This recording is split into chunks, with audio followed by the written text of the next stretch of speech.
So, this is the matter. This story about a guy who traveled around the world to prove how cool he is. He decided to follow the harsh path. He decided to act hard every day, which sometimes leads to funny situations.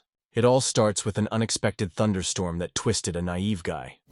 The fact that he was in the sky was very surprised by him. The trees and bushes from such a height seemed tiny. It was far from the ground.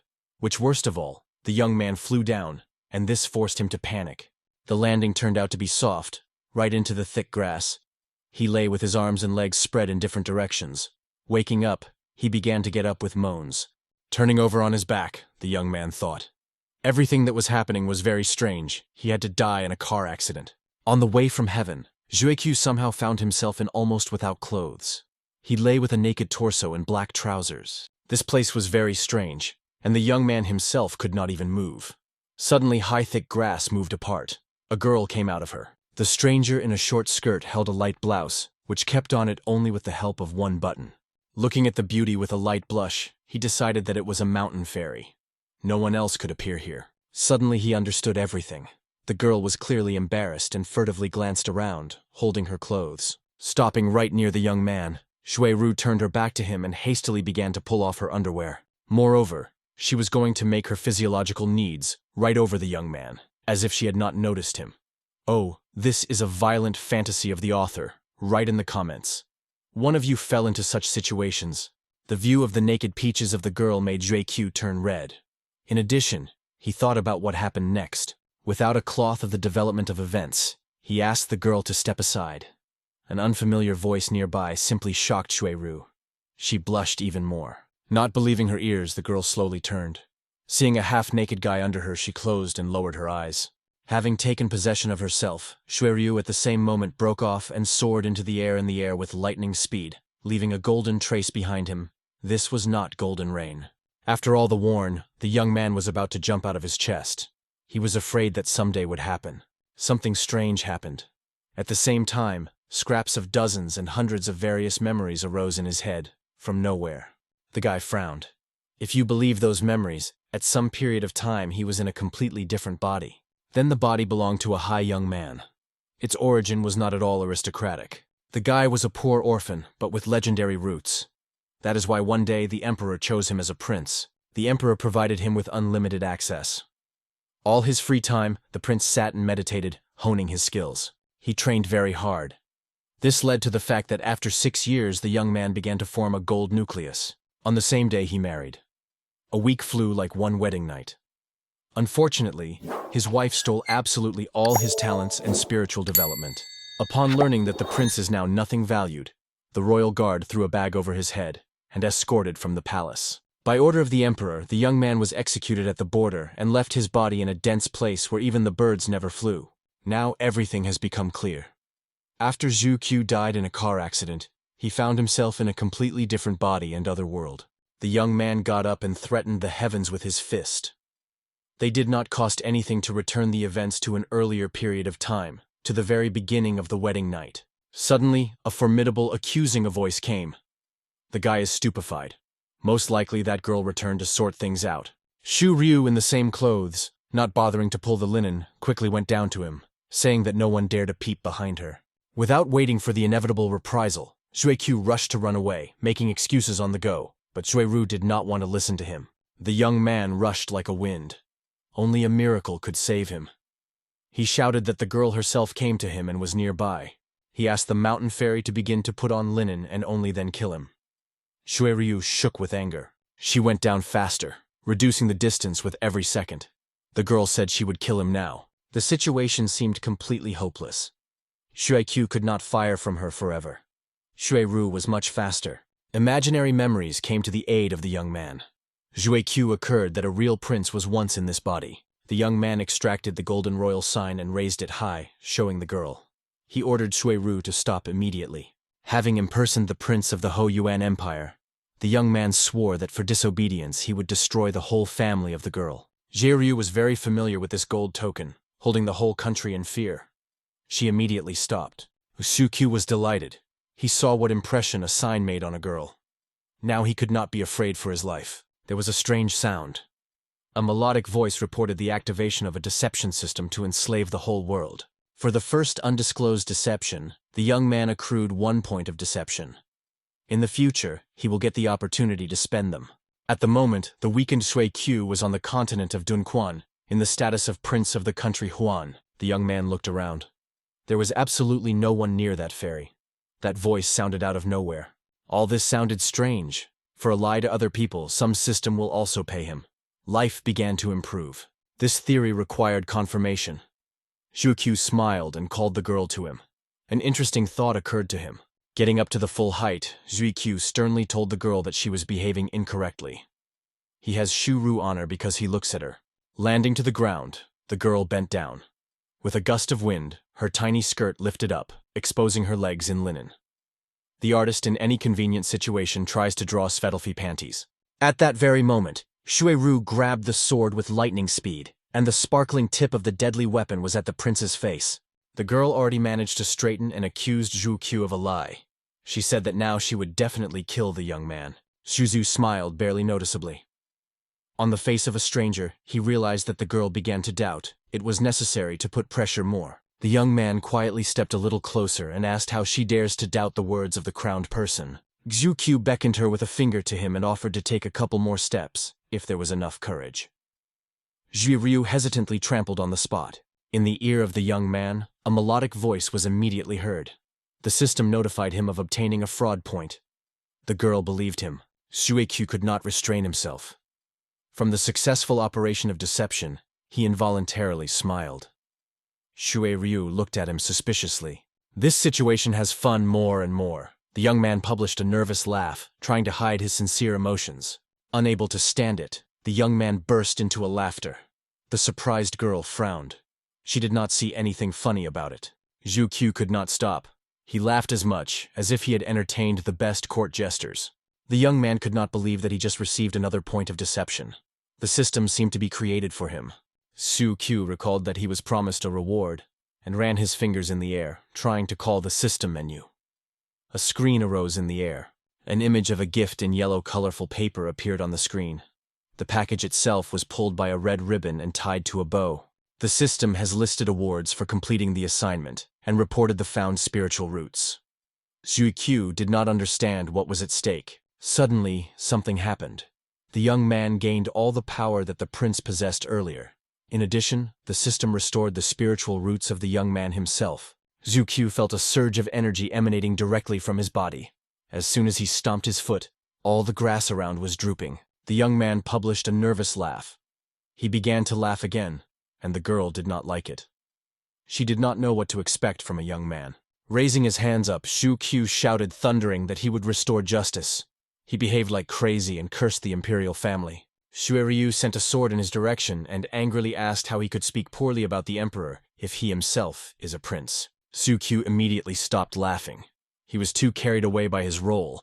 It was time to apply gifts received from the system. Having caused the system menu, the young man activated the tablets for quick self-development and received the technique of 5 elements. Zhu Q felt like a grain of sand in the universe. The knowledge of many civilizations filled his consciousness. In addition, he received 10,000 points of experience. Using the system, the internal energy of Qi accumulated to the 2nd level and continued to accumulate further. By the time when it ended, Zhu Q had the energy of Qi, which was enough to switch to the 10th level. The young man tried to soften the situation. The girl continued to stand with a sword directed at him. Shui Zui admitted that he had nothing to add. The young man smiled barely noticeably and said that he was an unsurpassed master. Shu Ryu was angry. She was already finally tired of it. An angry girl jumped forward, striving to pierce Shui Zui with a sword. The young man began to back, not understanding what happened. The deadly tip of the sword whistled very close. The young man got angry. Defending against the sword was not included in his plans. Bending to evade another blow, Zui Q shouted that the girl acted dishonestly, attacking him. Shu Ryu, with a skewed face from anger, did not pay attention to his words. With a formidable cry, she rushed at him with a sword. Seeing that in a good way it doesn't work out, the young man asked the girl not to regret what would happen. He created a magic water element. At that moment, when Jueru wanted to hit the young man with a sword, the young man threw away the energy not to meet and knocked out the sword from her hands.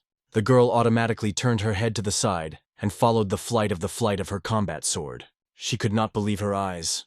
This liar and jerk was able to block her blow so easily and drop the sword to the side. Calling the element of the earth, Shui Q rushed at the girl. She tried to step back, but the young man did not even think to stop. Having lost her balance, Zhui Ru fell on her back and scaredly put her arms forward, protecting her body from blows. With one movement of his hand, the young man turned her back on his back. After a second, the girl felt that she was tied hand and foot. Zhui was helplessly in green thick grass. She indignantly asked the prince what he was going to do with her. Zhu grinned voluptuously. Squatting near his captive, the young man reminded her that she called him a pervert. His eyes lustfully lit up. Shui Q exclaimed that he could not just let her go. The girl blushed. Her consciousness painted terrible paintings. Zhu Ryu turned red from a scream. She had already begun to wheeze. Zhu Q leaned to his knees and offered to scream, yet still no one would hear. The bound fairy tried her best to break out. Satisfied with himself, the young man leaned closer to her, exhausting from his desire. Suddenly, behind the back of Zhu Q, a strange sound was heard. Someone's voice was angrily indignant at the actions of the young man. The woman irritably demanded to stop what was happening. Disgrace. The young man began to panic. His heart was beating harder. Xuezhu got to his feet. To his surprise, the whole body was shaking. It became harder to hold balance. In addition, the young man felt a strong dizziness and almost lost consciousness. Strong magic was applied against him. Some 3 ghostly objects were closer. Having seen her master among them, Shui Ryu joyfully exclaimed. 2 men and a woman in bright clothes stopped nearby. A gray-haired woman took a step forward and began to report to the young man. Su Q finally found the ability to move and turned around. The mentor looked contemptuously at him and created an element of fire. She would not have lowered the mockery of her students. Leaning the fire out of her hand, the woman vowed to kill the young man. In front of the eyes of the surprised Shui Kui Zigzagi, he quickly approached him, turning into a flaming snake. Calling the saving element of the earth on the run, the young man fled. He exclaimed angrily that it was not necessary to do this. Turning back, Shui Q realized that the situation was getting worse. The fire element quickly caught up with its target. When the fire element was very close, he bifurcated and began to bite the young man from 2 sides at once. Shu Q ran faster. 2 fiery snakeheads rapidly dived down. They were already above the head of the young man. He realized that he had lost. Stretching his hands, Zhui Q jumped forward. 2 fiery flashes landed nearby. At the place of their fall, fiery cracks parted. In the place where the young man had just stood, there was a huge explosion. For several minutes, everything was in a cloud of dust. Su Q himself landed nearby. One of the men could not hide his surprise. The young man had to die. The woman did not express her surprise. She felt an element of the earth in that young man, and explained a lot. The mentor thoughtfully said that this insolent is a spy of the UN Empire. Shui Ryu asked her not to draw hasty conclusions. She said that that young man has a sign of the Ho Yuan Empire, and he claimed that he was a prince of the dynasty. The woman laughed. She said that the real prince is now in the Royal Hall of Self-Improvement. The mentor reproached Shui Ryu that she so easily believes people with a word. The girl was indignant to learn that the young man lied to her. Squinting her eyes, the old woman looked angrily at the Zhu Q. He immediately realized that this look did not promise him anything good. An elderly mentor turned her head to her student and in a strict voice called her to her. The girl immediately approached her. The woman handed over the divine rope of deduction. She shone as brightly as if she was woven from sunlight. The young man did not like the appearance of this rope. He realized that this was a special weapon. Shui Ryu took the gun with pride. Now she felt confident. The girl's eyes threw lightning. She exclaimed that now the young man has nowhere to go. The young man smiled and proudly stated that the prince of the Huan Empire could not stop a small rope. Twisting the rope of immobilization around her, the girl launched a free end into the enemy and shouted that he was to blame. The divine rope tried to wrap the young man's body. The system said that the deception failed, and there would be no reward. The old woman turned out to be quite bloodthirsty, and advised after immobilization to stab the young man with a sword. Exploring the capture, Shui Q was indignant. He shouted that the mentor was worried only for himself. She is afraid that the student cannot defeat the prince. Loosing a rope of immobilization, Shui Ryu rushed forward. She did not like that the young man insults the mentor. Twisting the divine rope of immobilization by a spiral, the girl tried to wrap her opponent. Zhu Q deftly jumped up and evaded all the captures. No false maneuvers of the divine rope helped. The old woman looked angrily at the young man. She did not like him more and more. This shame simply mocked their clan. During the next deviation, the guy angrily stated that it was better not to touch him. Once he will become strong and will take revenge on him. Shuiryu got angry. She could not catch a young man. Shu-Q came up with a saving thought. He took out a travel talisman. Before the girl's surprised eyes appeared a huge portal with a very bright white glow. She came closer. As soon as the divine rope was ready to wrap himself around the body of the young man, he disappeared in the air. Shuiryu could not believe it. The ministers began to discuss what had happened. One of them suggested that the young man was applied by a talisman of teleportation. An elderly woman ordered to immediately search the area. That guy in a hurry could drop a valuable artifact. Shuru thoughtfully walked around with the divine rope of immobilization. Thinking, she twisted the rope in her hand. That young man was very strange and dexterous. The girl was very interested in who he really was. Meanwhile, the talisman of travel created a small portal, and Suo-Q began to fly down. The landing was quite stiff. The goal was achieved. The young man remained alive. Shuo-Q was very pleased. He managed to escape after the disclosure of the fraud. In addition, the system accrued 19 more points of deception. The young man reached out with pleasure and lay down on the floor. Suddenly, he drew attention to large hieroglyphs in the center of the hall. At first, the young man thought what seemed to him. The divine travel talisman did not come up with anything better than moving it straight to the main base of the Tianwu sect. Now, Su-Q has behaved extremely carefully. He chopped between the rooms on tiptoe. One room was interested in the young man. There were many different chests in this room. Near the wall on the rack, healing potions were laid out. There were even more chests in the neighboring room. Shui-Q suggested that he discovered the secret treasury of the Tianwu clan. The young man could not resist the temptation and opened the nearest chest. It turned out to be a brightly shining golden sword. The face of Shui-Q was flooded with a yellow light. He could not admire. At first glance, it was clear that he was a rare artifact. The young man began to run around the storage and open all chests in a row. All these artifacts cost a lot of money. Pretty soon his ardor disappeared. There were still many useful things on the shelves, and nothing had accepted in his hands. Fortunately, the system was thought out by a spatial backpack for storing non-living objects. This option looked interesting. Opening a spatial backpack, Zhu-Q threw everything that was in his hands there. There were any places in the backpack. The young man did not believe this at first, and then he laughed, and could not stop for a long time. This spatial backpack was his best find. Zhu-Q began to methodically devastate all the cabinets and chests. On one of the objects, the backpack caught fire in red. The young man turned his head in surprise. It turns out that he has exhausted the limit of free cells. Zhu-Q irritably sat on the floor and stared at the system warning. There were still many necessary things in the storage. The decision came by itself. In the backpack, pills took up a lot of space, and it was possible to simply use them for their intended purpose.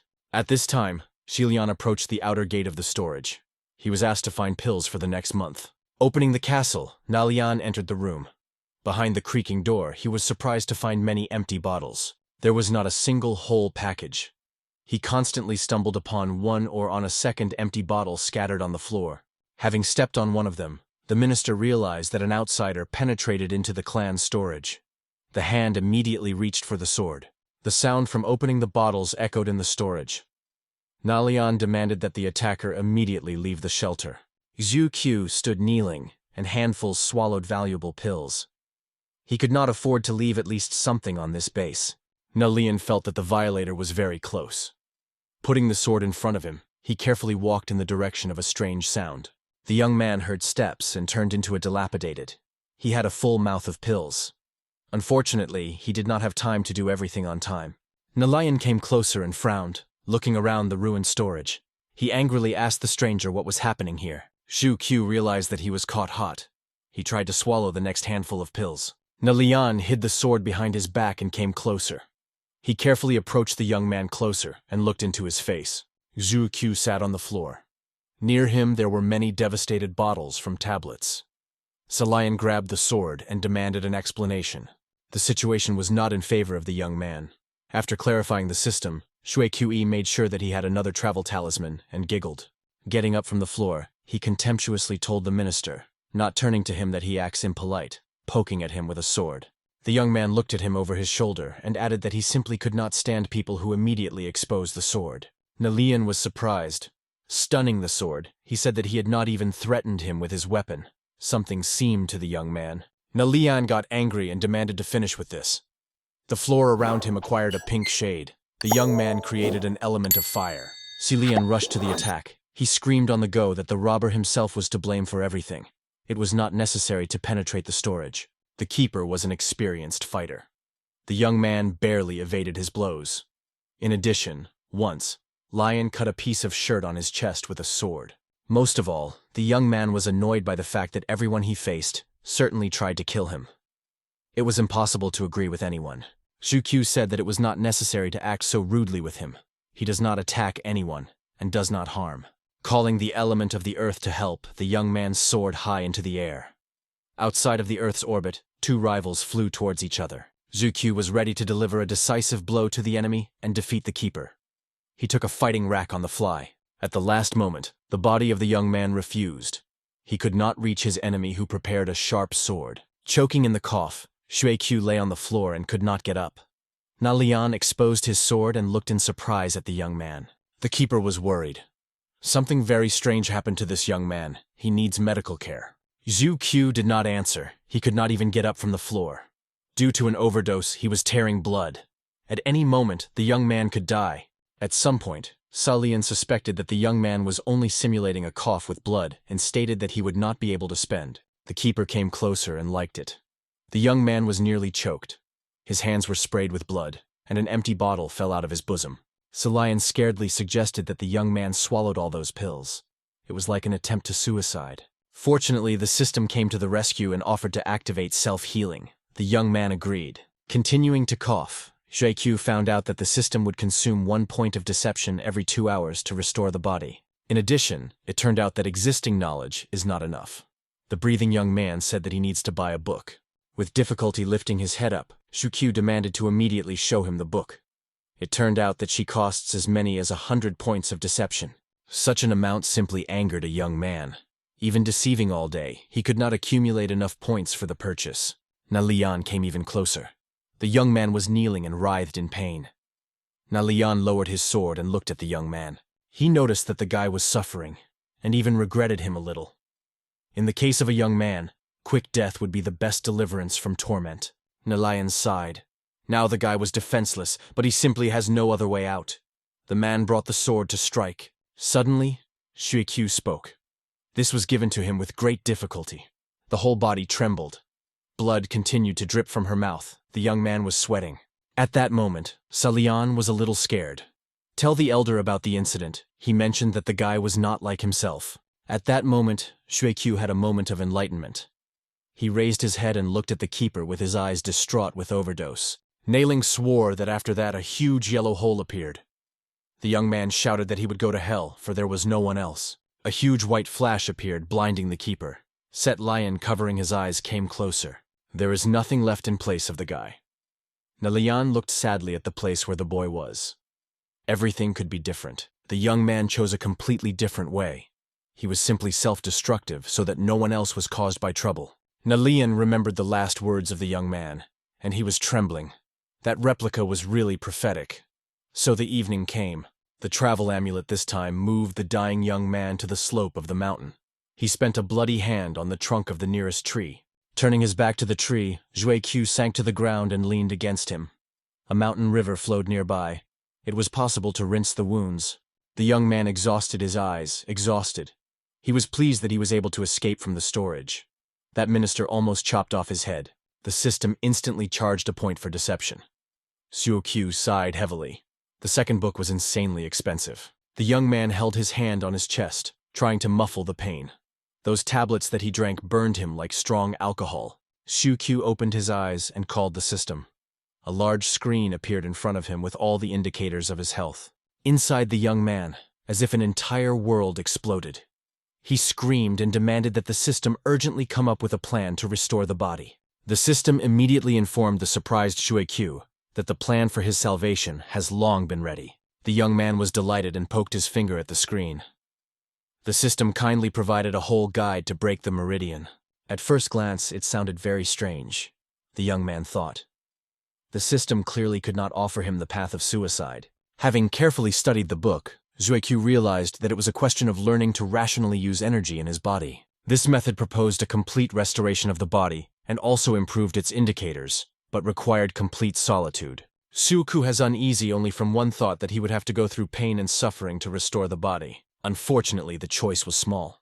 At least after that, he will return to a normal life. The young man concentrated all the energy in 2 fingers. Suku quickly pressed his fingers to his shoulder and groaned with severe pain. Something exploded in the shoulder. The whole body burned with fire. The heart was knocking frantically. The young man could not stand on his feet and exhaustedly knelt down. He again began to cough with blood. Moreover, due to a breakdown of meridian, the young man opened severe nasal bleeding. The head was sick, as if with a hammer along it. The shouts of the young man were heard throughout the forest district. In hellish torment, Suikyu spent 2 days and 2 nights. On one of the following days, he was awakened by sunlight. Herring, the young man slowly opened his eyes. The sun was injected into his eyes. It turned out that she was on the bed under an open window in a small room. Immediately, there was a puffer for washing and a large closet. Suikyu smiled. He managed to survive. The young man tried to sit on the bed. His whole body was in bandages. The hand was very ill, and he fell on the bed again. Suikyu was very dissatisfied with the quality of the dressing. Blood continued to ooze through bandages. In addition, he felt like a mummy. The door opened. A girl entered the room. She said that Suikyu stayed unconscious for several days. The young man blushed. A beautiful stranger with dark hair on his hand had a basket with fruits. She told that she found a young man on a mountain in a pool of blood. The girl put the basket on the table and reproached the young man. In the mountains you should not be for no special reason. There are wild animals. Seeing that the young man extended his hands from under the blanket, Xiaojiao went up to him and smiled. She suggested that the guy was recovering. The girl had such cute blue eyes that Suikyu immediately fell in love with her. He had never met such beauties. Xiaoju said that they are now in the village of Panshan. You should not worry. They will scare away all wild animals. Suikyu immediately rose, overcoming the pain. He introduced himself to the girl and proudly stated that he was not afraid of anyone. Having gaped, the young man said that he was actually a hunter, and on that mountain for 3 days and 3 nights fought with the wolves. The girl was very surprised and replied that wolves were never found on that grief. The young man hastened to transfer the conversation to another topic. He looked at Xiaozhou right in the eye and called her a gentle fairy who saved him from faithful death. The girl rounded her eyes in surprise. The young man closed his eyes and in a quiet voice gently thanked the stranger. He was really in a dying state then. The girl blushed and immediately turned away. She exclaimed that she was not a fairy.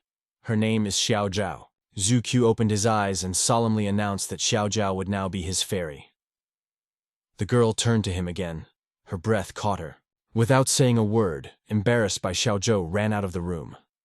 Suikyu himself was covered with a blush. The girl was very sweet. Xiaozhou ran into the forest and stopped by the tree. It was necessary to calm down. Meanwhile, the young man received 2 more points for a successful deception. Causing the system menu, Suikyu, in surprise for himself, learned that from the initial step of the breakthrough, he was on the middle. Most likely, it was in broken meridians. The young man sat on the bed more comfortably and ordered the system to begin self-healing. A minute later, Suikyu frowned. For this action, the system removed the point of deception from him, which were obtained with difficulty. However, the system honestly worked out the glasses spent on it. Around the young man's body was a golden glow. He felt better. Suikyu sighed in relief. He felt more strongly and clenched his fist. The bandages on the hand cracked. Under them there was a healthy body. From muscle tension, the bandages cracked all over the body. The young man was completely healthy and became physically stronger. Suikyu approached the basket on the table. He was pleased that he was again full of strength. It was hard to imagine that recently he could not move. At that moment, Xiaozhou looked at the door. Seeing a naked guy, she immediately blushed. Her heart was beating stronger. The girl slammed the door and made a strange sound. Suikue Polotilo, he did not like the Judah, an unpleasant situation. Covering the lower abdomen with his hand, the young man shouted that he could explain everything. Xiaozhou just misunderstood him. Closing his hand, the pale Suikyu reached out with his other hand to the girl. He asked to listen to him carefully. Xiaozhou closed her eyes. She was ashamed to look. According to the doctor, the young man could not get out of bed for another month. Having finally guessed to cover up at least a blanket, Suikyu pulled over the old gray sheet. She was all in patches. Throwing a sheet over himself, the young man said that in fact his wounds were trifling and asked to give him some clothes. The girl still could not move away from a strong shock. She thought for a while and promised to find something. When Xiaozhou went out the door, the young man went impatiently around the room. He was eager to start his acquaintance with the new world. A few minutes later, Shuiqiu sat on the bed and sighed. He found that the sheet smells pleasantly, and enjoyed the smell. 10 minutes passed. The girl never returned. Shuiqiu was alert. Unpleasant thoughts climbed into his head. He began to suspect that Xiaozhou complained of him other inhabitants of the village, and decided to carefully look out. Slowly opening the door, Shuiqiu realized that the girl was not in the house. She did not respond. There was a suspicious silence around. Looking out of the window, the young man was surprised to see the empty streets. There was not a soul on the village streets, although all the houses stood nearby. All the houses were small and unpretentious. Nearby was a covered corral for livestock. The young man liked this place. It was comfortable here. Only one question did not give him rest. Local residents were not visible anywhere. Suddenly, a clang and a roar was heard very close. Visited peasants with braids and hoes appeared on the horizon. They were going to save Xiaozhou from some cattle. As soon as he heard the word offended for himself, the young man flared up. He turned to the offenders and shouted that in vain they insulted him. Shuiqiu yelled that they themselves were looking for problems, and showed the peasants the middle finger. One of them was surprised to recognize the guy at death. Grabbing Shuiqiu by the shoulders, he pushed him towards the house, and stated that they would deal with the beast themselves. Other men laughed. The young man was surprised to understand that he was mistaken. It turned out that it was not about him. A ferocious beast came down from the foot of the mountain. The man brought the young man back to the house and put him on a chair. He promised that the village after the murder of the beast would arrange a feast. Shuiqiu asked men about a wild beast. A closet caught his eye. Perhaps there will be suitable clothes. Unfortunately, in the closet there was only bedding and some kind of red matter with embroidered gold flowers. There was nothing better. There was a terrible roar in the village. From a huge cloud of dust, a wild roar of a ferocious beast was heard. The peasants were afraid to approach there. At that moment, Shuiqiu appeared on the horizon. He proudly fled in red lingerie, and on his neck he tied a light gray cloak. To the surprise of the young man, thanks to his spectacular appearance, he earned 5 more points of deception from the system. The young man smiled, and then a huge beast roared. He looked like a horned tiger. Saliva dripped with his fangs. One of the peasants was assisted. He got it strongly from the beast that could tear all the iron shackles and break out. Xiaozhou stood right in the crowd and restrained the village inhabitants. She ordered all the inhabitants to immediately retreat. Seeing such a huge beast, Shuiqiu was surprised. He had never seen such large specimens before. The young man ran closer and shouted at the top of his voice so that all the inhabitants move away from the beast and give way to him. All the inhabitants were at a loss when they saw a young man who shook his fists and shouted that he would deal with the tiger alone. Seeing the young man, Xiaozhou was surprised. She exclaimed that Shuiqiu is better to return, he is not yet strong enough. Confidently making his way through the crowd, the young man pushed people in different directions. There was no time to explain. Every minute was on the account. The elder tried to stop the young man for the last time, and reminded that it would be difficult for him to cope after the wounds received. Shuiqiu showed his muscles, and proudly replied that he had fought alone with 100 animals. The elder looked incredulously at the young man. Xiaozhou carefully looked at the young man. That red lingerie seemed familiar to her. Roaring loudly, the horned tiger raised a cloud of dust. With lightning attacks, a powerful beast broke spears and injured the attackers. All residents screamed. Now they saw the real power of a ferocious tiger. No one knew how to stop it. Raising his face up, the horned tiger roared angrily. From this sound, many have laid their ears. He angrily beat his tail with a scrap of a chain on the ground. Xiaozhou stood the closest to the beast. Loosing her arms to the sides, she did not allow the others to come closer. The beast jumped forward and released the claws. Xiaozhou turned pale. The elder and his close associates turned to the side. They did not want to see a torn girl. At that moment, a loud clatter of barefoot legs rang out in the threatening silence. Zhuizue bravely fled to meet the giant. He was scared behind Xiaozhou and rushed forward. The gray cape fluttered in the wind. You cannot let Teeper take the girl's life. With a wild roar, the beast approached closer. Xiaozhou already felt his hot breath from afar. Death was inevitable. The frightened girl turned to her younger sister and hugged her. Tears flowed down the cheeks. I did not want to die. They both trembled with fear. The horned tiger landed loudly right in front of Xiaozhou. A huge cloud of dust formed from the blow. Xiaozhou looked at the tiger. She did not live long. The horned beast stared menacingly with blood-wrapped eyes. Suddenly, Xiaozhou felt that someone had pushed her in the other direction. The girl cried out with displeasure. Turning around, Xiaozhou was surprised to get a bit that Xiaoqiu had wedged between her and a wild beast and was preparing to fight him. Now the girl had no doubt that Xiaoqiu was badly injured. No sensible person will go to this. The young man turned around and winked at her. Seeing a new victim, the horned tiger roared loudly and stood on his hind legs. He waved his left paw and released his claws. Xiaoqiu fled and jumped towards Tiger, ahead of his actions. The young man struggled with his foot with a huge beast in his throat. Xiaoqiu put all his strength into this blow.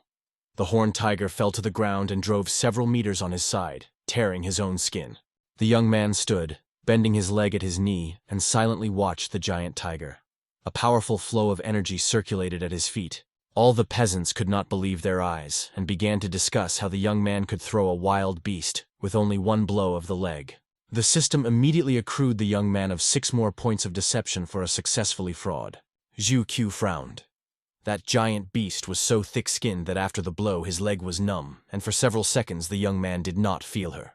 Without turning around, the young man shouted to Xiaozhou, standing nearby, that it becomes very dangerous here, and she needs to go away. The angry tiger woke up and began to get up from the ground. Shuizui rushed towards him. None of the inhabitants should suffer anymore. The young man clenched his fist and concentrated energy. As soon as the tiger approached, the guy hit him with his fist. The tiger flew away with a mournful howl. Xiaoqiu, this was not enough. He jumped after the flying beast and landed with force on his side. The tiger roared long. The elder smiled pretty. In his lifetime, he saw such skill for the first time. At the same time, the flying young man did not receive a scratch. Xiaozhou cautiously watched a deadly fight and saw every blow. The elder thought that the young man could cope with the immortal. Xiaoqiu triumphantly put his foot on the defeated tiger and bent his hand in the brush. The system accrued awards for a wild beast. Many drops of water appeared from the skin of the beast. Standing to the young man, they turned into ki energy. The system provided the young man with another big gift. Xiaoqiu was delighted. For this beast, he received a lot of experience.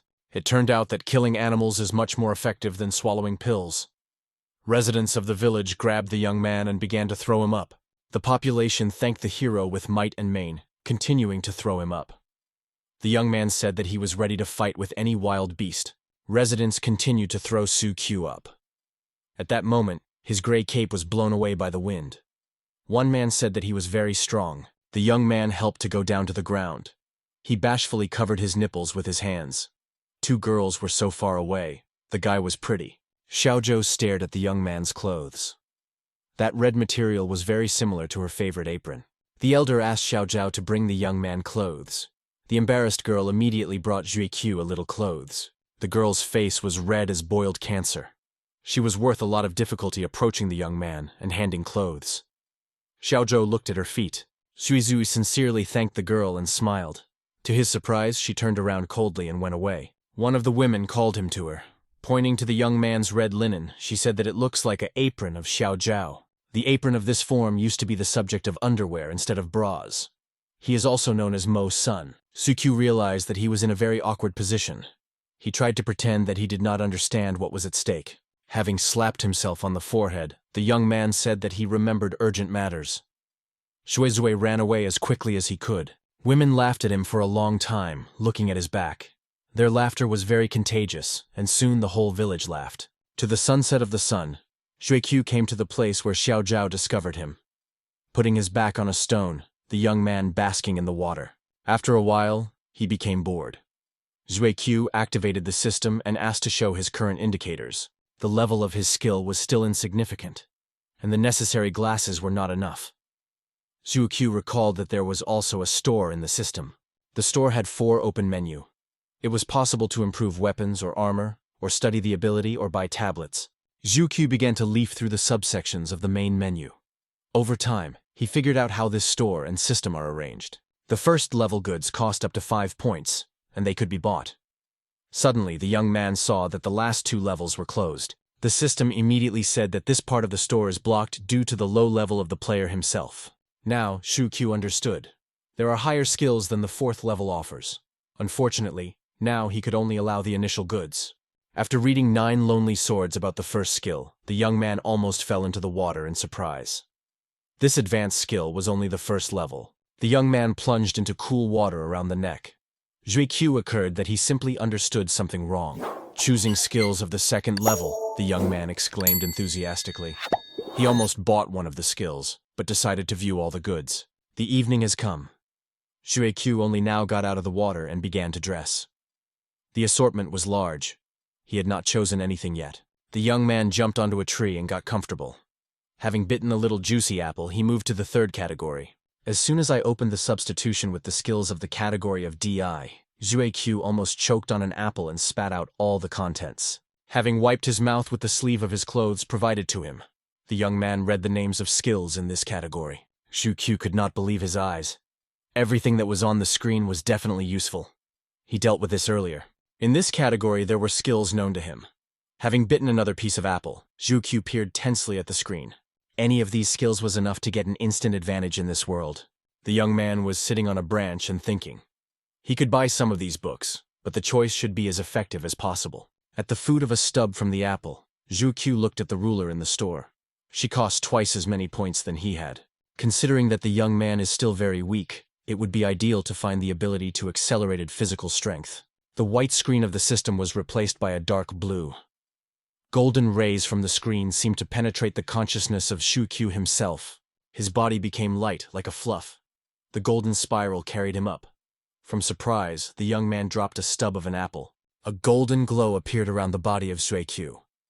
This was the first stage of skills at which the user received increased strength. In the second stage, force doubled. Feeling this, the young man involuntarily clenched his fist. Now he could crumble a stone into dust. At the last stage, Zhuiqiu felt an unprecedented surge of energy. His strength increased 9 times. The golden spiral again wrapped her young man's body and began to move him from the star orbit to the Earth's firmament. Closing his eyes, Zhuiqiu sighed in relief. On a solid surface, he felt more confident. The young man carefully examined his hands and was a little disappointed. It seemed to him that when receiving the skill, he should feel differently. Zhuiqiu clenched his fists and strained the muscles. Nevertheless, something has changed. He felt a surge of strength.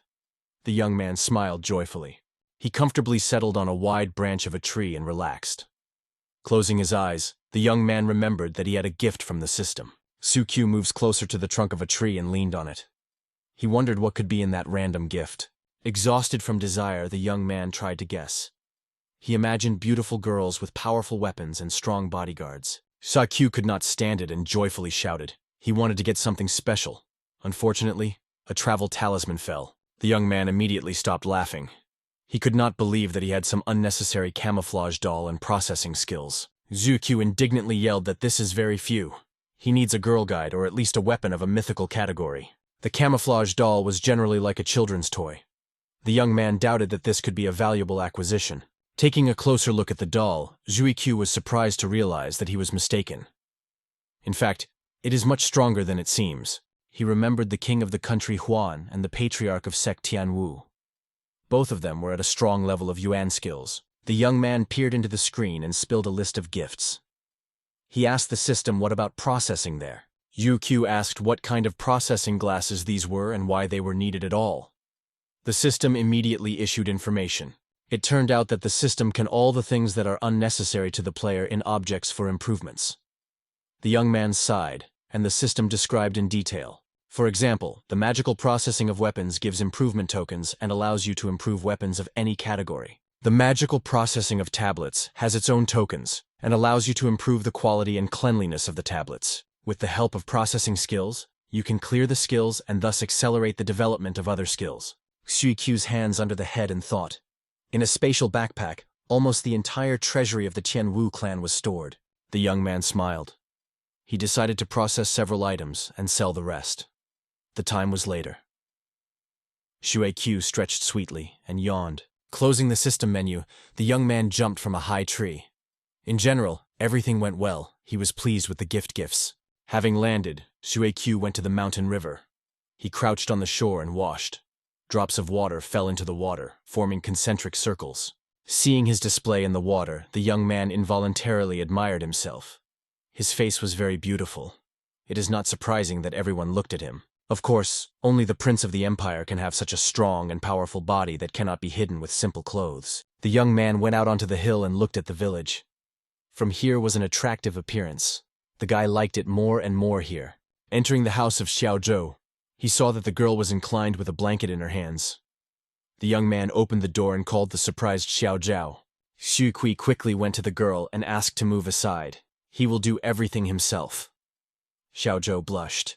The girl stepped back and sat on a chair.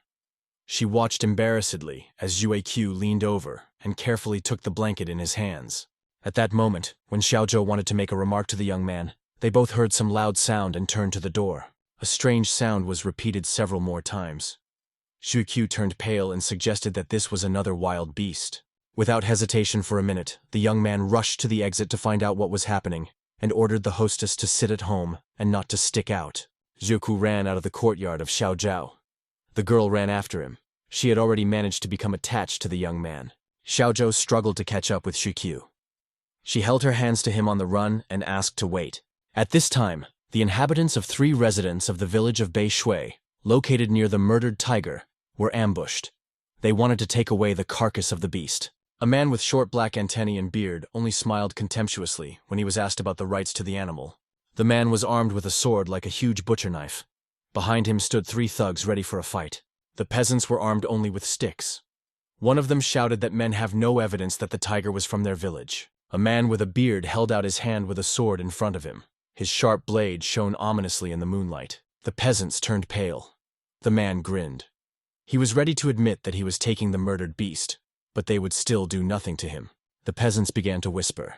That man was the son of the elder from a neighboring village. On the other hand, Danny's day was approaching. One of the men decided to fight with Pan Bao and sent the youngest to the village for help, hoping to detain the rivals. Pan Bao got angry. He hoped to resolve the conflict without bloodshed. The man accepted the combat rack and looked menacingly at the defenders. Pan Bao made a barely noticeable movement, and his deadly weapon described a semicircle, making an accurate blow. The peasant held the club tightly in his hands. To his surprise, he only in the last second noticed the approach of the sword. With a quick blow of the sword, Pan Bao cut the batons in half, which the peasants held in their hands. The peasants themselves scattered from the blow in different directions. The bodies of the peasants sank to the ground with a roar.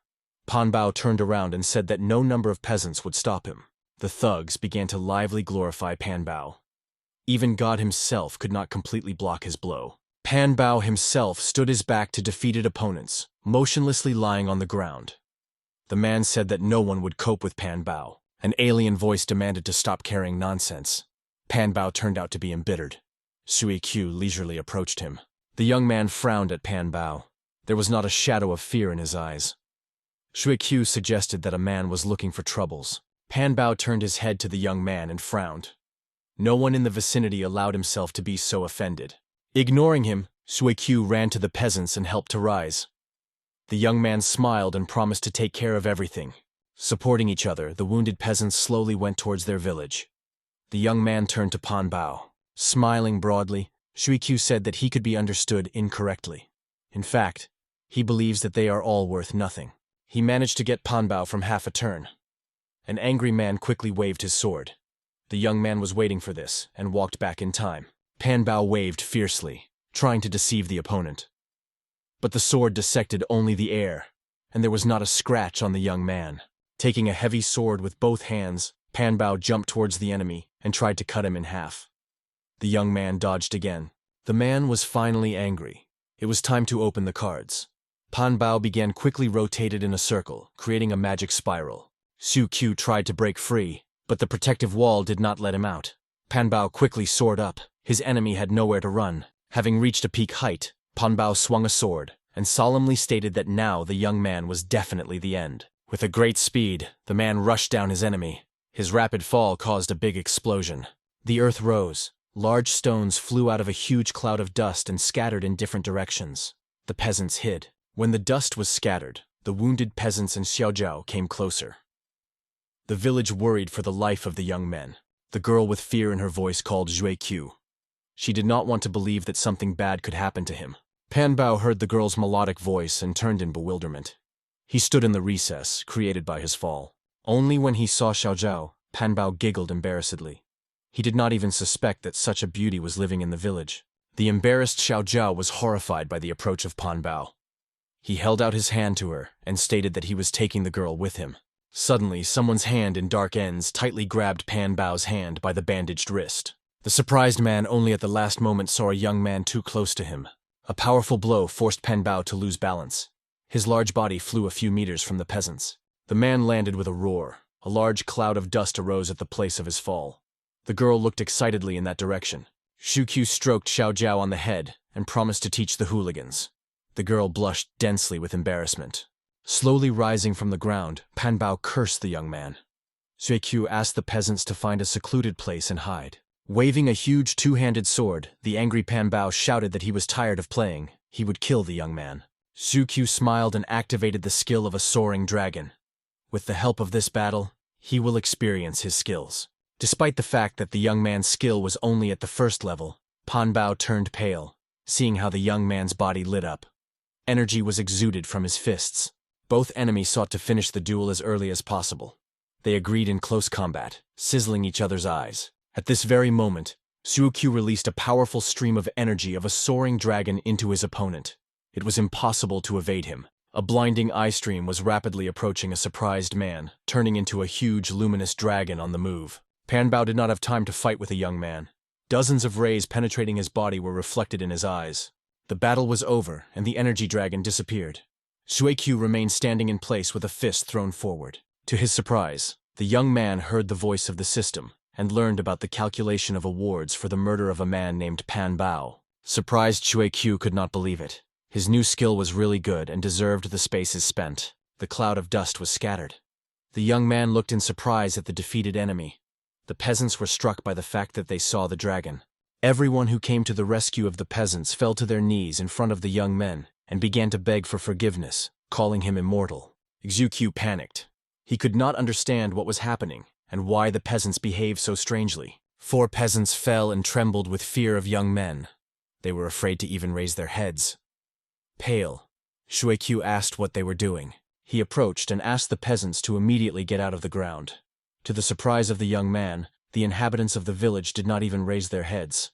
Xu Qiu looked at the sides bewildered. He asked Xiao Zhou to explain what was happening and forced the peasants to rise. The girl looked at him with a strange look. The universal panic was transmitted to her. Soothing, she said that the young man belongs to the immortal. Now Xu Qiu did not understand anything at all. The young man asked what the immortals were like. Xu Qiu approached Xiao Zhou. He tried his best to convince the peasants that he was the same person as all people. The young man laid his arms embarrassed on his shoulders and said that she had nothing to fear.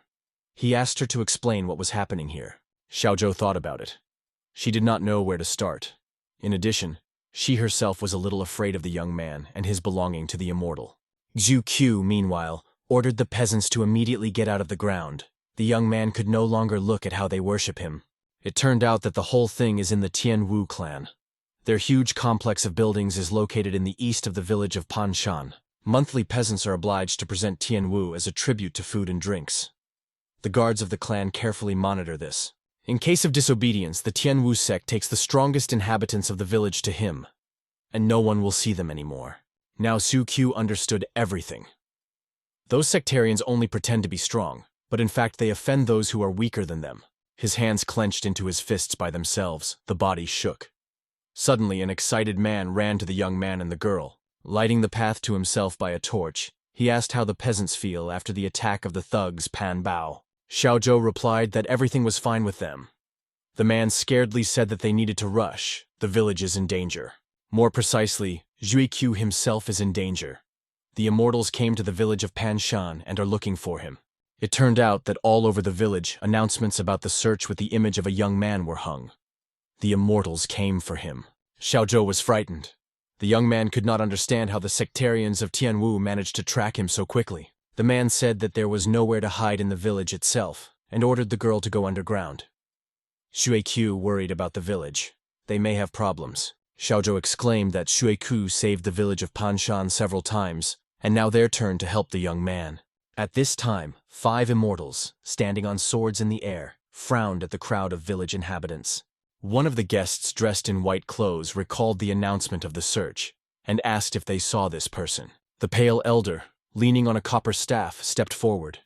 He made an attempt to save the young man. The old man assured the immortals that all the inhabitants of the village gathered here. None of them saw a person who looked like a young man from an ad. The man frowned. He knew for sure that the young man he wanted was hiding somewhere nearby. The immortal extended his hand to the side. A huge sword with several cutting surfaces arose from a red cloud near it. People began to scream that it was pure truth. The elder was covered later. In the eyes of the immortal, he understood everything. The immortal frowned. The inhabitants had to be studied. He concentrated the internal energy on the tip of the sword. Having made a semicircle, the sword flew up to the elder and cut his body along with the copper staff that the old man held. The peasants immediately ran to the elder lying on the ground in a pool of their own blood. It was no longer possible to help him. All 5 immortals called on punishing swords. The leader said that all the inhabitants would die for disobedience. All swords flew towards the surprised peasants. They were rapidly approaching, and no miracle could save the inhabitants. The peasants were horrified by their unenviable fate.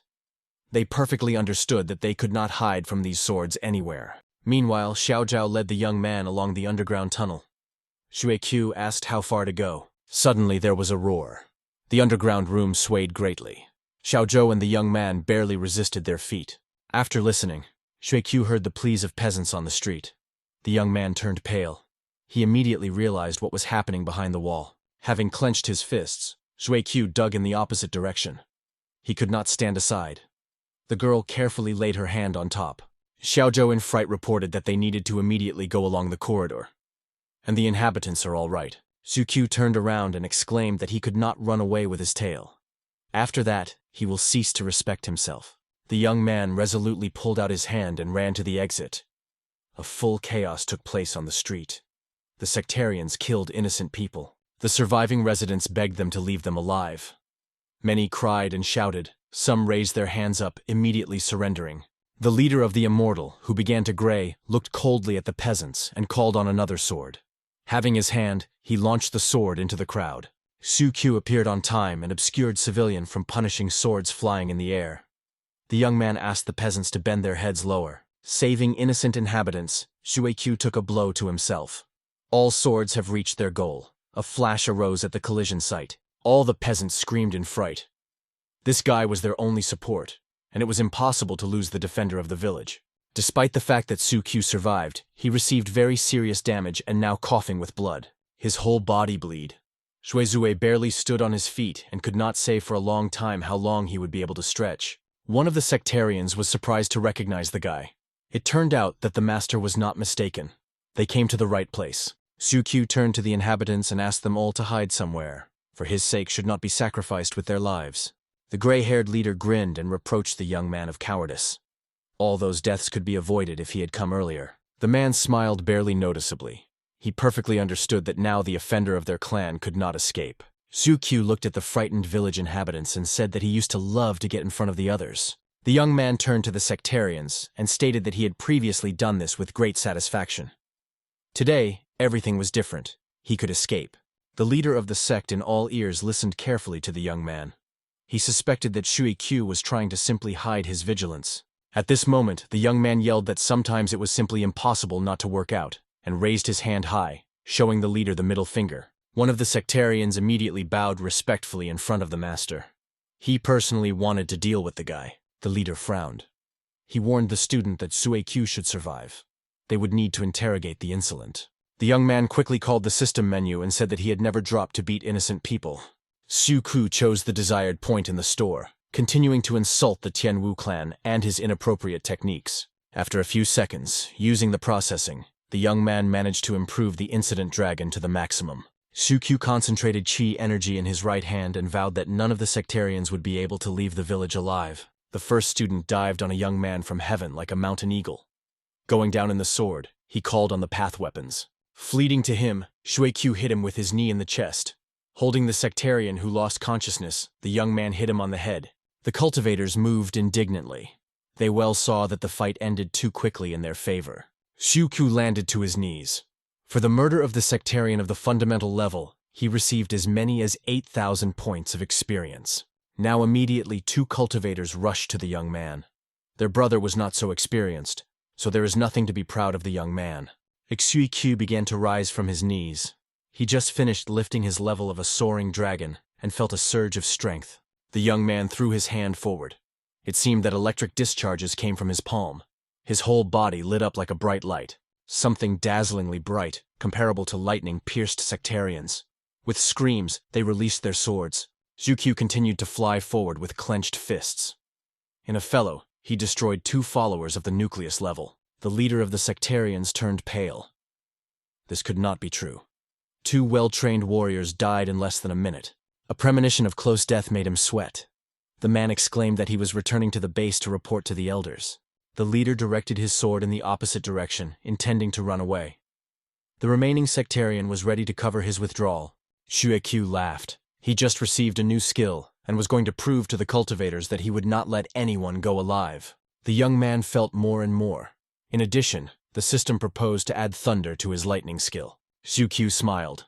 The young man politely refused. For fair revenge, he is quite enough for his skills. The sectarian stepped back, concentrating energy on the go. He screamed that the young man went too far, he better give up. Zhu rushed to his enemy. The sectarian put up a sword and demanded immediately to return the stolen jewelry. If the sectarian survived, he would say that, along with a blow to the chest, he felt a strong blow to the head. The young men were everywhere. The lifeless minister fell from heaven to earth. Shueqiu went down and took the award for his murder. Suddenly, the young man saw the screaming leader of the sectarians. Having activated the skill of lightning, Shueqiu shot up over him. The cultivator was very surprised at great speed, seeing the young man right in front of him, and immediately stopped. The leader turned pale, anticipating a quick reprisal, and tried to compromise. He will not tell anyone about what happened. The sectarian looked unkindly at the young man, and said that in the event of his death, everything would only get worse. He would still be found and destroyed. The man wanted to add that the heavenly sect entrusted him to find the young man, but did not have time. He began to cough with blood. Without wasting time for meaningless conversations, Shueqiu with a lightning speed pierced the leader of the sectarians, through and through the 5. The young man severely declared a dying man that his speeches could be useful to those residents of the village he killed. Shueqiu pulled a bloodied hand from the torso of the sectarian, and the man flew down, dropping his sword. His fate was a foregone conclusion. The frowning young man found out that for this cultivator he received twice as many experience as a reward. There was plentiful rain. Water dragged through the hair of Xiaozhou, and she walked with half-closed eyes, wiping her wet eyelids. Suddenly, there was a crack. Seeing the young man alive, the inhabitants were surprised. Xiaozhou immediately rushed to him. The girl was worried about the life of Shueqiu, and was very glad to see him again. Her eyes gave out a strong affection for the young man. Shizui turned away. He was ashamed to look in the eyes. The young man kneeled down limply, feeling guilty. Shueqiu bowed to the unfortunate that the sectarians managed to kill, and solemnly stated that he would defend the village. One of the saved men put his hand on his shoulder. The man said that without a young man, a village would not have been long ago. Xiaozhou sadly looked at the young man and said that they were doomed. Expensive taxes destroyed their population. Shueqiu smiled timidly, and promised that now none of the cultivators could go to the village of Panshan. The young man thought. What he was now was unfamiliar. Shueqiu decided that this was a sense of duty to the village. The young man was thinking that the salvation of the inhabitants depends on him only. He swore to himself until the end of his days to defend the village. Strong rain quickly ended. The inhabitants of the village left the shelters and gave the last honors to the dead, buried in a large crypt. After the mourning ceremony, Shueqiu returned to the house and called the system menu to view his status. The last battle was successful for the young man. For the murder of the followers of the heavenly sect, he received more than 100,000 points of experience. Shueqiu thought. It was only a temporary success. There are still a lot of hunters, and the experience points need to be distributed carefully. Having thought a little, the young man came to the conclusion that he could not protect everyone, so it is necessary to make the village itself strongly. Shueqiu thought intensely. A new thought occurred to him. Shueqiu went to the system store to see the spells. It seemed to him that it would be easier and most reliable to install a murderous spell on the village, killing violators. To the surprise of the young man, the price for worthy spells was exorbitantly high and demanded 100 times more experience than he had. Moreover, Shueqiu could not afford even a regular spell. He needed more stiff actions. The young man dejectedly took up his head. It was impossible to imagine how many sectarians have to be killed for the sake of a cheap spell. However, there were cheaper options. Shueqiu stopped on a spell of despair. It will also protect the village. The young man confidently pressed the purchase button. The red hexagon with a spell of despair found himself in his hand. Xiuqiu smiled. With this spell, he will quickly deal with all the strangers who were eager for the death of the civilian population. According to the instructions for installing the spell, the blood of the beast should be shed. The young man was not sure that animals were found in the village. The hexagon with the spell disappeared. Xiuqiu decided to spend the necessary glasses and buy a second book of 5 elements. As soon as the young man pressed the button, the system menu disappeared. There was a dazzling light on the screen, pouring the face of Xiuqiu. An image of a black core appeared in the center of the screen. Bright rays diverged from him in different directions.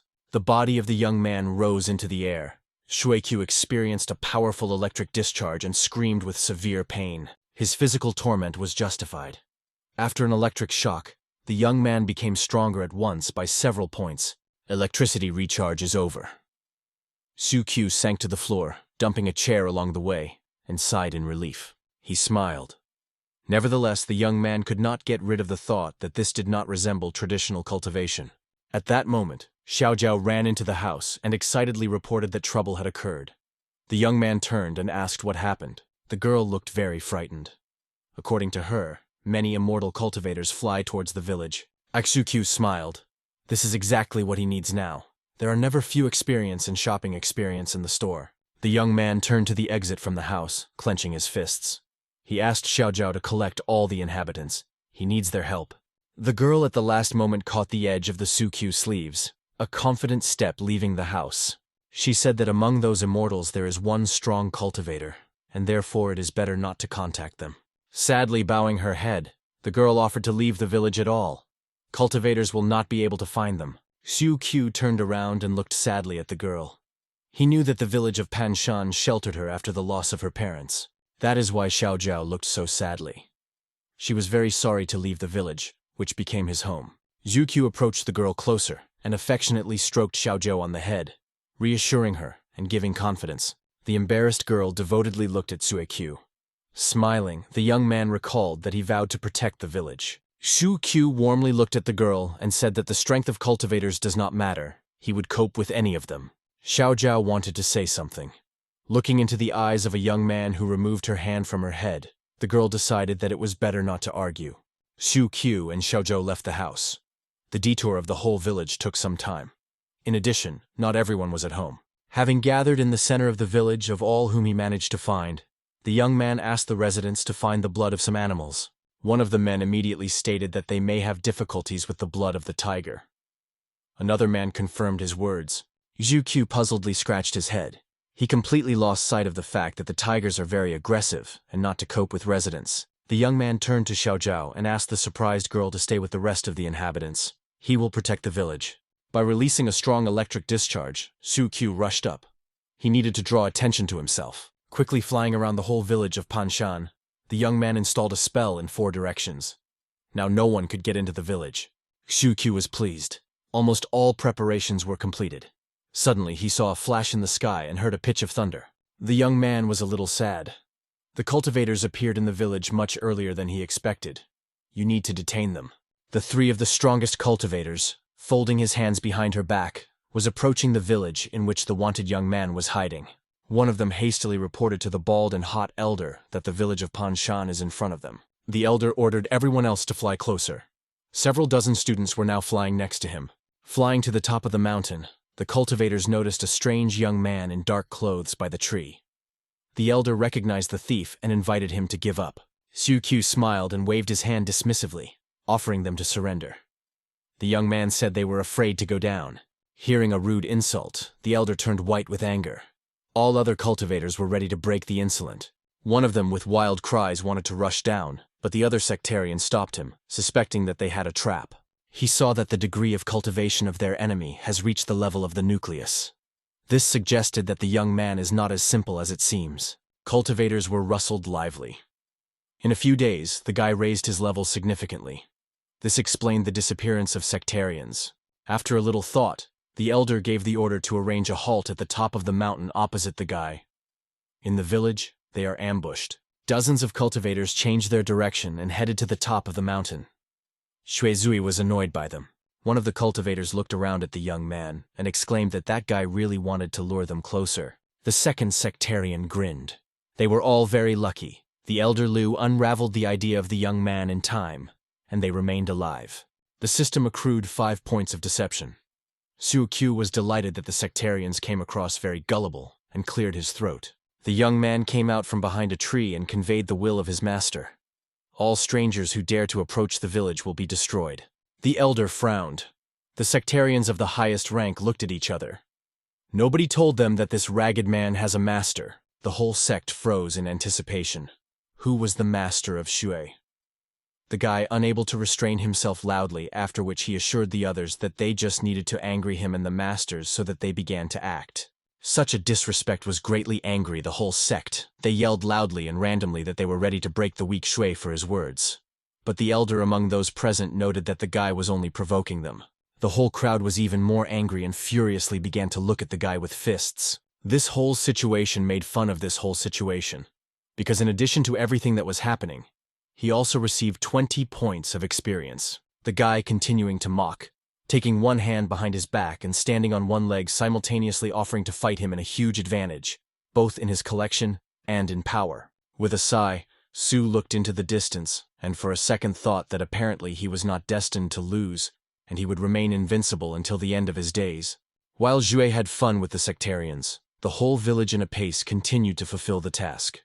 All residents fussed in pursuit to have time. Some men tried to catch the entire terrestrial living creature, and the other part took the plants. In the end, residents managed to fulfill the order and collect the right amount of blood for their Mr. Zhu. The whole crowd gathered in the square did not quite understand why they made this assignment. They were all connected by a common goal to get rid of the overhanging threat of the cultists. Xiu asked the inhabitants not to worry and reminded that they would protect them on their own. At that moment, Shui was sitting on a stone, slightly thought about what was happening. The guy suggested that the village had already fulfilled his order to collect the required amount of blood. Not wanting to continue to stay in the company of sectarians, he calls those discharges, and in a hurry, leaves the crowd. With great speed, the guy leaves the sectarians in an unknown direction. The elders of the sect, standing behind, continued to think about what was happening and analyze which master the guy told them about. At this moment, one of the sectarians added that he understood everything and decides to talk about the famous cultivator around the world of Duan Jude.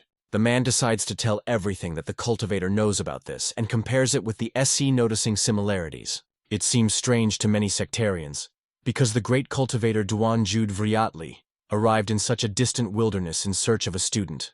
At this moment, Shui with ease and using only one blow overcame a huge tiger. The guy makes a small incision in order to fill the container with blood. For activation of the spell, having reached the village of Shui in a hurry to the square to finish cooking. The guy notices one of the local men. Xue clarifies one of the elders, whether they collected the right amount of blood. The man points to all filled containers. Su, with a light movement of the hand, uses a spell on all 4 containers. Su asks all residents to stay in the square. The guy himself takes all the containers and rushes in an unknown direction. The guy moves through previously left flags, where he pours all the collected blood. Having reached the last yellow flag, the guy, as well as on other objects, pours all the blood from the container. Blood quickly began to turn off and transform into red phoenix. Returning back to the village of Shuo activates the seal, after which the blue flame rises around the whole village.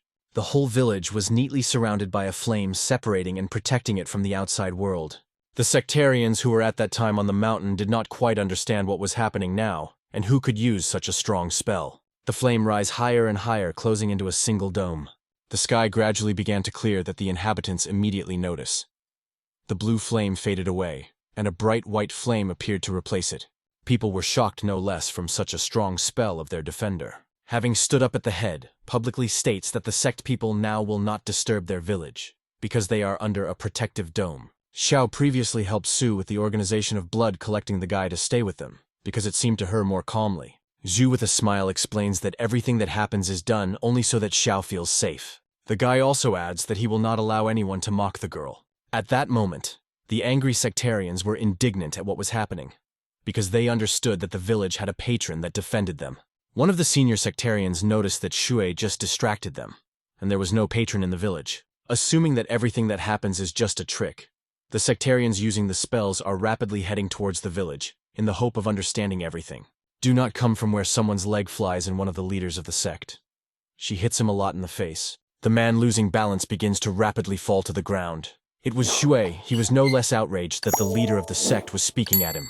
The man, emitting the last breath, continues to fall to the ground. The two sectarians who noticed a confidant, he decides to be pissed out to protect the sectarian. He does not doubt a drop in his actions, decide to punish the remaining sectarians. Applying a spell on himself with the speed of light, rushed between all sectarians of which they were completely unable to see. The guy lands sharply to the ground with a strong roar to which the sectarians pay attention to. The sectarians were indignant that he attacked them secretly and fought dirty. He comes under the dome with a mockery. The guy explains that he attacked completely honestly and his opponents are too weak to notice him.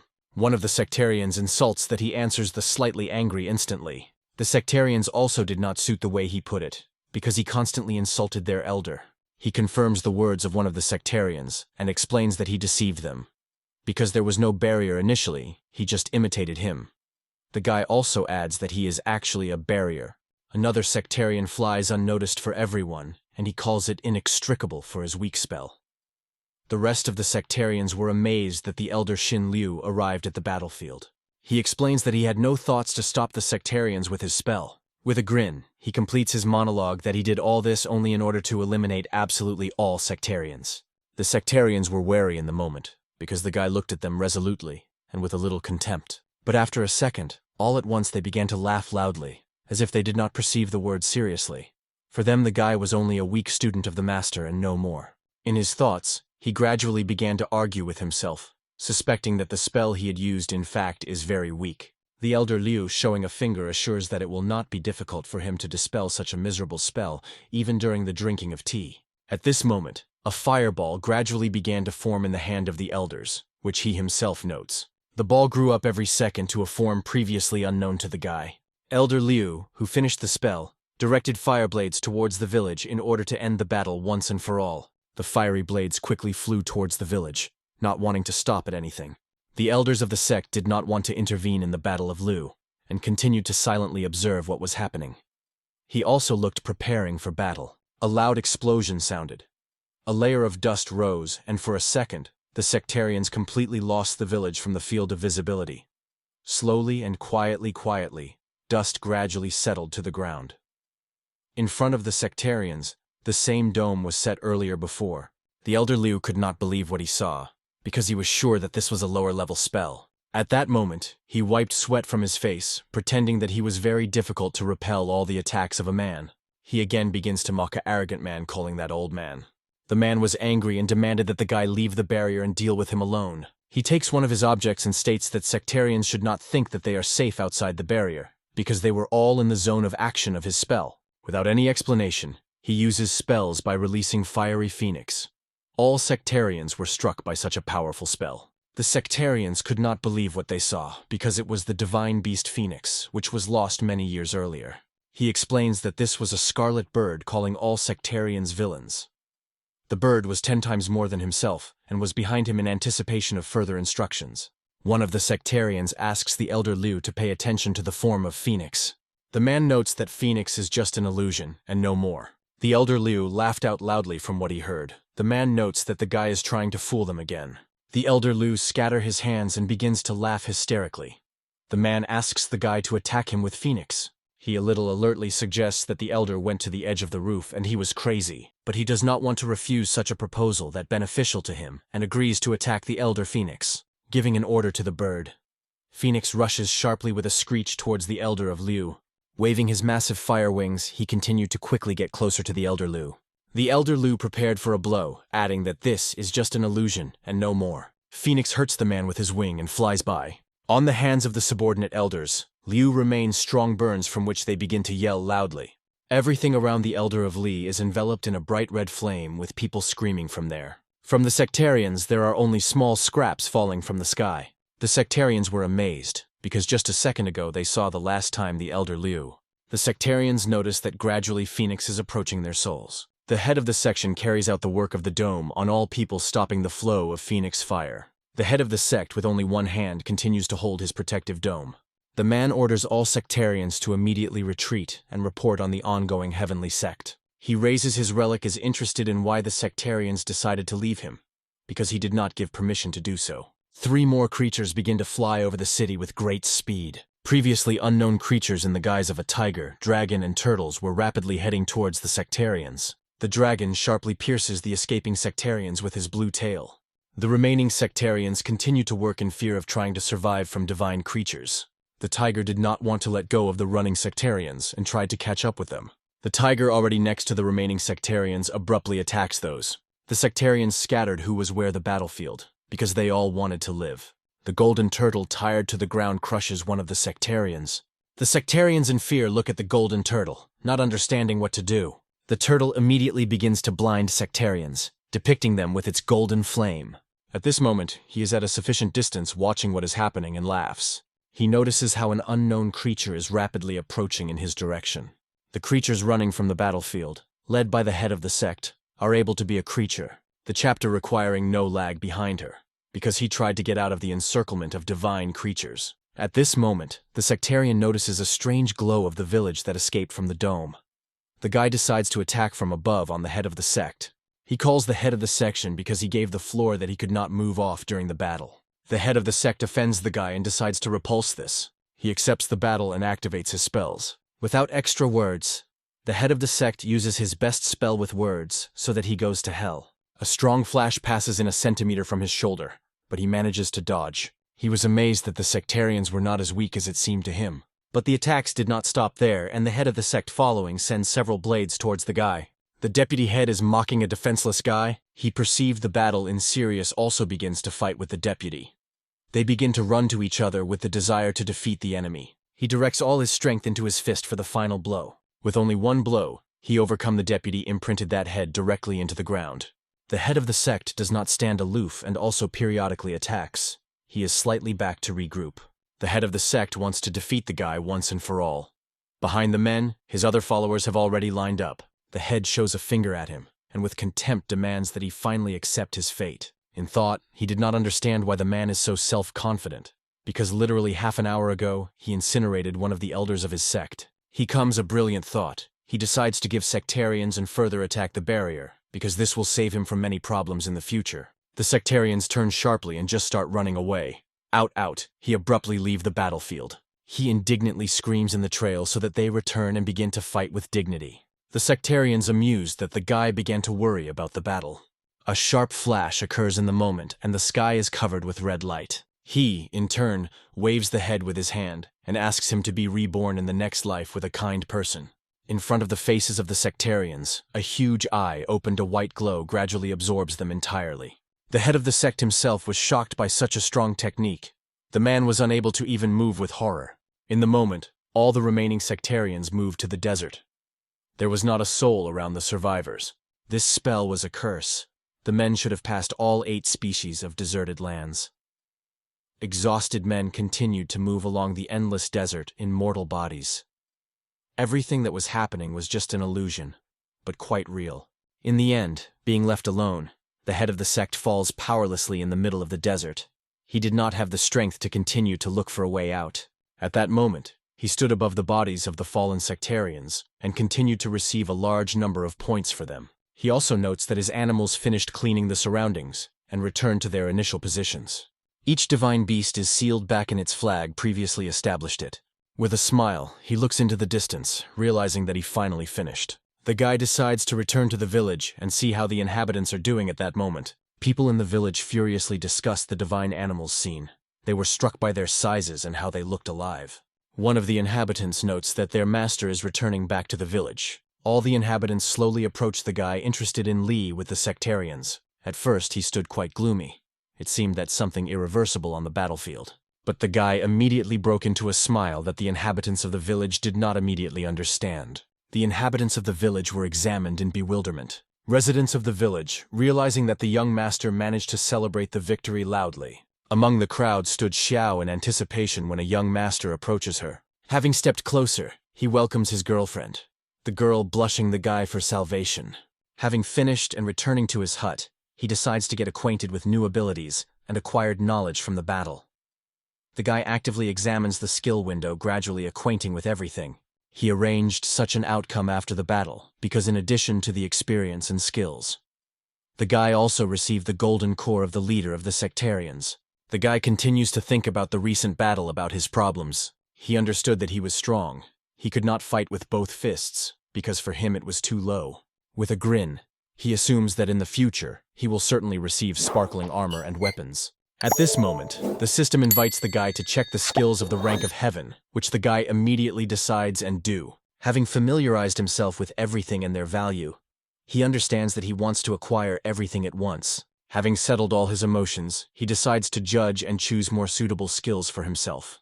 He also comes to the conclusion that he will have to go a considerable way to become stronger and stronger. He got acquainted with 7 secret arts to understand what he should choose for a better battle. He begins to understand that there are too many secret arts, and it is difficult for him to choose the battle style suitable for his style. Not wanting to continue to waste time in empty, he decides to acquire all 7 secret arts, which immediately is inhibited by the system. The system also offers a guy to purchase a secret weapon for his new abilities, to what he agrees without any reasoning. He begins to grin, understanding how strong he became. The guy also asks the system to purchase other spells for the future application. He receives several ingots in his hand for his brand new weapon. Then the guy receives in his hands and weapons. The weapon was like a massive 2-handed sword. He puts on his brand new mantle and becomes in a rack with a brand new sword. He likes him how he looks, clarifying the system and what skills are now available to him with this mantle. The system dutifully tells everything about new clothes and weapons. After hearing, he begins to wave his sword like a new toy, continuing to admire those. In the moment, the guy stops ending his games. Having folded all his new things, the guy sits back on the bed and decides to plunge into the system again.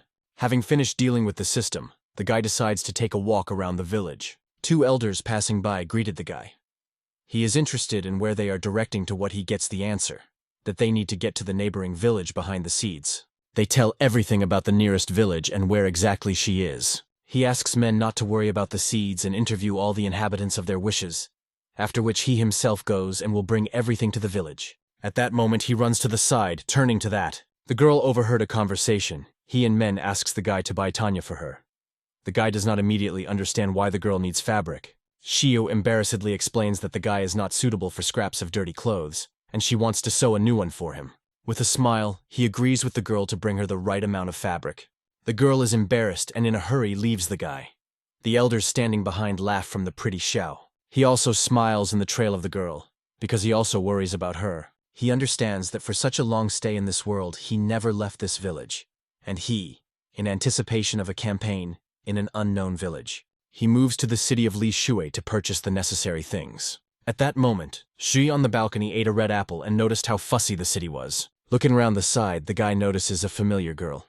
The guy realized that this is the very girl he saw when he appeared in this world. I do not want to contact a guy, covering his face with a hood. Several men accompanying the girl also notice an unknown guy, but does not show in any way. The girl radiates the power of the guy, but passers-by does not want to contact him. Walking along the road, to accompanying the girl in a note how the guy was strong, and they should be more careful.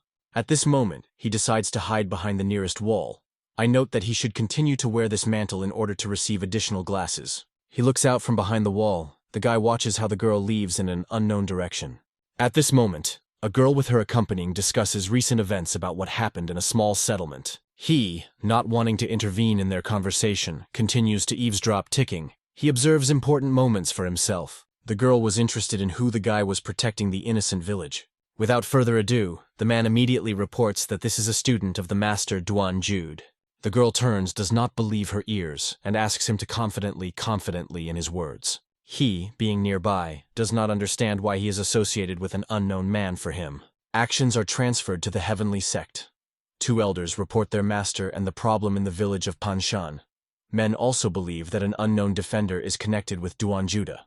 Explains that they should not continue to fall into the village in the evening, because there will be consequences. The head of the sections did not want to agree with his advisor, calling his words nonsense. The head of the sect believes that they did not suffer losses for them, and this is a small problem, which in the future they will cope. When leaving, the head of the heavenly sect asks the sect Zhang to take care of the guy and solve this problem. The man approaches the edge of the balcony and looks into the distance. The head of the sect requires that tomorrow they would bring this guy to the heavenly sect. Inspecting the surroundings of the heavenly sect, the man notices that a guy can become a threat to them, which should be solved in the bud. The head of the heavenly sect offers the guy to make it just apologize and solve this problem. The head of the sect Luo Yang was struck by the decision of the man. He was not satisfied with the usual apology because he squeezed his teeth greatly. A man through his teeth could not afford Luo Yang to gain a foothold like a weak sect and allow himself to humiliate himself in the future. At that moment, an unknown figure declared that she does not agree with the decision of the head of the heavenly sect appears behind the men. The woman stops and looks at the head of the heavenly sect with a serious look. The man welcomes the elder song in parallel I am interested in for some reason that she does not agree with his decision. The woman explains that this is a slippery guy, and he should be eliminated immediately due to his lifestyle. The woman continued to tell various facts about the guy to bring everything to the fact that he should be immediately eliminated. One of the elders adds that for a student of Duan Juda, this is a normal practice, and for them it is a regular hobby. The woman insists on her innocence, explaining that the guy needs to be punished immediately for his misconduct. The head of the sect finishes this discussion by the fact that they will know everything tomorrow when the guy arrives in the heavenly sect. The head of Luo was still unhappy that he had to meet a guy without the opportunity to punish him. The woman preferred to remain silent, after which she left this hall. At that moment, he, having purchased all the things he needed, left the store saying goodbye to the merchant. The guy was pleased that he managed to purchase all the necessary things and also accumulate a large number of cruel actions. Going beyond the borders of the city, the guy applies his abilities and goes towards the village. On the way, he appears several people of the heavenly sect that the guy himself notes. Stopping, he landed right in front of people of the heavenly sect is interested in that they forgot on its territory. The elder located in the middle declares that a misunderstanding occurred between the village and the heavenly sect. With distrust, the guy looked at the representative of the heavenly sect, questioning what misunderstanding he talks about. The guy understands that the heavenly sect still thinks that he is a student of Judah, and therefore they sent a negotiator to him. The man, a little scared, asks the guy to come to the heavenly sect and solve this misunderstanding once and for all. Not although he agrees with the negotiator and silently leaves their dialogue, ascending to his abilities towards the village. On the way to the village, the guy thinks over the reason why they wanted to invite him to a heavenly sect. With a grin, the guy notes that he also knows how to get to the heavenly sect, and in particular, to their treasury. Having reached the village, the guy gives the necessary fabrics of xiao and other things to the inhabitants of the village. The girl thanks for the help examining the fabrics of xiao he brought, that he was taking care of her. The girl blushed a little, her compliments trying to justify herself. I understand the awkwardness of the situation. The guy puts his hand on the girl's head, calls that stupid. The guy says that on the way to the village, he was also invited to the heavenly sect to resolve the conflict. The girl is trying to dissuade the guy because heavenly sects is a large number of cultivators to you and it can be dangerous there. Xiao didn't even want to think that a guy might not return. He asks the girl to calm down because he is one of the strongest, and for him this is not a problem. With a smile, the guy also adds that as soon as he returns, he would like to try on new clothes as Sewn Girl. The girl agrees with the decision of the guy, let him go into the heavenly sect. The next day, Shui arrives in the heavenly sect. Wearing his mantle, the guy knocked several times into the room and then went inside. With a calm face, the guy slowly goes to the head of the heavenly sect. At that moment, the man sat on his golden throne around him by his other allies from various sects. Each of those present in this room pursued different goals, and this audience was supposed to resolve the conflict. The head of the heavenly sect, not wanting to smoke, immediately went to the matter and the recent conflict in the territory of the village of Shui. Shu was interested in how sects planned to resolve this conflict, because it was they who attacked his village. The woman interrupting the head of the heavenly sect immediately declares that the guy had before that robbed their treasury. Having dismissed Shui, pretends that he does not understand what treasury is talking about, adding that apparently they themselves lost their things and are looking for the guilty. Several chapters of sects were outraged by such an ignorance from the guy. Sue asks to stop screaming and still proceed to the facts and evidence that the prosecution should be present. One of the sectarians states that the guy is not very much for the accident, but he managed to identify him, paying attention to one of the subordinates who expressed his opinion. Shui understood that he could not defeat the absolutely all sectarians who attacked the village. Not wanting to excite, Shui publicly states that in measures of defense, he had to kill absolutely all the attackers of the sectarians. The head of the heavenly sect states that with this attitude, their negotiations will be completed, and they have nothing to talk about in the future. The guy not seeing in these negotiations any point, and he himself immediately goes to the exit. C, taking advantage of the case, finally adds that after that he will talk with his teacher and sectarians personally. The head of the heavenly sect was finally convinced that Shui is a student of Judah. The head of the sect Luo was also amazed at what he heard, because he did not fully believe in rumors. The woman, while behind the back, believed that the guy was just trying to manipulate them with Judah. The old man explains to the young cultivator that he did not correctly understand the head of the heavenly sect. Shui still decides to listen to the old man. He does not quite understand what the negotiations should have been led to, since the man was not initially set up for peace negotiations. The head of the heavenly sect, not wanting to continue to boot with a monotonous prelude, decides to go over to the essence of the meeting. The man demands that Shui apologize to each present for the incident. The man also adds that in their treasury there is a very rare object destroying any spell, and if he does not apologize, they will use it in the village. The man continues to threaten, reminding him of the defenselessness of the villagers. With a grin, Shui is interested in whether the leader of the heavenly sect is trying to threaten him. With a serious face, the head of the heavenly sect assures that this is just warnings and no more. He adds that in spite of everything, he cannot apologize. He invents the fables with his teacher, and the fact that it was he who ordered him to not apologize to anyone, otherwise the punishment will befall him. He still decides to offer a compromise to all sectarians and resolve this conflict, because he was not much interested in it. With a smile, he invites everyone to have dinner with him and talk heart to heart. Dinner took place.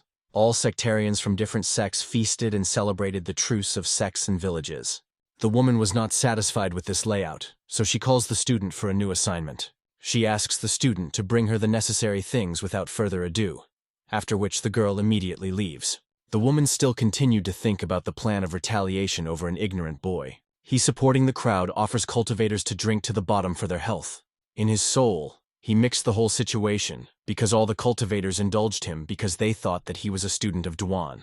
Closer to the night, he goes out into the street, noting that now he has no more problems with the heavenly sect and their subordinates. The head of the heavenly sect comes after, and decides to add that he had previously met with the master of the guy.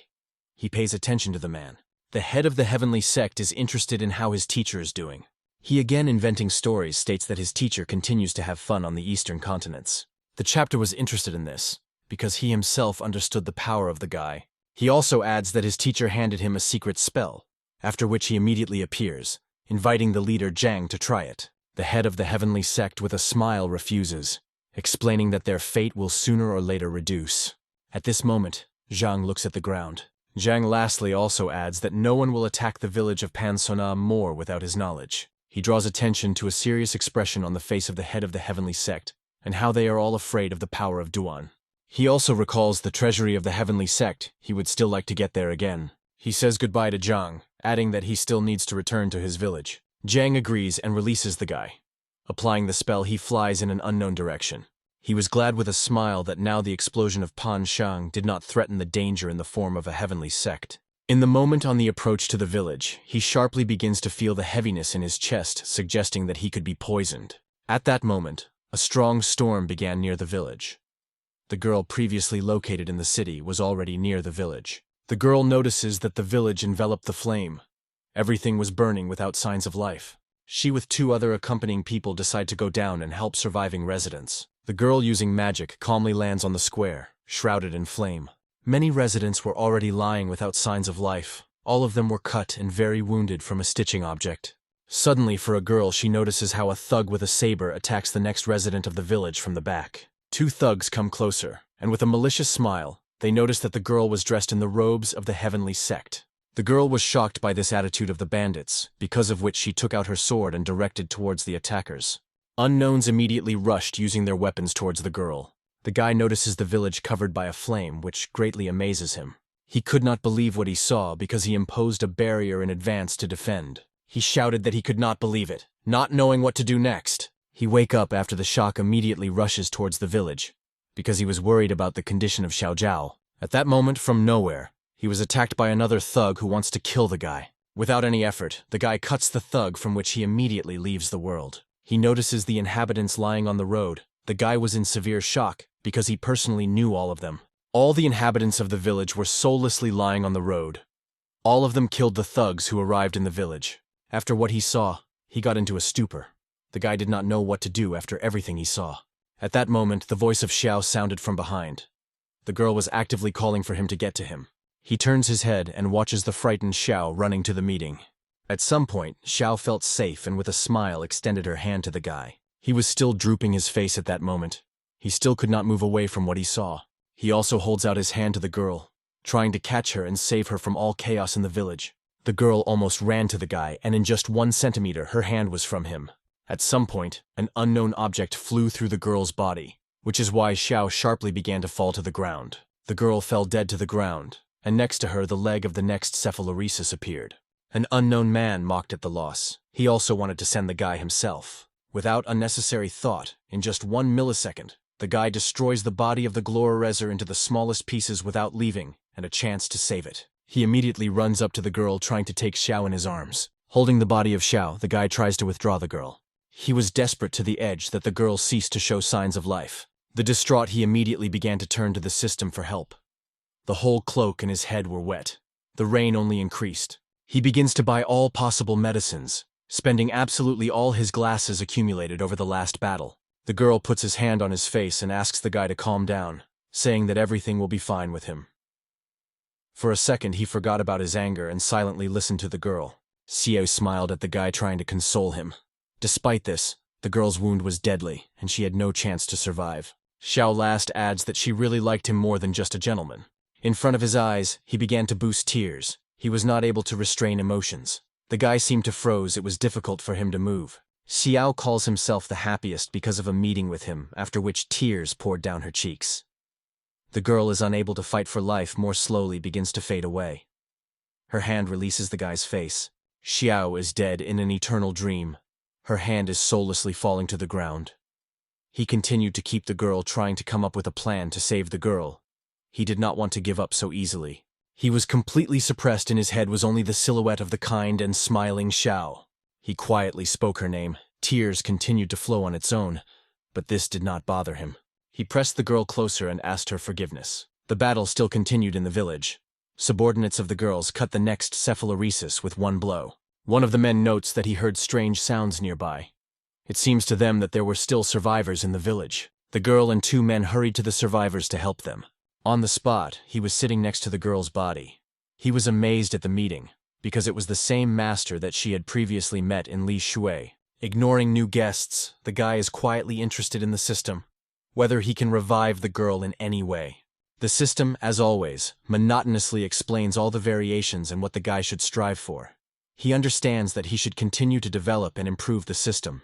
Having listened to the system to the end, he agrees to all conditions and decides to earn the perfect stage of the gold nucleus. He continues to look at the soulless body of Xiao with a crazy smile and extinguished eyes. The guy plans to use all offenders as an experience. He takes out the subject of the pagoda of the soul and decides to use it on the body of Xiao. Having read the spell, puts the girl's soul in an object in order to save her in the future. The system still decides to turn to the guy with the proposal to bury the girl's body and show respect for her. The girl begins to remember the guy and who he was at the first meeting. She was surprised that he became so strong in such a short time. He decides to turn to the girl with the question of whether they know who the attackers were. The girl was in a stupor and did not know what to do. Hatred was read on his face. The guy was decided to take revenge on his offenders and all involved. The girl felt strong pressure froze. It was difficult for her to answer his question. A nervous girl still decides to speak with him. Having lowered his head and then lifting herself towards the guy, the girl calls the thugs of the Sect of Fallen Souls. Without any words, Chui uses the ability and immediately directs towards the Sect of Fallen Souls. At the entrance, he immediately eliminates a dozen students of the sect.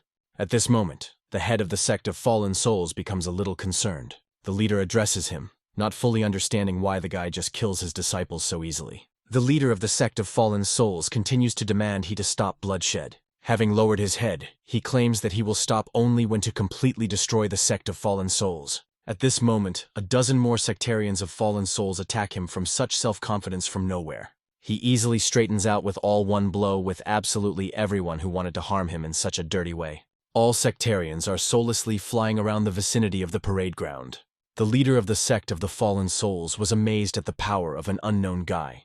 The leader orders all his students to retreat immediately, explaining that they have not a single chance. The leader of the sect immediately begins to use his strength, then calls on the black fiery dragon rising into heaven.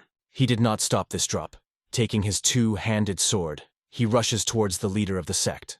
The fiery dragon sharply begins to fly to the ground aside he with the desire to absorb an arrogant guy. Without unnecessary emotions, he immediately calls the wave of absorption and directs towards the fiery dragon.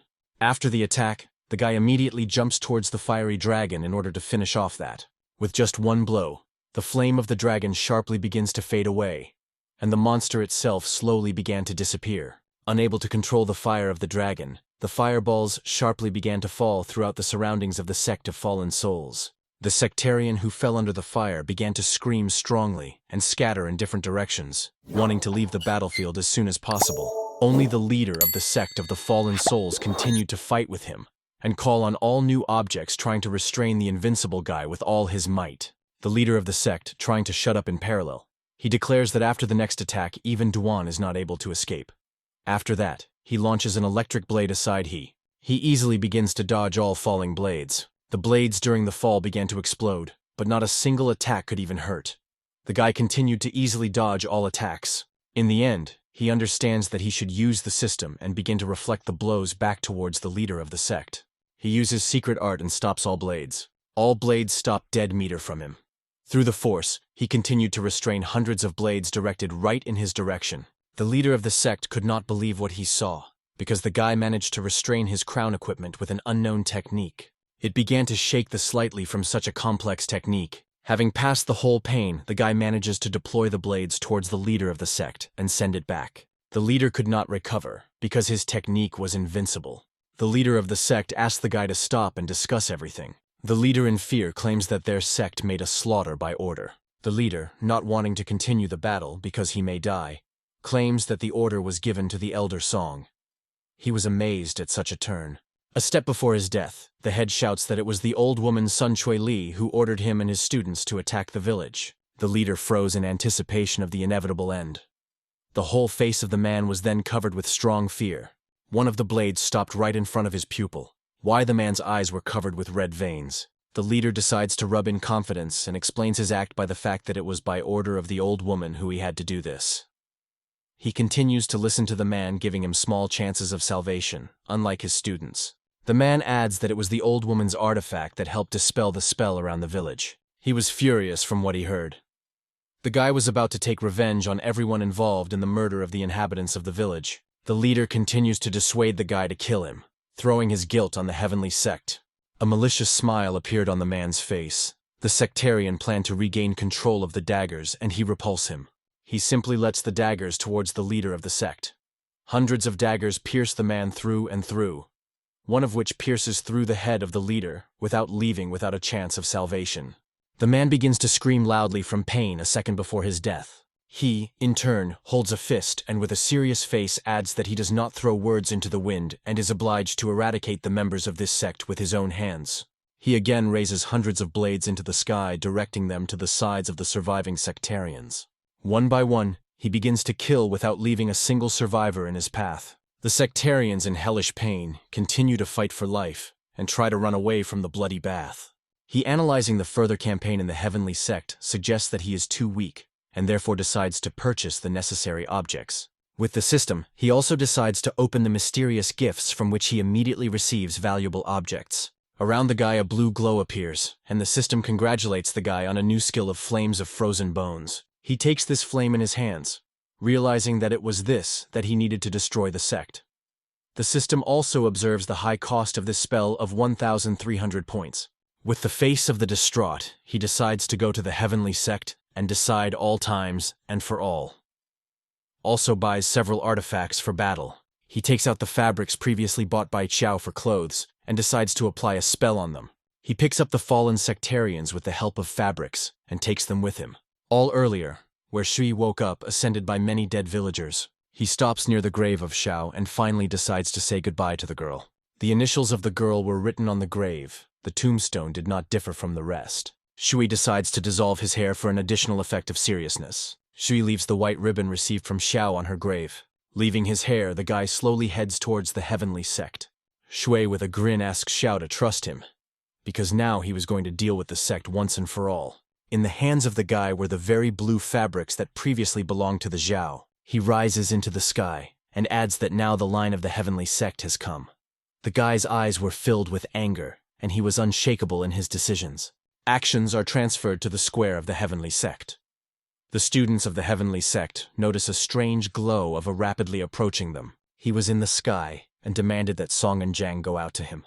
The masters of the heavenly sect were struck by such impudence from the boy. Without unnecessary preludes, he weakens the grip and releases all the dead sectarians to the square of the heavenly sect.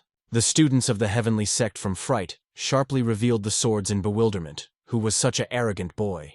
One after another, sectarians continued to fall on the square, covering the entire space with corpses. The area was gradually stained in red tones due to the abundance of blood of dead sectarians. At that moment, he gradually began to receive points for all his actions, which he had little worried at the moment. With an indifferent and tired face, he demands that Zhang and Song go to his square, because otherwise he planned to completely destroy the heavenly sect. Several students who were still in the square became in the rack in order to repulse the unknown guy. He begins to enrage that no one came to him, because the guy wanted justice. He invites students to atone for the sins of their teachers and mentors. At that moment, the issue was resolved in the hall. The chapter was interested in that the elder Song had already managed to make Mr. Su. The head of the sect claims that he promised to defend the sect Panshan. The old woman, not understanding what the problem, continues to insist that there is nothing in the murder of the villagers. The chapter dismisses with his hand, realizing that the old woman had done things. At this moment, Shui demands that Zhang and Song go to his square. A minute later, a warning followed with a further threat of Shui with the destruction of a completely heavenly sect. The head of the heavenly sect understands that the guy came with serious intentions and looks down on him. At that moment, one of the students of the heavenly sect runs into the hall with a statement that Shu had already killed several elite students of the senior hall.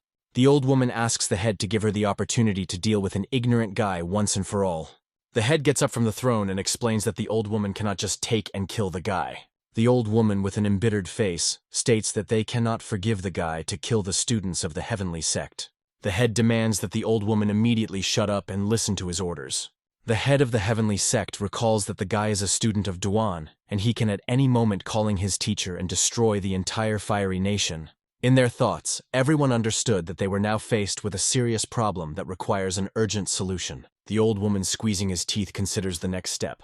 To solve this problem, the old woman, through sweat, still decides to go out and answer for his actions before the guy. Destroyed. A dozen more students of the heavenly sect continued to stand unshakably in the square in anticipation of Song and Zhang. The head of the sect, including his other subordinates, goes to the square and notices the lying leader of the fallen souls and his people. He adds through the grin that he is glad to see all the people he needs. He states that the head of the heavenly sect will understand everything only after he is able to deal with the old woman. The surviving students say that the guy is too strong and, without unnecessary hesitation, killed the elder for accused him of everything that happened. One of the students points a finger at the guy, calling him a monster, which should be eliminated immediately. All students agree with the words of the student and decide to punish him together for his actions. He laughed the phrase that the heavenly sect did nothing, calling him a monster. He shouted the accusations towards the old woman and the fact that she destroyed his village. He begins to insult a woman, publicly accusing her of all her deeds. Pupils and elders were amazed at what they heard, because they first recognized such information about their sect. The head of the sect decides to contact a guy with an apology. The old woman at that moment extends an expensive potion to the guy as an apology. The old woman begins to apologize, in the moment, having agreed by calling the inhabitants of insects. He silently takes the potion in his hand. The old woman continues to apologize, hoping that this will make amends her guilt before the guy. He throws the potion with all his vigor on the floor, breaking that. He continues to actively trample the remains of the potion without evaluating the positive gesture of the old woman. He wants to take revenge on his friends and the girl killing the old woman. He slowly begins to go towards the old woman to realize a plan of revenge. The head of the sect decides to ask what the guy wants to do with a woman. He tightly takes the sword in his hand using the acceleration spell. He sharply begins to run towards the old woman in order to take revenge on all the inhabitants with blood. The old woman, understanding that she has no other output, becomes in the rack, preparing to repel the attack. The guy continues to actively reduce distances to his goal. He, through his teeth, analyzes his entire plan. The guy planned to inflict several strokes to injure the old woman, and then burn with an icy bonfire. In the moment at the battlefield, a big explosion takes place, destroying everything that was nearby. He does not have time to dodge such a strong attack, because of which he flies back with his sword. He falls on the square without strength, because right across his body there was a blow without any blocking. He kneels, abandoning his own blood, departing from the last blow and taking a breath. He again becomes in the rack for another counter, offensive. The leader of the heavenly sect asks the guy to calm down and stop in order to prevent even greater victims. He overturned his head, mocking a man. He was not much interested in this, because the main goal of the guy was revenge and the murder of an old woman. A woman shouts about the recklessness of a guy who is ready to put on the end of tens of other lives. He, putting one hand to his chest, states that Christians killed by the old woman were more than just people for him, and he planned to take revenge for them. The students of the heavenly sect were struck by this outcome. Many those present no longer understood on which side they were. All those present gradually begin to believe the words, because of which the guy begins to accumulate points of deception. The leader of the heavenly sect states that he will not attack the guy due to the fact that he is a student of the famous master. At this moment, he begins to accumulate blue energy in his palm. The guy was not going to stop there. The elders of the sect were struck by what they saw, because this technique was not previously presented anywhere. He defiantly raises the ball of icy fire with his hand up. The energy of the guy in his hand gradually began to transform into something else. The color of the ball was slowly covered with a greenish tint, which gave it a greater effect of intimidation. The leader of the heavenly sect himself was amazed at this technique, because for such a large amount of time he also saw something like that for the first time. The leader begins to notice, looking around the guy, that he managed to collect a large number of fantastic objects. The leader of the heavenly sect adds that he needs to get rid of the objects of the guy in his hands. He continues to unite his forces in his hands. The blue glow continued to increase, absorbing everything around. After activating its ability, a strong flash occurred. The earth shuddered at that moment. A moment later, the strongest explosion sounded, and nothing remained of the square. The leader of the sect, not having time to react, was still amazed at the power of this technique. He again continued to accumulate his energy in his hands and direct towards the old woman. He shouted loudly that he wanted to unite two techniques together, because of which the glow again absorbs all the warfa. A second explosion sounded with even greater power. All students and masters could not even move from such powerful technology. The head of the heavenly sectary asks the guy to calm down and end the whole performance, noting that everyone will die. He was little interested, and he continued to develop his technique. A strange crack was sounded at the guy's feet. With the help of his energy, he begins to defiantly do something like a lotus. He holds out a bluish shade in front of him. In the end, he adds that he will have enough as a victim the life of the old woman by letting Lily towards the masters. The masters of the inclusive and the leader of the heavenly sect are silently watching as the lotus heads in their direction. He shouts a cancer phrase to activate an explosive lotus and destroy everything surrounded by it. The lotus begins to more and more ignorantly dispelling white light in the area of the heavenly sect. White light gradually dragged on the non-existence of all sectarians nearby. A strong explosion sounded in the moment, and everything in the district was enveloped in a bright flame. The head of the sect understands that he will not be able to save the elders for whom this lotus was intended. The old woman at the last moment manages to cover his face with his own hands. The woman was more and more enveloped in the white light, absorbing her completely. At the last moment, the old woman only manages to squeak from severe pain. White light instantly absorbs the old woman without leaving no chance of salvation. The man uses the spell at the same moment as everything takes off into the air. A man jumps into the thick of the whole explosion in an attempt to overcome all destruction. The entire settlement of the heavenly sect was destroyed. All buildings located in the district were shrouded in the strongest flame and destruction. In the place where the lot was a deep hole from which the flames of flames were emerging mixed with smoke. The students of the heavenly sect were scattered throughout the area of the heavenly sect without signs of life. All people who were at the time of the explosion were dead, which he rejoiced. He, in turn, returns to the dilapidated heavenly sect and observes the entire chaos located there. He continues to receive an endless number of points for the system with incredible speed. With a mental laugh, the guy begins to scream while in ruins. With an even greater laugh, he begins to scream with joy, because the guy managed to take revenge on his offenders. He raised his head, claims that he was able to avenge his loved ones. The buildings continued to actively collapse one after another. He asked for forgiveness from his inhabitants for what was happening. A severe pain was visible on the guy's face, which could not be cured by anything, even revenge. In his thoughts, he rushed about the images of village inhabitants who smiled sweetly at the guy. Sho also slowly approached the guy and smiled at his exploits. He understands that he should finish this stage and follow further.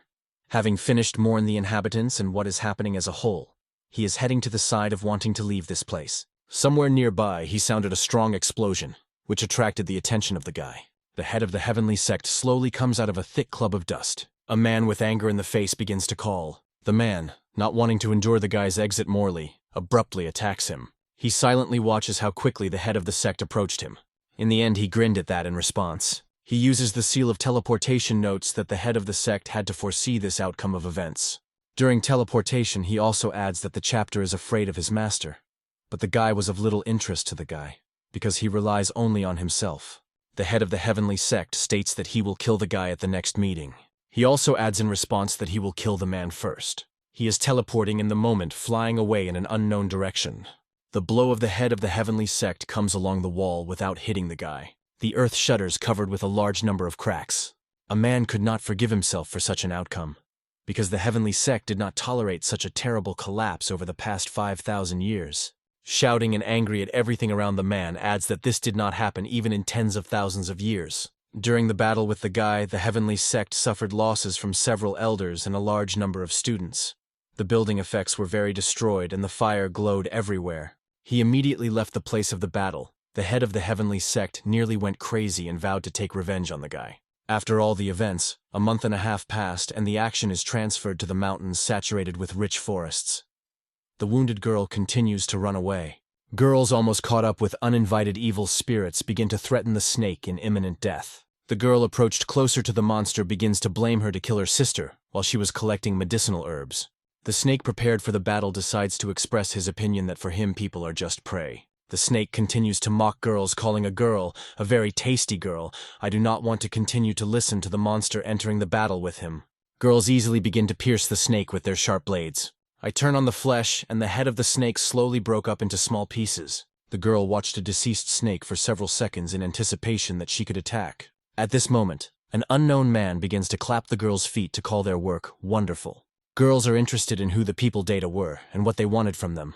A man thanked the girls for the courage and asks to give him this snake. With his hands in front of him, a serious face, a man demands that you be given all his magic objects and roll away from his eyes. The girls still could not understand who exactly tried to rob them, because earlier they did not meet these people. The man frowned at the defenseless girls, because there were several times more people. Reluctantly, the girls agree to give their weapons and artifacts for their salvation.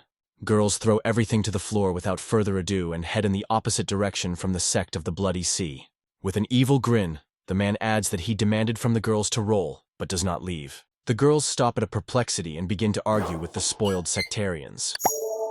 The man believed that he himself is free to decide the fate of an ordinary person. Sticking his head and continuing to behave like a spoiled child, the sectarian declares that in a good mood, he planned to save the girl's life. The girls prepared for the worst, because the man decides to add that after they decided to insult him, he changed his mind to leave the girls alive. An unknown man said that at the moment, they are robbed themselves. The guard draws attention to him standing with his two-handed sword nearby. He, picking up in his ear and with a calm face, demands that the sectarians hurry to give all their values to him. The girls were amazed that such an inconspicuous guy decided to stand up for them. The security and the head of the sectarians were at a loss from such impudence, because their number surpassed a miserable guy with a sword. One of the girls is still amazed at the courage of the guy, begins to assume that the guy is disturbed and simply looking for his fate. One of the sectarians states that he behaves unprofessional, and this forest was their territory for robberies.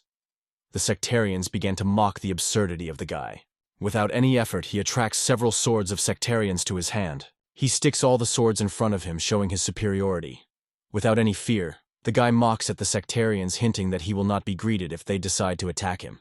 The men were amazed that the guy had artifacts for such magic and began to repulse the arrogant guy. One of the senior sectarians accepts the challenge and also mocks at the helplessness of the guy, because for him, this magic is unremarkable. He, pointing a finger at the sectarians, demands to think about all the consequences, because he was alone and came to them voluntarily. The head of the group of sectarians gives the order to deal with him immediately and feed his corpse to the dogs after. The man was still sure that the guy was a weak cultivator. Without extra words, the whole guard sharply begins to step towards the lonely standing hay. He understands that he will have to accept this battle and deal with all sectarians. He uses his two-handed sword to defeat all sectarians with one blow. Without any effort, he cuts all the attackers without leaving them and a chance to repulse in the future. The head of the group was amazed that the guy managed to defeat all his elite warriors with only one blow. He begins to mock the helplessness of a man and how quickly he became as lonely as himself. He was assigned a sword to the throat of a man. The sectarian did not understand why the guy found himself so on the Sect of the Bloody Sea, and why they bought him so much. Without any extra emotion, He immediately explains that he was not interested in the sect of the Bloody Sea, because he came to rob the sectarians. The sectarian was angry and confused from his position, because he was not so humiliated so. The girl watching heroism, he chuckled slightly at what was happening. Suddenly, the girl felt that the strength around the guy had increased sharply, and he no longer seemed an ordinary cultivator. The girl understands that this was planned by a guy, and he specifically hides his strength in front of other people. The girl comes closer and turns to him with a request to leave without unnecessary problems. He flatly refuses, because he was not afraid of the greatness of the sect of the Bloody Sea. The girls were at a loss from the guy's actions. He, coughing up and trying to make a pathos expression on his face, asks the girls to stay and continue to observe their confrontation. The girls could not understand what the guy was achieving, suggests that he lost his mind. The sectarian, lowering his head, claims that earlier their sect has never humiliated other people. On the face of the man, the veins began to speak with anger. The man could not allow him to further humiliate him. He, without reacting to the insults of the guy, picks in his ear. The guy does not believe that the man is as formidable as he talks about it. He thoughts in his thoughts that the murder of people brings him much more points than demonic animals, and this suited him more. The man demands that he stay in this place and expect his death. A man, without waiting for permission from, he begins to head into the depths of the forest. At this moment, one of the wounded sectarians begins to cough after a deadly blow. He, realizing that another surviving sectarian appeared, calling the man to take his subordinate. The man silently stops waiting for the next move. He understands that the man decides to join him in the battle, accepting the challenge. Souza approaches a man with his two-handed sword. The man turns sharply, becoming in the rack. The man is interested in what the guy decided to do with him and whether he plans to fight. Having lowered his head, he only adds that he is trying to think about everything. Under the feet of the guy, his energy continued to spark. He stated that it was better to kill the future leader and attract more attention to himself. The man was amazed that the guy was really going to kill him. Girls with fear on her face, he calls a madman, because this was the future leader of the great sect. The girl holding out his hand to, he asks him to calm down and not kill the arrogant man. He, with a grin, continues to look down on a miserable man. The man, without enduring, accepts the battle, and still decides to teach the guy for his arrogance. He mocks at the man, because he knew the outcome of the battle in front of So Hao exceeded many times by strength. Without any resistance, he cuts a man in half without leaving a chance to life. The sectarian, still trying to get up, was amazed that he so easily killed the future leader of the Blood Sea sect. For the murder of the leader, he receives additional glasses, and slowly begins to return to the surviving sectarian. He comes closer and helps the sectarian get up. The guy's plan was simple. He asks the sectarian to go to the sect and bring the leader to the same place. He allows him to go to his sect. In the end, he kindly waves his hand, asking him to report the incident as soon as possible. The sectarian silently goes into the thick of the forest, allegedly in his sect of the Bloody Sea. The girl on the edge was struck by the recklessness of the guy, because he easily let their enemy go. He comes closer and is interested in the girl, whether there are cultivators in the sect at the stage of emergence, to which he receives a negative answer. He assures the girls with a smile that it makes no sense to worry about it, because he is several times superior to all in strength. He immediately asks the girls to collect firewood so that he can cook food he caught. In a short time, the girls collected the right amount of wood for the fire. In a short time, he made an impromptu fire and caught a lot of food for 3. All the food looked quite appetizing. The SBE, with a smile, asks the girls to wait until he cooks everything at a fire for a greater taste. The girls were struck by the fact that Sui did not react to the approach of danger, because the sect of the Blood Sea had already advanced to them. He uses his strength to set fire to the tree so that the fire breaks out. The girls could not understand what the guy was trying to cook at the moment. He holds out a girl one piece of meat. She be confusedly picking up meat, noting hospitality and kindness to them.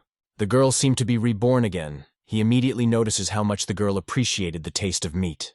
At this moment, an inconspicuous cave was near the outban of the forest, inside which the old man lay. A man sleeps carefree in his den.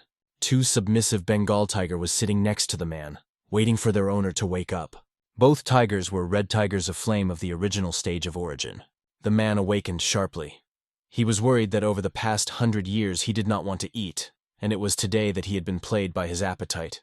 Tigers began to shake slightly, thinking that their master was saying about them.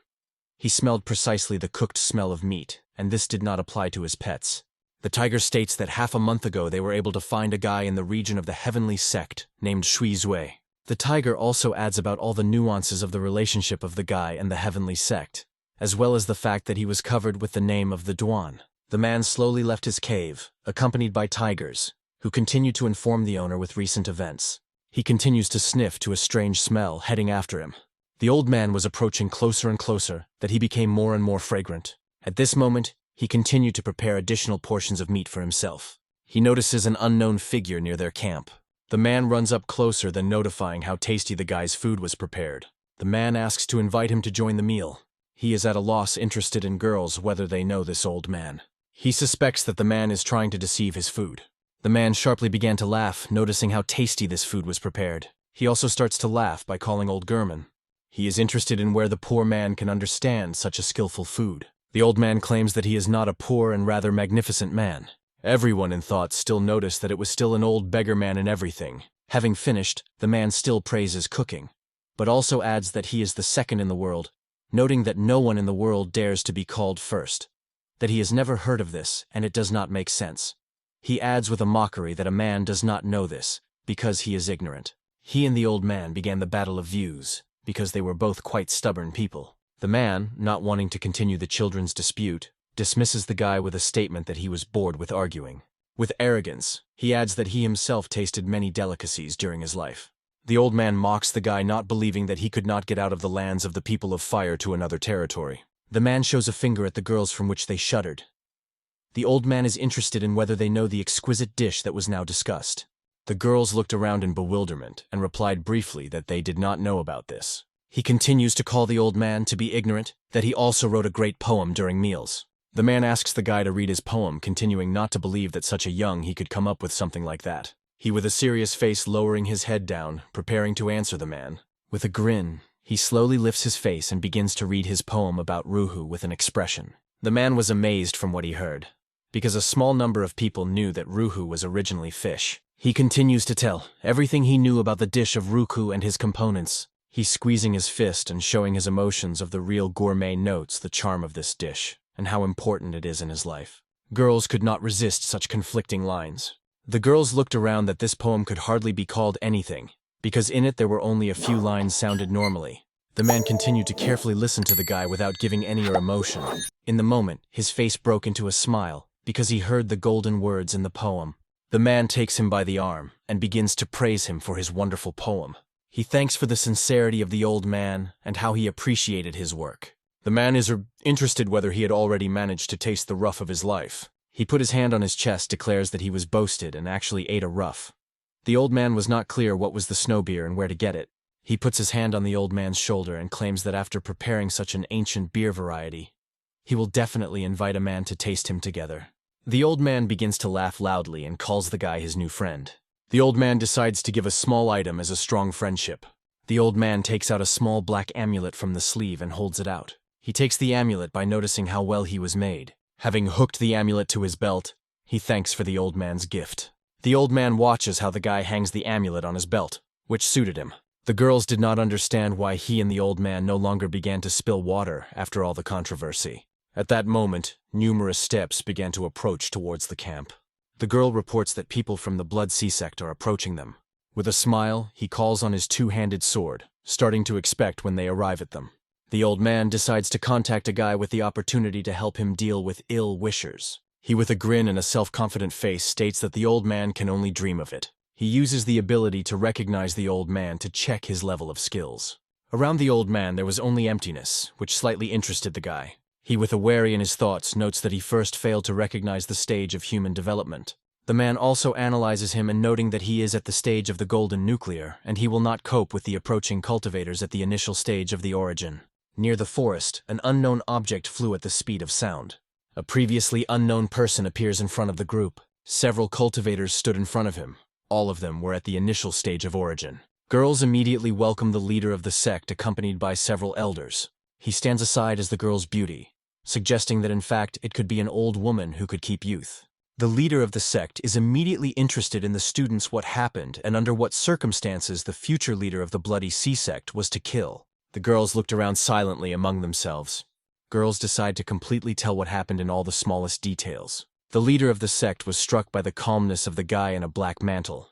Because he tried to lure the rest of the Bloody Sea, all sectarians silently squinted at the guy, suggesting that he was bad thoughts in relation to the girls. He does not understand what is happening and why everyone is mowing at him. The old man, like others, looked at the boy askance. Nearby, another unknown sound appeared in the forest, which he immediately notices, and the leader of the Sect of Great Changes, an unknown man without trying to hide, continued to approach the crowd. Strange words calling their son rang out from the forest. Going out of the light of an old man with an embittered expression on his face demanded to confess to the unknown person who killed his son. The leader of the Sect of Great Changes welcomes the leader of the Blood Sea sect. The man begins to scream and continue to demand that the unknown killer comes to him immediately. The elders are interested in the leader of the Great Changes what they should do next. The leader of the sect, preparing for the battle, gives the elders to prepare and protect because he helped their students. Men implicitly agree with the decision of the leader. Behind the leader of the Bloody Sea, several more subordinates appear. He continues to silently observe what is happening. The old man squinted at the guy in anticipation of that decision. The old man gradually approached closer and closer. He squinted at the expression on his face. The guy gradually began to confuse and nervous. He is recent to the old man, and sorry to stop looking at him like that. The old man does not understand why he still did not accept his help. Because among him there were too many people stronger than the guy. The old man, trying to rise in the guy's eyes, adds that his chance has left, and now even if he begs, he will not help. He shows with bewilderment a finger at the crowd, calling them a bunch of weaknesses to nothing, which are not represented for him. The old man indignantly pokes his finger in the face of the guy and declares that he will be the first to kill a self-confident guy when he is on the verge of death. He tries to remove the old man's hand, adding that if a man manages to kill him, he will take his last name. He and the old man began to argue again and quarrel among themselves to bring almost to a fight. The leader of the Sect of Great Changes unfolded towards the arguing old man, and he and the old man shouted at each other, almost spitting on each other. She wanted to kill the opponent. The leader could not understand what was happening and why an unknown guy screamed so loudly at the old man. The leader of the Blood Sea demands that he and the old man immediately shut up. Without any explanation, the leader of the Bloody Sea directs the spell towards the arguing he and the old man. The leader of Great Changes does not have time to repel the attack. The embittered leader of the Bloody Sea continued to use spells for a second attack. The old man and he did not move it, and they continued to argue. At that moment, from behind the blood, the leader of the Bloody Sea jumped, steamed. The leader of Great Changes requires the elders to immediately help the guy. He manages to pay attention, like the old man turning his head towards the leader of the Bloody Sea.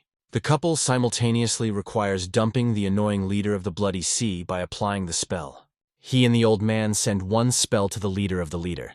The leader understands that he is not able to dodge the directed attack, he and the old man. The leader, with incredible power, flies away. The leader of the Bloody Sea breaks one tree after another, unable to block such a strong technique. The leader of the Bloody Sea is not able to withstand such a serious blow. In the old man's eyes, everything rushed as if in a millisecond. Stopping a few meters from him, the leader of the sect is interested in what has happened to him at the moment. A small blue flame appears on the man's leg. The flame slowly spread throughout the body of a man, from which he began to scream. The flame with incredible speed sharply began to absorb the old man from head to toe. In the end, the man began to gradually freeze without a chance to get out. Only a small bluish crystal lying carelessly in the forest remained from the leader of the Bloody Sea. The rest of the elders of the Bloody Sea continued to watch how their leader disappeared into their eyes. The student of Great Changes suggested that it was the old man who managed to apply such a strange spell. At this moment, the system announces that he managed to defeat the leader and get a large number of experience points. The old man looked suspiciously at the guy, realizing that it was in fact that he had used such a strange and not previously seen spell. The old man decides to ask the guy how he managed to apply a well-known technique. He with a mockery declares that he can teach an ignorant old man if he asks. The old man refuses such a spell. The man slowly begins to go aside, saying goodbye to the ignorant he. He claims that he no longer wants to see the old man and does not expect a further meeting with him. The old man disappears in the moment without leaving, and a chance to see in which direction he moved. He was alert that the man was able to leave so quickly ahead of even divine escape spells. Everyone was amazed that the guy simply drove off the old man who saved them all a second ago. People silently continued to look at him carelessly standing. The guy turned around and also looked inquiringly at the crowd. The sect of the Bloody Fog, having lost the leader, did not despair and laughed loudly. All sectarians exposed the blades and were ready to immediately attack the self-confident he. He, picking in his ear, observes that he is glad that the old man had left and stopped interfering with opponents. The sectarians combine common efforts and declare that their hands are untied without a leader. All sectarians come to a common decision to defeat him and re-elect a new leader. The bloody sectarians add that they are ready to eliminate the Sect of Great Changes in addition, which struck the leader and elders of the Sect of Great Changes. The Elder of Great Changes calls sectarians shameless in relation to their leader. The sectarians continue to insult the leader of the Great Changes with the desire to abuse the girl. He prepared for the battle and with a serious face adds that the sectarians will be left for life. The sectarians were annoyed by a self-confident guy, and taking their blades, they sharply attacked him. Having activated his crown cold fire, it becomes in the rack, waiting for the sectarians to come at a closer distance. He uses an ice spell on sectarians, hitting one after another. The hand of one of the sectarians touches the ice. The sectarian's face turned pale with severe pain. A strong explosion takes place in the moment, and the icy fire completely absorbs self-confident and frivolous sectarians. The sectarians are not able to withstand due to their weak abilities continue to try to resist. One by one, they completely impress the icy fire. All sectarians are quickly covered with ice without a single chance. Only their hands stretching to the light were visible through piles of ice. After the end of the battle, only a few ice shops remain on the field without signs of life. The leader of the Great Changes, including the elders, were struck by such a turn. Under his feet he remained small fragments of Luda. The entire surface where the battle took place was covered with a layer of ice. The leader of the Great Changes could not believe the eyes. She was only interested in one question, who this guy was. He grinned in response. After all, another sect became interested in his person. It seems to be a real name with greatness. All those present were aware of recent events, and they knew that it was he who defeated the old woman's song with just one blow. He continued to smile amiably without representing the great changes in the threat for the sect. In the forest, there were still a few ice-likes without signs of life. The Eider of the Sect of Great Changes looked around that everything that happened was exactly as described in the legend. He kindly comes closer and decides to offer the girl his help after the battle. The girl tries to refuse that she did nothing for this. He continues to insist that he is a good doctor and understands serious injuries. A student of the Sect of Great Changes marks that he had previously proclaimed himself a great culinary specialist. He immediately stops the girl, explaining that this is just his hobby. The leader of the Great Changes is still perplexed by watching what is happening. He comes closer and begins to inspect the girl's body, suspecting that she can still be injured. The leader of the sect continues to insist that she does not need help, and she is in perfect order. He quarreled decides to say that he cannot be mistaken and explains his suspicions. He mocking the gullible leaders of Great Changes begins to tell some obscurity. The girl trustingly, and not suspecting any intent listening to everything said. In the moment, the girl begins to understand what the guy was talking about at the moment. With a huge speed, the leader of Great Changes flies away from calling the guy a pervert. The elders did not have time to come to their senses as the leader of the Great Changes had already left them. He only manages to look after the flying girl. One of the elders was very amazed at the guy's ignorance, because a second ago everyone praised him and called a great man. The second elder in his thoughts noticed absolutely the same thing. He was also amazed at ignorance, but still thought to invite the guy to visit their sect. The elders thank them again for the salvation of their students, and invite Shui to visit their sect. Having stepped up, the elders planned to gently thank the guy who agreed to thank the guy on the arrival.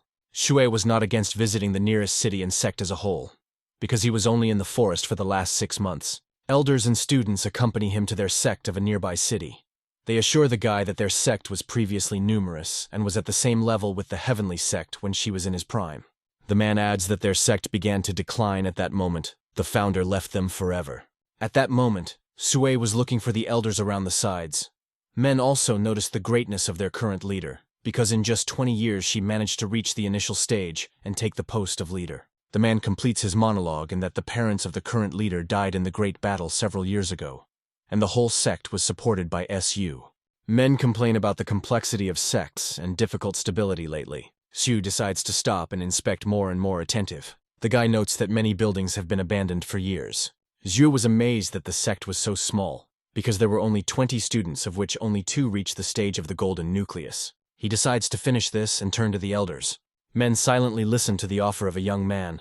Shui asks him to represent him before the rest of the name Xiaoyan. Looking around, men did not understand why the whole conspiracy of the young man. Not seeing in this request a catch, men agree with a request of Yue. Saying goodbye to the elders of Yue, it goes into the house to relax. The bed was soft enough, which immediately appreciated Shui. Placing the guy at the same moment plunged into a little sleep. Closer to the night, the guy's stomach made himself felt. The stomach rumbled with such force that the guy had to be distracted from his affairs. He began to analyze what he should do to quench hunger. In the moment, he felt a strange smell nearby. He got out of bed and went to the only window of his room. At the entrance stood the leader of the Sect of Great Changes. He did not understand why the girl decided to come to him at such a late hour. He jokingly decides to ask why the girl did not sleep. In his thoughts, the guy was not clear why the girl came. The girl suggests that he is making fun of her, because she does not need a dream in such a serious stage of development of skills. He completely forgot that cultivators could relax while in meditations. He smiled back and invited the girl to go to drink tea with him. The girl politely refuses and offers to discuss everything right on his porch. He understands that the girl cannot just go into the bedroom late at night. He still did not understand why the girl came exactly at night and did not wait for the next day. She is on the porch of the house. He turns towards the square. The girl is accidentally interested in what the guy plans to do in the near future. He begins to understand why he was invited to a sect and brought him up at a time. With a smile, he decides to make sure of his guesses. Interested in whether the leader of the Sect of Great Changes wants to invite him to a sect, she nods approvingly, confirming the guess, because she wanted to make the guy the elder of her sect. The girl looks at the guy in anticipation of a positive answer to her offer. He talks about his lonely, carefree future with a smile on his face. He looks at an empty parade ground in his thoughts, noting that he did not forget about the resurrection of his beloved Xiao. The girl continues to ask questions. She was interested in whether the guy was planning to settle down and join them. She begins to list the advantages of this proposal and the ease of all necessary actions. The girl is still at the window in anticipation of the guy's answer. He refuses this proposal with a smile, because he was not interested. The system at the end of the dialogue decides to accrue a certain number of points for his rigidity. The leader of the Sect of Great Changes was interested in why the guy refuses so easily. He decides to explain this with verses from books, which slightly amazes the girl. He continues to speak with lines from the poem without any tension. The girl understands that the guy is actually not as simple as it seemed to her at first glance. She is embarrassed to straighten her hair on her head. She was flattered by such beautiful lines. The leader of the sect was surprised that in fact the cultivator was so well-read and erudite. The girl apologizes to him for her reckless offer, because it was wrong on her part. He grinks, receiving additional experience from the system. He asks to forgive him, explaining that in fact he cannot remain with them. The girl laughs in response, noting that the guy, although slightly wild, is not a cruel guy. He realizing that he is not very cruel from the outside to increase his cruelty to the maximum. The girl looks away from the guy back to the square. The girl adds that in fact she is very envious of the careless life of the guy. The leader calls the guy unbridled with unique skills, which can easily travel and do not depend on anyone. He decides to invite the girl to go with him on a short trip and distract from everyday life. The girl no less would like to go on any journey. She explains that she is not able to just leave the sect for a while due to all the events. The girl explains that demonic sects come and constantly bother the whole sect with their threats. In this monologue, he observes an interesting fact that the presence of a large number of people. She, without unnecessary suspicions, confirms that crowds of demonic sectarians often come to them, periodically inviting students to the stage of the golden nucleus. He kept looking at the girl enthusiastically, because he came up with a plan. The girl asks the guy not to be reckless, noting that they are not as simple as it seems to him. He is self-confident, as in any other situation. He assures that the girl should not worry while he protects them. Having lowered her eyes, she adds that this will all last until he leaves them. The leader did not understand how she would later protect the sect in his absence. He agrees with the stupidity of his decision and begins to ponder the alternative. He decides to attract the system. The guy asks the one to find out what weapons they can protect the Sect of Great Changes. The system begins to search for alternative protective objects and offers the guy to use the divine homemade gun. The system complements this by the fact that this gun was unremarkable, but spent one spiritual stone and caused damage to the initial stage of origin. He sharply begins to laugh, which slightly introduces into the bewilderment of the leader of Great Changes. He assures the girl that he should not worry, and he has already come up with the perfect device to protect the sect.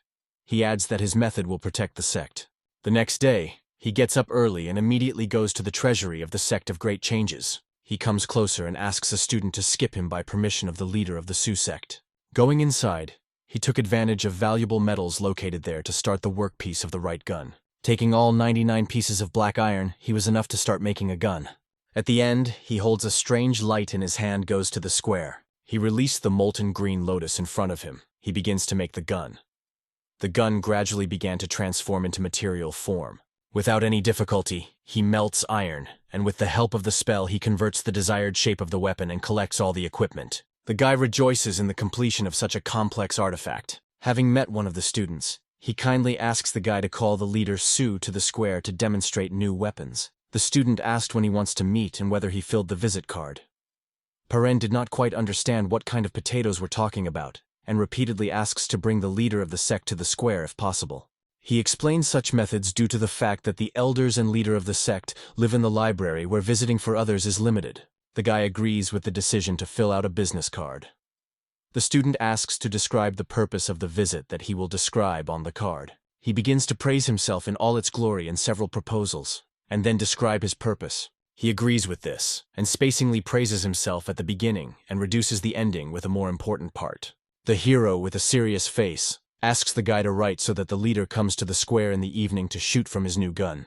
A student of the sect thanks the great cultivator for such skill, simultaneously interested in how you can call. Without coming up with anything more original, he calls himself a canon deity. The leader of the Sioux sect finished with his main matters. Accompanied by elders, goes to the square. The elders along the way noted that he spent all the iron of their treasury on the production of homemade guns. The girl with a smile explains to the elders that she had previously promised to meet and check the new weapon of the guy.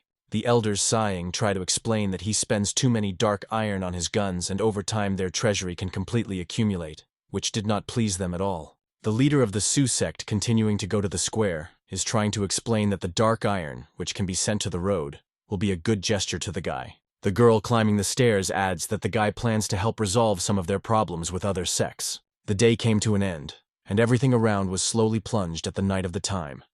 Next to he stood the same test version of the sect weapon. In the thoughts of the elders, they also continued to believe that he spent materials designed an ordinary gun. He decides to be the first to contact and say hello to the sectarians. He offers to choose a goal in the form of a mountain for the first test shot from a gun. The girl agrees with the decision of the guy, noting that among the year there are several species of animals and no more. One of the elders believes that the mountains are too far away and the gun he can leave a dent. He enthusiastically asks the sectarians to prepare and be witnesses to the first shot of this gun. He takes magic a stone taken earlier from the treasury. Putting the stone as a nucleus, the gun sharply flashed with a golden flame. The whole gun was covered with a flame and was ready for a trial shot directed uphill. The elders were also slightly surprised, because the gun was not quite ordinary. He uses the cannon spell so that it shoots. The gun in the muzzle began to gradually flash, approaching a key shot. With all his strength, the gun sharply shoots towards the mountains, raising a cloud of dust behind him. After the shot, the core easily gets to one of the mountains. The whole sky flashed with light as if it had already light, which greatly struck the sectarians. The light gradually turned back into the dusk, but the mountain, which was previously chosen as a goal, continued to actively burn. Due to such a powerful shot, the mountain was covered with flames. The forests flashed in the fire and began to burn.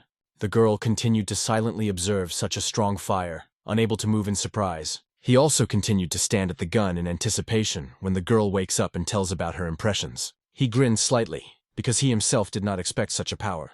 In his thoughts, he understood that he used this gun on the mountain in front of the sect. He did not see any problems in front of him and even a burnt forest. He notes that he would take a stone of spirit from the treasury in return for a shot. He comes closer and is interested in whether the leader Sue is satisfied with this creation. The girl is interested in strengthening whether he was on his own for the gun.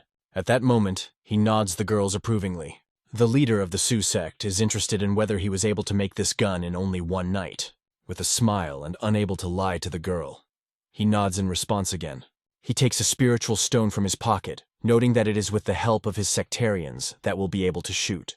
He adds that it is spiritual stones that contribute to solving problems with the raids of demonic sectarians. He decides to help the village again, offering to make 2 more guns on the remaining raw materials. The elders were in amazement from such skill. The elders, taking a part, thanks to him for such a service with a proposal to help make the remaining 2 guns. The leader of the Sioux also thanks the guy for seriously weapons for their sect. He smiles friendly to the girl, rejoicing that the leader of the sect liked his gift.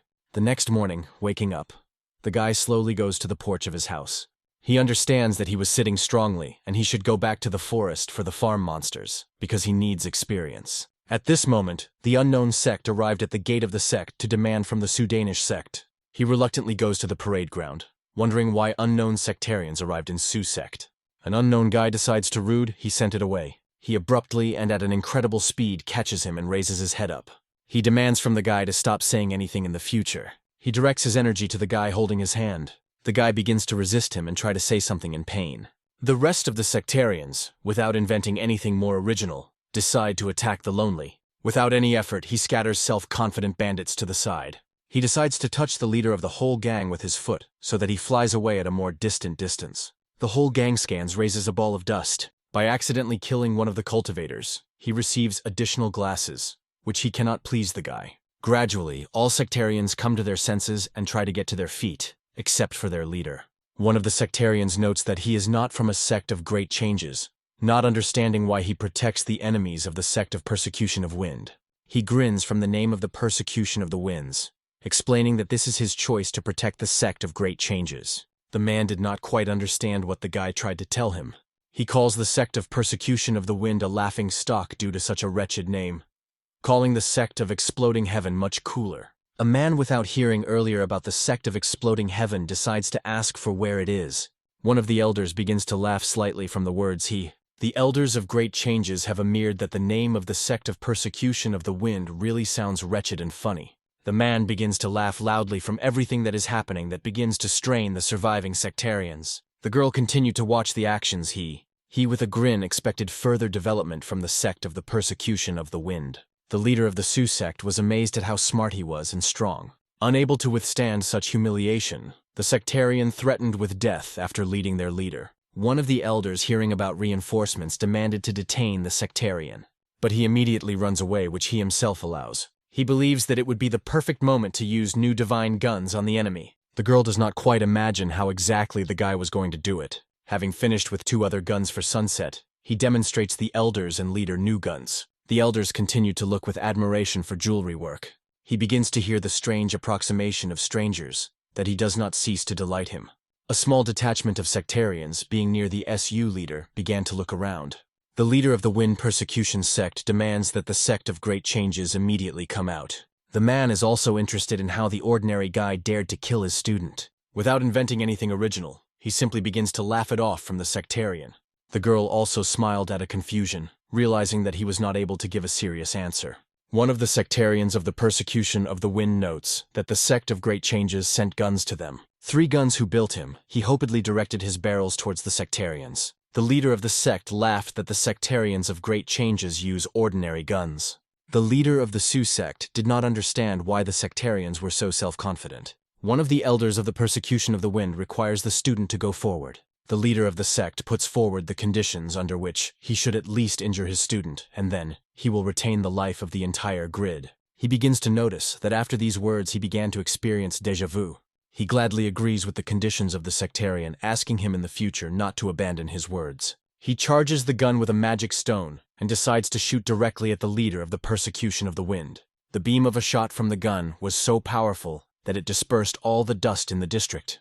The shot rushed a centimeter from the leader of the sect of the persecution of the wind. The leader of the sect, not having time to come to his senses, is awakening sharply. The elder is interested in whether their leader is in order. The man notices that the leader of the persecution of the wind was deprived of his hand. The man could not believe that he was deprived of his right hand. The leader of your sectarians screamed loudly with severe pain. The scream was so loud that even he and the leader of the sect Su paid attention to this. He laughs at his trying to apologize to the sectarians for such a powerful shot. He offers to make a few more shots towards the attackers of the sectarians, offering the girl this time to manage the gun. Having become next to each of the 3 guns, the sectarians directed the guns towards the sect of persecution of the wind. The sectarians of the persecution of winds were still not recalled after such a powerful shot from a regular gun. Without waiting for the sectarians to come to their senses, the leader of the Su sect and the elders produce several more shots. He notices how part of the sectarians manages to dodge and survive after the shot, calling it a miss. Many sectarians comprehend the fate of the hand of their leader by erasing those forever from the face of the earth. The elder of the persecution of the wind of the survivors dodges the next shot of the Su sect. The leader, not wanting to continue to stay, will do it closer to the Su sect. A man with a grin looks at the sectarians with contempt. He was not worried that he lost his hand. The man claims that in the next battle they will prepare and will fight to the last person with the Su sect. He trying to calm down, Su puts her hand. The girl notices this gesture and pays attention to the guy. He asks a man to calm down and not plan a return trip. The man does not understand what his opponent hints at. He explains that he will not miss this time. He preparing the gun directs that right to the sectarian. Without warning, he shoots again with a gun from the leader of the sect of the persecution of the wind. He simply erases a man from the face of the earth without leaving a chance of saving or using a barrier. From the leader of the sect, only small scraps remain without signs of life. He states with a smile that after his actions no one else will bother the sect of great changes. The girl thanks for the work done and help in general. At that moment, he receives a large number of points for the murder of cultivators. He is in thoughts interested in the system, whether he can also get experience points for killing with guns. He also gains experience for 2 people of the initial stage of origin. The system reports to achieve the stage of the gold nucleus, which means the ability to acquire new artifacts and spells. In his thoughts, he only worried spells from the world of the dead. He confusedly declares that he still wants to save his beloved. He is in hearing that he wants to improve immediately, that the rest of the sectarians notice. He turns to the leader with a statement that he should immediately leave the sect. The girl nods approvingly in response. He disappears from the sect in a blink that the elders also notice, noticing an incredible speed. The system begins to immediately update, showing it in percentage ratio. Upon completion, the system reports on the successful improvement of the system to the 2nd level, as well as the new assortment in the shopping center. He immediately requires that the system begins to search for the possibility of revival of Xiao. At the same minute, the system begins to actively look for the desired recipe. It took the system a few minutes to detect something useful. He continued without taking his eyes to follow the system. The system represents a recipe for the revival of the 9th revolution. The system begins to list all the ingredients for making this potion. He carefully listens to a huge and complex list of each ingredient from the list. It is amazed that the recipe was cheap enough. He clarifies why the system called the price for such a valuable recipe of 2,000 points. This is just the cost of the recipe. Without hesitation, he agrees with the system. He was not worried about the price for the chance to resurrect his lover. The system congratulates its owner to buy a recipe for 9 revolutions. The system alternately talks about each ingredient in difficult places. After listening to the system, he notes for himself that he needed to get a dragon vein in an oriental suburbs of fire. He begins to analyze everything that the system said, and also that the veins are located in the Imperial tomb, where the previous emperors are buried. He screams a scream of an evil joke, because all the ingredients were almost inaccessible to an ordinary guy. He will have to visit absolutely every tomb of 4 peoples and pick up on valuable material. The system explains that all the ingredients that the guy will have to find is an essence that can only be obtained in Imperial tombs. He begins to be very angry with such a serious task, demanding that the system stops making him even more diligently improve his abilities. He did not know what to do in such a situation, because it was his only chance to revive his lover. He begins to laugh angrily, which slightly introduces the system into confusion. He sets himself up on a serious trip to 4 great countries to get all herbs. He begins to laugh even louder than saying that he is not at all worried about who all these emperors are, because they are not able to stop him at anything. He also recalls that the former owner of his body was deceived by the emperor of a fiery nation by depriving him of absolutely everything. He took his 2-handed sword, believes that this is a great moment to return to the nation of fire. He, standing in the middle of the field under the strong wind developing his hair, states that the son-in-law of the Emperor of Fire is returning to his homeland. Closer to night, actions are transferred back to the Sect of Great Changes. The leader of the Sioux sect approaches the house where he had previously lived and asks for the permission to enter. Entering inside, she watches that the room was completely empty. He apologizes for such a sharp care and asks to use the spells that he described in the next letter. The girl, unable to resist, begins to cry. Tears slowly fell one after another to words about fate and further meeting. She could not believe that the guy just left her and left only the method of using the spell. The girl, upset with a letter, decides to go to the bed where he had previously been lying. It was difficult for her to survive the parting with him, because she unexpectedly fell in love with the guy. The girl lying on the pillow, he continued to feel the small warmth of the guy's body. Actions are transferred far to the mountainous area. He, as always, wandered alone, continued to move towards the border of the people of fire. The guy noted that he would need about a month, or even 2, before he reaches the Imperial city. The guy decides to analyze all the costs of the SU sect. He was also not happy with the parting with the girl and wanted to stay for a while. He also observes that where he has to get too dangerous, because many of the people of fire had experience, and at least the 6th stage of the transformation of the origin. He recalled the destruction of Zhang's sect, and the fact that being a leader in the 5th stage, he did not receive a scratch from his powerful spell. He understood that since Zhang was in the 5th stage, then the 6th leaders would be able to deal with him easily. He slowly but confidently continued to move towards the border of the People of Fire, and he notices a small building on the border. The flag raised at the entrance showed that this building was only an ordinary tea, which the guy desperately did not have enough at this time. Having stepped closer, he asked the old man to bring him a cold drink and quickly. With a friendly face, the elder does not understand what the guy was talking about, explaining that he has only tea. Having swung, he decides to change the order and asks to bring him any tea. He begins to yawn from his order to be tired. Somewhere nearby, the sounds of hooves and a guard were sounded, demanded everyone to give way immediately. The inhabitants looked around the luxurious carriage, gradually parted by letting the TU. One of the resident, noting a luxurious carriage, suggests that there is a noble lord, or more inside. Without turning to the carriage, he continues to look at one point. The carriage sharply rushed near the guy's table, but he did not try to react. The wagon from the girl slowly passes by, which he completely did not pay attention to the guy.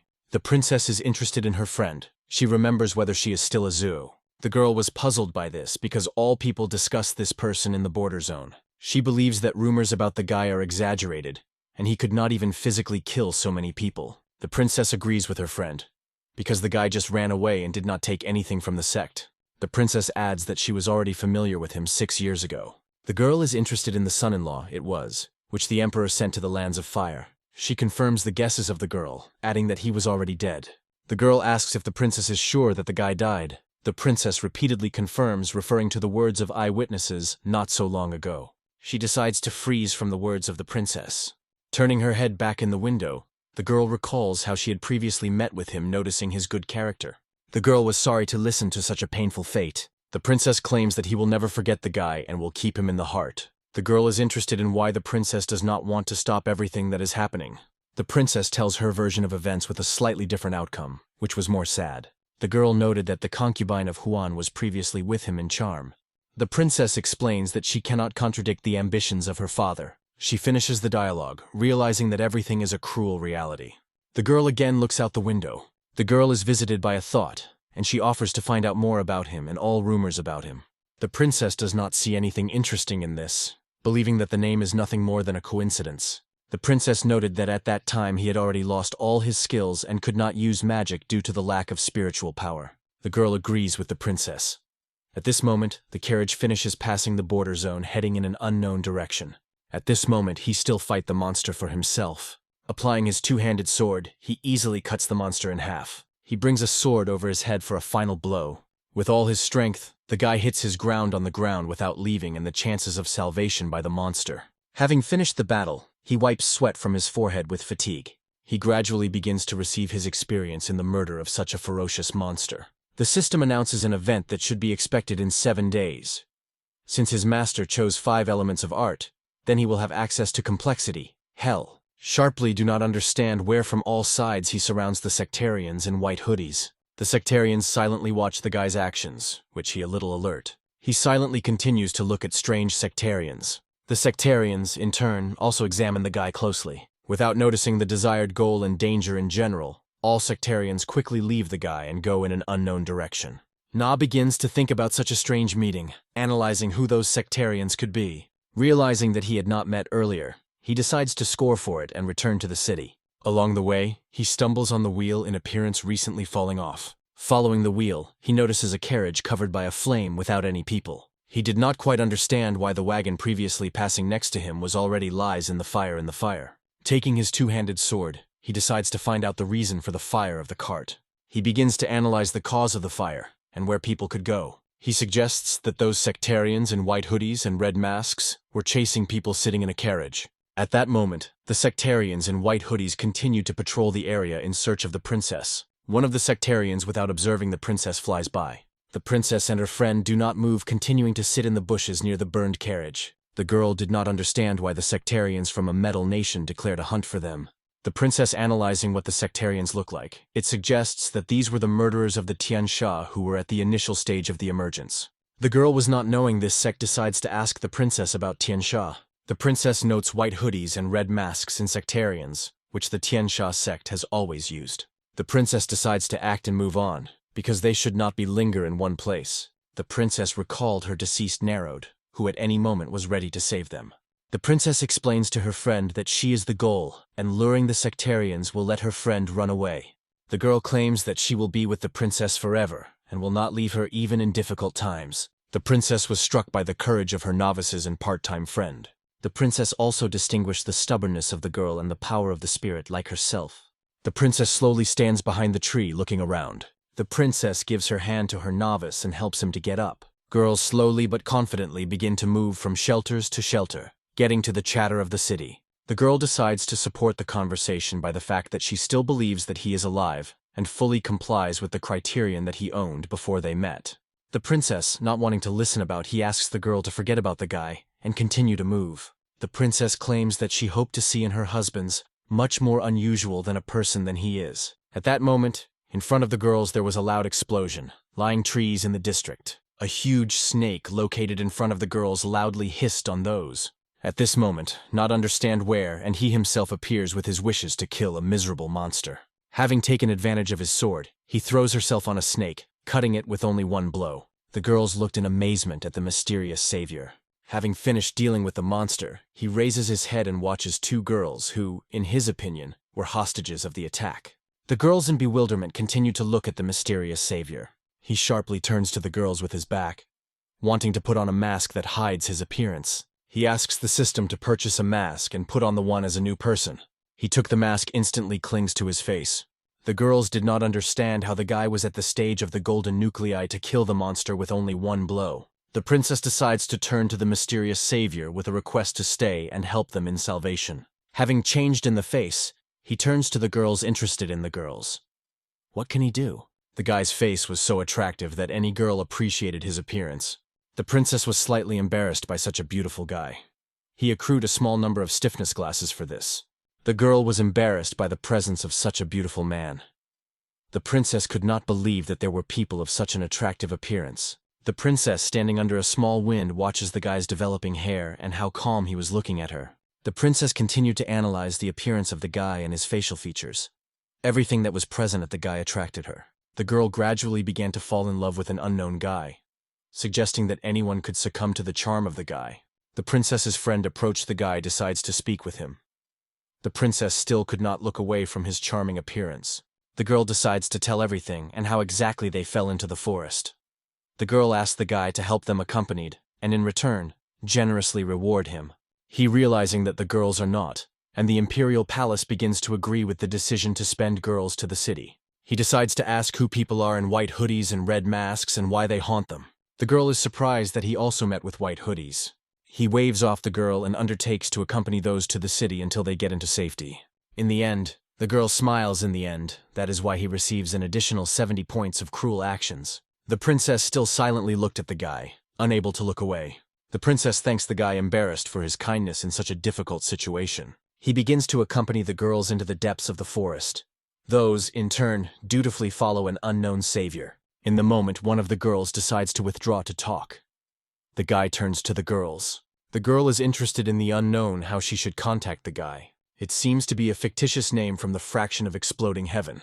Girls ask about the fraction of the exploding heaven, as if before they have never heard of such a sect. It seemed that the girls also drew attention to his name, clarifying if those previously his name had heard. The girl explains that earlier she already had a friend named Zui. He, understanding what everything leads to, decides to complete the conversation and continue to move through the forest. He knew who exactly he accompanied and what was waiting for those in the future. Determining the fire and gaining a little water in the vessel, the guy puts him to bask. He also succeeded in the capture of food. Preparing the chicken, the guy prepared those for cooking. He believes that they should not rush and eat well until the next day. The guy also offers girls to swim in the nearest stream. The girl, laughing, asks the guy not to worry about them because they were in order. It seemed strange because before he did not meet girls who did not like cleanliness. At the end of cooking, he divides food into all three. The princess noticed a delicious smell published from chicken. The girl took one chicken to her princess in order to reinforce her. The princess, in turn, rejects her friend's offer, noting that she is from the royal family and will not eat such food. He, convinced of his guesses, clarifies those families from the royal Lee girls. The girl, realizing that this can create problems for them, immediately to deny. The princess understands that she was mistaken and began to fall in. He abruptly gets up from behind the fire, overturning the vessel with water. He repeatedly clarifies whether the royal family of the girlfriend and who she was. He applies the spell, directs him to the girl. The princess was trying to understand that after he heard, the guy wants to do with her. He, with the help of magic, hits the princess in the face with a whip blow. The princess begins to cough strongly from the flow of water. The girl runs up to the princess wanting to help him. The girl begins to understand that the guy was not ordinary passers-by. The princess, using his position, demands that the guy calm down and behave more tactfully, because she is from the royal family and he can easily kill all his family members. He does not act on such manipulations that he is the only one who remained from his family. He decides to demonstrate his real appearance, so that the girl finally understands who he was. He talks about all the suffering through which the last carrier of the body has passed. He adds that after the death of the guy, his body merged with his consciousness and left all the memories of the past life. He holds the mask in his hands, expecting a reaction from the girls. He, mocking the girls, is interested in the princess, whether she forgot his real appearance so quickly. The girl could not believe what she saw, because the real he was dead for a long time. The girl calls the protagonist by name, realizing that it was he. He lowers the eye to the ground with an embittered face. The guy asks for why the girl believed that it was impossible, because the heavens themselves gave him a second chance. He calls on his two-handed sword in order to deal with the family of the Emperor of the People of Fire. He wanted to finish the reign of the G family of a fiery nation once and for all. Having directed the sword to the prince, the girl sharply covers with that her body, not wanting to allow him to kill the princess. The girl asks the guy to stop, recalling that he promised to bring them to the city safe. He, with a serious face, explains the simple truth, namely, that he does not always keep his words. The girl asks to wait for Sue so that the guy would be patient and listen to her truth. The princess, realizing that they have no other choice, decides to use magic. The princess calls for a flute in her hands, adding that the G family does not need to explain to the homeless orphan. The princess begins to play strange music on the flute, attracting the attention of everyone in the district. The sectarians in white hoodies begin to feel a strange wave emanating from the depths of the forest. All sectarians stopped abruptly and turned into the opposite side.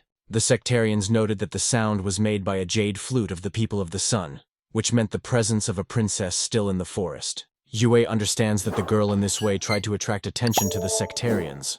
At this moment, sectarians in white hoodies, in an attempt to kill the princess first, jumped out of the forest. One of the sectarians, without taking Shu at the stage of the golden nucleus, declares the princess that she was driven in the corner and will be immediately eliminated. Sue, with a grin, agrees that the girl's plan is really good, but he could not allow other people to kill the girl. He drives away all sectarians from the camp with a whip. At the same second, Zhui applies a spell and calls for ice fire, which was supposed to finish a short battle. The sectarian, still without perceiving Shui for the opponent, immediately moves in an attack. The guy increases his magical technique at spraying the one in the region. Waves of ice fire captured one after another sectarians in hoodies. All sectarians instantly were covered with ice without signs of life and the chances of salvation. The ice floes gradually began to crack. All the killed sectarians no longer felt pain. The ice floes instantly scattered, as if there were no sectarians initially. The princess understands that now she was left against Shui one-on-one. The princess did not plan to escape. She was only worried about one question: how the guy managed to survive. C, coming close enough, grabs the girl by the throat and lifts it in front of her. The princess, being above the ground, began to choke slowly.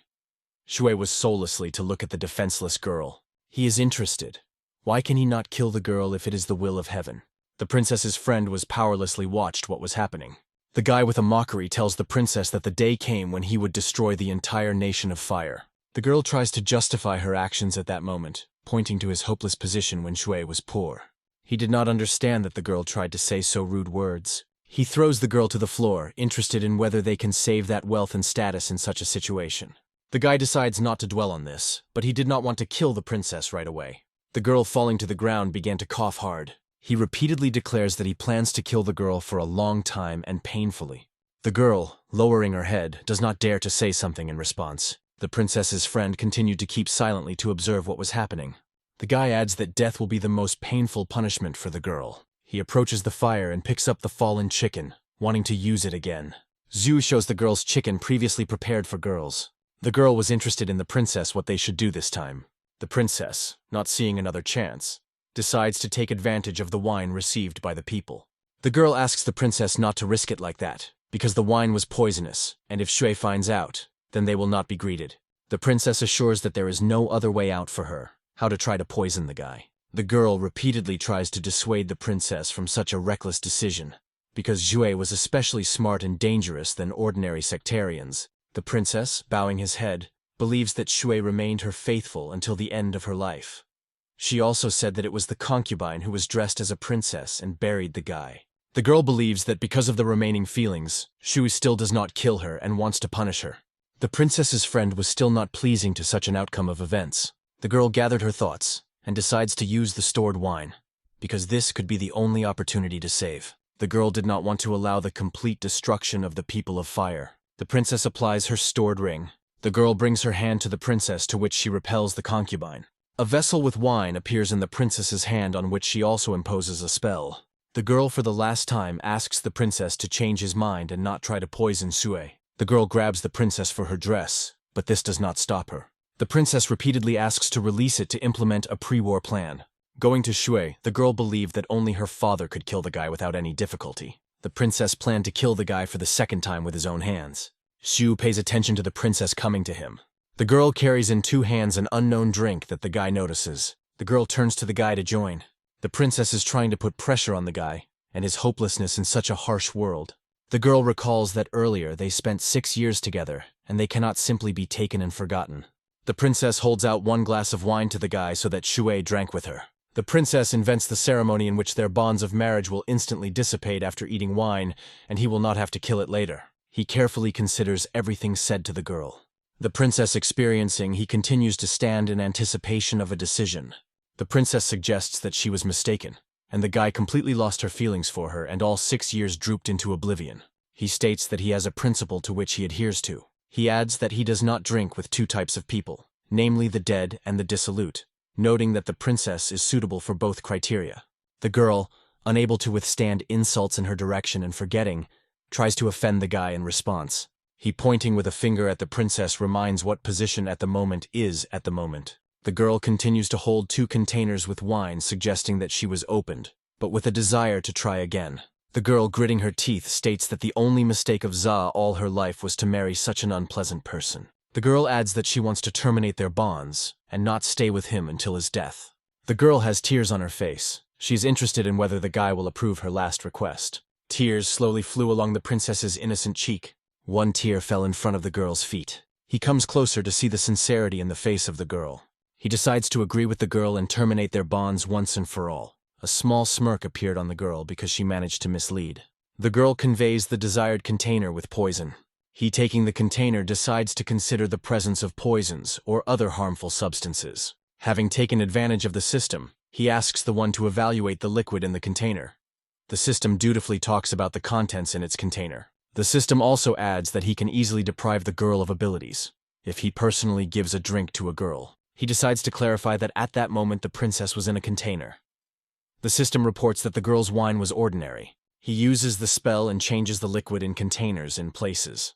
The girl, not suspecting that she drinks all the poison drinks in 1 gulp, he made sure that his liquid is also safely drinking it in 1 gulp. A smile slowly cut through the princess's face, because in her opinion the plan worked. The girl does not immediately decide to inform the guy, expecting side effects about liquid. The princess with a mockery tells that the guy drank poison and soon lose all his abilities and skills. He clarifies with a smile that the princess meant these words. The concubine slowly approached the princess, wondering what was happening. The girl, mocking the guy, decides to tell her entire plan and how slowly the guy will rot. The girl with a smile recalls that it was this wine that he drank and therefore will be dead before he tries to kill her. With a smile, he assures that he drank the wine based on yin-yang. He tells the girl that he drank absolutely simple wine, which amazes the girl. He calls the princess a heartless woman with a mockery. The princess still could not understand how the guy managed to find out the contents of the container. He reminds the girl that she had previously planned to harm him and decided on this act again. He, with a grin, explains that he initially pulled out the girl's plan and now wants to look at the torment of the princess. The girl does not understand what the guy is talking about and what torment. The concubine also runs up and is interested in the guy that he added to the wine besides poison. He throws a saucer from which he drank wine to the ground. He slowly gets up, saying that he had changed the wine with a spell. The guy slowly approaches the princess and takes the one by the face. He suggests that soon, unable to restrain himself from the temptation, the girl herself will begin to take off her clothes. The princess blushes his hand, blushing, and backs back. The girl gradually begins to feel the heat inside herself, because of which the princess begins to be nervous. He, with a serious face, reminds the girl that he warned of the consequences if she tries to do something. The girl begins to breathe hard, All her clothes begin to gradually get wet with severe heat. Exhausting, the girl slowly begins to fall to the ground, losing consciousness. The concubine was embarrassed by the behavior of the princess and did not know what to do in this case. Unable to withstand the princess, the girls fall to the ground together. He is amazed at the princess's wild feelings since she decided to attack her friend. The guy begins to go back to stand aside. The princess begins to touch her friend, unable to restrain her feelings.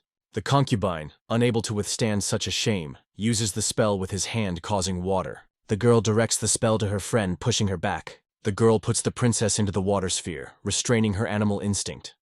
He was slightly amazed that the concubine from the people of the water. The princess, leaning against the wall of the sphere, silently watched the guy. The girl is powerlessly falling to his knees in front of him, asking the princess to help and remove the spell from that. He explains that he does not see the need for this, and will only be glad if the princess dies in torment. The girl repeatedly asks to save the princess in return, offering all her development of cultivation and spiritual root, as well as other privileges that she is able to provide. He refuses development and a possible slave. The guy was not very interested in this. The girl is confused to ask what exactly the guy wanted to get for the salvation of the princess. Having taken up the chin, he pondered everything slightly. He claims that he is only interested in one defeat. He sits on the log and decides to tell the girl the artifact of interest to him. He asks the girl to bring a map of Imperial tombs of the people of fire and water in return for the salvation of the princess. The guy gives a word and reaches out with the conditions that if a girl fulfills her part of the persuasion, he will let the princess let go. The girl understands that if she agrees, her actions can lead to chaos inside the empires. The girl also notes that before that everyone who tried to get to the Imperial tombs had no longer returned. The princess at that moment continued to be in the water sphere and asked her friend to help. He stares at the girl in anticipation of a positive answer and the cards brought.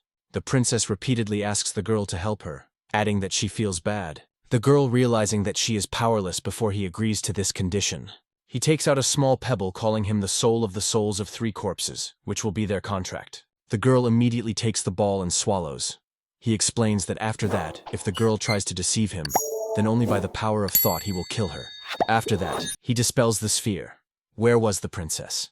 The girl immediately begins to fall powerlessly to the ground. At the last moment, he catches the princess and holds with a grin in his arms. He puts his boyfriend in his mouth, which the princess immediately feels. In the moment, do not understand how the princess overturns and sits on him from above. He himself was slightly embarrassed, because this feeling was previously unprecedented, and he was amazed at such a strange touch to another person. The concubine turned away, standing aside, waiting for the couple to finish disperse the attached spell on the girl. The princess silently expected when the guy would do everything. The girl still could not control her body. The girl asks he not to stop and continue to administer her body. He and the girl began to move in time as if music played on the background. Having finished, and the girl plunges into a loving kiss, which dragged on slightly. The concubine, without restraining his shame behind the princess, covers his face. Without restraining his feelings, he overtures the girl on the grass and becomes from above. The princess is breathing heavily because of the acting poison. The girl's face blushed strongly with embarrassment. He, realizing that he has no other choice, nevertheless decides to make what he has begun. The fusion of 2 bodies from which everyone around could hear obscene sounds made by a girl begins. The princess, despite her genealogy, could not restrain his emotions from his actions. He grabbed the grass and continued to expel demons from the princess with the help of his magic wand.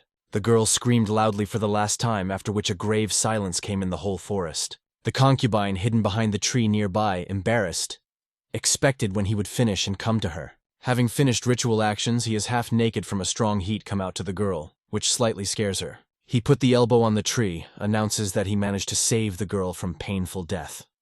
The concubine thanks the guy for his work. He adds with a serious face that he later plans to go to the Imperial city, and by that time the concubine should already get for him a map of Imperial tombs. The concubine, rising from behind the tree, begins to go to the princess, saying that she remembers the agreement perfectly, and she should not threaten. The concubine approached the princess and decides to help him after a potent magic. The princess, in an unconscious position, lies in the hands of the concubine. He watched the girls grin slightly from the work done. He felt something strange, looking around, starting to suspect that a man was nearby at the stage of transformation of the emergence. The concubine asks the guy to leave, because the princess previously informed the nearest city about the aid signal to which several cultivators came. He, praising his skill, notes that he is not scared by cultivators even at the initial stage. The concubine looks at the guy. The girl understood that the guy really was not joking. He takes off into the air and asks to forget about everything that happened to them and fulfill the promise in the near future. He also adds to the girls that it will not be difficult for him to kill girls with only one power of thought. The girls understand that they are in a serious danger, but they do not dare to say that either. The next day, he is on a tree alone, sorting out objects in his inventory. The system calculating the chance of success tells the guy about the new offer to acquire new relics and equipment. Having moved to the armor section, he considers new levels of armor and their appearance. The whole current armor was useless, and the newer was more expensive and looked more impressive for its level. Having looked at the novelties in the armor, he understands that most of them he had previously met in the games of his past life and knows their characteristics by heart. He analyzes every armor in order to choose the battle of the course style of the battle needed under his current style. Having finished analysis, he acquires armor in 500 points. He was glad that he managed to acquire such useful armor under his current battle style. He infuriated that his need for glasses did not justify his zeal in search of new monsters. He decides to find a new way to earn glasses while he expects a concubine with the maps of Imperial tombs. At this moment, several cultivators underwent a sect that were previously unknown under the tree. One of the cultivator was inspired by such an early set in the sect of the Valley of the Incense of the Sky. All three were in a hurry to register participation in the tests. The second cultivator said that they already knew about one of the first tests that they should have passed as soon as possible. The cultivators continued to carefully go towards the sect, without suspecting that at that moment he watched them. He notes that this test for him can be more than entertaining in the near future. One of the cultivators stops noting the unknown figure a few meters from the group. Cultivators immediately notice a strong aura emitting from an unknown man with snow, white hair, and bloody red dress. Cultivators, realizing that a man is not a threat, immediately welcomed that each by name. One of the cultivators, with curiosity, is interested in whether such a strong cultivator plans to take part in testing in the local sect. The man seems to be Hua-Wu-Tue, adding that he is also in a hurry for testing, but does not know where to go. He gives a good aura out of himself, asks the cultivators of help accompanied to the place of tests. One of the cultivators is interested in the rest, whether they are not averse to helping a man accompanied. The cultivator was flattered by the so polite Hua, and his serious look more like an experienced and tempered cultivator. He, hiding behind the disguise, continues to play the role of a non-existing man. He learns that the sect of the Valley of Heavenly Incense was one of the 3 largest sects in the Fiery Nation, which gained students every 100 years. He also learns that the set consisted of many tests that checked skills and readiness for all cultivators. Many cultivators are not able to get the keys to the solutions of all trials, and are eliminated in the first difficulty. A group of cultivators quickly arrives at the barrier of this sect through which everyone had to go. A strong fiery glow appears in the face of cultivators. One of the cultivators begins to cough loudly, giving a signal to his friends. In front of the cultivators, there was a huge fiery wall, which each of the participants was supposed to pass without anyone's help. Cultivators are interested in whether he prepared an artifact to protect and overcome the firewall. He immediately explains that he was not preparing at all for such simple tests. One of the cultivator offers to borrow his artifact to overcome such a dangerous test in his opinion.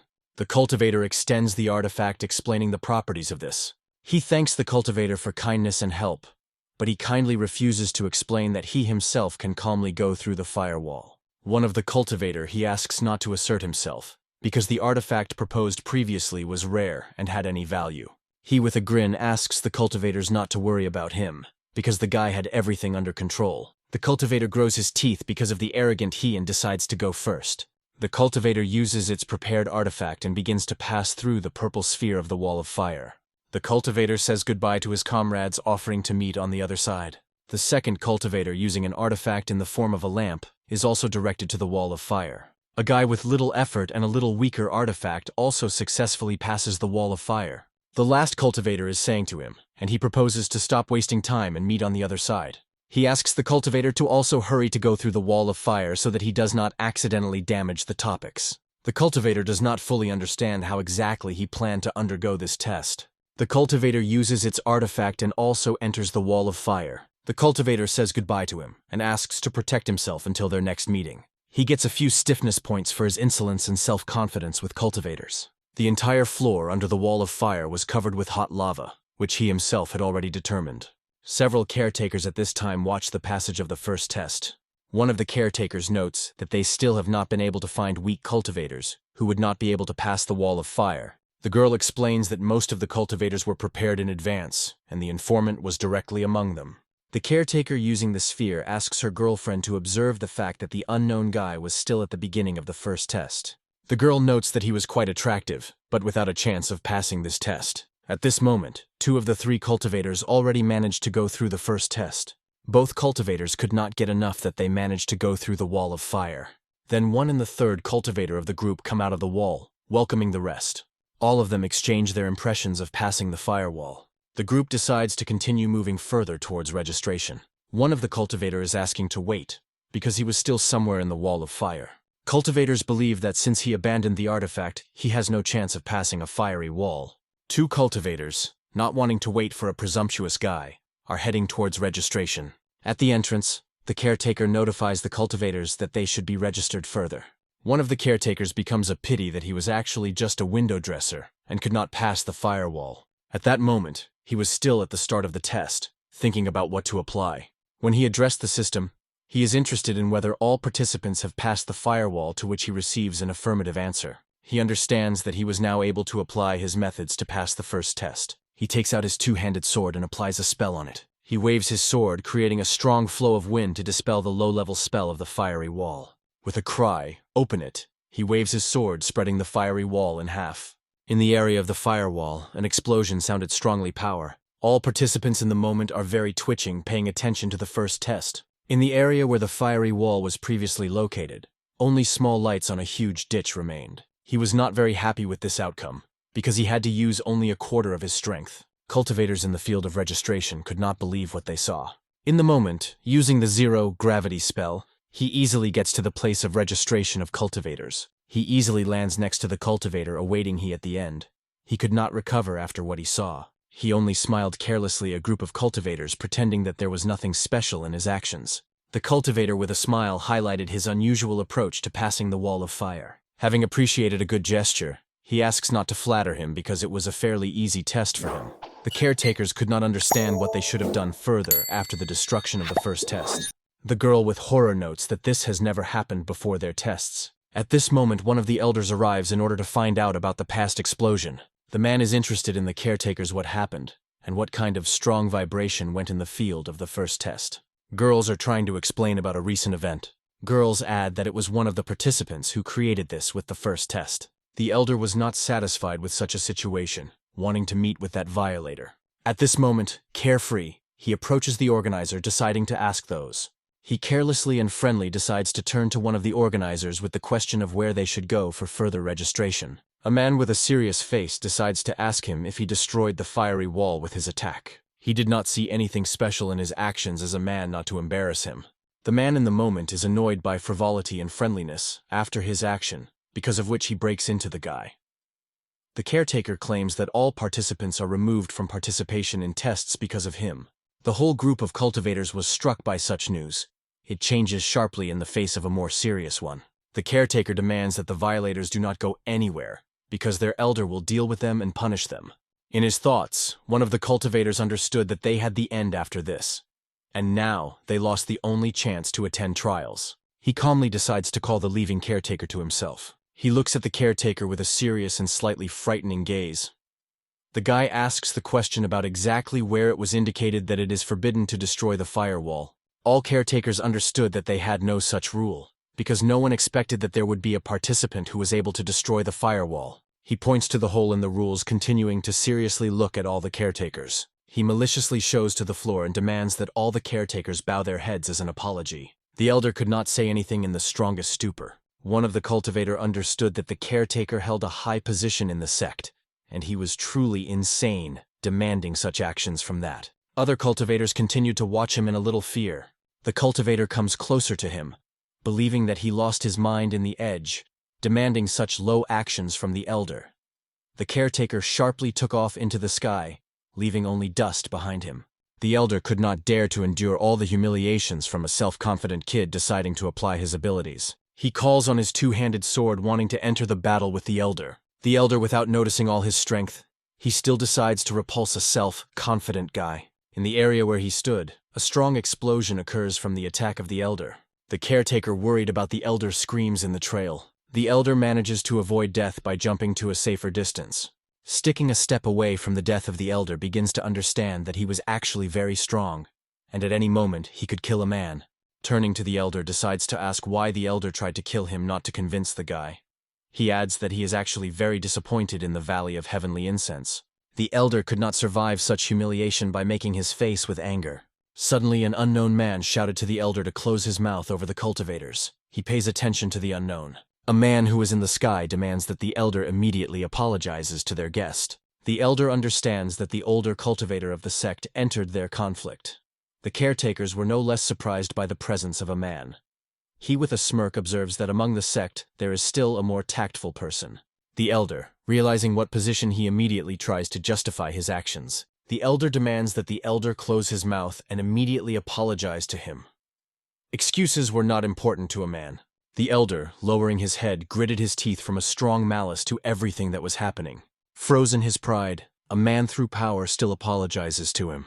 Without ceasing to show his dominance, he declares that their battle did not lead to anything, because his opponent was actually very weak. He pointed to a finger on an unknown man, decides to call him to himself. He tells the man that he wants to fight the duel with that, and then he will not require all the caretakers to kneel. The man descends from the sky and stands in front of him. The elder claims that this is not necessary, and when the guy passes all the trials, they will have enough time for training battles. He thought in his thoughts that he would never join the garbage valley of heavenly incense, and came to tests only in order to act really hard. The eldest suggests going immediately to the third test, explaining that it is in the second test that everything depends on good luck. A group of cultivators who came with, he could not expect that the second test can be avoided, as the level of passage is too low due to good luck. The eldest continues to look into the eyes of a guy waiting. He also looks at the elder, pretending to analyze this proposal. He asks not to worry about it, explaining that for him there will not be every test, and even the second. He acquires his cultivator's partner, offering this together to sign up for a second test. The cultivator does not stop smiling from a strong awkwardness, but in his thoughts, the guy understood. He did not know at all, because they were familiar with only half a day. The elder again tries to indicate that he broke the firewall and should be punished for this. The elder again demands that all the caretakers cover their mouths. The eldest angrily hints from the elders that their water empress is an audience in the cultivator tower, and that should go there.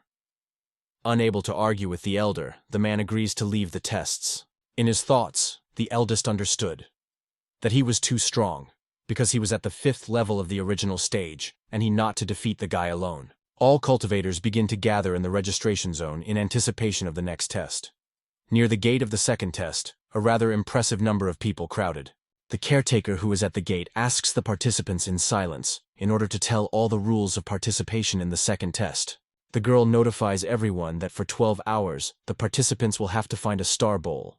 He also carefully listens to all the rules. The girl demonstrates how exactly this flower looks like, indicating its healing indicators, and an extremely difficult opportunity to find. The cultivator offers it to be combined with their group and find 2 more participants to pass this test. At this moment, he analyzes this test and all development options. He imperceptibly decides to ask the system whether the purchase in the system is available in the system. The system conducts a short search for this plant, notifying that 10 such flowers will cost only 1 stiffener. He begins to understand that this test will be too easy for him. He puts his hand on the shoulder of the cultivator who came with him and asks to step aside. The cultivator does not quite understand what he planned.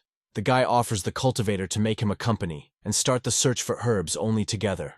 He thanks the cultivator for this proposal, but notes that for the entire group of 6 people, will have to find only 1 flower, which increases the chance of being in a large detachment.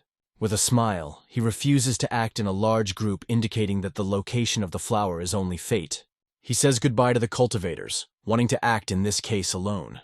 The group who came with the cultivator is interested in his friend, which he left so quickly. The guy explains that he is doing to act alone. The guy, counting he is not entirely adequate, offers his friend to continue the search for new people in his team. He slowly approaches one of the first to the beginning of the tests and receives his group number. The caretaker is interested in whether he really wants to act alone. He nods approvingly without observing this. The rest of the cultivators standing behind continue to look at himself with bewilderment. He reminds himself that he arrived in this test only for the extraction of strict actions. For all emotions received from other cultivators, He again receives stiffness glasses. He passes with his sign by the beginning of the tests. He passes the signs to the caretaker and expects when he is allowed to enter the test. After a short time, the man asks him to go through and start the second stage. He slowly goes to the second test. In the end, the caretaker asks him to try and within 12 hours to return to the entrance with a star bowl. He slowly continues to walk along the path. For the guy, this test did not represent any difficulty, because he could call the plant he needed at any moment. At that moment, a strange rustle sounded in one of the bushes. The girl, along with her partner, carefully examined the clearing nearby. The girl notices a star bowl right in front of them. Partners decide not to make noise in order to pick up a flower and not be attacked. The guy offers his partner to quickly pick up the flower, because she was quite clever and fast. The girl instantly agreed to clicks to the flower what he saw. The girl on the run leans to raise the same flower. The girl was the same sectarians from the heavenly sect, which, after destruction, was completely disbanded. All students of the heavenly sect were forced to look for a new refuge. The girl could not get enough of her find, looking at the beautiful glow of the plant. At this moment, two unknown people sharply decide to attack a defenseless girl. The girl's partner manages to warn the one of the impending danger. The girl in the last second dodges the direct blow of the unknown. The man sticks his spear with all his strength to the place where the flower needed by everyone was. A small cloud of dust rises into the air. The girl's partner is immediately interested in Lee. The girl continues not to look away from the unknown cultivators. The girl had a deep abrasion on her hand, but she chose to keep silent from a partner. One of the attackers with a mockery declares that his brother's method was effective and they managed to take the plant of the second stage.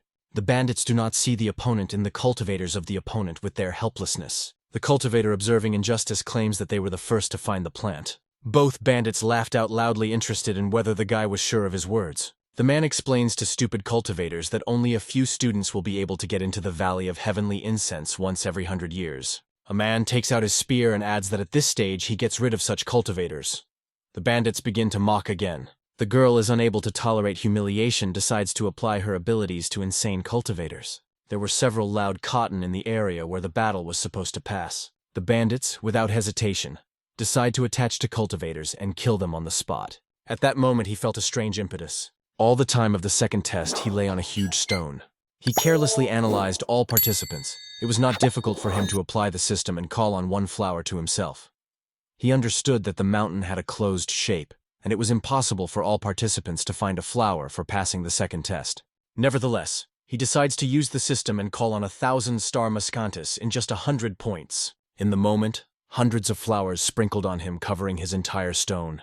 He sits surrounded by stellar bowls, noting that the remaining participants were puzzled by the search for flowers, that the guy was on hand. He hears the strange sounds of the battle near himself in the moment. He wanted to follow the current battle, because this was the first fight for the entire test. One of the bandits delivers another blow to the cultivator. The cultivator hardly manages to block the bandit's blow, but he easily knocks out the sword from the hands of a man. A bandit is a cultivator's valley on earth and becomes from above. The man mocks the helplessness of the cultivator. Unable to look at a miserable cultivator, a bandit decides to end his sufferings. A sharp and whipped blow of one of the bandits throws back, which he did not expect at all. This bandit did not hurt much, and he managed to restrain his attack with his armor. The second bandit does not immediately understand what happened at the moment. He adds with a smile that they could easily solve conflicts peacefully. The bandits could not dare to humiliate them to some guy wanting to join him. He is interested in the girl, whether she knows why the flower is called precisely a star bowl. The girl replies in confusion that he has no idea. The girl was not clear why the cultivator saved her. He decides to demonstrate to the girl with a grin the properties of the flower. He gets a few flower and, taking advantage of his abilities, lifts them up. The bandits were amazed that some miserable guy had as many as 3 star bowlings. With the help of magic, he raises all the above and higher these plants simultaneously using fire on them. He ends everything with a bright and exciting salute, which miserable bandits did not expect at all. The bandit overwhelmed the anger from the fact that he burned all the star bowl. The man wanted to get all the flowers. He decides to apply his two-handed sword in order to deal with bandits once and for all. He was no longer interested in these characters, as if he received the right points of cruelty. With a light movement of his hand, he scatters all cultivators. The bandits soullessly fall to the ground without signs of life. A pair of cultivators who fell into a trouble was amazed at the power of an unknown man. He throws his eyes on a couple of, deciding to help them nevertheless. He throws one of the flowers to the girl, adding that he had plenty of herbs to pass the second stage. He asks the girl to hide the flower so that other participants do not want to join them. The girl finally politely thanks the unknown savior. He remembered that this girl previously helped him with the salvation of the village of Panshan, and now he did not directly help. Another group supports the leader and decides to continue the search after a short rest. One of the men recalls about a strange guy who was the only one decided to go through a test alone. The man deciding to cheer up his partners believes that he alone has no chance of getting the right plant. The second cultivator, supporting the conversation, states that if he meets him, he will definitely try to take away the time from him. In the moment, the cultivator begins to feel someone's presence behind his back. Frightened by the cultivator jumps from the log and falls to the ground, crawling out of the side of the fire from fear. All cultivators revealed swords and prepared for the attack of the unknown. The shadow decides to clarify from the group whether they are looking for him. He himself turned out to be unknown. The guy repeatedly clarifies with the cultivator what he planned to do with him. The cultivator does not immediately manage to come to his senses, remaining shocked such sudden presence. The cultivator, having come to himself, requires him to intimidate it, indicating that the guy himself still did not find the right plant. Cultivators do not understand what he is trying to tell them this question. One of the cultivators suggested that he had gone crazy and began to crazy. The second cultivator supports his friend, adding that he could well go crazy because of the eternal search. He, continuing to mock the group, takes out several bowls and defiantly shows them. He takes out even more plants, showing his absolute dominance over the group. A group of cultivators could not believe that the guy alone managed to find so many flowers. With the help of his ability, he raises the miscanthus air, wanting to show really magic. He triggers a small light for a greater effect after the flowers. All flowers are blown up, showing a huge scale of salute. He calls this magic a miracle. Cultivators to the edge were suppressed that he simply destroyed the only useful thing in this test. He actively continued to light miscanthus one after another, making Bengal lights out of them. He amused the reaction of defenseless cultivators, who were unable to prevent him from destroying the plants. The whole sky was covered with salute, which he launched one after another, illuminating the entire nearest terrain. The cultivator continued to suffer from the destruction of their only chance to pass this test. One of the caretakers in a hurry goes somewhere. The elder suddenly stops. An opening man asks him to immediately let him in for the report. Entering the premises states that one of the participants in the second test simply burns all the bowls at a time. The elder could not believe what he heard because before this did not happen on their tests. The watchman adds to his report that he burned all plants only for pleasure, and in this method about 100 plants were destroyed. The elder could not believe what he heard. The man demanded that the rangers grab the offender and immediately lead to him.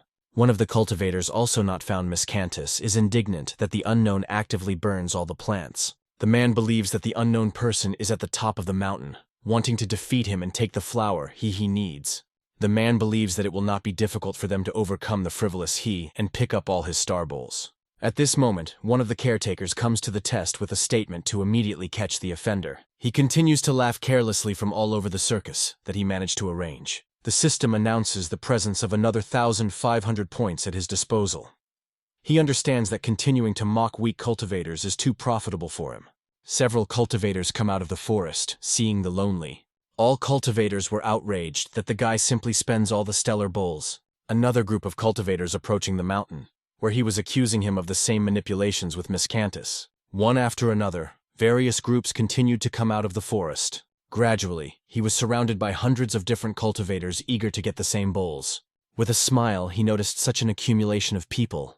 He was in his hand all this gathering of which ordinary cultivators did not understand. He begins to mock and mock the cultivators, causing them only aggression and the desire to kill the presumptuous guy. All cultivators shouted threats. He wanted to decapitate the guy and pick up the remaining bowls. Soja, sending a finger to the cultivators, asks those to be patient until he recount everyone. He directed his finger up, notes that he had just 300 bowls. He lifts into the air the sphere filled with a large number of bowls. All participants were at a loss where such a simple guy could get all these bowls. Each of the groups considered all the bowls in spheres. Many of the cultivators have already thought about how to attack the guy in order to take everything to themselves. Others continued to guess how the guy alone managed to collect so many rare colors. One of the cultivators invites the guy to give all his bowls, promising that none of those present will touch. He ignored the cultural proposal, decides to ask his question. He was interested in whether they saw 300 bowls in one moment. Some cultivators immediately began to ask the guy to spare them and not burn the bowls. Others tried to threaten death after rash actions. Thirds were completely crushed by pity. asking to give flowers in return for good relations. Some cultivators were so desperate that they could not restrain emotions. He states that he also did not see such a spectacle and still decides to demonstrate. He clicks his fingers with a light movement of his hand. A light was lit in the guy's hands. All cultivators began to understand what everything was going to. Each of the cultivator was amazed at the actions and missed capabilities after this action. Suddenly, a strong outbreak occurs on the mountain, because of which many cultivators were forced to cover their face. He continued to direct fire towards the sphere. Cultivators did not know how to resist the guy for his defiant actions. He also announces another spell of light of stargrass. He again sets fire to the remains of flowers, because of which a more beautiful glow appears. He points with an index finger at the clouds where stellar bowls were located. He could not get enough of his genius to burn all the bowls at a time. Many cultivators continued to look silently at the missed opportunities. Only Ash gradually settled next to the place of fireworks. He greatly amused the whole performance and reactions of the public. One of the cultivators with a shaking hand claims that he spent too much time to get on tests. Taking into a height, a man tries through emotions to attack him. The man could not forgive him for his actions and then decides to kill him.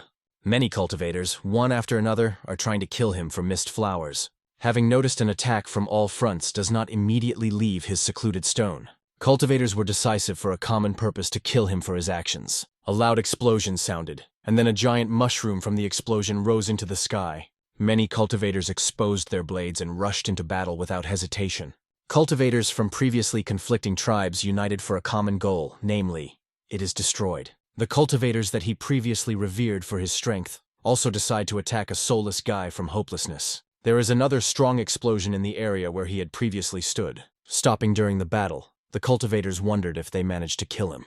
He with a grin calls his opponents weaklings, because they could not even hurt the guy. For each indignant cultivator, he accrues the glasses of cruelty. Cultivators desperately decide to attack, while he gives them the opportunity. Without any straining, he uses a barrier that blocks absolutely all attacks of low-level cultivators. One of the cultivators uses a strange spell on himself, and takes out a sword from the throat. The guy directs the sword to the area where he was the barrier, and shoots with the sword in that. The sword with a direct blow falls on the barrier, but does not leave scratches. The cultivators were desperate for their options, as they had to kill him. At this moment, under the barrier, he sorted out the inventory in search of the right item. He reviewed the blades and decides to purchase one of them. He had a plan on this occasion that required urgent use. The system makes a purchase and calls the blade in the hand. The wedge was a strange shape with gilding not characteristic of an ordinary knife. He decides to turn to the cultivators with a reminder who he really was. He was like a hellish hound rushed towards weak cultivators. He lands in the area where the most cultivators were scattering all Vokaruga. He quickly amazed every cultivator of the rising in his way. Not a single cultivator could even hurt the invincible master. He also easily cut both shields and body armor. Nothing could save him from the card. He gradually began to feel that his dagger was a continuation of his hand, and the tip was spent right in battle. He laughed loudly from such a weak and helpless battle. Many cultivators were amazed at terrible power to believe in what they saw. He continuing to need affects the next few cultivators. He continues to receive stiffness glasses from the system. He also simultaneously decides to apply small buffs on his blade. At this moment, he notices unknown figures in the sky. The caretakers ask to calm down all the cultivators due to the recent noise. One of the cultivator, without inventing anything better, begins to complain for impotence in front of him. The elder with a serious face calls him and claims that he went through the second test, offering to go along with the caretaker for the third test. He agrees with the decision of the senior cultivator. In his thoughts, the old man noticed that they were going to plant this cultivator.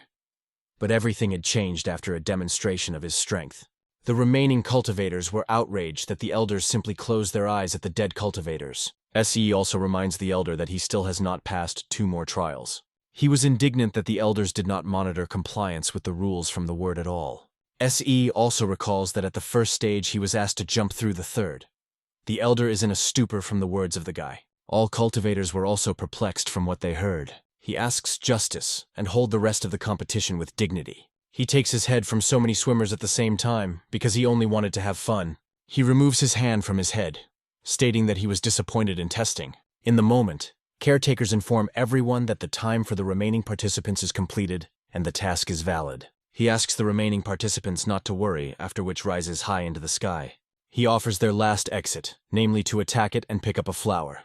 Many cultivators could not believe that the guy was going to destroy all the remaining bowls. The other half of the cultivators suspect that the guy has been using artifacts all this time. He calmly stated that he only wanted to push his boundaries. From the unique, all the cultivators again plunged into the endless rage of which he sharply began to calculate a large number of points. Cultivators are equal to the fact that they have no other choice, how to finally deal with the guy. The caretaker decides to turn to her elder with a proposal.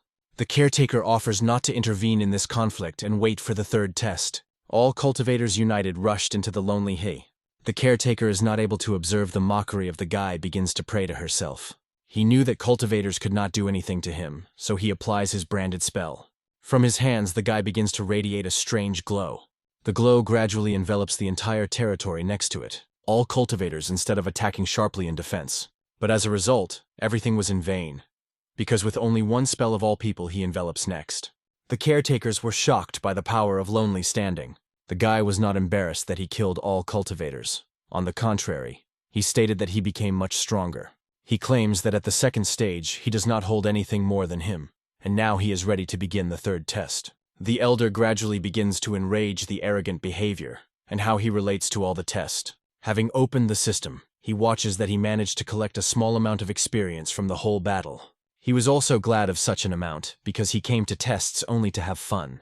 He with a laugh goes towards the third test, wanting to go through it in the same way. On the way to the third test, a considerable number of cultivators gathered.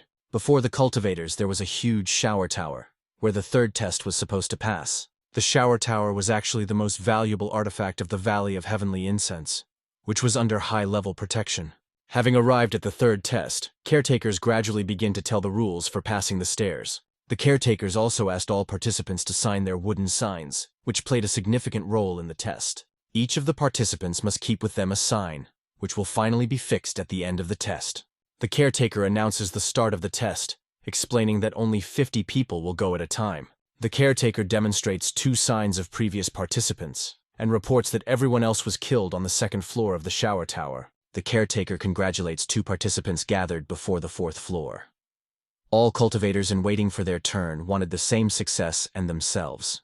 One of the cultivators notices that one of the survivors of the beginning to move slowly. He thought in his thoughts that his soul was not so well tempered in such tests.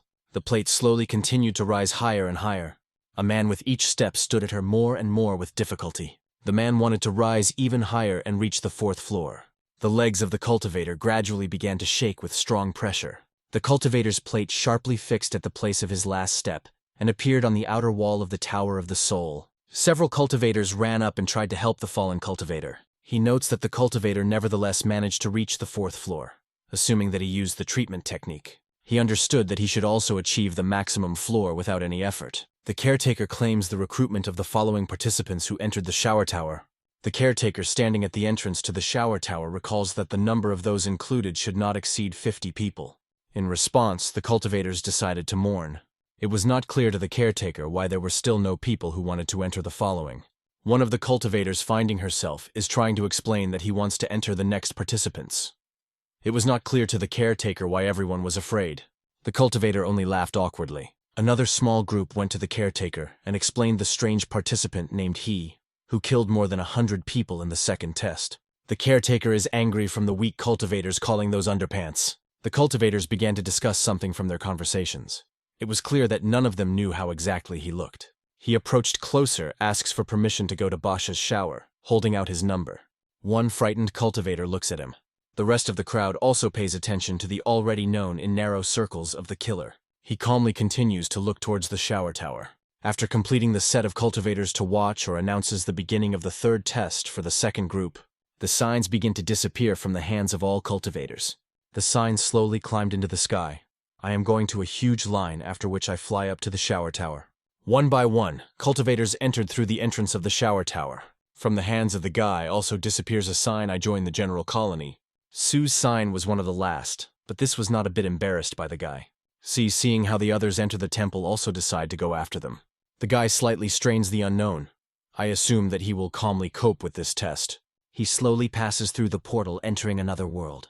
At first glance, it seemed to the guy that the test did not imagine, and he does not make any special efforts in spiritual energy. Suddenly, do not understand where the huge force of pressure fell on the guy, because of which he falls to his knees. The guy in horror holds his hands on the floor so that he does not completely fall on his stomach. The guy was not clear why such a force crushed against him, because this is just the first floor. All participants, having noticed a suffering guy, decides to mock Shu. Because he killed about 100 people only one test back. The man decides not to linger on a weak Shui for a long time, continuing to move to the top. Su did not understand why all the cultivators felt normally while he suffered. The system explains to its owner that his soul has not yet adapted to the new world, and it will take a little time. The system notified as a percentage when the guy approaches a normal feeling. Zhu continued to expect when his body adapts to the new world at that moment. Several more cultivators who decided to help Shu came in, but after they found out who it went with a laugh. The guy enraged how other participants, he planned to take revenge on them on the way to the top. The system announces a successful adaptation to the new world, after which the guy cleared his throat slightly.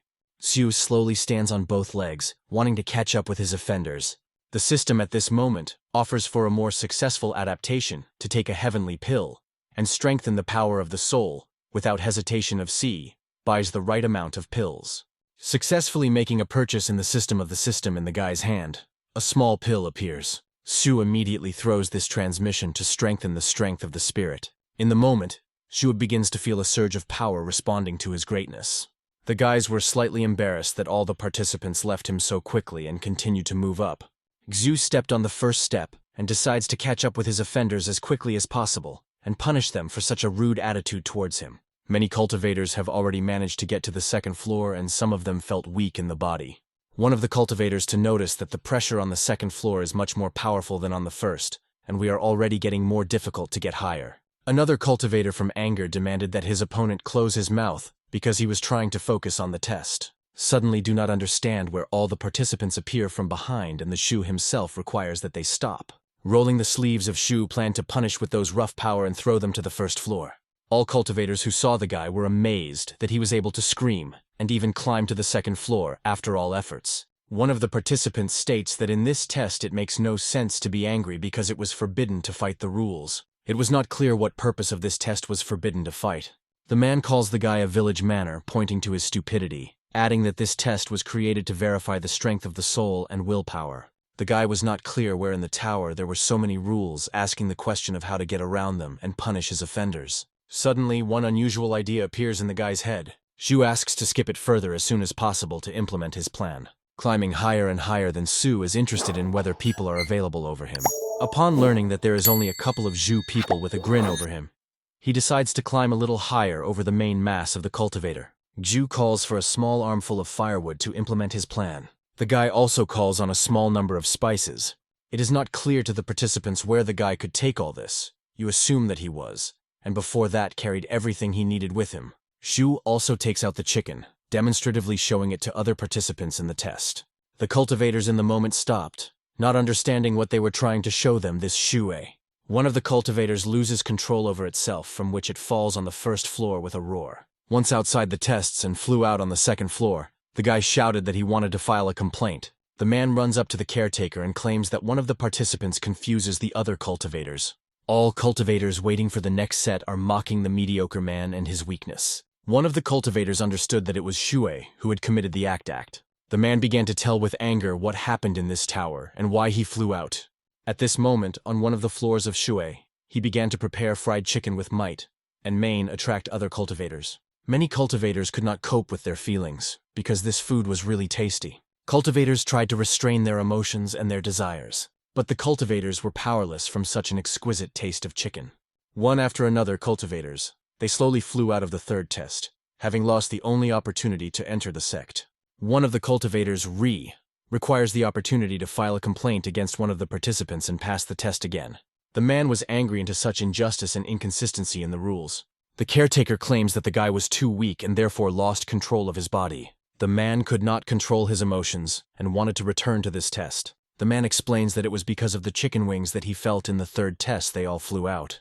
The caretaker did not believe that it was because of the chicken wings that all participants flew out of the third test together. The rest of the participants who still decided to let the guy go forward rejoiced that they did not encounter him. The cultivators standing nearby began to discuss the guy and his origin. One of the elders approaches the caretaker and turns to him. The man offers the caretaker to open the window of the second floor and see what exactly was happening in the perfume tower. The man showing the tower also asks the caretaker to ventilate the second floor, so that all the others can find out whether the words of the cultivators are really true. The caretaker agrees with the words of the elder and applies his equipment to the second floor. The caretaker using the spell checks what happens on the second floor. Yu in the moment also feels strange presence next to him.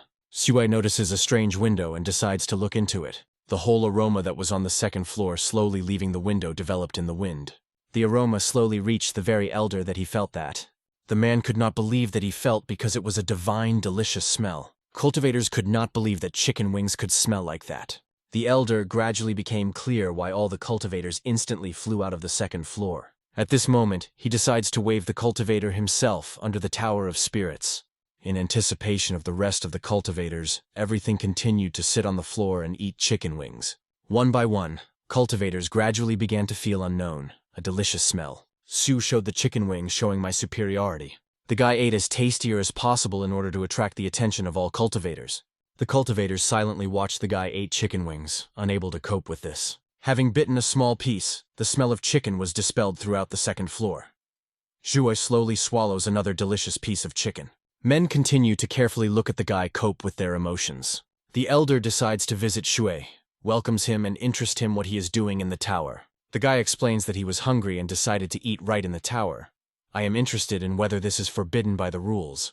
The man explains that this is not prohibited by the rules, assuming that it was his plan to eliminate the rest of the participants. The guy continues to pretend that he does not understand what the elder is talking about, is explained by the fact that he was just hungry. The man politely asks Sue to stop using food and distract other participants from passing the test. The guy clarifies whether he can continue to eat anything else without such an appetizing smell. To this question, the guy receives an approving answer from the elder. The guy easily throws his chicken to the floor, continuing to move up. In the end, a man thanks Sue for understanding, saying goodbye to him. The guy slowly continues to move as high as possible for the actions of his spiritual energy. The cultivators were amazed that the guy so easily abandoned his ingenious strategy and continued to move up. At this moment, the cultivator, who was on the second floor, tried to apply something to himself. The man continued to try to cope with his soul, trying to avoid such a delicious smell. The cultivator also noticed that more than 10 people were already knocked out by the SEE strategy. The man demanded that the rest of the participants closed his mouth and silently moved, because all this happened precisely due to their fault. Cultivators continued to blame each other for making fun of the guy at the beginning of the test. Having finished the discussion, the cultivators continued to move to the third floor, trying to catch up with Sue.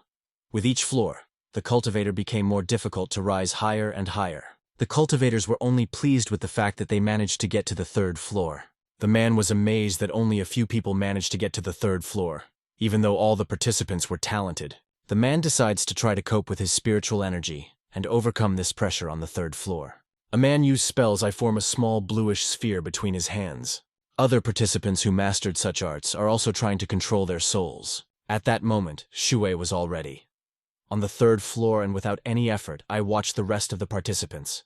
The man reminded that the guy promised the elders do not bother the rest of the cultivator with his tasty smells. Another cultivator called Zhu shameless for his dirty deeds. Xu laughed from such statements of the cultivator and stated that in no case would he dare to distract the cultivators with delicious smells. The man claims that if the guy dares to distract him again, then he will certainly kill him. At this moment, a rather terrible smell appears in the room. The cultivator has to close the nose from such an unpleasant odor. The whole room was gradually filled with a terrible smell that knocked down the rest of the cultivators. The man of all his strength tried to find out from Shui that he prepared with them. He decides to scoop up a slightly strange liquid accumulated in the kazan. He pours this liquid into his plate, wanting to taste his dish. The whole staircase was filled with a terribly smelly smell. Cultivators were unable to endure it. He raises a dish over his head, saying that this work of art is his branded dish. Cultivators began to erupt all the contents of their stomachs right on the spot, unable to restrain themselves. One by one, the sectarians left him due to powerlessness in front of such a smelly strept. The sectarians became less and less each time. He pretends to be puzzled by the reaction of cultivators by offering to taste his dish. One of the cultivators, not wanting to knock out his nose with both hands so mediocre. The man could not believe that he was so inhuman offering such a disgusting dish. From only one thought, a man turned into the wrong side. The cultivator's face turned very pale. The cultivator plan got out of control, because of which he lost consciousness. The whole situation he made a great laugh, because everyone who climbed to him immediately retired. He proposed to taste his dish one by one. All cultivators were very pale. Another cultivator, which appeared at the entrance to the tower, asks to give him the opportunity to file a complaint. The caretaker is interested in that this time the cultivators did not suit. The cultivators again began to blame for a dishonest game. The caretaker requires everyone else to open the windows of the 3rd floor immediately. Without unnecessary words, the rest of the caretakers open the window on the 3rd floor. He, leaning over the last participant, continues to offer to taste his cooking. The caretakers decide to observe what exactly he did this time. Taking tofu out of his plate, he handed him to the unfortunate cultivators.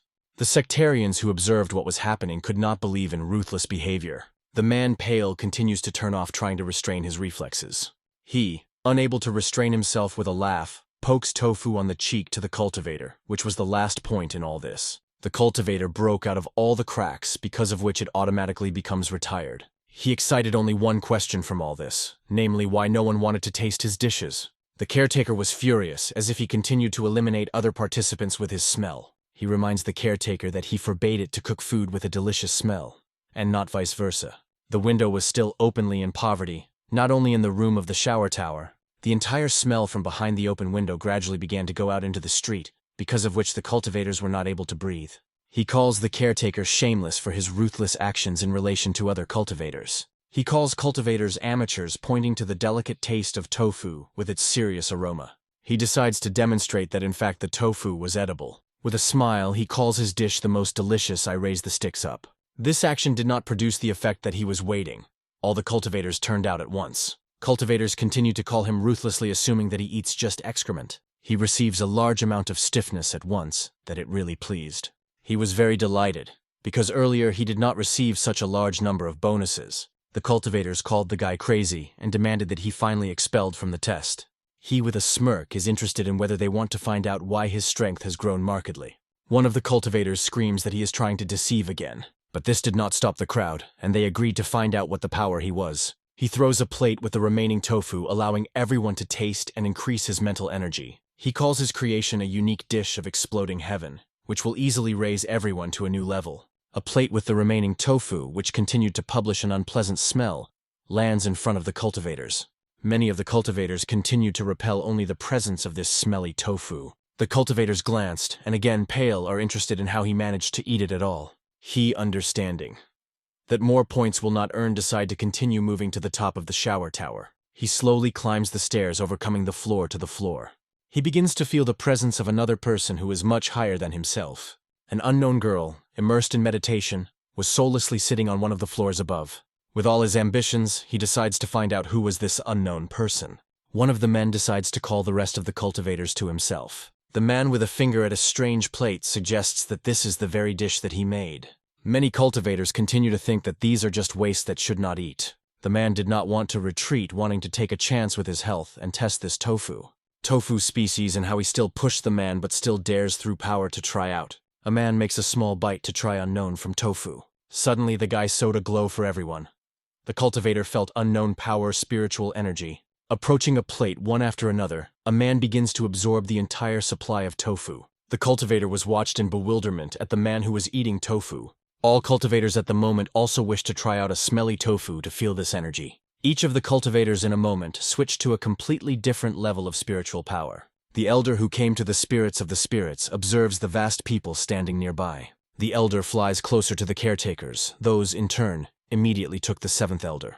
The elder is calmly interested in the caretakers what kind of noise was near the shower tower. Cultivators, seeing the elder, they noticed that even though he was at the stage of origin, he radiated strong pressure on people. The caretaker notices the movement of the plate further up the stairs. The caretaker tells the elder that a participant named He arranged a pogrom in the tower, and now reached the 4th floor. This was not embarrassed by the elder. The man did not even move the eyebrow on this news. The caretaker decides to ask the elder to ask whether he should drive him out of the test right now. The elder claims that in actions, he is nothing problematic, and he must go through his test. The caretaker continues to monitor the movement of the 4th floor on the stairs. The window between the floors continued to move along with the participant. The elder only calmly sneezed. He heard a loud sneeze that he was infuriated in the moment. Sticking his head, he could not understand who exactly yelled at the whole tower. The elder only laughed and apologized for his sharpness. The caretaker was amazed that the 7th elder was generally able to apologize. The elder, with curiosity, suggests that he talk after he overcomes the 5th floor. He continuing to climb the stairs notes that the elder looked down on him, that he was very infuriated. He demanded that the elder would disappear, and did not prevent him from going on. The caretaker tells the elder that the opening of the window from the 5th floor will be impossible. The elder with a serious expression on his face states that there is no need for this, because having overcome the 5th stage, the guy could still say that it was amazing. The elder looked up the head of the head notes that everyone who was able to get to the 6th floor has been considered geniuses for many years. He easily managed to get to the 5th floor with confidently standing on his feet. He continues to eat his tofu replenishing spiritual power. But he perfectly understood that above the 5th floor, he could not overcome only one tofu. He did not leave the desire to still find out who was on the upper floors. He realizing that he was risking his life was not going to give up and leave so easy. With the help of the system, he acquires nephritic dew to increase the power of the soul of 60%. Cultivators continue to carefully observe as a sign. He confidently rose up. The caretakers themselves were surprised that the guy could still at least. All cultivators saw how he managed to get to the 6th floor. Because of this, he receives a large number of stiffness points in a moment. He gets strong shortness of breath from severe pressure. It was difficult for him to even eat a pill there. The system offers an alternative, namely to begin to cultivate on this floor for a whole hour. He inspired the fact that he could increase spiritual power in as much as 50%. He sat in the pose of meditation, began to cultivate straight on the 6th floor. He is inspired by freezing. The guy planned to meditate until he will increase all spiritual power. The caretaker was worried about why he stopped moving for a whole hour. All cultivators also noticed that it stopped on the 6th floor. Cultivators were also amazed at the fact that it would be the first to get to the 6th floor for many years. One of the cultivators notices that he moved slightly. The plate sharply moved to the 7th floor, of which absolutely everything was struck. The cultivator, who tested tofus first, noticed that he was made by tofu. He was something unusual. The cultivator assumes that the key to success was precisely in the tofu made. Many cultivators, hearing this, immediately rushed to a man with a tofu, wanting to get one for any money. The 7th elder was no less amazed, because he had been practiced for a long time, and only recently managed to reach the 7th floor. The caretaker offers the elder to interfere with him to rise higher, to which he immediately receives the rejection of the elder. The man recalls that the empress was on the 8th floor and he could well get to her. The elder instantly imagined that he could well get to the 8th floor. He lies without strength and with strong pressure on the 7th floor. The system constantly notifies the owner that his actions are successful in pumping spiritual power. He continues to lie soullessly in anticipation when he feels better. He resisted the pressure scream so that the tower crushes him right now, while he had the opportunity. He planned to rise and further over the tower, overcoming the floor behind the floor. In one of the rooms, the Empress of Water in meditation was still located. The girl hearing a voice, he begins to assume that she began to hear internal demons. He hardly gets to the top of the 7th floor. For a while, the guy has to lie motionlessly pumping his soul skill. He spends so for an hour lying on the 7th floor. At some point, the system reports that the spiritual power of the guy was increased by 50%. He managed to get to his feet from M.E.T.A. He began to study strong light spiritual energy. He felt a strong surge of the energy of spiritual power that allowed him to continue the path. Standing confidently on his feet, the guy decides to continue his journey to the next floor. The guy also notes that pressure ceased to be present in his body and he feels much better. He looked forward with a grin and longed to conquer the shower tower on his own. The guy was also interested in what the main achievement of this tower, because he could still hang the power of his soul. He slowly but confidently continued to move towards the next obstacle. He again felt a strange severity of rolling his sleeves. I do not want to suffer further. He will sharply start and with all confidence runs to the unknown. At some point, without noticing the barrier, he hit his head. He throws back what he could not expect at all. Having come to his senses, he understands that before him was a previously unknown barrier. Stepping closer, he strikes a regular blow to the barrier. The blow quickly blurred throughout the barrier. To the guy was an unpleasant sensation that the barrier was present at the barrier. He did not leave the feeling that someone was on the 8th floor, and the barrier was just the next stage of the test. The guy is visited by my son that in fact, on the 8th floor, an unknown person or jewel could be a conclusion. Since he was an adventurer, he was immediately interested in this test, and a desire to conquer the tower. He represents his hand again to the barrier, feeling his softness. He understands that the barrier simply will not come out, and something stronger, he repels him. The more the return of the barrier is. Applying his spell, he directs a small part of his spiritual power towards the barrier. Come closer to spiritual energy, touches the golden barrier slightly. The spiritual power, along with it, gradually begins to push through an unusual barrier. He understands that he should continue at the same pace and move behind his spiritual strength. Having passed some distance from the beginning of the barrier under his feet, he appears a strange staircase. He continues to push his spiritual power at the same pace and move behind it. The whole barrier leaves behind him free space accumulating in the field of spiritual power. At some point, the barrier began to stretch strangely expectedly, ending his borders on this. With a triumph but having managed to break through a hole in the barrier, which the guy himself certainly did not expect. From surprise, he sharply begins to fall into the unknown. He screamed loudly with surprise along the way, trying to apply some kind of spell. He continues to fall into the unknown, realizing that he did not succeed. At some point, he noticed an ice barrier under him, which he certainly could not expect. He without any difficulty breaks through the fragile ice barrier, falling into the inside. Having fallen to the ground with a roar in a fog nearby, one could notice an unknown figure of a person. He continues to lie on the ground, cursing everything that happened to him today. He hardly tries to get up, realizing that he had reached the 8th floor. He got into his hands, was unable to continue moving on. He begins to seem that the 8th floor is too heavy for him to look around. At some point, he himself notices an unknown figure in front of him. He understands that a beautiful naked girl in the lotus pose sat right in front of him. The girl does not react to the presence of the guy, without opening her eyes at all. In his heart, at some point, something clicked, which was unusual for him. He was amazed at the girl's beauty. He was unable to take his eyes off her.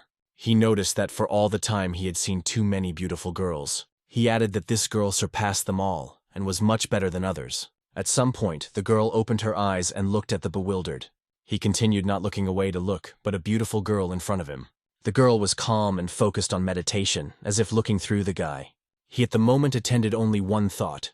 It seemed to him that the girl was like a fairy. He saw quite a lot of beautiful women on both his lives on the internet, and in the appearance of the cultivator, but he was still shocked by the beauty of this woman, unable to control his emotions. He continued to silently look at the girl, unable to say that either. The girl also calmly continued to look at him without saying a single word for all the time. In the thoughts of the Empress, everything that was happening seemed strange. The girl also noted the beautiful appearance of the guy and his level. She still argued with herself whether such a guy could be a demon. For the past few months, the girl spent on the 8th floor in meditations, and she could not be distracted by other people. The girl begins to assume that this was her weak place, because of which such a strange demon appeared. The girl noticed the low stage of the core, because of which she immediately became clear that the guy was just the embodiment of her thoughts.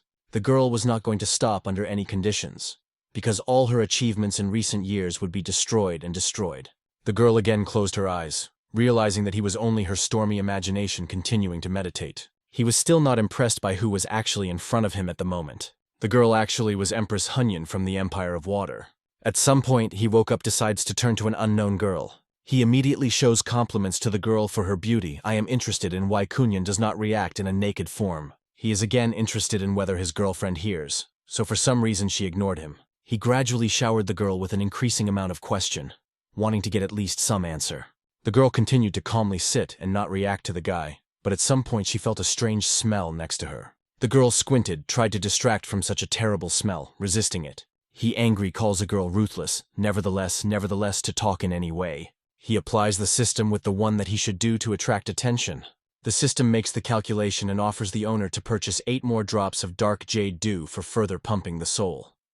He understands that 8 drops to manage very expensive. The system shows a guy's balance of 3,000 points, when dew costs all 4,000. He was angry with what was happening, because he wanted to earn glasses on the whole test and not spend everything. He understands that he will have to earn the necessary number of points at all costs by involving the girl, because otherwise he will remain in the tower forever. He also recalls that he should not hesitate, because after a few days a heavenly disaster will come, where he planned to earn more points. The system adds that it should be bought only 1 drop of dew for normal movement. He asks in confusion whether he can purchase a product with a 10% discount from the system. The system coldly states that its master has already spent all the goods at a discount. He laughs due to the speculation of his system and asks to sell him 1 dew. The system agrees with the purchase and calls in the owner's hand 1 drop of dew that the guy immediately consumes. He in the moment feels a surge of spiritual power. He easily rises to his feet and pulls up from the clamping of his muscles. He also notes that the fog was gone in the area where the girl was located, and now he is not limited in strength.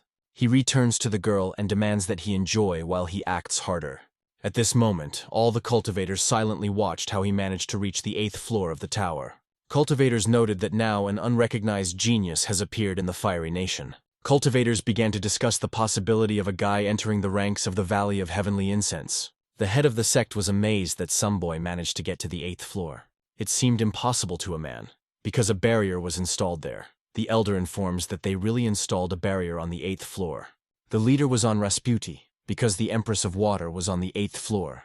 But they also wanted to preserve in their ranks and a strange cultivator A man begins to convince himself that he could not physically climb to the 8th floor, considering that this was just a failure.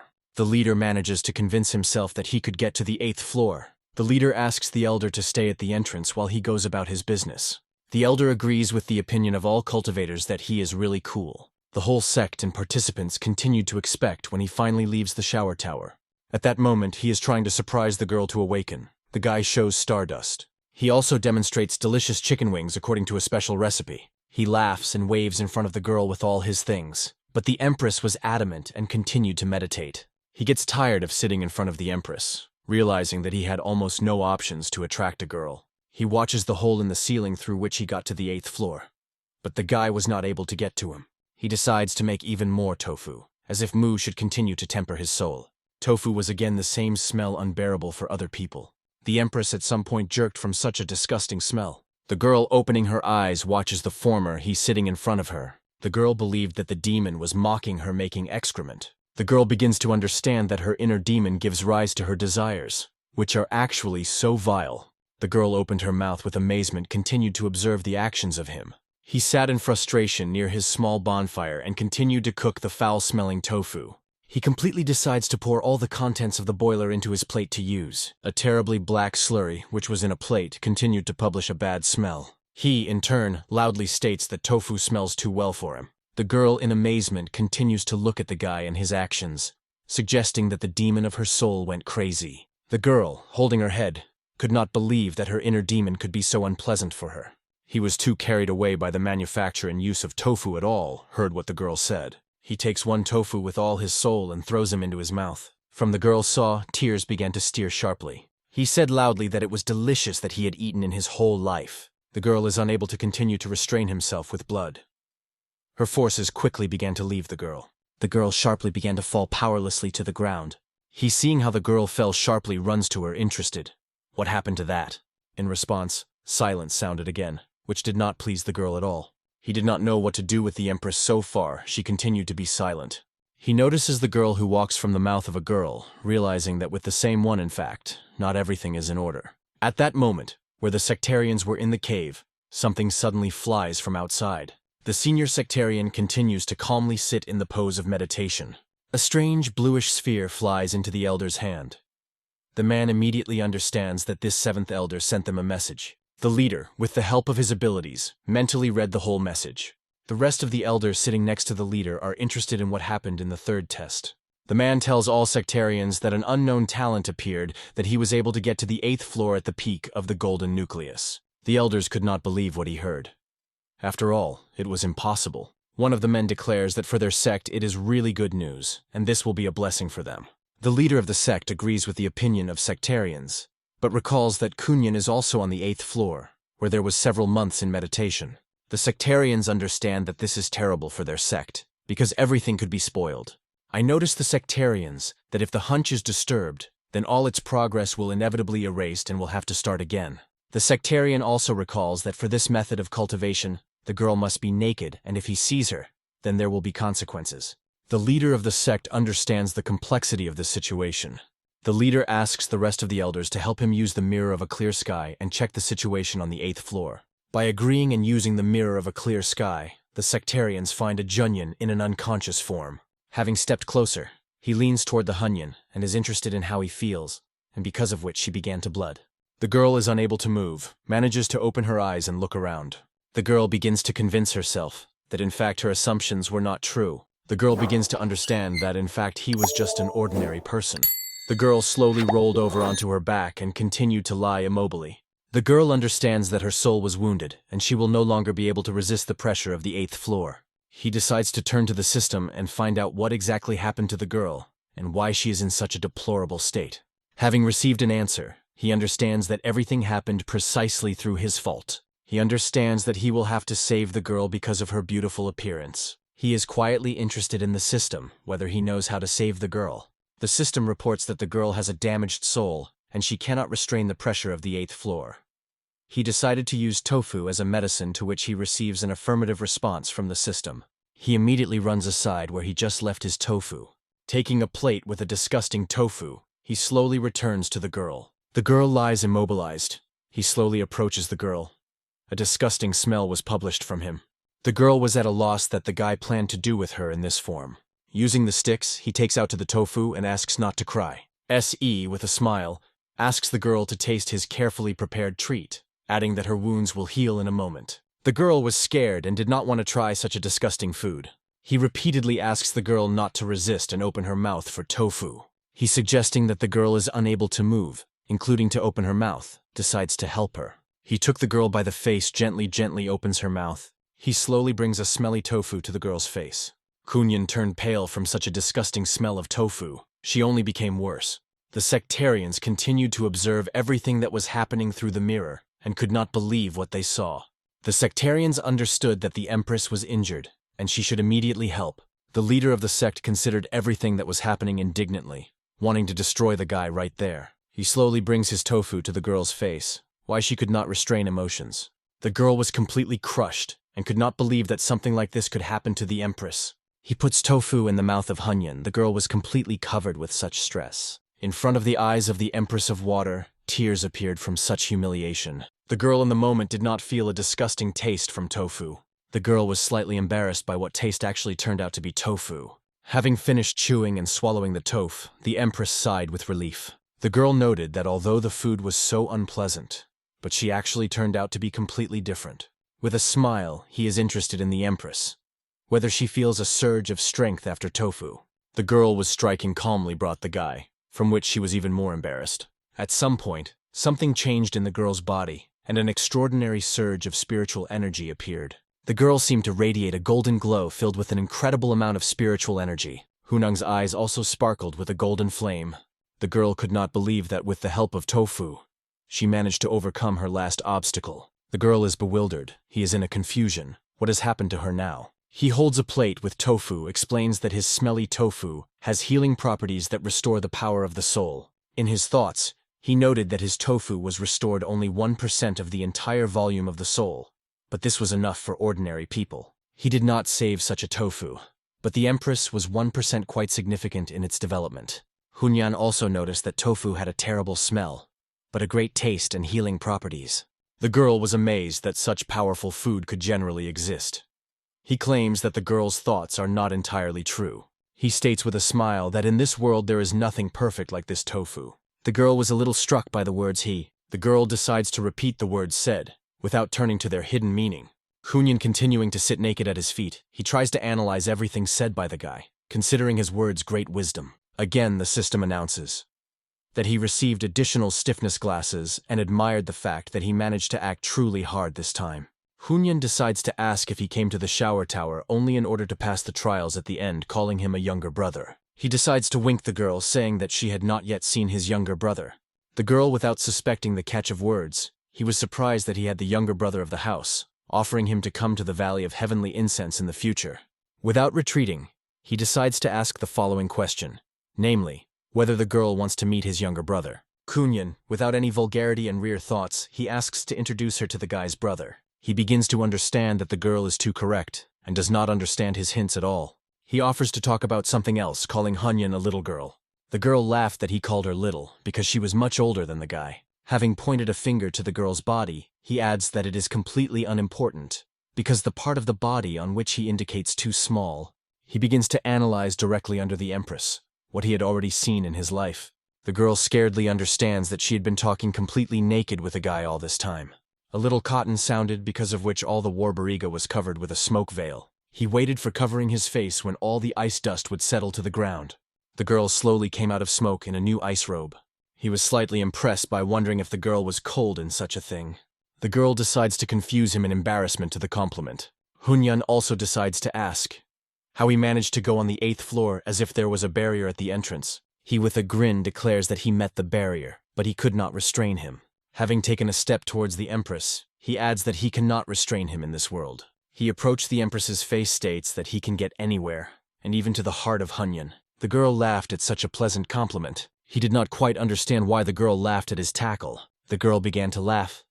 It seemed strange to her that such a young guy could pronounce such sensitive words to an unknown person. He began to nervous that Cunning did not perceive him at all as a man. He restrained his emotions in his fist as if he partially liked how the girl reacted to him. Hunyan with his hands explains that having reached the 8th floor, he already earned the respect of the elite, and he does not need to move much higher. He did not quite understand why the girl decided that the respect of the elite was important to him. The girl asks another question, wondering why he then came to the tower test. He spread his hands, explains that he was just passing by, and decided to find out what tests are being carried out in order to act hard. Hunyan did not quite understand what he had in mind under the words to act hard. He does not see anything like that in this. He decides to tell all Hunyan. He stops frozen in place. He felt someone quickly approach them with a thirst for murder. He decides to immediately leave this place, as there were 4 cultivators at the origin stage. He showed a finger at Cunning and accuses her of a conspiracy against him. The girl looks inquiringly at the guy, not understanding what conspiracy he is talking about. He then shows to his eyes explaining that he will not be able to hide anything from him, because he is full of bright wisdom. He talks that he guessed what was the girl's plan initially. He refused to give up and lose his soul and body, and in particular, he did not want to stop acting hard. The girl asks the guy not to worry, because the sect was noble and could not allow such a thing at home. He still continues to feel a strong thirst for murder, because of which he decides to leave the Tower of the Soul. The girl suggests that these are 4 elders, and as if the tower is surrounded by a barrier in no way, he will not be able to escape. At some point, he calls the scroll consisting of golden paper. Having activated the scroll near it, formed a small portal through which he was going to leave. The girl was amazed that he was so easy to break the space and leave the tower. He with a laugh goes to the portal, wanting to meet with the Empress in the future. The girl asks for a moment to linger the guy. The girl takes out the amulet, wanting to give him the last he. Hunyan claims that their meeting is predetermined and in the future they will certainly meet. Hunyan throws aside he is finally a small golden amulet. The portal sparkled for some time on the 8th floor for which Cunning continued to look. At the last moment, the portal closes, leaving everything around untouched, as if he was not in the tower. The girl put her hand on her chest, felt emptiness in her heart. Cunning smiled sweetly, noting that she had not felt it for many years.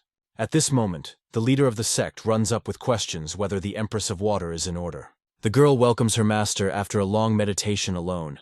The leader of the sect immediately notes that Hunang reached the heights of meditating in the tower.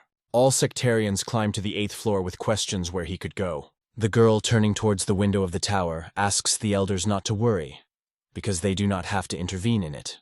The elders agree with the Empress not to intervene in their relationship. One of the elders noticed a terribly smelly tofu, clarifies why he left it to them.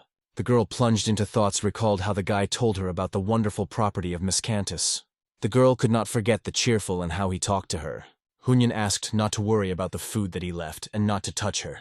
The girl only asks a question to the leader of the sect, whether they have a star bowl remained. The leader of the sect reports that they have more than 100 bowls, because the harvest was good this year. The Empress asks her master to convey to her stellar bowls. In the moment, all cultivators still awaiting the 3rd test notice a strange glow at the top of the tower. The whole tower was shrouded in salutes. The legs of the cultivators suspected that he still managed to pass the test. The whole sky was shrouded in a large number of fireworks from Star Miscanthus. The sectarians were horrified that the Empress burned all the bowls so easy. The girl went to the balcony, continued to admire the beautiful salutes. Hunyan could not forget what he did for the girl. At that moment, he was already far from the sect, but still continued to receive stiffness points. Dimvia is transferred to 2 carefree teenagers frolicking in the river. Suddenly, not far from the roar, the leg of an previously unknown demon steps. One of the teenagers immediately notices an unknown monster next to them. The demons stood and decided among themselves which of them would be the first to be put into meat. Having noticed monsters, a couple of adolescents in the moment tried to sail as far as possible from those. The teenagers did not suspect what exactly could they wait for them right underwater. One of the demons laughed loudly, seeing the bewildered teenagers. The children tried their best to sail to the opposite bank, which could not save them at all. From under the water, the demon abruptly burst and shouting loudly on those. The children were on the edge of bewildered, only helplessly screaming in response. Having tied and brought to a teenager, demons throw them to the ground. The demons with a grin looked at the victims, noting that this would be enough for their leader. Teenagers are unable to restrain their emotions, begin to cry and call their parents. One of the demons could not withstand how the children cried, because of which he came closer. Taking one of the teenagers by his head, he ordered him to shut up, threatening to cut his throat before his fate came. The teenager in the edge was not able to say a word.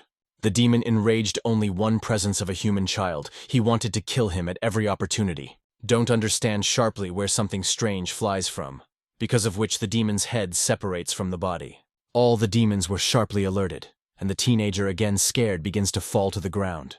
The demon of the bull was defeated by only one blow, soullessly falling to the ground. Demon, suspecting that the teenager did this, angrily interested in whether the one that he had done at the moment knows. In a confused teenager, he says that he was not involved in this and did nothing. Suddenly something rushed again, and the teenager's hands were instantly freed from the shackles. The demon notices an unknown figure of a man next to a teenager. He, standing with his two-handed sword, decides to ask why the demons decided that they could abduct children. Demon, seeing how strong he was, deciding to immediately retreat without a chance of battle. The demons were outraged that their disguise did not help. The second demon proposes to report on the incident to its leader. He did not quite understand why the demons decided to sharply escape. He immediately helps two teenagers free himself from the shackles completely. He previously knew teenagers interested in an order of Lee. The guys thank him for salvation. Teenagers call him the Great Condor, and with admiration ask him to show their mighty condor. In his repertoire, he decides to just joke, because he planned to continue the pursuit of monsters. He says goodbye to adolescents and asks them to go home as soon as possible, where it will be safe. Using his abilities, he takes off into the sky for a more effective search for monsters. One of the teenagers with admiration declares that, as it grows up, he will definitely marry a condor. The second guy reminds a friend that he is still a man, and this is not ethical. The guy said with indignation that then his mother will marry Condor. At this moment, both monsters continue to try to avoid justice, running away in the opposite direction from it. One of the monsters states that he did not think to meet such a strong person in these parts. He himself appears sharply in front of the monsters. The monsters stopped abruptly, not knowing what to do next. One of the monsters understands that they have no chance to run away or defeat a person in an honest battle. The only thing that the monster understands is to kneel and start asking for mercy. He is only interested in why the second monster did not dare to kneel. The snake-like monster explains this by the fact that because of his physiognomy, he will not be able to do this. He fell silent for a moment, pondering what to do next with monsters. He asks the monsters to get to their feet and answer several of his questions. He is interested in the monsters that they wanted to apply for thunder disaster. Monsters silently look at each other, realizing that they have no other way out how to tell a person. The snake-like monster tells all the details about the formation of King Demon using this event. He was puzzled by such details and along the way, interested in whether the monsters will be able to defeat the storm that day. The monster claims that they are specially trained and gain strength to overcome this day. Realizing that they have nothing more to hide, monsters explain their actions by the fact that they were ordered to find a victim for the tribe. He begins to analyze everything he heard. Suddenly he blurred in a smile. A brilliant plan arose in his head. It compares the recently applied teleport from the tower and deciding to use it to his hand. Zhuichu began to ask werewolves how many people will be on Thundering, and what are the stages of cultivation. The demon replied that there would be a lot of them, but only 2 of them could defeat the champion, the king of the tigers, and the 9-tailed fox. And both of them reached the top of the initial stage of origin, and they are waiting for a thunderstorm, which will pass in 2 days. The master noted that they are really weak, as they reached only the initial stage of origin. After that, he let go of the frightened werewolves, saying that they should no longer catch his eye. At that very moment, the demons rushed to run away, thanking the protagonist for his generosity. Kui, in turn, understood that the walk would be pretty easy. Meanwhile, an unusually beautiful sunset came. The burning sun hastened to hide behind the horizon.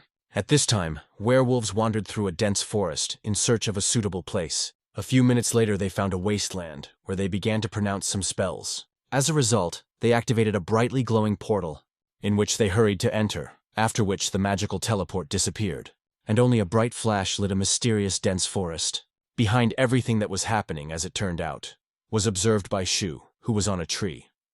Understanding that the demons really knew how to hide well, and he should have become stronger to follow them.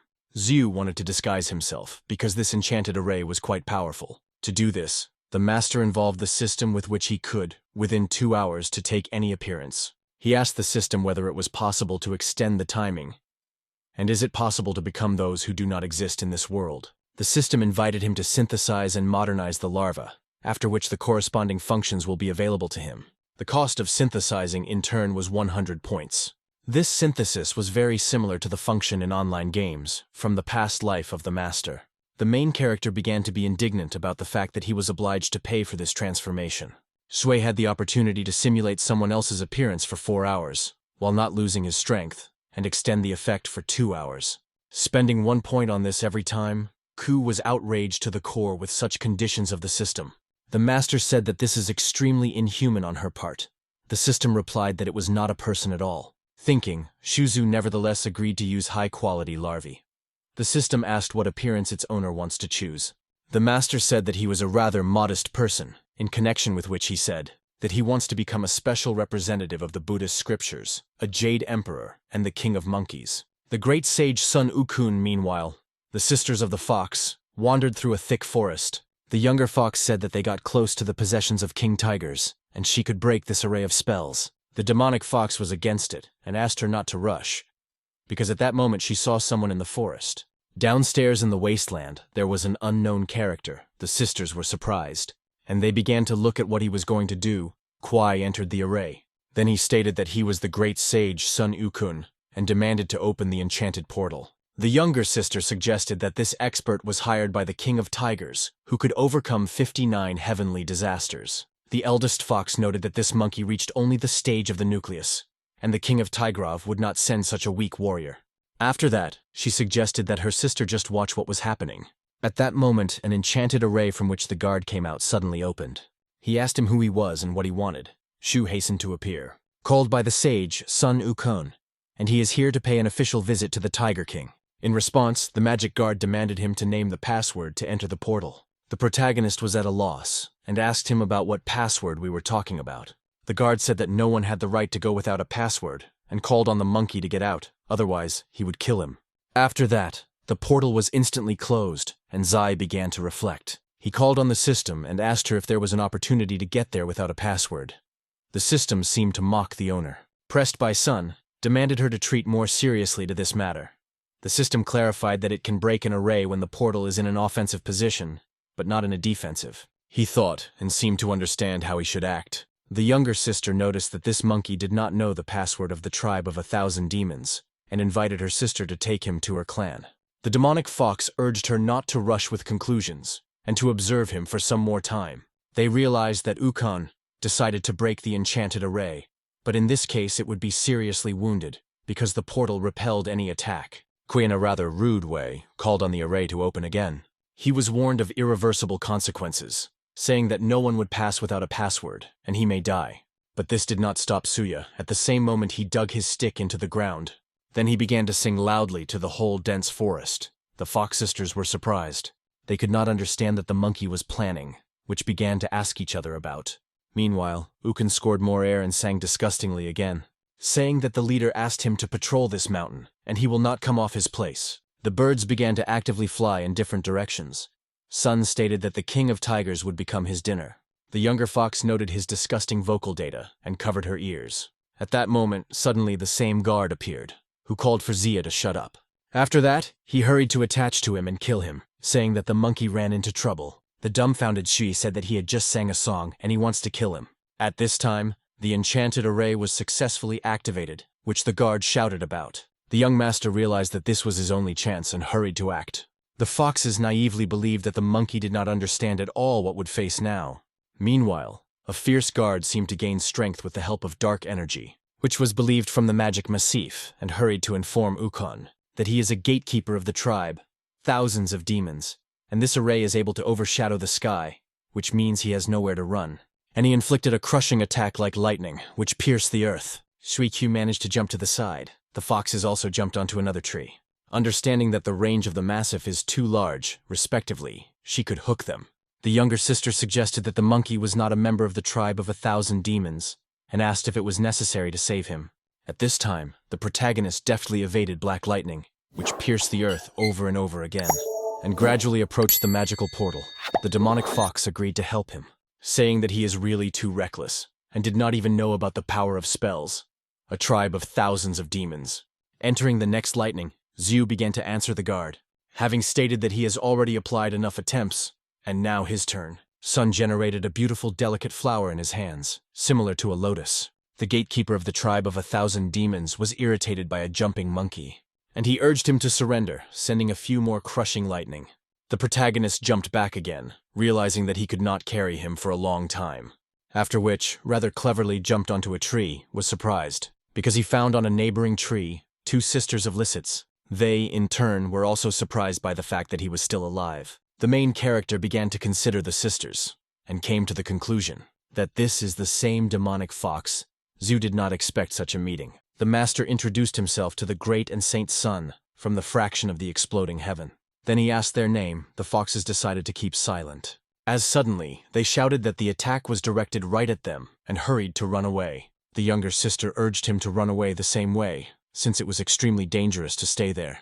However, the main character said that he wants to destroy the array of spells. Having generated another magic flower, he sent him to the guard. The sisters could not understand what magic began to use a monkey. Closely observing what was happening, they wondered who this stranger was. Meanwhile, a gentle and, as it might seem at first glance, a harmless flower flew to the guard, which, in turn, stated that no one dares to use such tricks against him. He reached out with his hand to take a lotus. Later, an explosion occurred. Literally, everything was flashed with fire, and the plow was thrown out by the plow. He flew towards the sisters' Lysits, urging them to immediately run away. They seemed to have not heard him because of a rather loud explosion, and continued to stand still. As a result, Yukun inevitably flew into them and thereby fell to the ground. The foxes did not have time to do anything, as they were already in a horizontal position. Everything happened too fast, but the main character still saved the young sisters. Only their cries were heard, while the sounds of the explosion gradually muffled. Having laid on the soft grass for a while, Kui got to his feet and looked at his sisters. Having said that, it finally ended, and fortunately he managed to save them. But the foxes did not appreciate his actions, asking why he did this. The younger sister began to insult him, calling Suya a disgusting monkey. The young master was at a loss, and hastened to outrageously declare that they could die. After all, he just saved their lives, and instead of gratitude he listens to his nasty things. The younger fox was completely distraught, calling Suya a nasty monkey, after which she attacked him with her fists. Sun began to hold her hand at a distance, but the indefatigable fox could not calm down, shouting the next insults. At that moment, the older sister called on her immediately to shut up, and asked who was bitten. While the shallow borrower made Suyu grimace, he hastened to introduce himself again, called by a great sage, from the faction of the Breaks of Heaven, at the same time apologizing to them, saying that he did not want to offend them, and he was here only to see the generation of thunder disaster. The demonic fox realized why he had the king of the tigers. The Zyu noticed that the tiger was too rude and arrogant because he attacks everyone. The younger fox just believed that Sun was the only rude here. What was absolutely solid with her and her sister, they looked with contempt at Ukun. Thus, the protective array of spells of the tribe of 1,000 demons was destroyed. The main character began to mysteriously look at the sisters, while blurring in a smile. The demonic fox understood that in fact this monkey was quite strong. At that moment, behind them, as if thunder thundered, they turned around, but did not see anyone. The fox noted that this aura belongs to the elder of the tribe, thousands of demons, and they can now come here. The sisters suggested Suna will join their clan if he wants to see a generation of a thunderous disaster. Then they called their Mena. The youngest fox was called Su Xiaoqi, and the demonic was named by Su Lin. Xu agreed to go with them. The sister Su said that the tribe of the heavenly demon had a legacy, and it was the protective array of spells that was, after which they headed for the cave, saying that no one can go into it, unaccompanied by the members of their tribe. The main character noted that there are quite a few different branches in the cave. Suddenly he was illuminated, and Chu asked what they did at the gates of the tribe of thousands of demons. As soon as Lin tried to explain, Xiaozi interrupted her, saying that traitors exist in their clan, who gave their pass through the tribe of thousands of demons. Sun suggested that that's why they decided to kill the king of the tigers. Qi replied that Lin would be a new king of demons during this worship of a thunderous disaster, and the king hired killers to kill her. The master asked, if thousands of demons have people at the level of origin, then why should they hire killers in this case? Xiao noted that the elders took an oath that they would not do this, because otherwise they would be killed by a heavenly disaster. Qi asked why Yukun did not know about this if he said that from the mysterious clan. Wei said that for many years he traveled around the world, maintaining his balance in it, and recently returned to his city. Therefore I forgot about some traditions, which the Xiao was very doubted by. Lin in turn asked them to hurry, as the way out was right in front of them. At this moment, an unknown blade flew into it. Zai noticed it in a timely manner, and Lin urged to be careful. The demonic fox turned sharply and saw a sword before her eyes. As a result, Shui repulsed him with lightning speed, and the sword fell to the ground. Meanwhile, Shai-Si found people in white robes in a cave. They were armed with sharp blades and immediately headed for them. These were none other than the killers from the Tan Sha clan. Sun was surprised at their presence. Lin realized that it was their king of the tigers and hired, stating that they did not have the right to be here. In response, one of them only laughed arrogantly and hurried to come closer, having said that if the monkey had not blocked his attack, then she would die. At the same time, noting the incredible power of Zhuya, but they did not want to give him a second chance. Then they hastened to attack, but the Master's son suddenly called them to stop, having stated that they looked quite familiar, and began to recall recent events, saying that their organization was practically destroyed by the faction of Exploding Heaven. One of them was taken aback and replied that they were taken by surprise when they secretly tried to kill the princess, assuming that the monkey is also a member of the clan, Exploding Heaven. In this connection, he hurried to conduct a series of attacks, promising to avenge Shu for everything. Ukun, in turn, was easy to evade his blows and knocked out his sword from his hands. What did the murderer from Tanya did not expect, and realized that he was in a deplorable position, but at the same time managed to move behind Lin. However, in this case, he suffered an irreversible defeat, since the protagonist foresaw this and inflicted a crushing blow to him with a stick, as a result of which he broke his mask and he crashed with a roar to the ground. Lin could not understand how the killer so quickly managed to get closer to her. Member Tan Shi did not think that the monkey could see through their array. Zhu said that they can only attack girls, while they are called professional killers. Lin informed the master that the members of Tan Sha reached the peak of the initial stage of origin. In this connection, she urged him to run away, because she thought that he could not defeat them. Zhu replied that he never retreats back. Besides, they are with her KP. The demonic fox asked him what the KP means. The master said that they were created for each other, respectively. He was responsible for her safety. Meanwhile, the members of Tan Sha hastened to attack Tu, saying that he could not escape. The protagonist noted their stage of origin, because they really had an incredible force. However, they will never be able to cope with him and his people. At this moment, the system awarded him a shapeless magical art for the simultaneous blow to two opponents. The protagonist turned to misunderstood sisters and asked what was the matter. They, in turn, informed him that he could not become the groom of Lin. Zhu did not think that both sisters would be, in fact, demonic foxes. Feminid art allowed to copy opponents' skills and use them with increased power. An enthusiastic Ukon understood that this ability was simply created for him, and he hastened to apply her at the same moment. Tan Sha members began to recognize his strength, but one of them again released his blade into Zaya, urging him to try to block the attack again. The master looked at the sword flying into it and understood that now is the time to experience his skill. Meanwhile, a fiery magic blade was literally before Sunya's eyes. The system told the owner about the nuances flying a sword, who, when used, spent part of the power of the soul. Wei instantly copied the ability Flying Blade, at the same time having beaten it off, and heading to the surprised members of Tan Sha.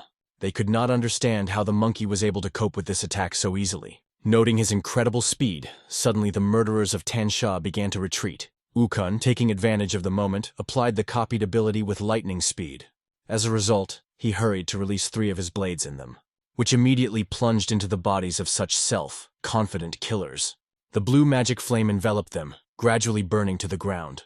Subsequently, for their murder, the system accrued the Kyu points of experience and spatial rings. What the owner was immensely happy, and began to brag to the sisters, confidently stating that they are now in complete security and under his protection. Suddenly he felt ill. The foxes asked what was with him.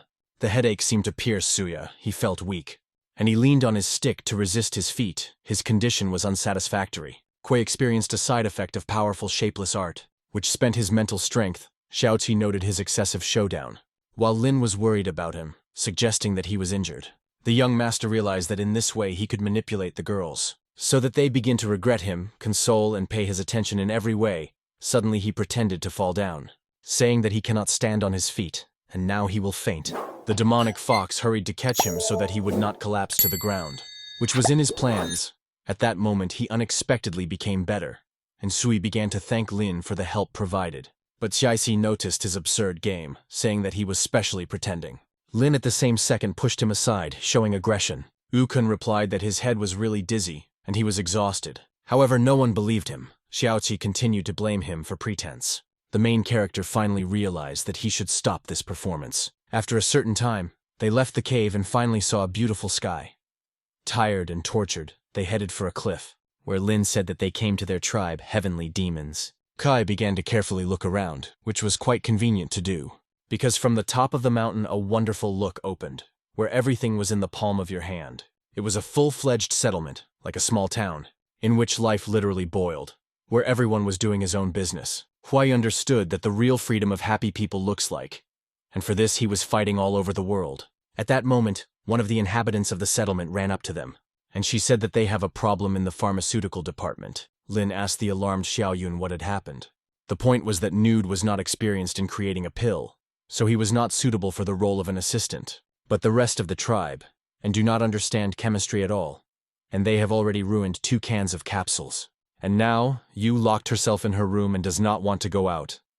And worship of the thunderous disaster will take place 2 days later. Lin began to knock on her house, but no one had opened the door to her. Lin tried to hail her. However, Yu never responded. The demonic fox was concerned, screaming through the door that she knows how Xiaoyu tries, but do not be so upset because they will cope without pills. Then she urged her to go out and in a calmly atmosphere to discuss this moment. Xiaoyun turned to the head of the Lin tribe, saying that it was useless, because they already told her this, but she never answered them. Zhu asked if Yui demonic fox. Lin replied that her ancestors were jade hares, and they knew on the preparation and improvement of the pill. But being a young girl, Xiaoyu behaved like a child. Ukun noticed that for a jade hare, she just calls her, and asked to try to call Xiao. Sun knocked on the door. Shaisi asked him not to confuse excess, so as not to aggravate. The main character replied that he understands this, and decided to apply his skill bag, where the system literally threw it with many different abilities. The young master had a certain plan of action. The foxes did not know what he wanted to do. Shui opened the system of the system where he hastened to purchase a musical instrument, which cost only 10 points. Lin wondered where he got Gutsun. Sun began to play a musical instrument and sing along.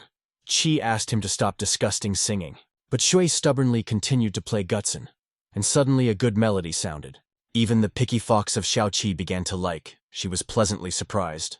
Ukun was literally imbued with the game on a unique musical instrument. Xiaoyun even stated that it was extremely harmonious and talented. Kuisang again, where he asked the cute rabbit to open the door for him, so that he could visit her, and they talked with her about everything. However, the girls present clearly did not approve of such a text. Shaisai called on a monkey, in no case to call Xiaoyu rabbit, but the master ignored her and continued to hum. Suddenly the door of the house of Xiao opened. On the threshold stood a cute bunny with large ears. According to her expression, it was difficult to determine whether she liked the song or not. Shui did not pay attention to the fact that the girl, the prisoner, left the house and was already standing in front of him. Lin urged Ukun, immediately stop her initiative, saying that Yu has already come out. She stared into the eyes of the main character, who did not understand what to expect from her. Suddenly Xiao jumped up into the height. Sun thought that she wanted to attack him. Xiao Cui thought the same way, asking Yu to not do this, because they brought a monkey to help him. The young master understood that he could not use force to a tiny hare, and simply froze in place. As a result, a nipple girl shook Suya and even burst into tears on his shoulder. What was a rather unexpected turn of events, Ukun smiled, and reciprocated. Hugging a little bunny, everyone was touched by this moment. Xiaoyun noticed that it was very nice on her part, because she did not expect this from her. Yu asked her brother a monkey to sing this song for her again, saying that for some reason this music resembles her beloved mother. Sun naturally agreed. Then he sat behind Gutsun and again this divine melody began to play. Lin also smiled, realizing that this monkey was actually very kind. Xiaoyu began to dance carefree. She seemed to come to life again and enjoyed life. After a short period of time, a late evening has come. Xiaoqi said that Azu could stay here for the night, but at the same time, he should not wander around the settlement, since the tribe of the heavenly demon has many of his rules. Sun replied that she could not worry about this, because he is a completely adequate person. Shisi noticed that Yu agreed to take him to her assistance because she was the only specialist for the manufacture of pills, which Lin will have to accept during the worship of thunder disaster. At the same time, the master should not create a Xiao problems. Shu assured that everything would be in order. After that, forever dissatisfied with the Jiaisi, hurried to go to her house. The main character instantly went into the shack and closed the door behind him, then took his appearance. Ukon came to the conclusion that everything is worth changing here. and I bought a whole set of furniture from the system, which I successfully placed around the house. What I spent only 10 points, the furniture was really the most modern. Sui, with great pleasure, lay down on a comfortable bed, thinking that it was such a life and should be, then again turned to the system. Having asked her to look for information about the pill, the system began to look for everything possible about a single-star capsule. After all, son, it was necessary to prepare properly for heavenly disaster. Those pills that are needed by the CUI were the second level, but from the single-star capsules, it was possible to get 2-star. The system invited him to acquire a book of skills so that in the future he could process such capsules. To overcome the heavenly disaster, pills of vitality and blood circulation were required. But these capsules were not so practical, because Ukun could restore the energy of the soul with the help of tofu. And to cure the wounds, turning to the system, but with the help of a pill and lightning, Sun could reduce the damage from thunder distress.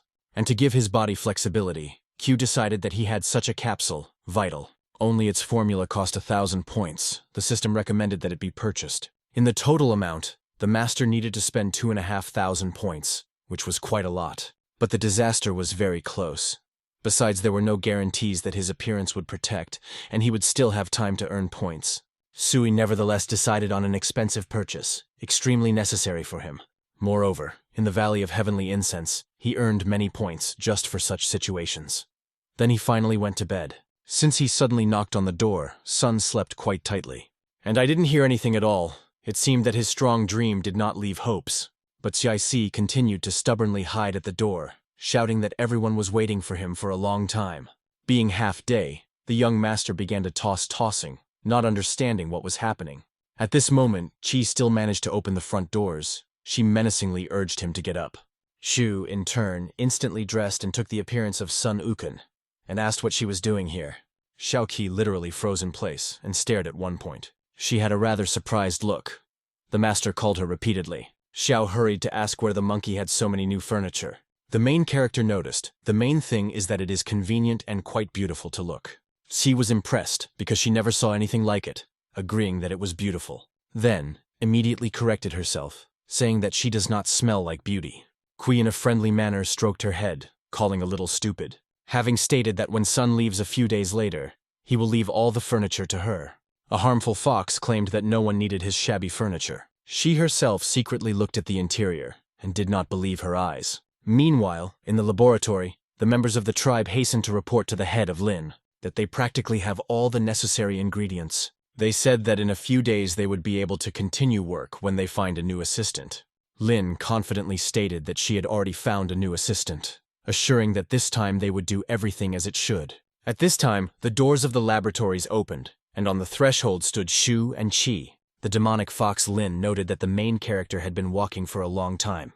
Ukun said that he could personally improve the pills, urging them not to worry. Yui joyfully asked him, does he really know how to process capsules? Xiaoqi said that these were not toys, urging Sunya to be more serious. Z asked him to trust him. Yu agreed, giving him the right to try first. Lin noticed that tomorrow they needed to go to a thunderous pool. The master understood this, realizing the same responsibility for the creation of capsules. Then he gathered his thoughts and said that he would succeed. The demonic Princess Lin did not know whether to trust the Yuka such a responsible work. The protagonist tried in every possible way to convince her that everything would be in order. Lin looked at him, then nevertheless agreed to give him this chance. Having said that he had only one attempt, the servants were concerned, since he could not keep track of the temperature. What Lin said about, she replied that if the furnace is not stable, then they will stop the process. Having said that Sunya also concerns this, he only smiled back. Self-confident Ku called Yu to show her real alchemy. Shu kindly agreed. She did not understand why she was listening to him. The rabbit girl noted that absolutely all the necessary ingredients are here. The protagonist's eyes literally scattered, and he did not know where to start. Lin noticed his confused gaze. They carefully looked after what was happening. Sun asked Yu what pills they would improve. What caused a negative reaction among those present? Xiaoqi said that he did not even know how they look. Xiao was more favorable to him, and smiling asked if he had ever done something like that. Zhu replied that before he even worked on the capsules of immortality, and Yu asked him to show him the formula, saying that he would take care of the rest. Shu kindly gave him her notebook, which Ukun began to study. It was a collection of all the formulas of the Jade Hair tribe, which has been preserved until today. The young master smiled and asked for the system. Immediately copy the contents of the book, which as a result was done after just a few moments. Sun plunged into an endless stream of knowledge of alchemy, which was sincerely glad. The system told the owner that all data were successfully placed in his head. Everyone stood and waited until all the information was absorbed in his head. At this moment, perplexing Chi asked what he was doing, because everyone is waiting for him. The protagonist, with a fairly confident expression on his face, flipped through the sheets of a notebook. After which he defiantly closed it. You asked if he had read the necessary formula. The young master answered positively and returned her a collection, adding that now they will witness a real miracle in alchemy. One of the members of the tribe said that it was necessary to stop the monkey, because he only glanced at the formula. And while he did not smash him for cooking, they wanted to inform the head of Lin. Meanwhile, Shui began his witchcraft, showing Xiao Yu how he heats the ingredients to remove various impurities from them. At that moment, his palm literally ignited by green fire. Xiao Qi noticed that it was too powerful flame.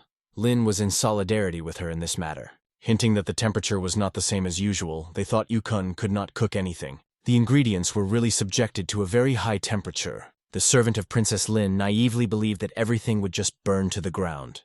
The other was in bewilderment, because after a moment the master somehow did it, and the ingredients remained unharmed, and the water boiled, and now they melt. Yu said that the monkey leaves the necessary, while removing the useless.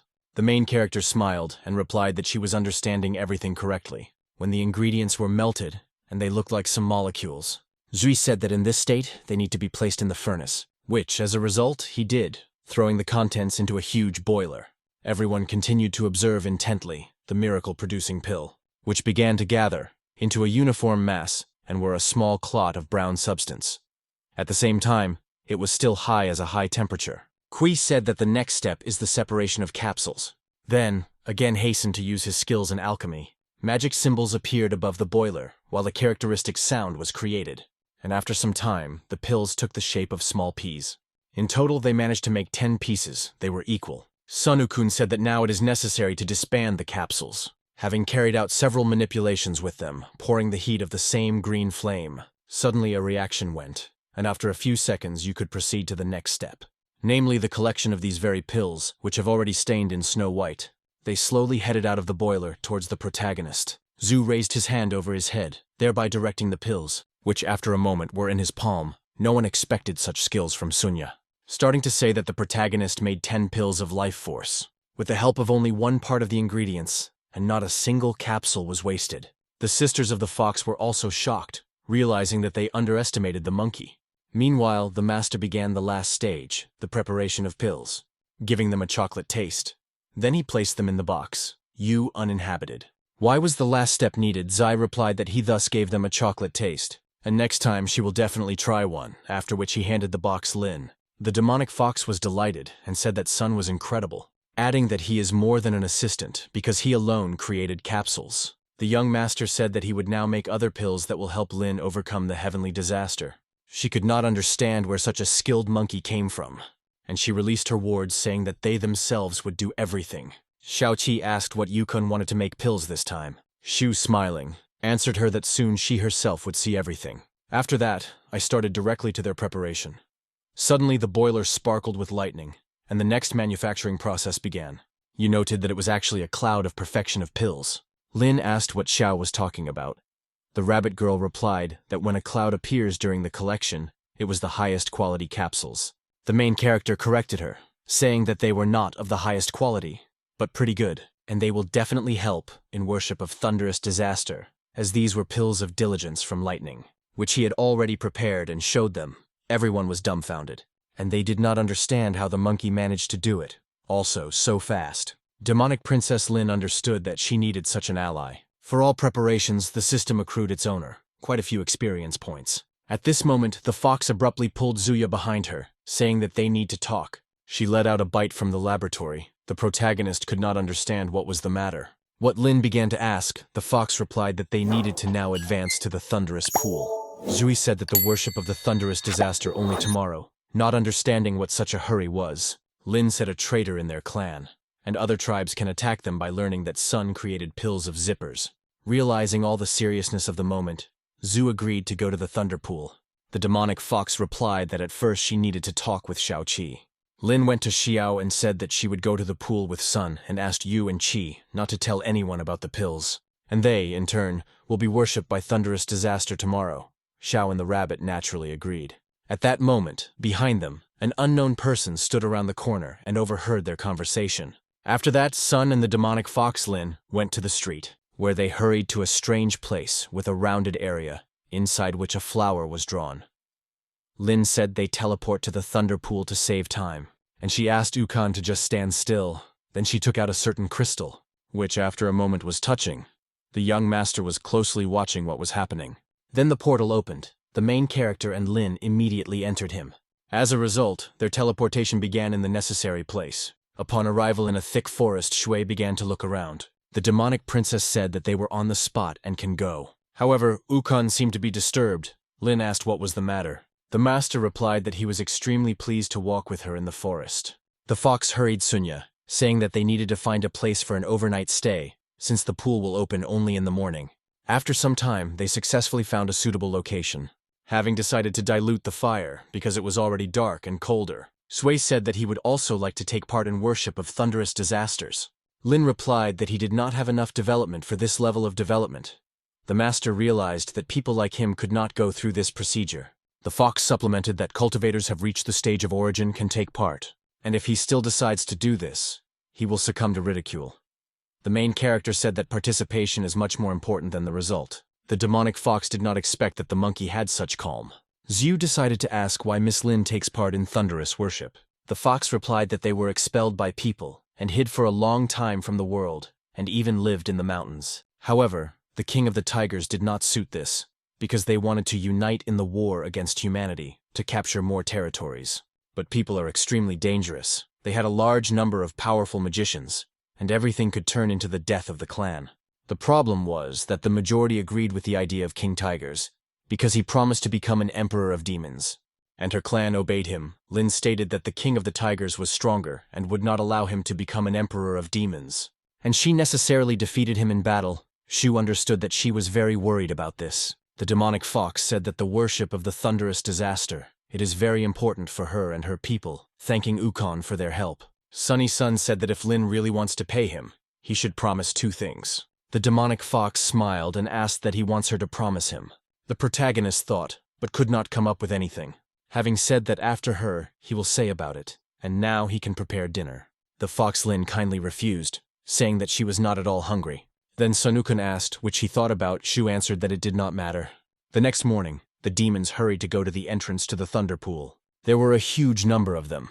Suddenly they turned around and paid attention to 2 people, who were rapidly approaching the thunder pool. The demons recognized Lin. They were extremely surprised by her presence, and began to behave in a prickly, starting to say that they do not understand why she needs this monkey, which cannot help her. Lin urged Sunya not to pay attention to them. After all, no one will fight here, because the thunderous pool will instantly kill the offender. Shui Chu confidently said that he would deal with them a little later, after which they followed further. But the system suddenly repelled, having informed the owner that his larch will soon disappear, and he will acquire his true appearance. Yukun did not understand what this was connected with. The system noticed that the owner wanted to enter the thundering array, which will discover the power of a cultivator who is not a member of a mystical clan, and will eliminate it. In this connection, the system blocked the true power of the owner. The master realized that this would not work. The system also said that it has a 30-fold strengthening from a murderous sword, but here this force was useless. Sun asked Lin whether it was impossible to fight here. The fox replied that they were using a true body. Therefore, the thunder pool will immediately kill them in case of battle. At that moment, an unknown voice urged them to immediately move away from the road. Turning around, they saw that very sinister king of the tigers, who demanded that they leave his way, threatening that he would crush them. The demonic fox Lin menacingly looked at the king of the tigers. He, in turn, hurried to declare that he would get the title of the emperor, having advised her not to disgrace and immediately leave the thunder pool. At that moment, his younger brother said that he could put her in place right here. The king refused, having noticed that in a thunderous pool, you cannot arrange fights, and soon he will worship her thunder disaster. The younger brother obeyed him. After which they left. Lin said that they would get a bit to look for a place to relax. Swai understood that he could not cope with such a strong king of tigers, even with 30 multiple strengthening. Meanwhile, preparations for the worship of thunderous disasters began. A huge arena, retained with the help of chains and thunderstorm lightning. The demons took their places, and were looking forward to the beginning of worship.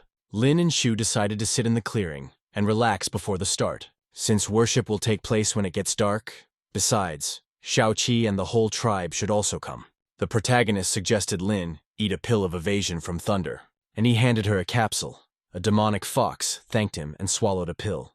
Zhu noted that to absorb the capsule, it will take about 10 hours, urging Lin to start the process now. What she took up, at that moment the Baikov clan drew attention to the demonic fox Lin, and they advised her not to disgrace and go home, as their tribe followed the king of tigers, and it makes no sense for her to humiliate this. But Lin did not hear them, as she was busy with the absorption of the capsule.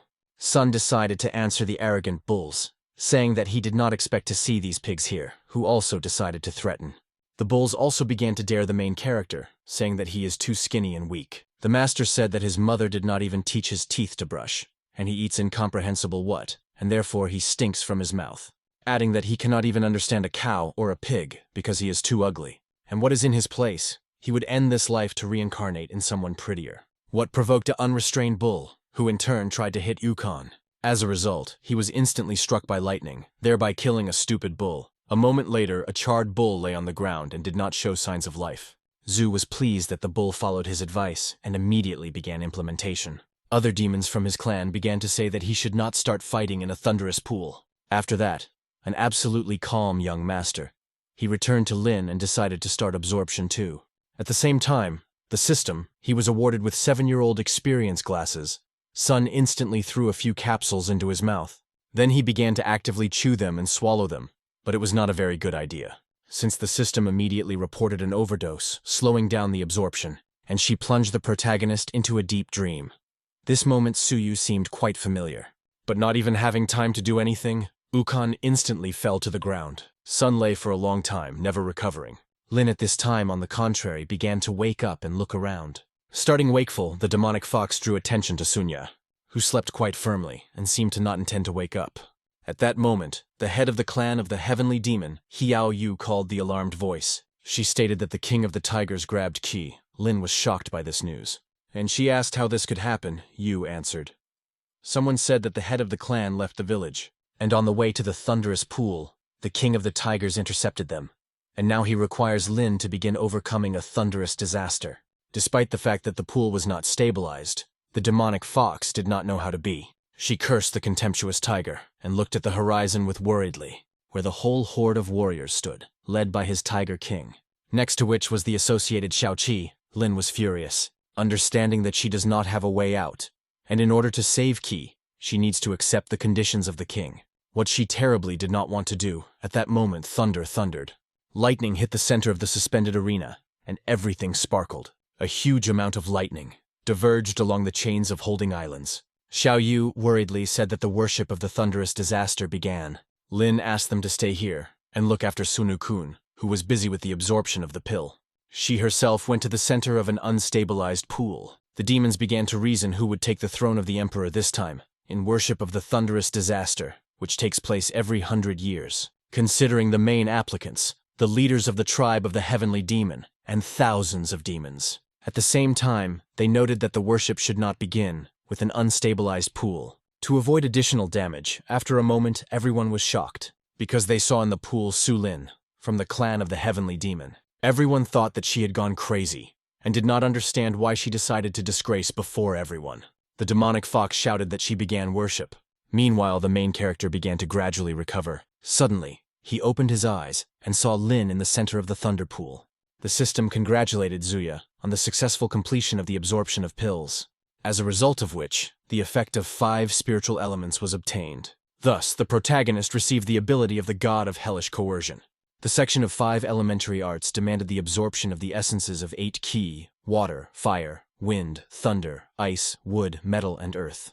After that, Ukon could achieve immortality and the ability to tear out space, as well as strengthen his body. At this moment, one of the lightning pierces the demonic fox. The head of the tribe of the heavenly demon, nevertheless, was able to resist her feat, although it was hard for her, and she extremely painfully tolerated such tangible damage. At a certain moment, it seemed to everyone that Lin would now fall off his feet. Yu noted that she had to overcome only one thunderous disaster, and then she would reach the stage of transformation. However, the open thundering pool was too strong and merciless. The demonic fox shouted loudly, calling for another lightning into it. Thunder seemed to hear her, and instantly inflicted another powerful blow. Lightning entered the epicenter of the pool, thus hooking the head of the clan of the Heavenly Demon. The demonic fox Lin shouted loudly from incredible pain. Xiaoqi was shocked, watching what was happening, and thought that Lin would die. The King of Tigers also naively believed that the fox was over. What he was very mistaken, as the leader of the tribe withstood a thunderous blow. Suddenly, a strong explosion occurred, as a result of which the fragments of the pool scattered to the sides, and Lin was thrown back with a shockwave, and she literally soared into the height. Xiao Yu thought it was the end, and the head of the clan could not survive. The main character, on the contrary, caught himself thinking that she would succeed. Seeing that Lin was still able to overcome the pain and get out, Yu wanted to help her, but Shu stopped her, saying that she still could not use her strength to the full, assuring the head of Lin to succeed, and they just have to believe in it. It is worth recognizing that Sun was right, and the demonic fox really coped. She landed next to her tribe and proudly got to her feet. Naturally, everyone understood that it was extremely difficult for her, but Lin was quite confident. The demons who watched the worship of the fox were at a loss.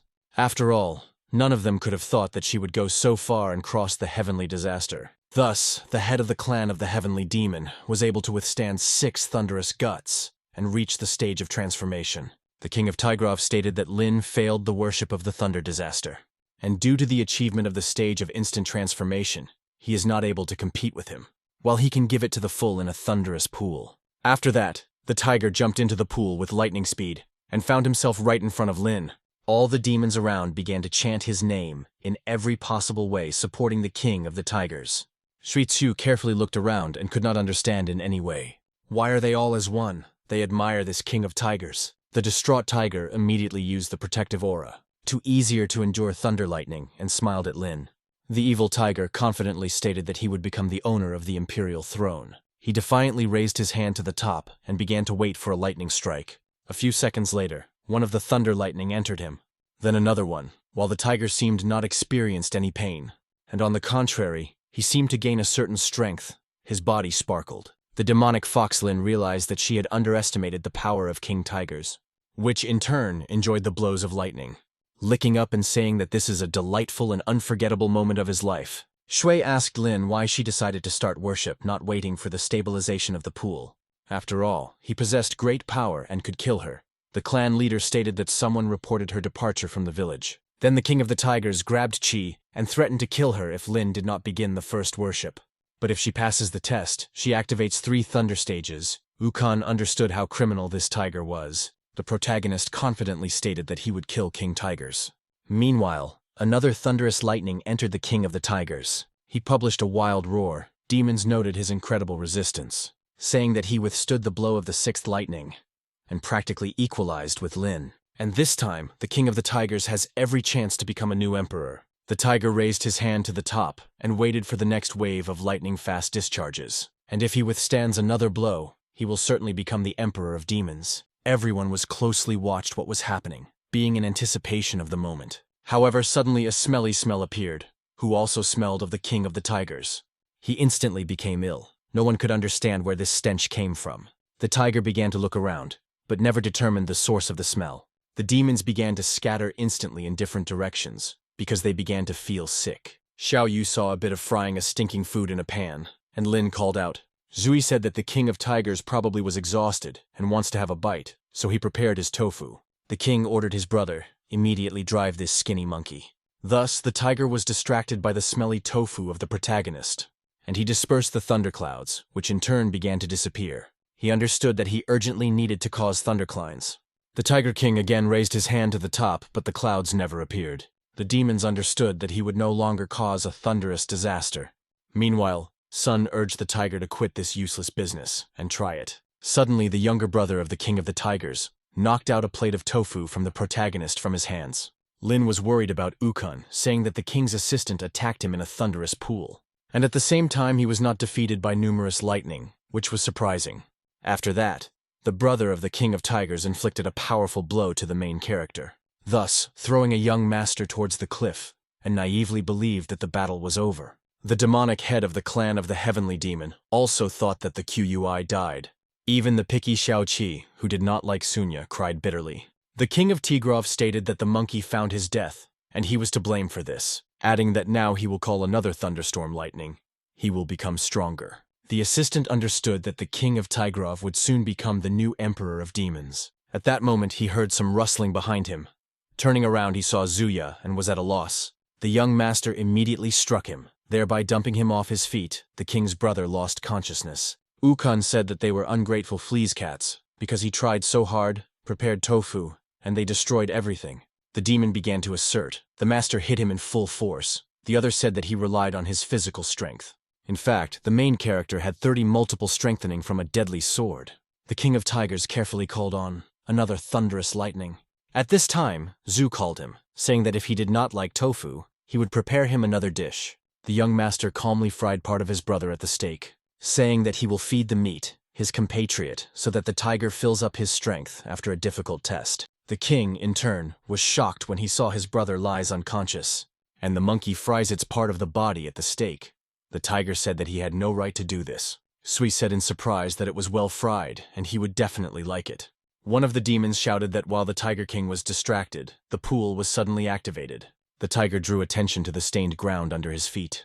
As a result, lightning instantly pierced him, and everything flashed. The Tiger King began to growl loudly. Lightning continued to envelop his body, and after a few moments, a strong explosion occurred, the shockwave of which such a naive tiger threw aside. Thus, he withstood one thunderous disaster than Lin, and he declared himself the new emperor of the demons. Therefore, the thunder disaster is over. However, Shu hastened to challenge the thunderous disaster, which he talked about. Confident main character ran towards a thunderous basin, then easily jumped over the abyss of the pool, and after a few seconds he was in the center of him. Everyone was extremely surprised by his appearance. Yukon stated that he was ready for thunderous disaster, representing the clan of the heavenly demon. The audience present in the person of various demons were at a loss. They naively believed that the absurd and skinny monkey could not cope with the test, saying that he dared to challenge the nature of the very nature, for which he would be given to the sky. The system reported that its true force would not be discovered. Q asked her to remove restrictions. The young master felt his power return back to him. He asked the system how much time worshipped the thunder disaster. The system replied that given its power, the test would last about 4 hours. Sun understood that this was too long. The system invited him to bring the lightning of the gods on himself in order to extract energy. However, in this case it will be more difficult to pass this ritual. The main character said that to cope. Meanwhile, the king of Tigrov hastened to help his younger brother, proudly saying that he will definitely take revenge on this skinny monkey. The younger brother said that Sun intentionally distracted the king in order to stop to the ritual himself, and slowly crept up to him. The Tiger King curled that the monkey would soon die without passing the test, or they would kill him. Then, the tiger helped his younger brother get to his feet. Yu told Lin that Ukon was in a thunderous pool. The fox urged everyone to wait and hopes for the best. Wasi began to say that when he was born, a cloud appeared in heaven. It made him incredibly strong, and the master asked God for what such a fate was for him. Sun said that he would fight to the end, because in fact he is not at all what it might seem. After that, the main character began to fearlessly call on thunder lightning, which in turn sparkled in the sky, and it seemed already picked up to him. Everyone was dumbfounded by his statement, and shouted in response to him that he was lying. They themselves wanted to understand what the gods offended him so much that he now wants to take revenge. Lin realized that the spell of the golden eagle could lead to a change in the sky and earth, and she took it with her in vain. Meanwhile, the system awarded the host with experience and achievement, Force Thunder, adding that the complexity of the ritual is increased to the hellish level, and asked him to try to survive. Zhu realized that it would be really difficult to go through this test. The young master immediately turned to the system in order to get something for magical resistance. The peals of thunder, signaling the upcoming beginning of the ritual. Everyone was well aware that now the monkey would be extremely difficult. After a few moments, lightning pierced Sunya, who managed to activate the protective barrier. In this connection, the magical shield literally absorbed all the damage. Ukon understood that he could well cope with such attacks. However, the next blow consisted of 3 lightning, and his barrier crackled. The master did not expect a thunder disaster to answer him with such a powerful attack. As a result, there was a strong explosion in the middle of the pool. Tigers thought that the monkey turned into ashes, because 3 lightning caused significant damage. The younger brother noticed that Sun was well aware of what was going on, since he dared to threaten the gods. But for evil, all the spiteful heroes shrouded in lightning was still able to survive. The demonic fox Lin was shocked that Ukon really withstood the blow of such power. The system said that the magical resistance was over and reloading was 1 day, but it had a bonus. He had a protective reaction of ancient arts. It was a secret technique, which consisted in the fact that from now on lightning favorably influenced him. The demons literally screamed with horror, because everyone already thought that he died. But Shui was absolutely unharmed, saying that 3 lightning for him is nonsense. They drew attention to purple lightning. No one has ever seen this. The master noted the extremely long process, but he was very interested in what would happen at the end. Lin understood that violet lightning was not supposed to appear, which means the gods were angry. Everyone began to panic, saying that this was their punishment, and they urgently need to go down to the ground and begin to pray. Yukun saw how everyone began to worship heaven, and asked to forgive them. That even more outraged him. Sun hit his stick on the ground.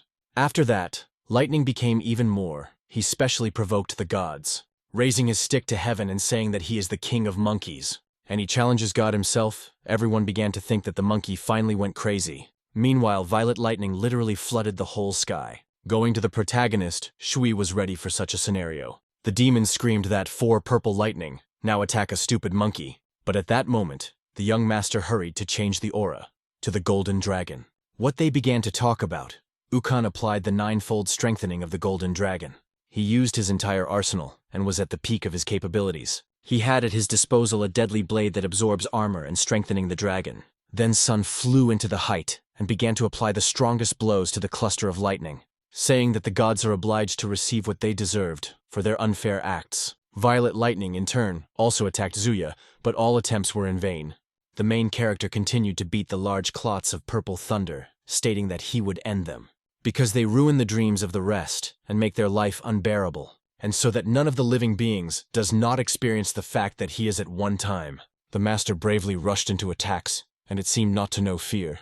The head of the clan of the heavenly demon Lin Su could not believe his eyes, as well as Xiao Qi, who was surprised to observe what was happening. The young master proudly and confidently said that even the gods could not break him. After the next series of attacks, Ku called the clouds and smoke to dissipate. After a few moments, the heavens accepted their usual color, and lightning disappeared, leaving behind only a purple trace of dust. Sun seemed to absorb into himself all purple thunder lightning. The system notified him of the successful completion of the ritual, rewarding him with his experience points and increased resistance from lightning.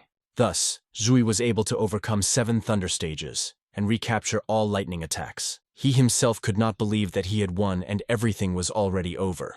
The demons were at a loss, and they said that the monkey had to die. However, the brave master was able to repulse the gods themselves. Xiao Yu urged everyone to look at the sky, where the thunderstorm cloud began to disappear and God retreated, which means worship of the thunderous disaster is over. Lin was struck by the courage and power of Ukon. Yu said that King of Tigers passed 6 thunderous stages, while Sun overcame the 7 stages, which means that the throne of the Emperor should go to him. They were in greater surprise when they saw that the monkey chased after the Thunder God. The protagonist instantly took off into the air and said that he would not allow him to be so easy to escape, because of him, Tsu had to go as many as 7 thundering stages. The tigers were at a loss, saying that a barely living monkey was clearly looking for death. Indeed, in his place, anyone would just run away. But the master was not one of those who were retreating back. Ukon chased the tail of purple lightning and ultimately overtook it. After that, Sun entered the accumulation of purple lightning and literally began to swim in them, at the same time getting true pleasure. But God did not leave the hope of hiding. Shui noticed how the thundercloud began to rapidly move away from him. The young master called on God not to be a coward and will fight him in an honest duel, having again driven after him, threatening that he will explode the heavens if he does not respond to his demand. The main character hurried to apply his ability and released a magic flower into the sky, which exploded within a few seconds, so the clouds scattered. However, absolutely everyone hooked a shockwave, including Lin. The tigers did not understand what was happening and what the consequences of the monkeys will be. Meanwhile, the system accrued the owner of the experience points and warned about the transition to the next stage of development, for the implementation of which it would take about an hour. Xiu understood that it was too long. Returning to the Thunder Pool, the system warned him that the abilities could be disclosed. In this connection, she invited the master to block his secret skills. The master refused, since he was able to absorb the electric power of lightning. Possibly calling the pool, "Rinse it with your thundercloud." Ukon fearlessly flew into a huge cluster of lightning to meet his fate. The demons thought that the monkey was definitely the end, since he fell under the action 9 thunder pools. The system said that the owner is in a large amount of electric energy. Consequently, his absorbing reservation on the verge of destruction, Sui demanded to turn on the repair function. At the same time, the young master acquired a passive effect in the form of improved protection, but he could not control this power in his body. At the same time, succumbing to incredibly strong, 9 thundering pools, it seemed that his body would now tear off from such a power. Suddenly, an electric ball was in his hands. Since there was so much electric energy that it formed a separate sphere, Tsu was required to urgently compress electric power in the field, which, in the final result, he managed to do, for evil to all those who did not believe in him. The king of Tigrov understood that in fact the monkey was more powerful than he could imagine. Everyone began to close with their hands from such powerful electric lightning. Ukuna completely absorbed electrical energy and acquired a new unique ability. From now on, he could control everything that the attribute of lightning had, having become a man who literally controlled thunder lightning. What the protagonist was sincerely glad, calling himself the Lord of Thunder. The system asked the owner to assign the name of his new ability. The master was surprised, because he would never have thought that he would have the opportunity to call his skills. He began to look for a suitable name, but everything that Ukun came up with, it seemed to him monotonous and stupid. Having thought a little more, the young master still found the perfect option, and he hastened to name his newly made ability, a thunderous bomb of the monkey. The demons were aggressive, stating that they would not allow the monkey to become a new emperor. The members of the tribe of the heavenly demon began to claim that these rules were established by ancestors, and no one has the right to violate them. The demonic fox Lin said that Sun Ukun would become the new emperor, and if one of them does not agree, then she is ready to deal with him immediately. The demons continued to defend their position, because they were adherents of King Tigers. But they also understood that with Lin at the moment, none of them can be compared in strength. Zhu called Lin not to convince them, saying that if they do not recognize him as the emperor, he would beat them. The king of Tigrov asked if the monkey really drops his challenge to his clan. Then the king flew into Sunya with his fists, saying that he would take revenge on his brother, and even if he went through the worship of the thunder disaster, then this does not mean anything. The master urged to dignify him with the new emperor of demons, not a monkey. Then, giving the sphere of lightning, he put it in his mouth to the king of tigers, which at the same moment exploded and thereby threw back the tiger to the side, at the same time causing him significant damage, which the king did not expect. Zhu rushed at lightning and said that he could crush the tiger like a beetle, because after a thunderous disaster, it is at the next stage, and with ease will receive the throne of the emperor of demons. At that moment, a demonic ENT of animals suddenly appeared, who reproached the king of the tigers for weakness. Since he did not become the emperor, the tiger hastened to justify himself, and asked him to give him a chance to explain everything. The young master confidently stated that he was a demonic lord, and the lord of animals. The lord told King Tigers that he was too weak and could not cope with an elementary task. As a result, he will kill them all before attacking humanity, and ordered his soldiers to deal with everyone. The demonic lord of the beasts was at the second level of transformation. His subordinates hurried to attack all demons, who began to accuse the king of the tigers of meanness, because he betrayed everyone, and they blindly believed him. Shui told everyone the truth how the king of Tigrov grabbed Chi to blackmail Lin, and then take the throne. Then he wanted to be in demonic animals, to kill them all. The main character called on the demons to change his mind and make the right decision. Demons, in turn, all as one began to understand the true intentions of the tiger, and they looked at the vile king of the tigers, who realized that he was the end. Sun-fighting demonic beasts said that if he becomes an emperor, he would protect them all. Then he began to use the recently acquired ability. In order to take control as much as possible, the eyes of the protagonist instantly sparkled with magic light. Yukun easily used the lightning of the thunder pool for his own purposes. Thus, a huge number of demonic animals were subjected to lightning. They could not understand why the lightning of the thunder pool were active if the disaster ended. All the clans began to note that with the help of thunderclines the master drove off demonic animals.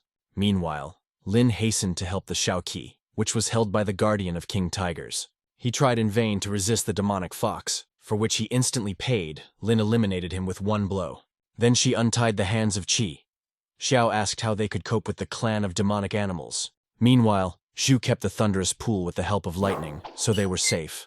The master wanted to kill the demonic lord, so that his obedient monsters could not continue the confrontation without a leader. However, the main character was required first of all to expand his thunderous sphere. At that moment, the younger brother of the king of the tigers crept up to the bite and struck him in the back. thus injuring him subsequently, which the main character lost control of thunder, and the expansion of the thunderous sphere was interrupted. Lightning disappeared. The younger brother of the king of the tigers naively believed that the monkey had died. He stated that he wanted to join the clan of demonic animals. The Lord replied that he appreciates his act and agreed to let them into his clan, urging the rest to kill the rest. The demons saw that the electric barrier disappeared and demonic animals attacked them. They instantly began to run away, but Lin urged them to stop and show courage to give battle to demonic beasts. Sui, with the help of the system, restored his strength in a matter of seconds and got to his feet. Then he released the ball sphere towards the tigers, saying that because of them, he interrupted the breakthrough process. At that moment, the king of Tigrov pushed his younger brother, ordering him to run away. He wanted to save his life, taking a powerful blow of lightning on himself. The king's younger brother did not believe that everything could end there. The tiger told him that he was obliged to live and in no case should give up. The younger brother shouted his name fiercely and could not restrain her tears. The young master in response stated that they deserved death for their deeds. A few seconds later, a strong explosion occurred. The system immediately charged the main character of the award, in the form of a large number of experience points, and from now on, Sun had the opportunity to use melanotherapy. The head of the clan of the Heavenly Demon urged everyone to immediately move away and leave everything to the bunch, which in turn has begun mass control of lightning. Kue wanted to increase the girth of lightning and expand the range to send them all to hell. What was worth admitting well, as the master killed a large number of demonic animals. Only he began to irritate the Lord of Demonic Animals. He menacingly stated that he would destroy the monkey, tearing him to shreds. The master defiantly twisted a thundercloud in his hand and said that his name is Sun Ukon. The demonic lord took off into the height, heading for the main character. He said that the monkey is rather stupid, because she is weaker than him but still snapping. Zhu perfectly understood this, and the fact that the king of the tigers was just a pawn, and with the lord he will really have to try to defeat him. The demonic lord called him to prepare for an irreversible death. A magic horn suddenly appeared above his head, which was ignited. Ukun said that he should go from words to action. The demonic Foxlin was worried, saying that the lord activated the death horn.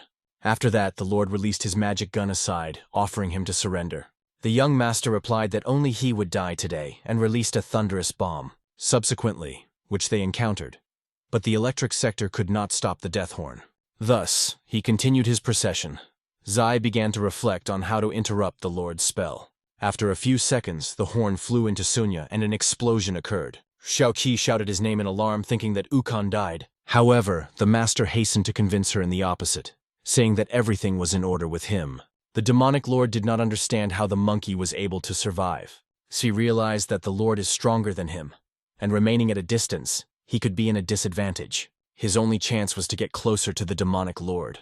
The main character stood on a magical horn of death as he suddenly stirred, then sharply climbed into the air and began to pursue the young master. Flying after him everywhere, Z understood that he needed to get rid of him, because the horn did not give him the opportunity to get to the demonic lord. Ukon grabbed his stick and struck the magical horn of death. However, he could not significantly change the situation. The horn attacked him again. Sun defended himself with a stick, which ultimately broke. In this connection, he hurried to pick up his old blade, who was finally able to cut in half the main weapon of the lord. At that moment, Qi shouted to him so that he would not show off, but headed for the demonic lord and killed him. Sui replied that he understands this, but these horns do not give him such an opportunity. Meanwhile, 4 more magical cones of death flew on him. The young master understood that he would not be able to forever evade the instruments of the lord, although Ukon got down, eliminating all the horns sent to him. Getting to the demonic lord was extremely problematic, who suddenly grabbed Sunya's sword and said that he was impressed by his maneuverability. However, inevitable death is still waiting for him. The master was in a disadvantage. The lord instantly struck him with his tail, saying that his physical strength exceeds the power of Shu. Then he grabbed him with his paw, thereby fixing it and not allowing the main character to get out. In response, the young master smiled and said that usually as self-confident as he, they make deadly mistakes. The demonic lord asked if the monkey really believes that he could defeat him. The protagonist replied that this is exactly what he is now doing. Suddenly calling on thunder lightning, Shu attacked the arrogant lord, which at that moment missed him from the paws. Ukon instantly generated a ball bomb. The demonic creature only laughed, saying that he was not afraid of his lightning. Sun smiled and said that he knew about it very well, and therefore something else awaits him. The master hastened to release in the direction of the smug lord, a magic lotus, who literally blinded him. The Lord did not understand where such a force was where in this flower, and he asked for forgiveness from the protagonist, saying that he did not understand him correctly. But it was already too late, since after a second an explosion occurred, which finally killed the Lord of the Beasts. As a reward from the system, Shu received a lot of experience, also moved to the 7th stage of development, and became the owner of a mysterious gift. Lin and Xiaoqi were more than shocked by the fact that Ukon really could kill the Lord. Sun landed in the Thunder Pool, and confidently declared himself the new Emperor of Demons. After asking the rest whether anyone has objections, all demons were also impressed, the incredible power of the monkey. The protagonist looked at the surprised faces of the animals, and asked if anyone had objections. Naturally, no one dared to object to the young master. Each of the demons leaned in front of him, standing on one knee. Also bowing their heads in front of the new emperor, the animals began to shout his name, saying that they have no objections, and they accept the terms of the bite. Shu hastened to announce new rules for the existence of demons. Having said that from now on, they are all obliged, implicitly comply with the orders of the emperor. Then, the master acquired a golden crown from the system, for 10 points of experience, having stated that this crown, symbol and object of the heritage of the emperor demons, and from that moment it gives power to the newly made emperor. After that, the main character hurried to approach the head of the clan of the heavenly demon, the Fox of Lin. Zhu lifted the golden crown high above his head and announced the following. He voluntarily refuses the rights of the Emperor of Demons, which shocked everyone. Then he appointed the new emperor, the head of the clan of the heavenly demon, Su Lin. All those present were at a loss and did not understand why he did it, and why decided to abandon the throne. Even Lin was shocked by this news, having said that she cannot accept this crown and become an emperor of demons. Because I'll get a bit. It cost incredible efforts. Sun took her hand, and he reminded her that she promised to fulfill his 2 desires, and the first was to become an emperor. Lin said, according to the tradition of their ancestors, the winner should become a leader. Shu said that he has established new rules today, adding that he travels a lot and therefore cannot accept this title, and she is already the leader of the clan. Besides, everyone wanted Lin to become the Emperor of Demons. The fox said that in this case, her first order would be the transfer of the crown to him. Having corrected himself, Lin said that she was joking, and asked what his second desire would be. The main character understood that the worship of the disaster was completed, and he should go to the country of fire. The master told Lin that having passed the title with a calm soul, he could leave them, even though he is sad to leave. The fox was upset and asked why he was leaving their clan. Sun replied that he had come here to see a worship, and now he needs to return. And about the second desire, he invited her to have dinner at the next meeting together, adding that he leaves because he cannot sit in one place and is used to traveling. Lin looked at him with a sad look, and suddenly smiling replied that she would wait for his return.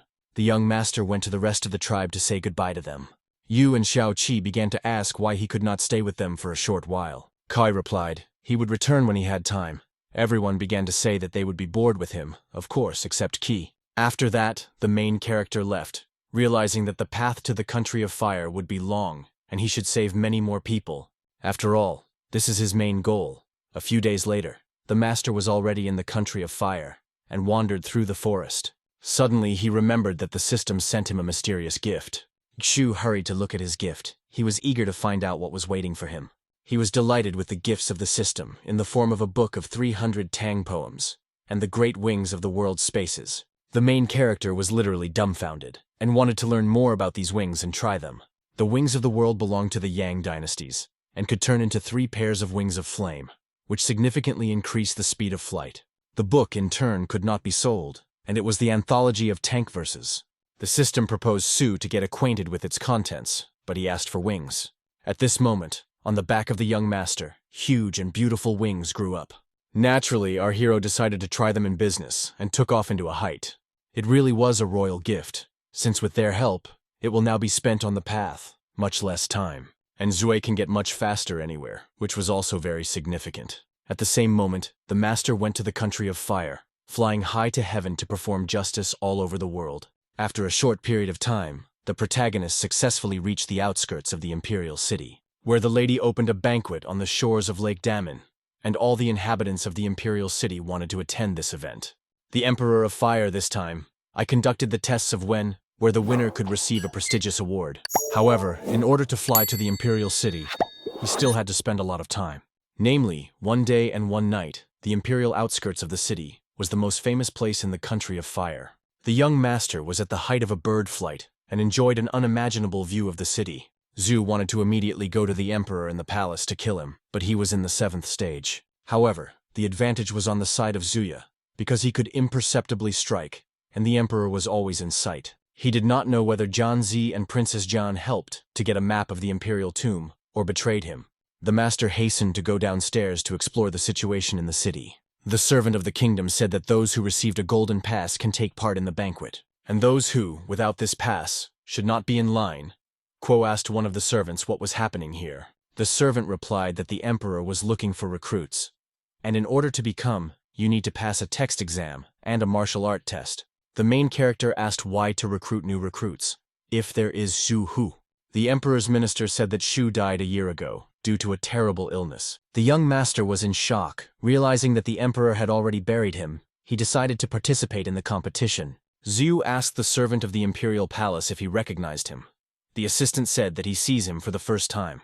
The main character realized that in fact, Zhan Yang did not want to see him in the Imperial city. Suddenly the master said that a beautiful bird flies away and pointed a finger at the sky. The servant turned. Xu instantly changed his appearance, after which the assistant turned around, and he saw a completely different person in front of him.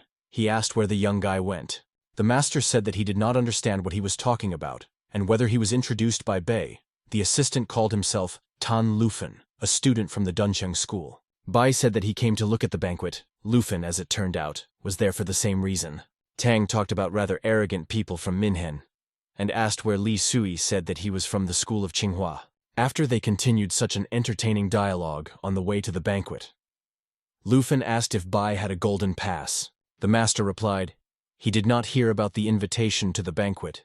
Tan said that this was Lady Yang's order, and without passing it will not be allowed to tests, and they will not miss the banquet, noting that no one still managed to penetrate without a pass. The main character was sincerely surprised, and thought that he would correct this soon. Zhu pulled Lufena behind him, saying that it was necessary to solve the issue with the pass. But they were stopped by a little girl, and asked to stand in line for a banquet. Bai said that the time of each person is invaluable, and he wants to correct this moment. The girl said that if he really succeeds in doing this, then there will be no more need for passing. Li smiled and replied that he specially came here to solve this problem because he wanted to get to the exam, and it doesn't matter to him whether he will get to the banquet or not. The girl was extremely surprised by his statement. The girl began to say that she admires such as he, and personally present him to a text exam, where he himself will be able to choose the topic, but time will be limited by 10 minutes. After some time, they announced the beginning of the text exam. In the crowd of people, they began to discuss some M.O. who did not have 2 minutes to pass the exam, and since Guan from the Academy Minhen failed, no one has yet been able to complete the text test. Seeing Suya, people began to assume that this is one of the 4 talents of Guanzhao from the Academy of Minhen. Saying that earlier, they never saw this guy, but he still dared to try good luck in order to pass a text exam. Unlike Tan from Duncheng, whom they knew very well, and thought that he came to disgrace, Bai urged Lufin not to listen to them, because very soon they would close their mouths. Li read the question. A person eats a bowl of rice in a quarter of an hour. At what time 8 people will eat 8 rice plates? People began to say that this is a rather difficult question, and they began brain activity reflecting on the answer. The master understood that this was a question trap. Someone from the crowd began to say that he knew the correct answer, by stating that in order to eat a plate of rice, it takes a quarter of an hour. Then 8 people will eat bowls with rice in 8 quarters of an hour, saying that this is simple arithmetic. The other noticed that this was the wrong answer, and he confused everything.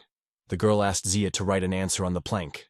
Bai handed her a piece of wood with an answer and stated that they would need the same quarter of an hour, supposing that in fact the correct answer is an hour, after which they began to mock a young master, adding that they do not understand what this guy thought about when he gave an answer. Tan Lufin began to succumb to the crowd, and also began to say that the answer is incorrect. However, the main character was confident in his rightness and asked his sister to voice the right answer. The girl congratulated Zuya, saying that his answer was completely correct, a quarter of an hour. All those present were at a loss and instantly fell silent. The master turned to the crowd of people and said that God gave everyone wisdom, but apparently he bypassed them. Meanwhile, Tan Lufin also realized why the correct answer was exactly a quarter of an hour. People accused him of bribing the examiner, saying that he himself clearly could not think of this. And as soon as the angry Lufin, he tried to explain to stupid citizens. He was suddenly interrupted by the main character, and said that he would personally do it. He stated that they could not blame the people of Duncheon because they are more talented than them, and one bowl with rice is eaten in a quarter of an hour.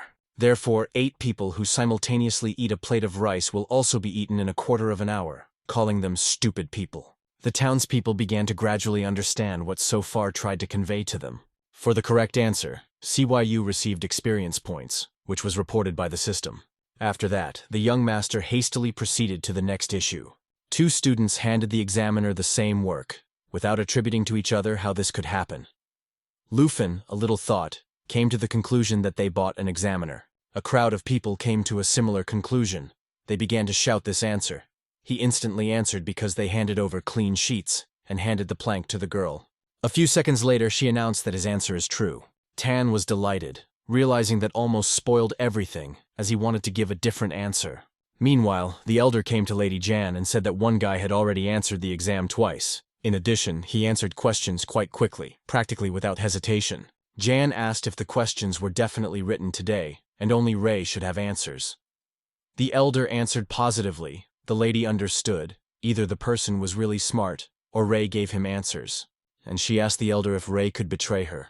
The elder did not know how to answer the sister of the Emperor of Fire, having only said that this guy wants to make gold gaps are not needed, and he said that he would successfully pass all the exams. Lady Yang laughed back. The Emperor's sister wanted to meet with this extremely self-confident person. At that moment, the bungee pulled the canvas from the board, where the next question was written. How? You can turn ice into water, and do it as quickly as possible. People began to guess, saying that it was necessary to use the fire spell. Bluffing said that the answer could not be so simple. Moreover, Guanmo fell on this question. The young master, in turn, confidently said that the answer to this question is extremely simple. The main character immediately approached the board with the question. Everyone froze in anticipation. After that, Shui exactly cut the board, leaving part of the word in the other half.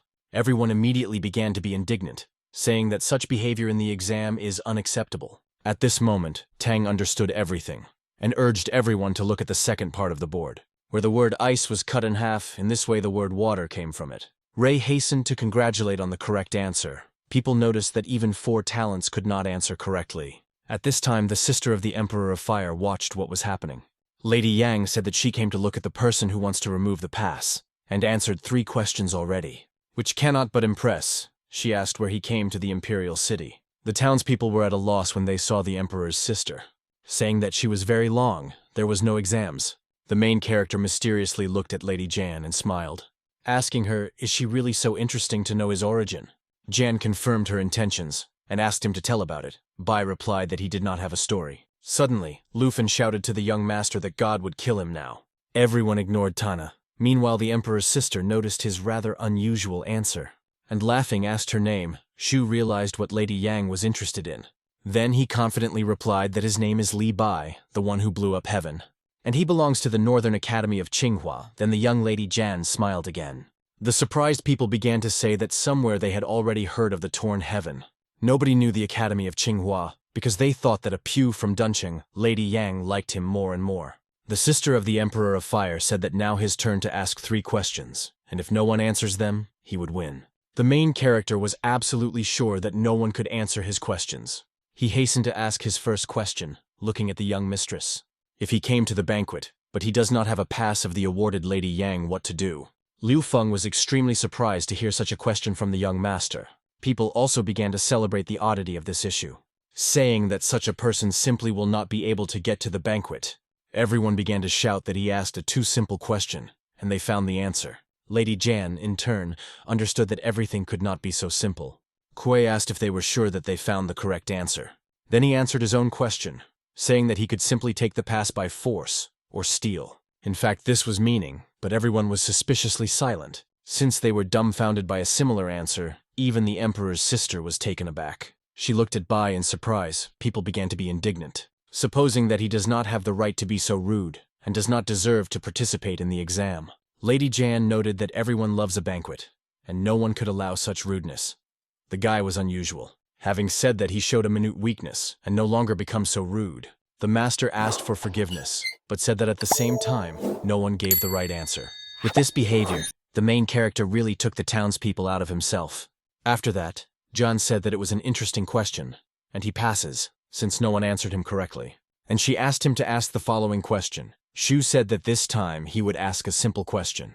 The queen had a neighbor, Dan She introduced her to her son, he asked where she lives, and after an answer, was wounded by the son of the queen. The question was why he did this, everyone thought. Tang noticed that it was an interesting question. People said that the answer was that she told the queen's son.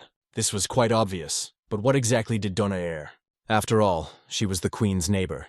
Everyone strained her gyrus. Lufen understood that quite a lot of time had passed, but no one answered. Lady Jan saw how much Bai was witty and talented. After a few more seconds, the emperor's sister said that no one could answer, which means the question is counted. The master said that if no one knows the answer to this question, then he should minimize difficulty. The third question is that everyone has this part of the body, in children, in adults. Someone has more hair in it, someone less. The question was as follows: what this part of the body was for people. Everyone again plunged into the thought process, and silence came. Even the elder did not know the answer to this question. But the answer was quite simple. Of course, everyone had one answer, but it was embarrassed to voice it. Besides, everything could not be so simple. The protagonist in turn smiled and enjoyed it, while others literally blushed.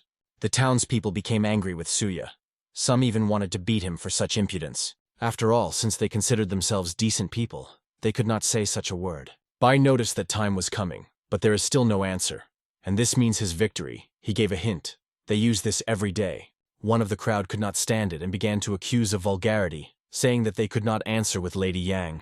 The young master said that if no one can answer, then he wins. The guy suddenly dared and began to say that he was not afraid to name this part of the body. Z urged him to give an answer. He himself perfectly understood what would happen next. The young man began to stutter.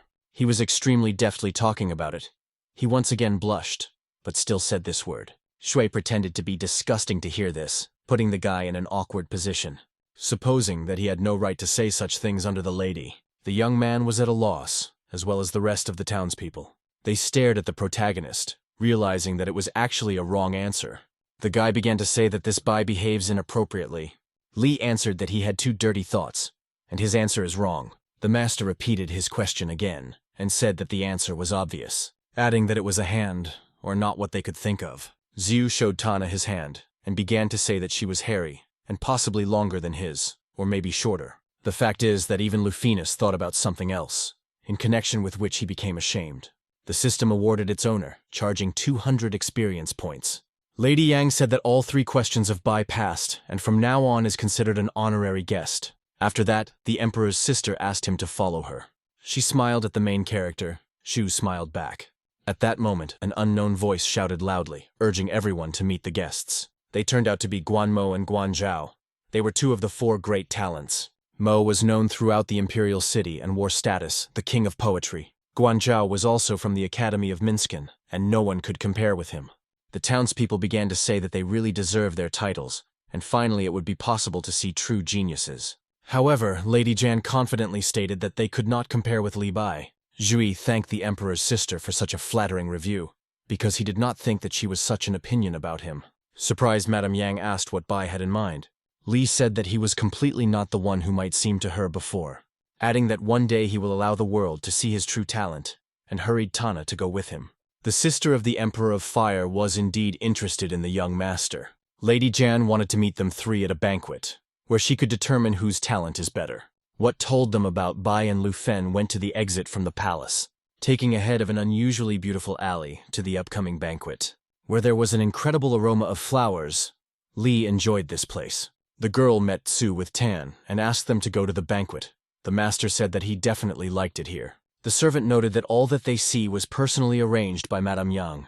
The main character with Lu Fan leisurely headed to a palace, where the local inhabitants instantly drew attention to them, turning in the guesses who these are young people and what they are doing here. After that, Bai and Tan sat down at the table.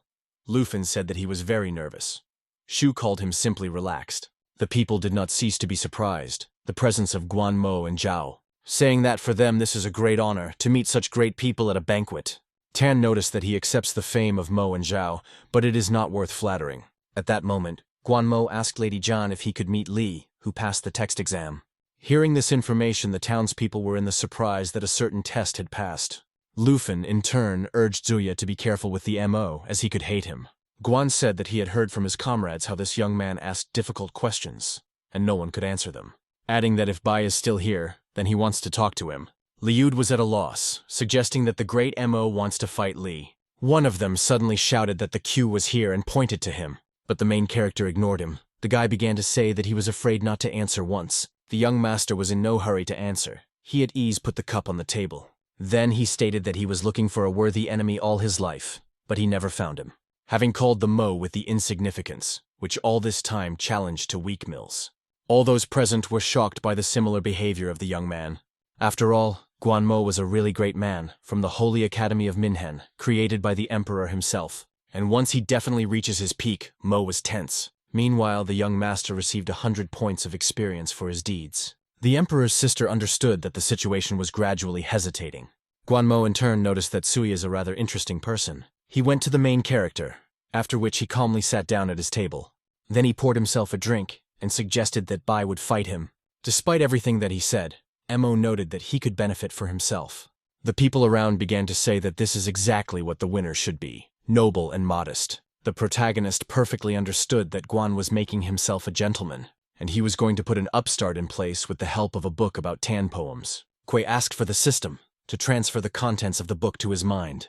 Literally a moment later, the young master possessed the knowledge of this publication. Bai got up from the table and said that he would accept his challenge, although he was quite indecent, and tell him one poem. Bluffing was worried about Li, since Mo was nevertheless considered the king of poetry. Guanzhou was the same as everything in attention, in anticipation of the poem. People noted that the young master would soon come to an end. Mo was looking forward to the performance of an arrogant Suya. The sister of Emperor Lady Yang considered this a fight of talents. Bai called for listening to the first poem and began to read. A moat of 3 meters out of the ground, and the water there flows there all year round. But there are no cows and sheep to eat grass, and in the sky the cloud washes its hair. The people were at a loss, suggesting that Bai had in mind the Guan, which, in turn, suddenly jumped up and began to blame whether it was accused, saying that he shamelessly dared to read out such verses. Tang found this poem quite strange, especially words, 3 feet from the ground, after which he suddenly realized what was talking about, and was shocked. All those present also reacted sharply, laughing loudly. One by one they began to flood with laughter, saying that they could not restrain themselves. Indeed, 3 feet from the ground, this is an indescribable part of the female body, and clouds washing their hair were a metaphor, exposing the M.O. of the child. Bai urged Guan to wash his hair more often, and not forget about hygiene so as not to walk dirty.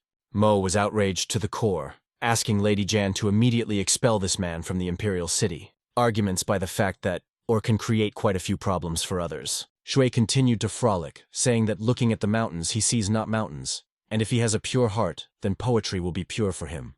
The master noted that Lady Jan did not laugh at his verse, which means she had a pure heart, which he could not say about him.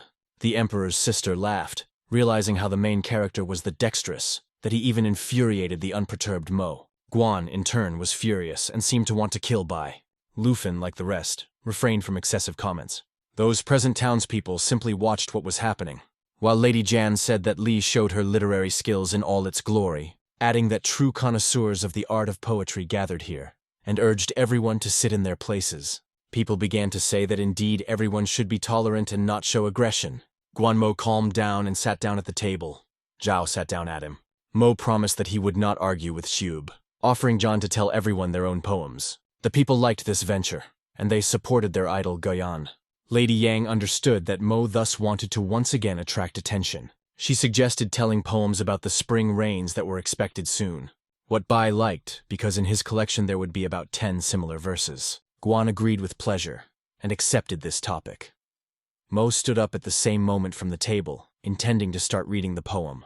Ian noted that he was really talented, because she only voiced the topic, and he was ready. Excessively proud and self-confident Guan, with a smart expression on his face, began to read a verse. M.O. with an expression handed it out. We compare the spring rain with the worldly vanity. He slowly moved around the room, continuing to read. The kidneys of IV bloom out. People fell silent, carefully listening. The wind plays on the street. Everything with the same confident face, Guan said, penetrating through the window and believing his cold. Everyone was delighted, saying that this is a wonderful poem. Tan understood that this verse read the Emperor of Fire, who organized a festival of poetry in his honor. Lady Yang noted that this is really a classic quatrain. She was getting warmer, even though on the street it was quite cool. At this moment, in complete silence, the main character accidentally expressed his discontent, then instantly asked for forgiveness from everyone present for his rudeness. Guan asked the young master to express his opinion on his poem. Bai smiled and replied that nothing poorly thinks about him. The people began to argue that this is the best poem by the Moscow region, which the emperor himself liked. Li said that the approval of the emperor is not a significant argument for him. In other words, this poem is extremely bad, and he is surprised that the emperor liked it. One of the fans of the Ministry of Defense said that Xu dares to speak so arrogantly and does not deserve the title of honored guest. Guanzhao completely agreed with him, saying that arrogance is a sin. The protagonist continued to smile, the more annoying everyone. The young master asked Lady Yang to evaluate the real poem and began to read. Good rain comes when spring comes. It is accompanied by wind, wet and quiet. The people admitted that 2 lines of the verse are much better than the whole poem of the Moscow region, but did not talk about it. Shui continued. Spring rain pacifies people in the village, and drumming with its drops on the roofs of buildings. In fact, people liked this quatrain, but they did not dare to say this. Li did not stop. Everything was shrouded in a spring sleep. The birds were no longer heard. The night comes, and the spring rain continues its melody. People admire the melody of the rain that calms their souls. The building listens to rain. Juicy apricots are sold in the lane. The bright moon together in the wind is accompanied by spring rain at night, and rice flowers experience a period of their abundance. The songs of frogs are heard, and the rain continues its melody, not intending to stop. At that moment, it was really heard on the street, which gave the effect. The protagonist went to the meeting, and right through the piercing rain. After that, the young master Shu stopped and put the palm into which the water began to climb, and continued to read. Rain is born in heaven and dies on earth. Its process itself, namely crying, is his life. The rain that they observe today, they are not looking at heaven and not at the earth, and not even at the rain, no. They look at the life of this rain. The main character went forward again. People were impressed. Li Bai confidently walked in the rain and did not turn back. Everyone watched him after, and Xu continued to read the poem, expressively saying that this is the life and death of the rain. Dark clouds were thickened over the wayward Imperial city. The pouring rain continued to fill everything around, and did not subside for a minute. He still beat the roofs of houses, setting the rhythm of his melody. People were still under an indelible impression after Li's poem, which also struck, and the so-called king of the poetry of the Moscow region. Tan, in turn, could not imagine that spring rain can be described so beautifully. The people understood that he was mistaken at Bai, because he showed his true talent. They regretted that they had recently mocking him. Guan Mo was well aware that he lost in this fight. The sister of the Emperor of Fire was also struck by reading the verse of a young master.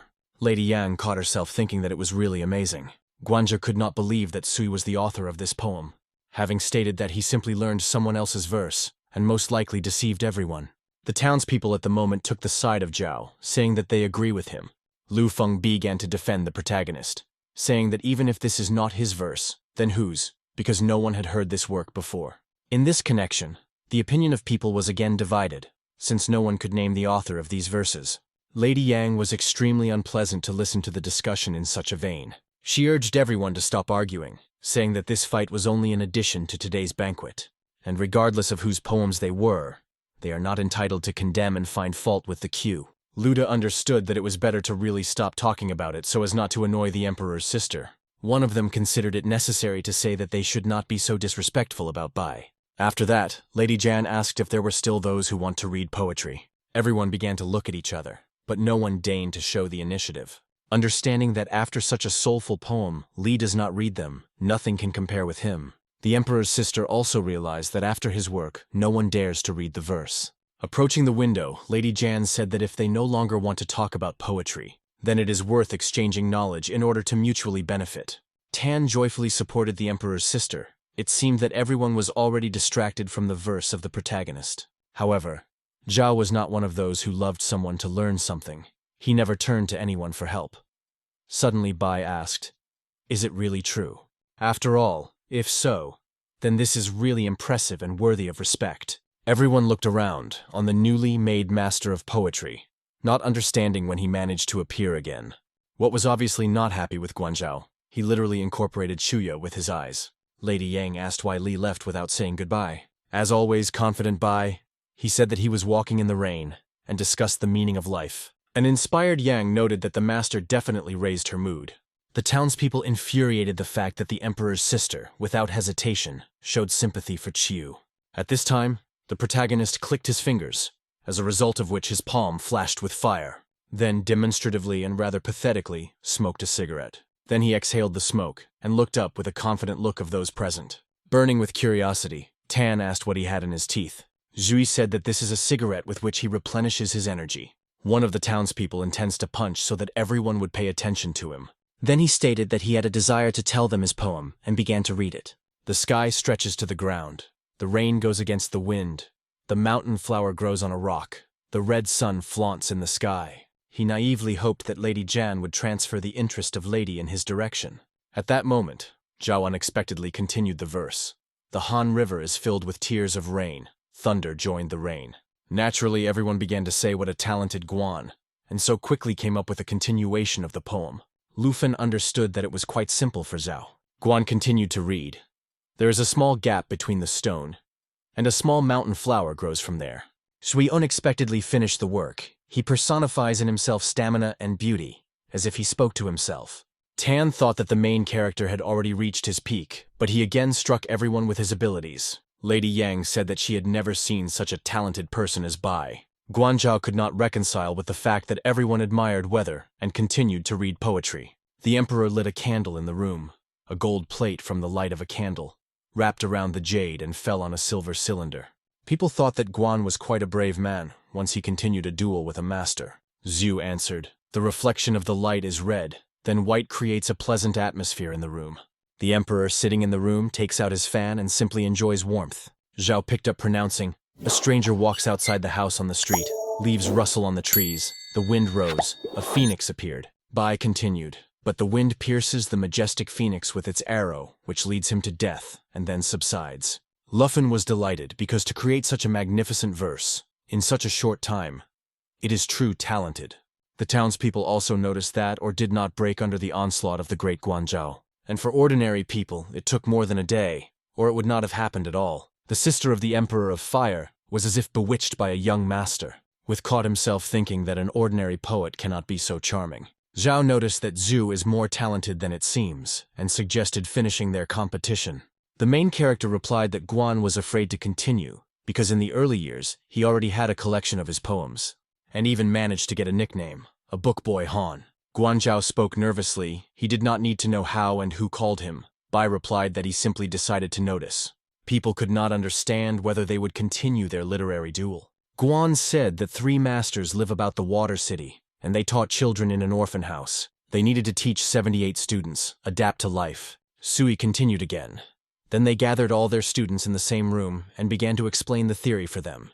Of all the students, only 3 turned out to be talented. All people froze, realizing that Bai not only influenced Zhao, but literally squeezed him. Guan spoke again. They gathered 3 students with the intention of making great people from them, and taught them to play chess. Li continuously continued. But the children did not want to study, demanding only fun. At some point they tired of them, and they escaped from the city. The protagonist added that later they found mutilated bodies. Zhao shouted. Their bodies were returned to their hometown and buried next to the school. The young master did not cease to surprise and continued. They told stories about them, remembering them a month after the month.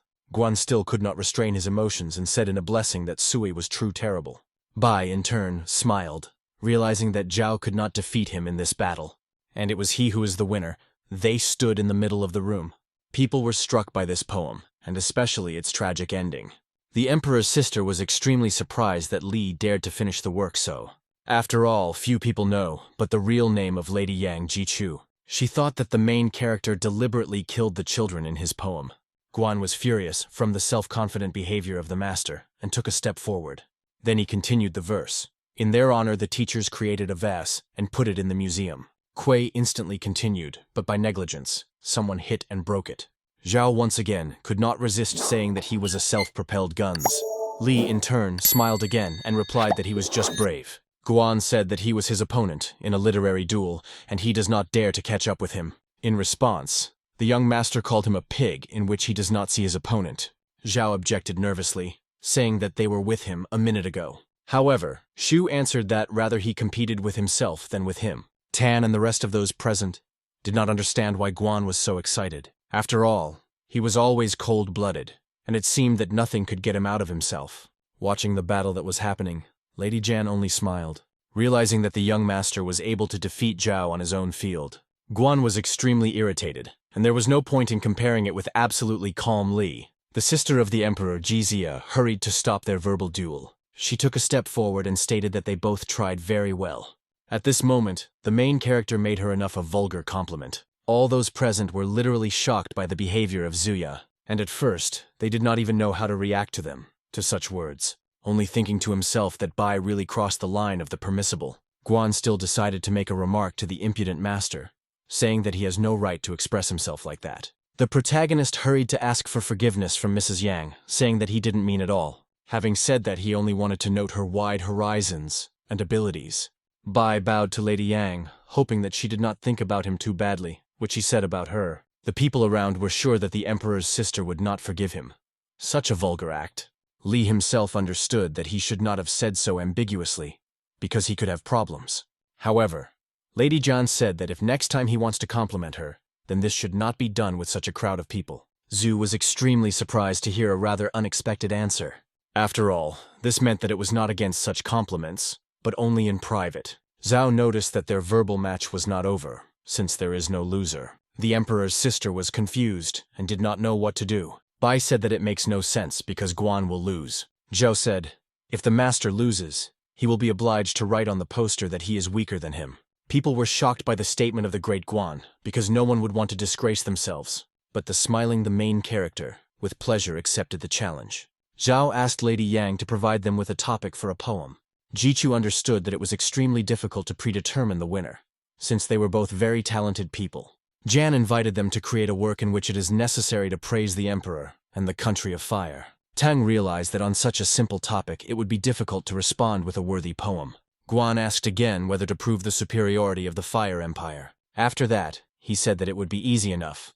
He took a step forward and began to read his verse. A mighty man rises on the throne, with an inspiring aura, whose fiery skill is great. He could turn the dust into a country. The townspeople noted the brutality of the verse, saying that Zhao really deserves their title. At the same time, calling for a young master, read his poem. The main character defiantly smoked another cigarette. For a while, he silently watched how the drops dragged along the leaves of trees. After that, he began to read his work. The fog enveloped the pond in which the willow was crying. Lufen was surprised at his lines, because this was not enough to win. The rest also noticed that it was quite simple. M.O. said that the QU. He finished reading his rather short poem, in which there is not a word about the Fire Empire. At that moment, Zhao began to pronounce the lines of Bai to himself. Gen repeated the shortest work of Li again and again. And finally he understood his meaning, and literally took a back in place. Meanwhile, the Emperor's sister also realized the hidden message. The main character was again able to compose such a magnificent poem for a long time. Liu Feng said that he also understood the hidden meaning of Zuya's verse. One by one, all people began to be aware of the whole depth of this work, saying that fog personifies the Empire of Fire, and enveloping the pond, the master had in mind their superiority among the 5 kingdoms. M.O. supplemented, saying that in this poem, we are talking about the suppression of 4 states, from the Empire of Fire. Tong immediately took out the canvas and put it on the table. Then, in a hurry, he took the brush and actively began to draw, having noticed that Zhu inspired him with his work, to write a picture. After some time, Lufen drew a young master, and called her whether Bai smokes a cigarette, inventing a new poem. Guanzhao was furious, but perfectly understood that he had lost. Taking the paper and the brush, he began to write the promised poster that he was not as good as the main character. Shui noticed that Zhao should not underestimate him, because in his homeland, he is the best poet. Then Guan put on himself a poster with the inscription, and looked in and embittered at Bai. Having said that he will not forget this, and whether to take revenge on, the master continued to calmly smoke a cigarette, while Zhao headed on the street with a poster on his chest. Everyone began to say that Guan lost, they were offended by their idol. Tang noticed that Zhao had dug up this hole with his own tears, which he would fill with his tears. At that moment, Assistant Ray ran up to Lady Jan and said that she had bad news. Princess Yan Yang feels bad, and will not be able to visit their banquet. The townspeople began to say that this is quite annoying news. After all, most of them hoped to see Princess Yan. The master initially wanted to see Yan Yang to get a map of the Emperor's tomb. Indeed, for this reason, He reincarnated into this appearance, thinking that he would become the son of the emperor. Lady Yang suggested that she had already blessed people, and everyone wanted to see the princess who shunned such events.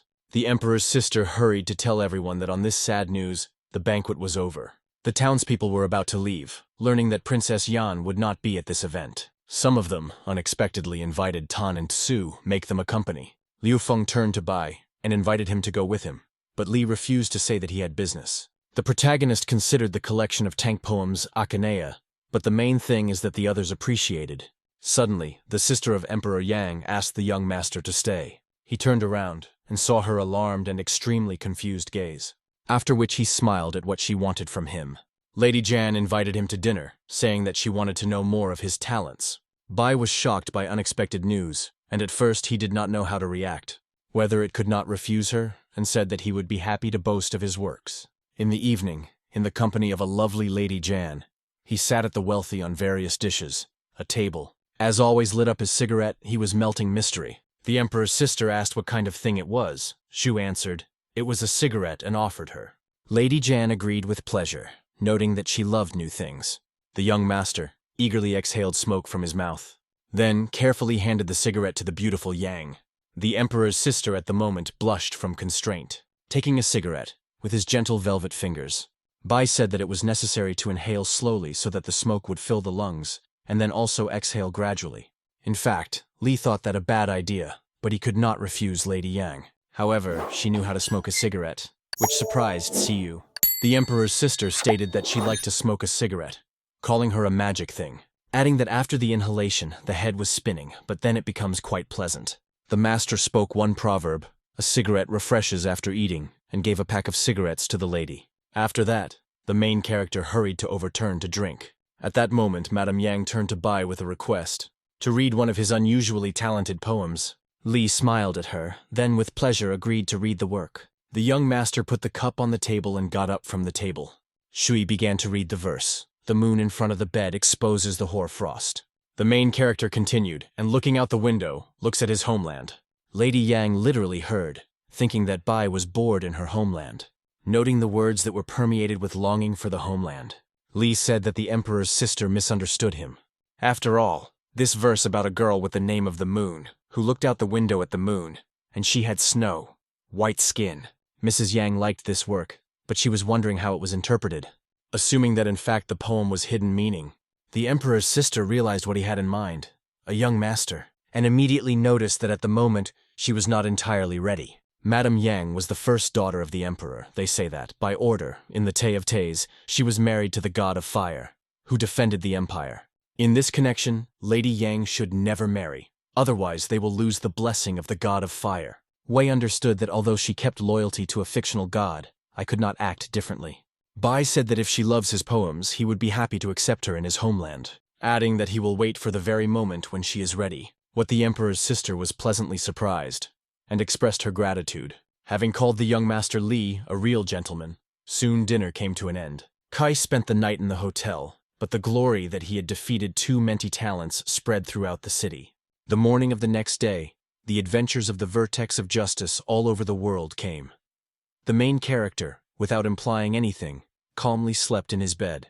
Suddenly Bai heard a certain noise that came from the street. He did not willingly begin to wake up, then without understanding anything he got out of bed. Li slowly headed for the window. Looking out, he paid attention to the crowds of people. After that, he wondered what was happening, and he opened the window. The girls in turn were crazy about the young master. As a result, enthusiastically began to shout his name. Shui could not understand what was the matter. Meanwhile, the system accrued him with a huge number of experience points. Bai found it rather funny, but he had completely different plans. Li shouted to people that he had business, and he could not devote time to them. Then immediately threw up a mantle on himself so that they would not recognize him, and he went to an exam in martial arts, moving along the roofs of houses. The young master quite cleverly overcame a huge distance, and after a few minutes, I got to the examination for the exam. However, there were too many people who wanted to experience their skills. The main character hurried to get even closer, noting that this is quite logical, because martial arts were quite common. Then Shu jumped down and headed for the registration department. Then Bai turned to one of the guards who asked people not crowded. Li asked him to provide him with the opportunity to register without queue. The guardsman was at a loss, looking in surprise at the master. and instantly demanded him to get out of here, forcing him to stand in line. Among those who wanted to get to the exam, 2 boys drew attention to the arrogant plug. Because they have been standing in line for a long time, the protagonist in turn offered the guards to the cigarette, saying that this is a special thing with which he can get an unforgettable pleasure. The guard looked closely and realized that it was a cigarette and asked where she had from him. People heard about it and began to say that this is a new product, and only yesterday he went out, on the initiative of Lady Yang. The guardsman said that he had heard how some generals were ready to pay a round sum for these cigarettes. Bai noticed that if the guard misses him, then he would give him 2 cigarettes. Naturally, the guard made concessions, and whether he spent a secret road. After that, immediately gave the guards the promised 2 cigarettes. The people began to be indignant, and forced the guard to smoke with them so that they can also enjoy smoke. Meanwhile, the young master moved along the lanes of the palace. Naturally, the main character was looking for the Emperor of Fire. Fortunately, he remembered where to go, and decided to present a surprise to the Emperor. Bai approached the crowd of people where the servant read out the rules of the upcoming exam, saying that there are a huge number of people who want, but only one will be honored, to become a son-in-law of the Emperor. Adding that for each participant, the enemy will be chosen randomly. Applicants are obliged to win all 3 battles in order to become the husband of the Princess of Fire. However, in every duel their weapons will be replaced by another. And most importantly, no one has the right to kill an opponent in competitions. After that, the servant of the Emperor announced the beginning of the exam by martial arts. The first participant was Zhang San. He was provided as a weapon, a dagger. His opponent in a duel, whether he became a machete in his hands. The young master, with obvious discontent, watched the battle, because among the participants, there was not true a good warrior. At that moment, Zuya suddenly called out a familiar voice that confused him with Bei. The main character did not want someone to know him. He slowly turned around. Seeing his brother Liu Feng, Li wondered how he got to the exam. The master introduced himself as Liang Chan, those who tore heaven. Tang said that it was about Lady Yang, adding that the initially Liang should prove involvement in the clan, who torn heaven.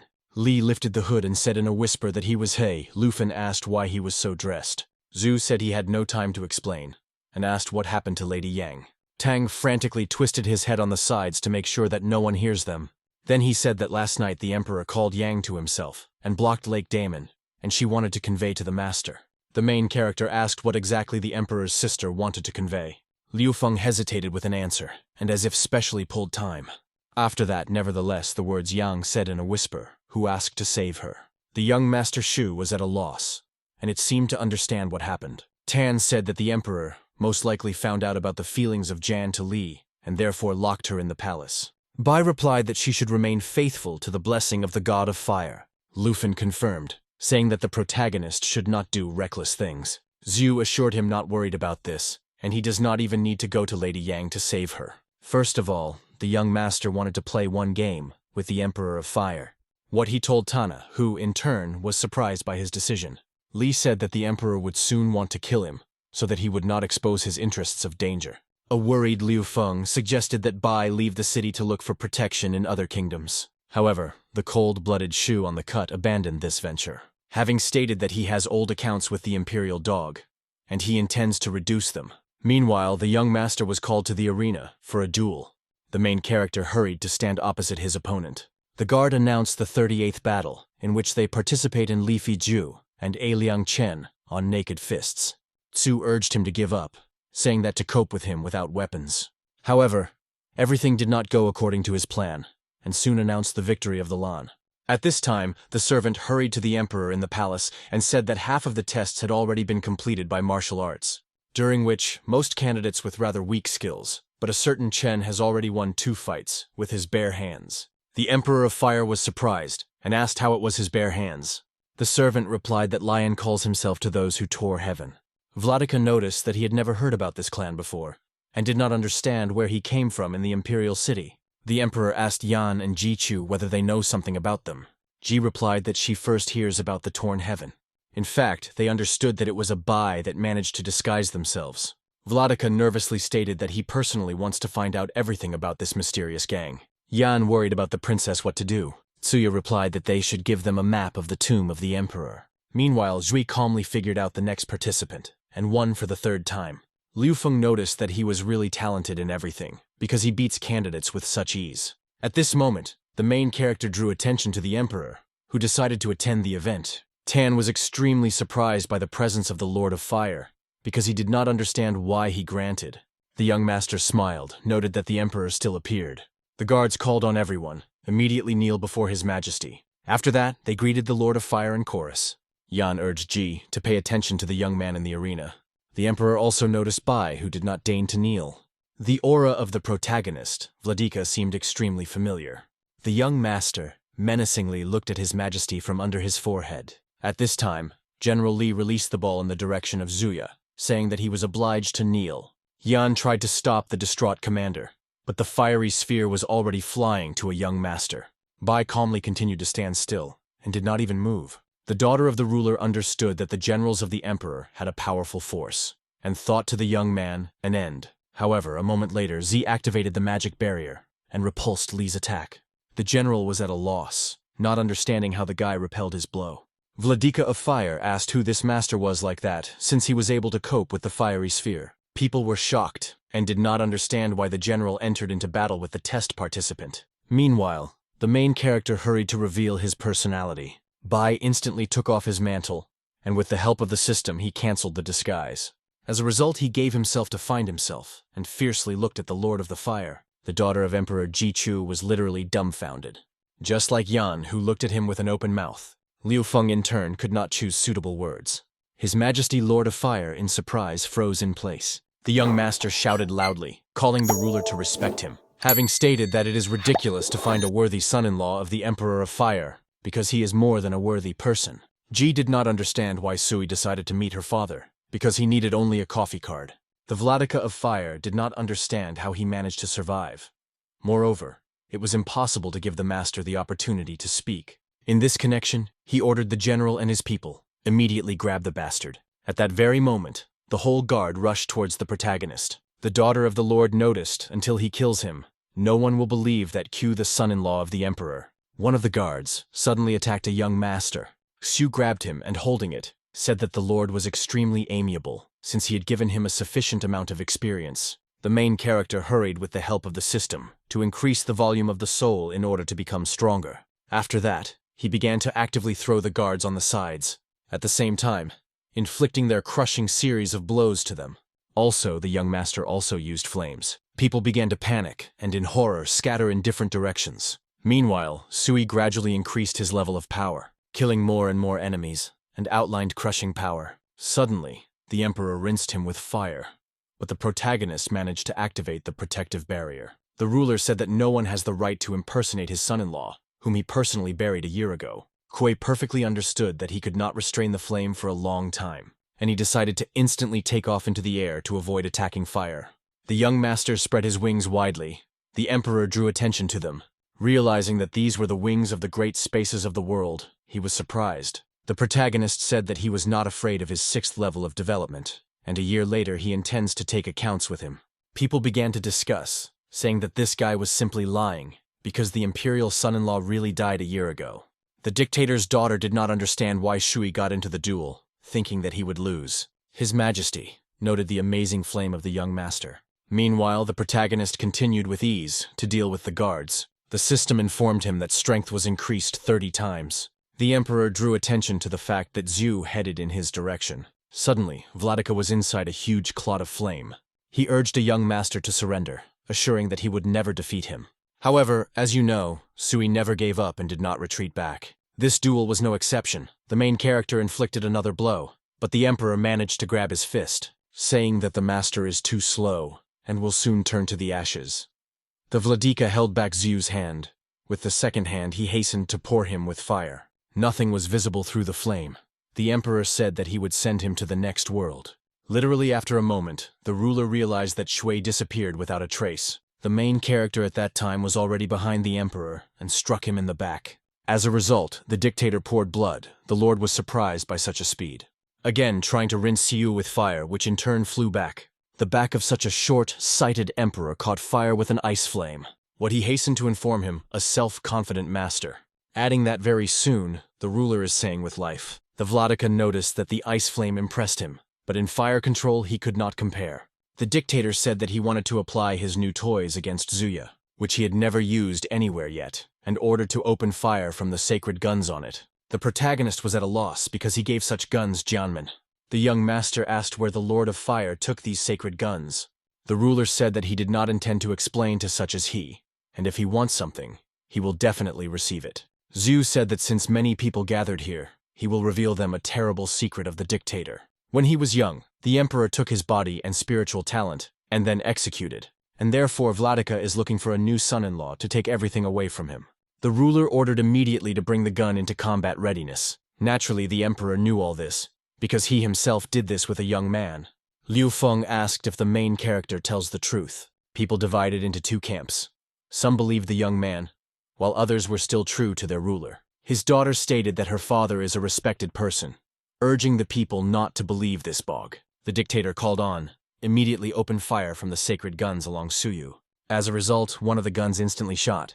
The emperor's daughter thought that this time the main character would end. However, the young master was in no hurry to die. He took out a cigarette. Meanwhile, the shell flew towards the self-confident Sayu, which in turn was not going to fly away anywhere. He simply hung in the air, showing that he is not afraid of the ruler and his guns. A moment later, the shell flew past Zuya, thereby smoking a cigarette for him. The protagonist exhaled smoke and asked if the emperor knew who created these guns. The Lord of Fire was shocked and did not understand how the bastard survived. Just like his daughter, whom this situation outraged, the dictator literally became furious and hurried to kill Zhu, having said that he was spending too much his time, and the hour of reckoning has come. Then, embittered by the unbalanced ruler, he again applied his fiery spells and poured the master with a flame, following which the emperor's fiery dragon followed. The main character noted that the Vladika was really angry since such tricks began to use. In response, Sui activated the recently studied skill, a 3-color lotus. The young master menacingly stated that he would destroy the dictator. After that, he released the lotus towards the fiery dragon. A few moments later, 2 magic relics met. Subsequently, there was a strong explosion in heaven. The emperor immediately prepared to create another fiery dragon. Everything around was ignited. The main character was extremely surprised. After all, even a 3-color lotus could not harm the lord, who rather well controlled fire. The ruler said that any type of flame is the same fire, and he would not overcome it. Then, immediately released in Zuya, another dragon. The master noted that he could talk about his greatness as much as he likes, but he did not deign an accurate blow. At the same time, the main character understood that the advantage of the lord was both the defense and the attack, but still he was slow. And the attack of the flame will not be able to harm him, which means it was required to hit not with fire. Kuei instantly activated his thunderclines and approached the ruler. The distraught emperor said that the young master in vain decided to get closer to him. A moment later, Vladika released another fiery dragon. However, the main character easily was able to evade his attack. Surprised dictator noted the incredible speed of Suya, which, in turn, managed to form an electric ball, and he hastened to give a thunderous bomb to a self-confident Lord of Fire. The emperor understood that he would not be able to dodge, surprised at his abilities, to use the magic of lightning. But it was at that moment that an unknown girl came out and called them to stop. Having said that relatives should not sort things out in public, the main character was distracted by a stranger, not understanding who she was, what hurried to use the ominous ruler of fire, taking an instant blow to the young master, and saying that you should not be distracted during the battle. The blow was so strong that it seemed to be as Zhu could die. He instantly began to expect blood and backed away, without having time to apply an electric sphere against the emperor. In the eyes of the protagonist darkened sharply, he began to take a breath, understanding that at the moment the duel cannot continue, because the damage was too significant and it took time to recover. Vladika, in turn, felt his advantage. In this connection, I decided to finish Suya, releasing the fire and trying to deliver another blow to him. But the young master managed to escape. The emperor understood that the wings helped him. The main character realized that he could die if it had not been absorbing the reservation. Zhu could not understand who that girl was. He tired of his eyes on her, with the feeling that they had known each other for many years, or even were together. Suddenly, a shocked young master. I was able to remember everything. Asking the girl, not Yan Yan Li, in fact her name is, she replied that she became a little happier when she saw her husband, adding that it is only an Imperial concubine. The protagonist literally taken aback in place. He did not know how to react, having stated that the Imperial dog, just an old pervert. After all, he practically married his daughter and forced her to pretend to be Zhuya's wife. People were shocked and did not understand how this could happen. Others did not understand at all what was talking about since they were too far, and did not hear the whole conversation. The Lord of Fire replied that they all carry complete nonsense, because the Master has blurred the true meaning. Having complimented that in its palace, there are about 3,000 beauties, and their opportunity to be used, their fate. The ruler ordered all participants to seize this young man, and get in return the status of the Imperial son-in-law. The young master interrupted the Lord of Fire, saying that he wanted to tell something about, and he asked to ask his daughter about what happened on the day of their meeting. And is she so innocent? The Emperor was literally distraught, and looked at his daughter. He asked her a question: is it really all true, what this guess is talking about? In response, the Emperor's daughter began to say something inadvertently. Suddenly, Ji decided to stand up for her, who stated that she did not want this, and she was forced. The distraught Lord of Fire literally became furious. Having said that, he would destroy the protagonist, and released a fiery dragon into him. The young master hastened to fly into the distance, saying that his dragon was too slow. The ruler began to release a huge number of dragons in Zuya. However, he easily evaded all the attacks of the Emperor, then flew off at a safe distance from them. Zhu said that it was impressive because so many dragons, only a true master is able to activate. At the same moment, the protagonist formed a thunderous bomb. After that, he released her into the dragons, noting that his fire was not afraid of him. The ruler was at a loss, but his fiery snakes really could not cope. The master understood that it was necessary to keep the distance, and wait until the dictator ends with energy. The concubine noticed that Suyu would better apologize to the Emperor, and then he would save his life. What began to strongly annoy the protagonist, even more than the Lord himself. He refused, and hastened to release an electric ball into it. However, the Emperor managed to protect his talkative concubine. Putting a fiery barrier in front of her, the ruler urged not to touch her. Zhu perfectly understood that the dictator was really very strong. Indeed, among all the enemies with whom he had to meet his path, he is the only one who creates problems. The master called on the ruler to think about why he is a cultivator of such a high level. The main character hurried to form another thunderous bomb. So far, the Emperor could not understand what he was driving at, and what he wanted to say. C said that his teacher was actually Duan Jude. Liu Feng was extremely surprised to hear such information. The daughter of the ruler also could not believe what she heard. The Lord of Fire refused to believe, saying that this could not be. The young master said that he simply fooled him and laughed loudly. After that, he released his thunderous bomb in them. The Emperor said that he would pay him the same. The scared concubine of the ruler began to be pretty nervous. An insensitive dictator activated the fiery shield only to himself. As a result, lightning pierced an extremely talkative concubine. Lightning parted in the surroundings, but did not harm the ruler. Suddenly, there was a strong and rather loud explosion. From his concubine, there was literally one ashes, which was dispelled by the wind. The Emperor of Fire could not believe what happened, and quietly spoke her name. He seemed to finally go crazy, and began nervously walking from side to side. At the same time, constantly shouting her name, he incredibly angry. At this moment, the main character began to feel something special. He could not understand what exactly, but the foreboding was not good. The Emperor's daughter worriedly asked her father what was happening to him. Meanwhile, the system informed the owner about the enemy's increased strength. Having recommended the young master immediately leave the battlefield, Zhu realized that the Lord of Fire applied his secret weapon. The ruler literally stared and gradually became stronger. The main character realized that it was necessary to act quickly. Sui instantly flew into the balcony where the dictator's daughter was, after which he demanded to give him a map of the Imperial tomb. The girls looked at him menacingly, but they understood that they had no way out. Then, nevertheless, they gave the young master a map of the tomb. Kuei flew out of the balcony with a bullet, flying high into heaven. He looked with contempt at the distraught emperor, and he said that he should not be so upset because of his concubine. After that, the protagonist said that he would return later. The Lord urged him not to be a coward, and to fight to the end. Xu decided before leaving, presenting them all gifts. Throwing out the excrement of animals and smiling, headed for the tomb. People began to think that it was tofu, which restores strength, saying that they saw this in the incense valley. One of the townspeople decided to try. He lifted a piece from the ground. Then he ate and said that he really began to feel better. They literally began to fight with each other for the so-called tofu. One of the pieces fell right in front of the Emperor of Fire. In turn, it became extremely interested in him whether it was true to restore spiritual power. After all, if there is an opportunity to increase the already huge supply of strength, then it is worth trying. It was with these thoughts that Vladika began to taste a piece, but did not feel anything. The guards began to say that this smell is simply unbearable. One of them saw the ruler bit off a piece and urged him not to do this, since in fact it was excrement. Upon learning this, the Emperor of Fire again came into rabies, saying that he should not let this busting slip away. Zhu received many experience points, killing a large number of generals. The young master's spatial ring in which the map was stored, and he asked the system to build an accurate route to the Imperial tomb. But the system requested an update in 5,000 points, after which the route can determine. The main character could not even think that he would have to lay out half of his points to get into the tomb. It was important for him to be there, Shu agreed. And relieving his teeth, he spent the necessary amount of glasses on the update of the system. But he spent all this pleasure, almost all his savings.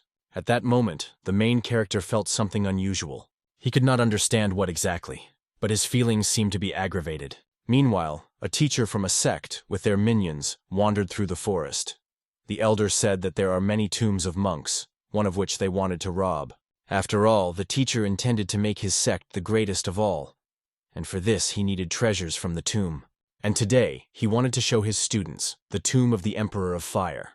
At this time, the main character deftly overcame the path to the tomb, jumping in the trees. Finally finding the Imperial tomb, Shu also noticed unknown people in intimacy. The teacher went to the magic barrier and touched his hand, saying that with ordinary spells, do not destroy this shield. The young master began to listen carefully to the elder, who claimed that if they begin to dig a passage, the army would be noticed, because for this it will take about a week. Hearing this, the queen laughed and hastened to head to the barrier. He jumped off the tree. The sectarians were at a loss and did not understand who this guy was.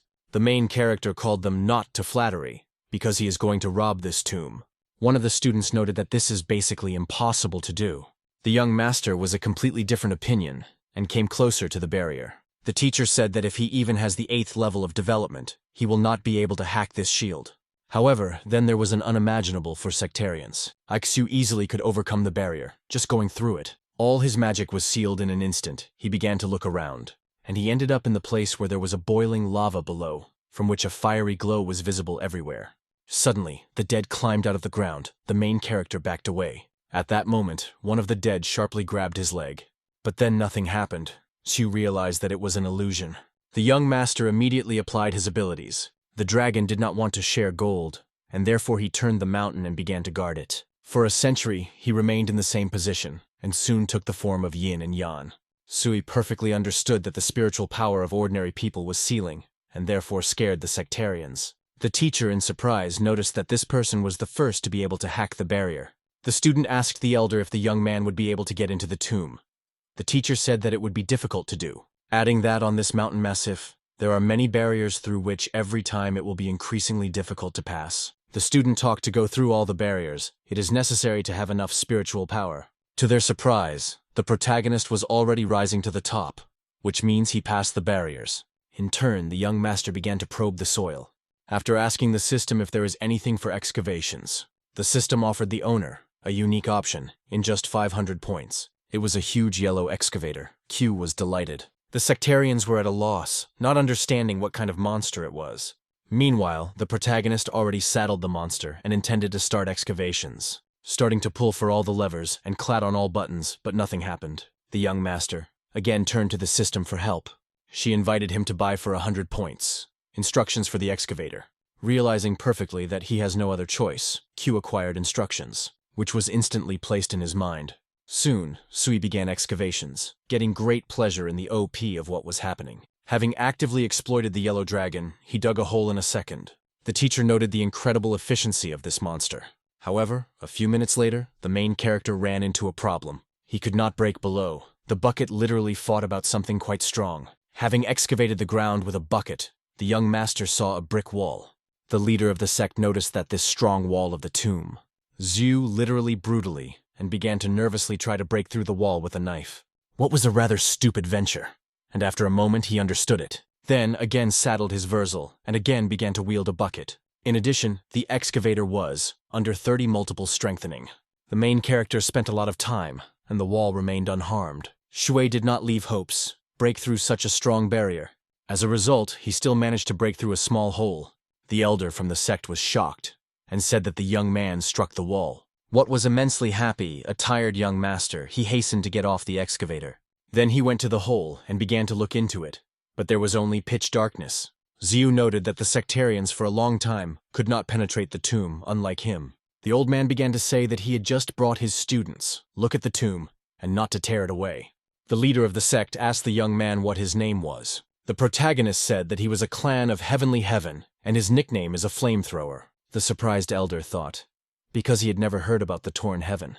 Meanwhile, Shu hurried to jump down, not knowing what was waiting for him there, for which I received a reward from the system in the amount of 100 experience points.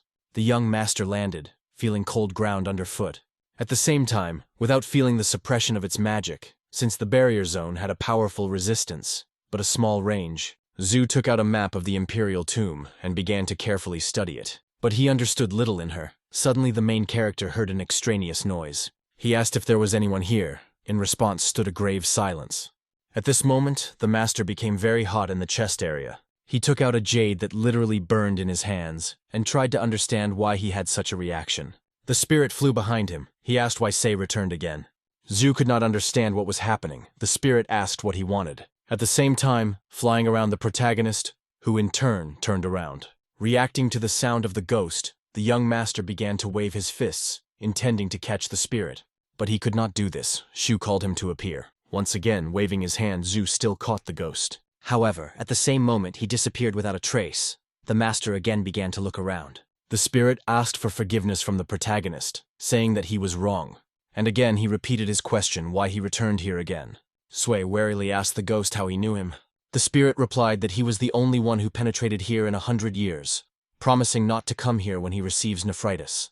The main character realized that in fact it was black nephritis. After that, a young master visited one interesting thought. Kui promised the ghost not to touch anymore. If he helped him, the spirit agreed. Zhui just wanted to use the ghost to show him the way to the tomb of the Emperor of Fire. The main character asked how his soul survived in this tomb.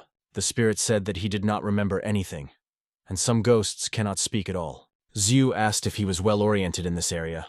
The ghost realized that he decided to get the treasures. The young master said that he wanted to find the tomb of the emperors. The spirit called it a bad idea, and it is better not to touch their souls. Shui was surprised and asked him, "Is there really the souls of the emperors?" The ghost replied that their souls have been here for too long, and they are exhausted. The protagonist confidently stated that he was not afraid of them, and urged the spirit to indicate his path. After some time, they found themselves in front of the door. The ghost noticed that he could die, trying to go further. The spirit tried in every possible way to dissuade the young master, but Zhu still decided to try luck, turning to the system that offered him to spend 50 points to hack a magic castle. Since Sui went too far, he had to use this service. A few moments later, everything sparkled with golden rays. Then the system said that the magic castle was successfully hacked. The ghost in turn was extremely surprised to such focuses. The main character hurried to open the doors, anticipating the moment. Having passed further, in front of the adventurer, there were many tombs. The young master noticed that never before he saw anything like it.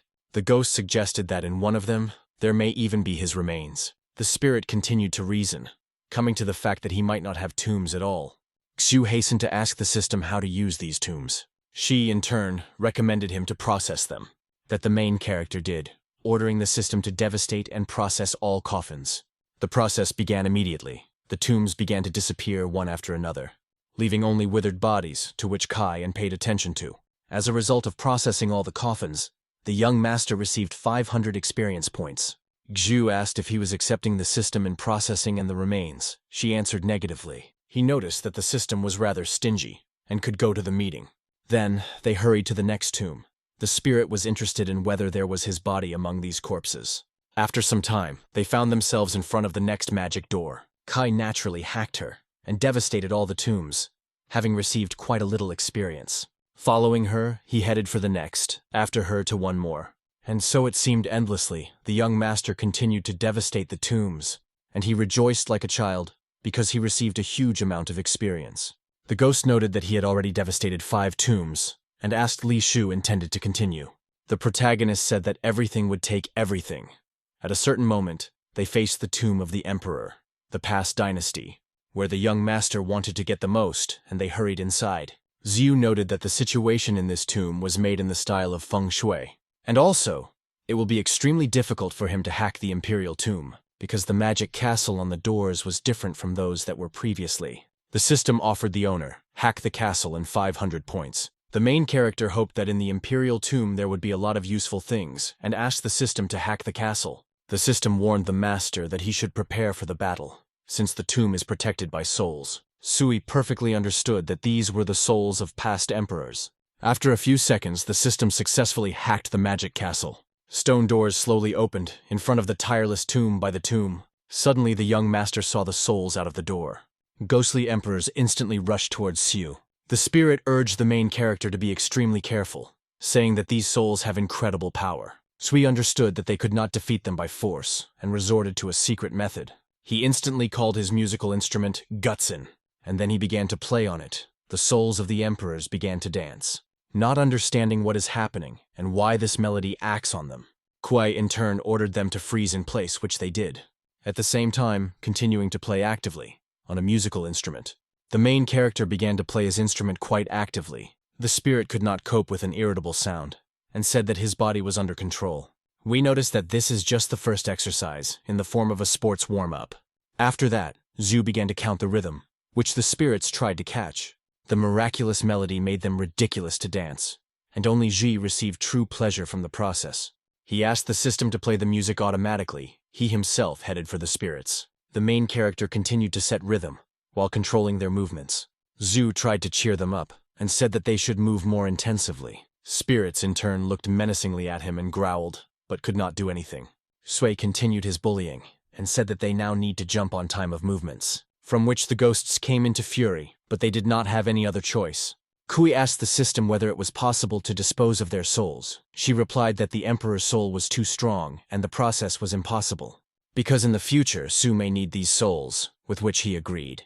Therefore, Kuai hurried to purchase a closed tower in 1,000 points, then immediately began the absorption of exhausted ghosts, which at the same second began to be sucked into a closed castle. After some time, all the souls were placed in a magic tower. Sui Shu, pleased with himself, hastened to go to the main tomb. His assistant spirit seemed to come to his senses, and asked where all the souls suddenly disappeared. Seeing that Sui headed for the tomb, he asked him to wait. Entering the main hall of the tomb, Z noted that there was an extremely many dust, which was impossible to breathe. Pretty banging, the main character saw a huge statue in front of him. He realized that this is the main tomb. The assistant spirit began to look around. Suddenly he cried out that he had found chests with treasures behind the columns. Zhu looked behind the columns and saw a lot of chests clogged with gold. Shui naturally asked the system to pick up all this treasure. That the system began to do, subsequently which the wind rose in the main tomb. The dust stood in the room. The clogged chests with gold were absorbed by the system. Satisfied Xiu, with a smile on his face, he watched the process of what was happening. He noticed that, along with the treasure, skeletons also flew to him. Xu thought and suggested that these dry bodies were former emperors, noting that during their lifetime they were powerful rulers, and after death, just dry corpses. Kai lifted one of the skeletons. He became interested in how much time he lay here. Peering into the dry body of the emperor, he felt a strange aura. The main character suggested that this is the spirit of that Imperial dog. Thinking that this was his secret trump card, Shuzu raised him into the height. Suddenly, a dried body was ignited by blue fire, as Ku decided to turn them into ashes. The rest of the skeletons also lit up. Shu threw his body to the side, and he began to wait until they completely burn, after which they smoked. Siu confidently stated that the Imperial spirit was completely destroyed, and he will no longer be able to merge with him together. Meanwhile, smoke became more and more. He literally filled the entire room, so the smoke came out of the main tomb. All this time, the students and the teacher were on the surface and were waiting for Zuya.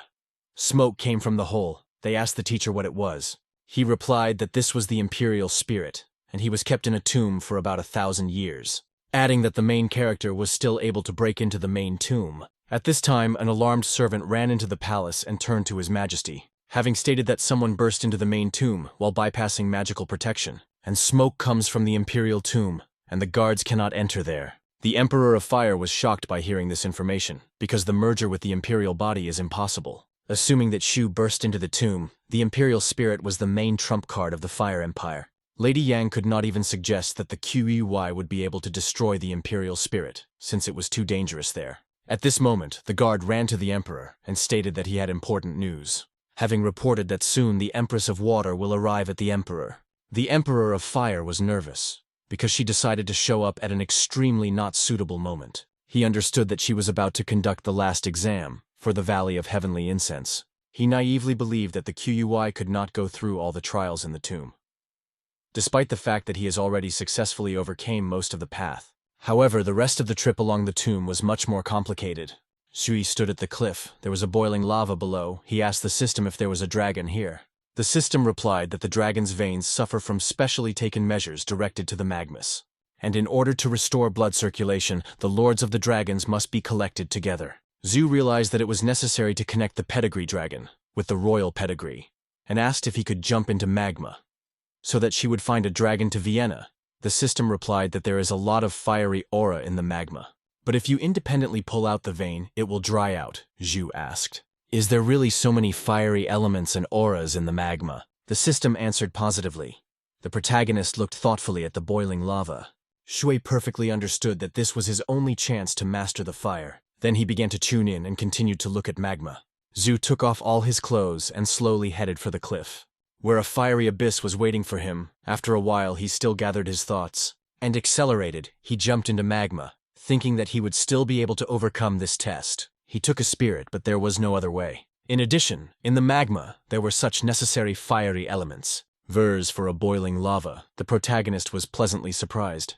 He literally began to swim in her, experiencing a surge of vitality. Shuikyu with great pleasure swam in a fiery substance, saying that this magma is able to satisfy even the Lord of the Afterlife. Shui drew attention to his hand, which was covered with a fiery aura. The system reported that the detection of a large number of fire elements. After that, the absorption of the fate of aid began. The system counted it as a percentage of the ratio. Zhu continued to swim in lava with pleasure, because he felt better. Moreover, magma really favorably influenced his skin. Meanwhile, the absorption process reached 97%. After a couple of seconds, the system notified him of the acquisition of fiery attributes of the body of the fate of aid. From now on, he could control the fire as he practiced the method of fire, the lotus technique. What Suichu was endlessly happy, because now he is not afraid of flame. Thus, Ku could not be afraid of the Emperor's fiery dragon, finally avenge him. At this time, in the Imperial Palace, namely in the chambers of Lady Yang, she, as always, published incomprehensible moans at night, saying the name Li. Sounds were really extremely suspicious, the guards began to reason, saying that the Emperor's sister groans every night and apparently in pain. They believed that Lady Yang is possible with something sick, and it must be cured. Only who can help her unknown. At that moment they heard extraneous rustles. Taking out of the dusty dungeons, CYU began to look around. Shui unexpectedly realized that the jade who gave him the old man brought him to the courtyard to Lady Yang. The guards arrived in time for him. They called him a reckless thief, since he burst into the chambers of the Emperor's sister. Then they hurried to arrest him, but everything happened accurately, and vice versa. After a moment, 2 guards lay related on the ground. The main character heard groans. Listening, he realized that in fact, it was the voice of Madame Yang. Kui immediately climbed onto the 2nd floor and headed for the Emperor's sister's voice. Having reached the balcony of her room, Sui listened carefully again. Then, carefully opened the door and saw Madame Yang on the bed. She, in turn, was twisted in pain. She then covered her and continued to make incomprehensible sounds. Sui was at a loss and asked what was happening to her. The mistress suddenly came to her senses and turned sharply, suggesting that it was. Yu suddenly remembered that he was in his guise and instantly changed his appearance. Then he went to Lady Yang and said that she was more afraid of her. The Emperor's sister was pleasantly surprised by his appearance and rushed to him in a hug. The lady sadly said that she thought again she would never see him.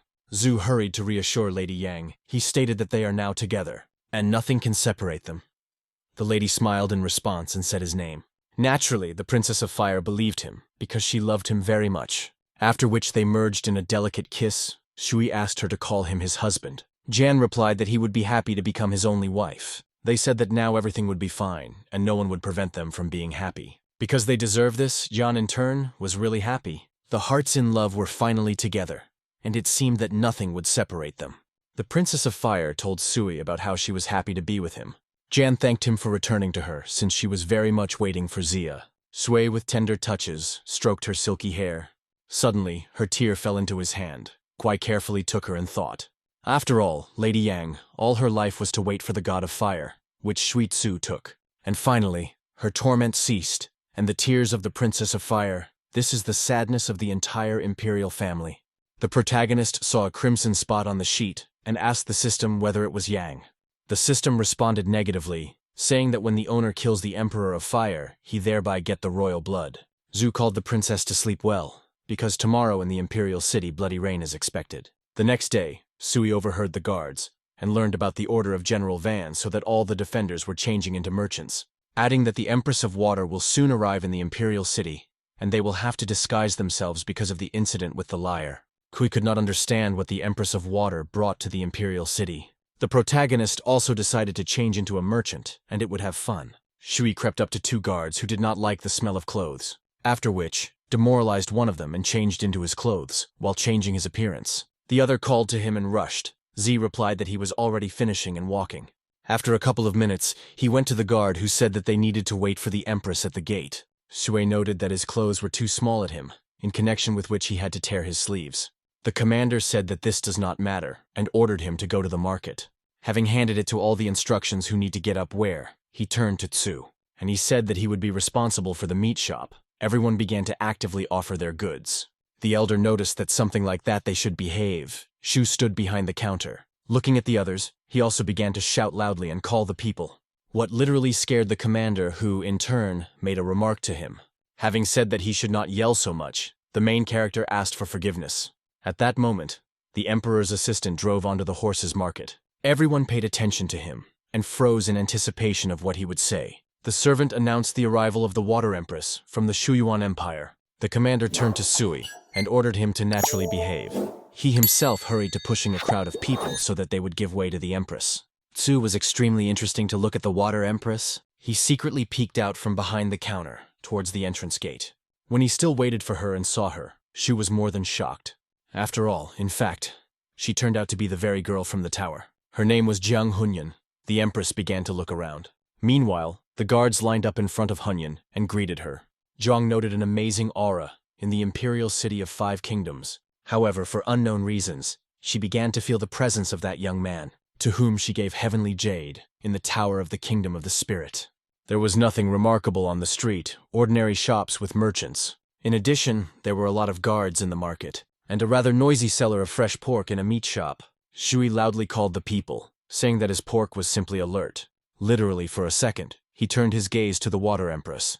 But this turned out to be enough for Jiang to understand that this seller is that young man. The servant called on Her Majesty to hurry to the Emperor of Fire, since he is already waiting for her. However, Hunyan asked him to wait a bit and went to the market. He, in turn, was at a loss, and did not understand what she was doing.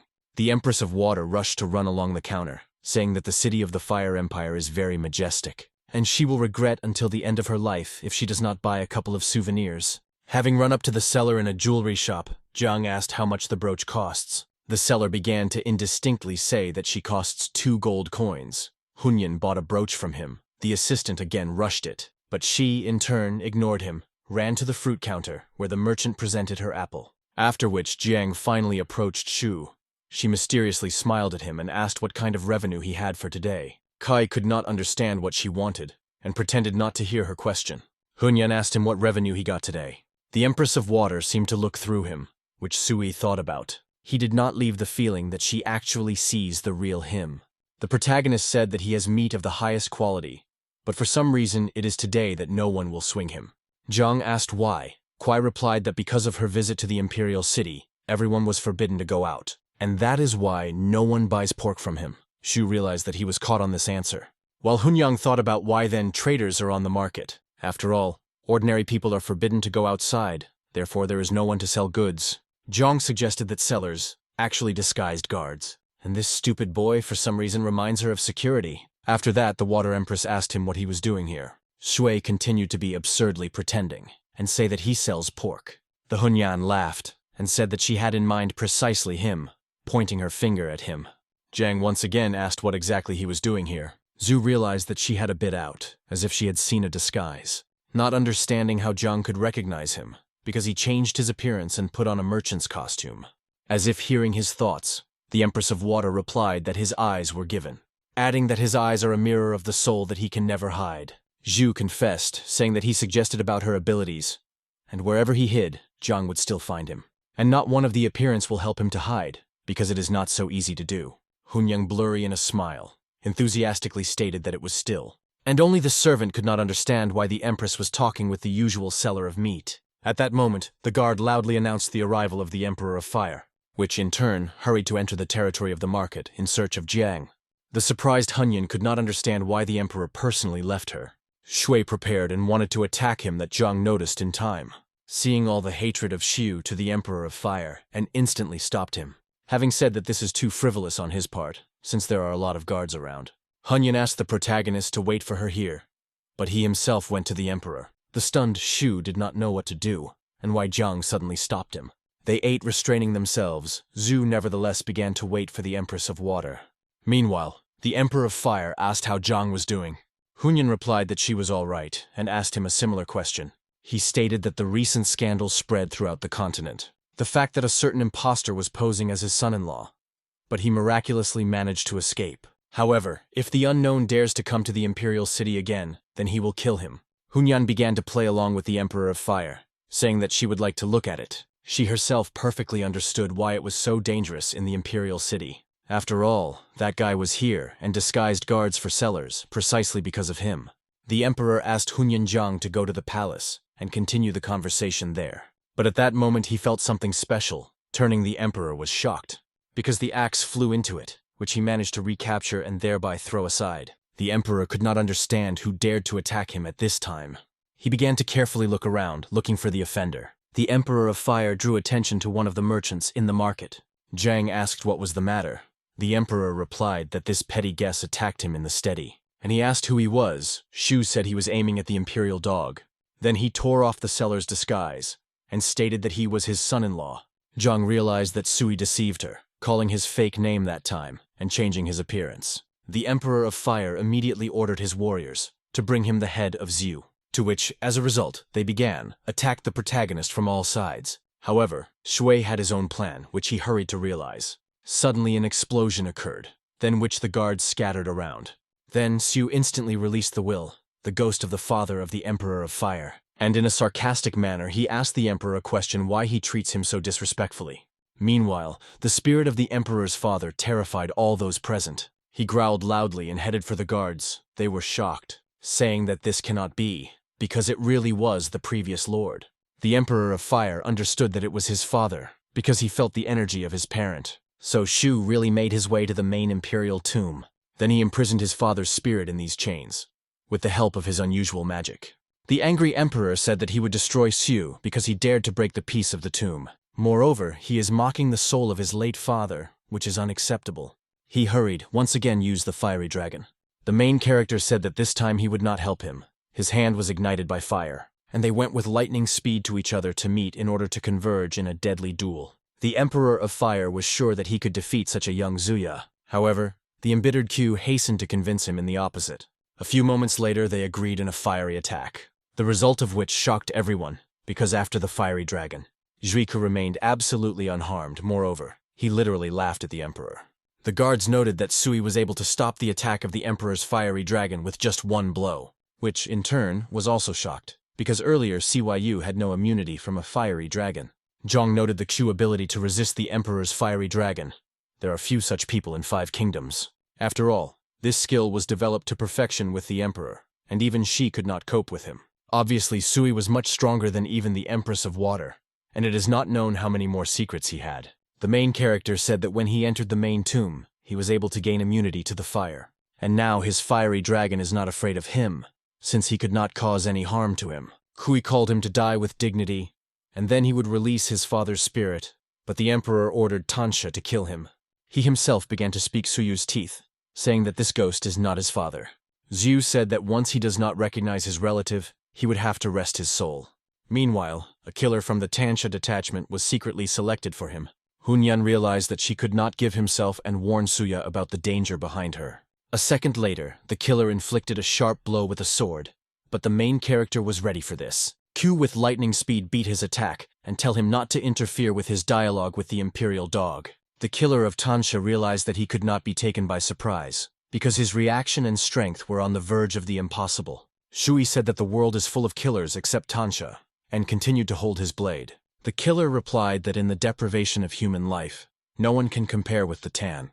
Zhu smiled at him, after which he struck a crushing blow, then which liquidated the killer. The system informed him of obtaining 2,000 points of experience for the murder of Tansha. Two killers at the corner realized that they could not cope with such a strong enemy. Then they decided to just run away, because they could wait for the same result. The Empress of Water was pleasantly surprised that Sui could easily cope with the Master of Tansha.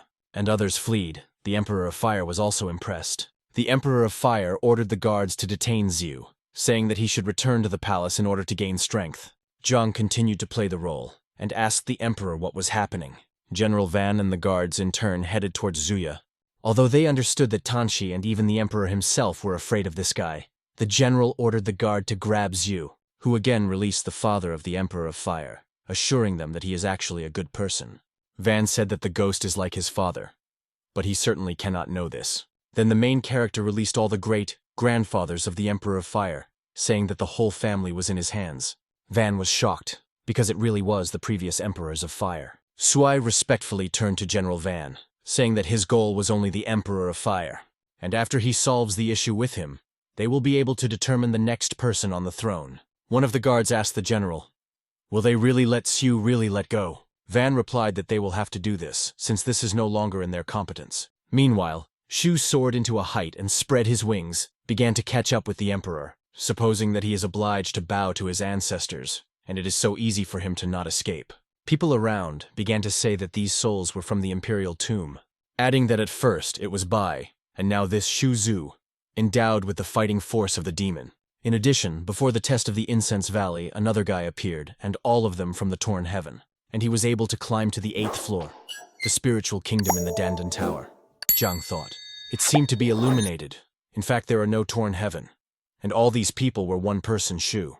And if everyone finds out that Z just played with them and was in all these guises, they will be horrified. At that moment, inside the Imperial court, the Emperor of Fire hastened to hide in his chambers. He ran into the room and said that this was the end. His daughter met him. She asked what happened. The Emperor answered, "To all the fault of Shui Q," saying that the fate of the state is in danger because Shui plundered the Imperial tomb. The distraught Emperor said that he urgently needs to get the blessing of the God of Fire in order to defend the fate of his power. And if you sacrifice Lady Jan to the God of Fire, then the power of the dragon vein will instantly increase, and therefore his strength. He ordered his daughter Jan, send someone for his sister. His daughter was dumbfounded by such a statement and tried to dissuade him.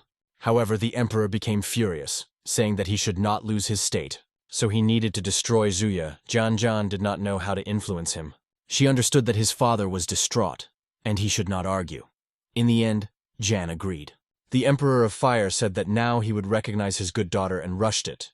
He constantly talked about the sacrifice. At this time, Shu flew to the Emperor's palace and called him to fight him in an honest battle, since he had the courage to order his murder. Then there was enough courage and opened the door. The guards ordered the queue. He, in turn, did not want to kill them, and made an alternative decision, calling his tongue up musical instrument Guchjen, and saying that he will arrange dancing. The guards were at a loss, and did not understand what he was going to do. After that, Shui began to play a straightforward melody on Guchjen. With pleasure, he closed his eyes and literally imbued with music. Discouraged guards did not understand why he plays this melody, instead of fighting them, which was rather strange. Suddenly, Zhu began to sing, saying that the ballads on the road, the most faithful and convenient way to kill time. Wai began to tap the rhythm with his foot, and call others to dance and sing, saying that this is what they want, and they just need to relax. Then he released the spirits of the emperors who began to dance to the music. The guards recognized the ghosts of previous emperors, and was surprised to observe what was happening. Suddenly, their body began to move under the melody of Siyu. They could not resist this. Shu, in turn, sang songs louder and tried in every possible way to get people. What he needed to admit he managed to do, because after a couple of seconds, everyone around began to sing along and dance. The guards literally began to give all the best and behaved like children. Empress Hunyun came to the call of music. She was at a loss.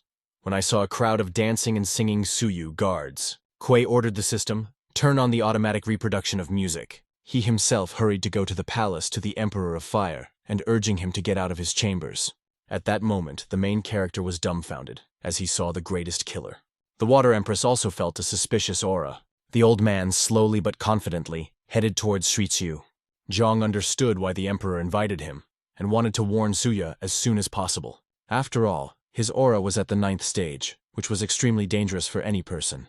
Among the killers, Tansha, This old man was the greatest. He was called the Killer of the Gods.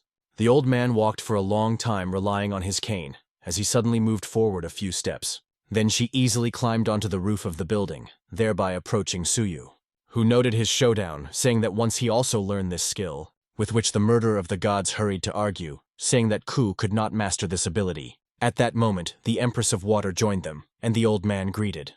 As soon as Hunyun wanted to tell him something, the killer of Tansha interrupted her, having stated that he was here to talk, because in his best years he managed to owe the previous Emperor of Fire, and now the current descendant demanded to repay the debt, and he cannot refuse him. Besides, the city of Basha was hired that he would kill Suya. Empress Jiang realized that in fact their clash was inevitable. Meanwhile, the Sia instrument stopped playing, and the main character asked the old man why the fortified city of Basha so cheaply appreciated his life. The tired guards in turn stopped dancing, which were sincerely happy. The murderer of the gods was extremely interesting to the person of Suya, but he hastened to pay his debt, having stated that Chu should say goodbye to life as his time has come. Then he applied a fiery fist which was directed to Shui Xiu. The main character only smiled in response. Empress Hunyun was concerned, but the old man asked her not to intervene, because they have known her for a long time, and he really would not want to fight her, while Sui was prepared. He stated that at first the murderer of the gods surprised him with his abilities. However, now he uses a rather primitive technique. Kwai generated a huge blade in his hands, then blurring in a smile, easily cut the old fiery fist of the old man. At the same time, saying that the murderer of the gods was unlucky to meet him in his path. The old man was shocked by the power of the youth, saying that he was an ordinary boy. What the main character did not like, the murderer Tansha began to understand all the seriousness of the moment, while Ku hastened to attack him, saying that the old man is too disrespectful in relation to his work. The murderer of the gods hardly restrained the blow of Zuya, realizing how strong he is. Zhu noted that a real killer should pay special attention to his goal and understand all the risk. And since the old man came running to him, it means that he is confident that he was stronger than Shuya, which is his big mistake. The killer of Tansha noted the strength and speed of the young man, and it is not surprising why the emperor needed his help. However, he will show him the true art of murder. The old man created several of his copies, and he hastened to pull his blade out of the cane, while the illusions distracted the attention of Zuya. The Empress of Water shouted to him, urging Zia to be careful, since the murderer of the gods was already behind him and tried to stick his sword into the Shui Chu. The old man naively believed that he circled him around his finger, but everything was not so simple. He pressed on his blade to pierce the head of such a confident Q, but he could not do this, as if something restrained his sword, and no matter how the killer tried, he could not even move the blade to a millimeter. The main character confidently said that the old man usually killed famous people, so he was considered a killer of the gods. But in fact, he does not even know how to sneak up, like a real killer. Then with a lightning-fast movement, Shu knocked out the murderer's sword from his hands. Then he caught him, and smiling said that now this blade belongs to him. The Empress was at a loss. She could not understand how Zhu took control of the killer's sword. The stunned old man demanded that the young master return the blade to him. Shui noticed that one sword serves to kill the gods, the other for absorbing souls, and the third for mortals. But the problem is that the old man has not learned to use his own weapons. He laid out into the elements of the treasure, which he took from the tomb to strengthen the sword of the murder of the gods, thereby moving to the next level of development. The old man tried to attack Shuya, but he used his skill easily retorted his blows. After that, he created several of his clones, which greatly angered the killer of Tansha. He looked around in alarm, realizing that the Q was hiding behind one of the copies. After a couple of seconds, the protagonist was behind the old man. What QY did, piercing the old man's neck with a blade of the murderer of the gods, thus showing him the true power of the master. Everyone was shocked. The main character proudly stood over the dying murderer of the gods, and looked around the taken aback of the people. The old man choked with his blood, and could not believe that he was defeated by some boy. Zhu said that the real sword of the murderer of the gods is a blade that is an erupting soul, and the old man himself is to blame for his troubles. The Empress of Water froze in place, understanding how Sui was, that he could defeat the murderer of the gods himself. The guards peering around the corner were also horrified, because Ku killed a man at the 9th level of spiritual development. Thus, Sui himself increased to the 9th level. The system announced the receipt of 2 million experience points for the murder of the enemy superior to him, which is naturally very happy about. At this moment, the servant hurried to the palace to the Emperor of Fire, and stated that their affairs were extremely bad. because Shui Qiu killed the murderer of the gods, and from the words of the generals, he made it a blade. The emperor was shocked by such news, suggesting that Sui applied a secret medicine, since his strength increased to the point that he was able to defeat the killer of Tianchi himself. The servant also noticed that in connection with his death, the spirit of warriors at 0. And it seems no one can help them. The Emperor of Fire said that they did not need help, and ordered him to prepare the portal and go to the sacrifice site. Meanwhile, Hunyan began to praise Qiu, saying that he was very strong, but he still cannot catch the Emperor. The surprised protagonist asked what the Empress was driving at. Jiang replied that she felt a surge in energy in the palace, and most likely the Emperor opens the portal, which only the Fire family can take advantage of. Xu smiled and offered her a bet, saying that he would find the Emperor. And the loser is preparing noodles to the winner. Hunyan was at a loss, having stated that there is no time for disputes, since the Emperor of Fire probably wants to get into the tomb for sacrifice. Shui thoughtfully asked Hunyang, whom the Emperor wants to sacrifice. Jiang replied that in the Fire Empire there is a tradition, while the Virgin of Fire retains its innocence, the God of Fire will patronize the Empire. But there is also another way. If you sacrifice an innocent girl to the God of Fire, then the Emperor will receive a powerful force. Q with horror realized that in fact, the Emperor of Fire wanted to sacrifice Lady Yang. Meanwhile, having arrived at the necessary place, the servants began to activate the portal. The clouds in heaven thundered loudly, after which lightning sparkled. One of the servants of the Emperor noted that soon the portal would open. The Emperor, in turn, rushed him, threatening his head with a felled head if he does not have time on time. At that moment, the earth suddenly shook under the feet of the Emperor of Fire. The dumbfounded servants did not understand what was happening, and began to scarily look around. There was an incomprehensible noise around, in the middle of which Shui's voice was heard. Who asked the Emperor where he gathered, breaking the walls of the excavator with a bucket, and calling the Emperor to fight him in an honest duel and not hide. The main character directed his embittered look at the Emperor of Fire, and was waiting for his further action. The Emperor, in turn, wondered what kind of monster that was obeyed by Zhu. Noticing that the Empress of the Water was on the side of Qiu, he asked if she was with him at the same time. Hunyan replied that in no way she would interfere with their enmity. What the Emperor of Fire doubted, but said that this is the right decision on her part. Zheng noted that there is one small moment since Xu has been in the tests of the Incense Valley, and at the same time he received an elite warrant. From now on he is considered her student, in connection with which she wants to make sure that he will not suffer. The Emperor literally fell into a fury, and in surprise asked what she was talking about. Then, not letting her answer, he said that one way or another Jiang chose the wrong side, adding that this is the royal land, and it has forbidden protective magic, and no matter what their skills they are, they will not be able to pass, and when he completes the sacrifice, he will return and kill them all. Kai really could not pierce the wall with a bucket. Even by hitting several times, they did not succumb. He realized that these walls are much stronger than those that were before, and one excavator is clearly not enough. At this moment, Xu drew attention to people on the roof of the building. They became more and more. They did not attack, but simply watched what was happening. The main character wondered why so many people came here. Hunyan replied that Caillou brought so much noise in the Imperial city and reached the Emperor's palace. And now people demand a spectacle. Xu realized that they did not belong to the Fire Dynasty, so they still die the Emperor or not, and his plan has ripened. Q called 10 more excavators and began to call people on the roof, saying that they have a wonderful opportunity to try these yellow dragons. And Zhang Xilin, who torn heaven, quite successfully used such machines to destroy the wall in the Imperial tomb, adding that at the same time they do not need any skills to use them, people thought. They began to say that these dragons really look amazing, and it would be nice to try them out. The Emperor understood how this could end, and threatened with reprisal to everyone who would sit for these excavators. Sui said that none of those present was more afraid of him, moreover. He pulled his ancestors' 18 dynasties and forced them to dance in front of everyone. The people were nevertheless inclined to Zhu since he recently killed the murderer of the gods, especially so that they would not choose, one of the sides would be embittered. As a result, people still decided to take the side of Zuya and got into excavators, while experiencing unforgettable sensations. They began to try to break the wall together, regularly striking buckets. The worried servant ran to the Emperor and stated that cracks began to appear on the wall. He rushed them to begin the process of teleportation, saying that people of Zuya could not get to the portal quickly. Hunyan also decided to test the yellow dragon and sat in the cabin of the excavator.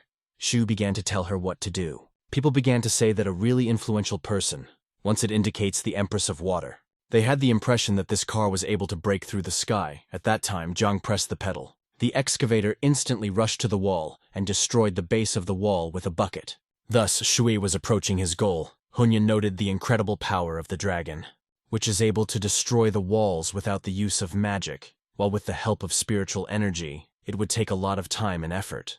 Zhu agreed with her and called on the Empress to add gas in order to push the resulting ruins. Hunyan Jiang began to rake stones with a bucket and rejoiced like a child, saying that this is a rather funny activity and an extremely effective way. The main character climbed onto the roof of the excavator and urged everyone to work more diligent in order to prevent the Imperial dog to escape, saying that at the end of this assignment, he will give them a diploma for earthwork. However, Sui was not sure that he would have time before the Emperor teleported. He asked the system if there was a way to stop the activities of portals. The system asked for blocking all portals for 10,000 points. Sue was surprised and said that she had previously offered to do it for free. The system replied that it does not have to block teleportation in order to end the Emperor. After all, you can use the spiritual stone in order to follow him. Shui thanked her for the hint and headed for the portal, which in turn was already activated. What the servant hastened to inform, His Majesty Emperor of Fire. He ordered all the Qing family members to follow him, and will lean in front of the God of Fire. At this moment, the main character made his way through the destroyed wall, and he tried to stop the Emperor. Vladika realized that he had little time. He ordered the servant to destroy the portal after his teleportation, once again threatening his chopped head. The servant had no choice but to obey His Majesty. The Emperor of Fire entered the portal, which transferred him to the vicinity of the tomb. The Empress of Water Genghis sadly said that they were still late. Meanwhile, the Minister of the Imperial Court was looking for a way to destroy the portal. Suddenly, an embittered protagonist approached him and looked at him menacingly, giving to understand that it is better not to do this. After which he confidently declared, if he tries to cover traces of the Imperial dog, he will part with his life. The servant was again in a deplorable situation, and said that he would not do this, conductingly offering Suyu to use the portal and asked to let him leave. Zhu stepped onto a circle, and the Minister of the Imperial Court hurried to leave this area. People on excavators saw a runaway servant and chased after him. Zhui watched what was happening with a smile on his face. It really was an entertaining picture as the excavators drove the servant. Zhu said that he could easily get to the sacrifice. Zhang asked how. Zhui showed her a spiritual stone and stated that with the help of him they would follow him. The Empress of the Water Hunyan approvingly looked at the protagonist. At this time, the distraught Emperor of Fire arrived at the sacrifice. He was extremely irritated that there was neither his daughter, Lady Yang. Turning to the guards, he shouted angry why Jian Yang still was not here. The frightened church replied that she had gone a long time and had to be in place. But he does not know why she is not. Vladika said that one of them could not rely on. And his servant Ju is not the same, which means that the portal is open and Shu will follow him. At that moment, he heard the alarmed voice of his daughter, who called him. Jian approached him, and not having time to say anything, the Emperor attacked her with questions. Seeing her in the company of his maid, the angry Emperor of Fire understood everything. He asked why there are only two of them, and where Lady Yang went. The saddened daughter said nothing for a while, after which she apologized to him, saying that everything would explain to him now, but suddenly ended up in a water ball. The Emperor did not understand what happened, and why his daughter was in a water prison. Meanwhile, Sui, who was behind him, urged him not to waste time, because having chosen Lady Yang as a victim, he made his main mistake. The Emperor had a frightened look. He perfectly understood that this was the end. Zhu said that he knew about how he wanted to get powerful power, sacrificing Yang, but he still would not have succeeded, as Lady Jan lost innocence. The Emperor refused to believe him, and stated that he did not understand what he was talking about. Sui replied that Li Bai had visited his sister Yang last night, and his ritual conspiracy had failed. In addition, his daughter in his hands, Yan confirmed the disappearance of his sister. The Emperor said that it was unheard of, because no one could once fulfill his order.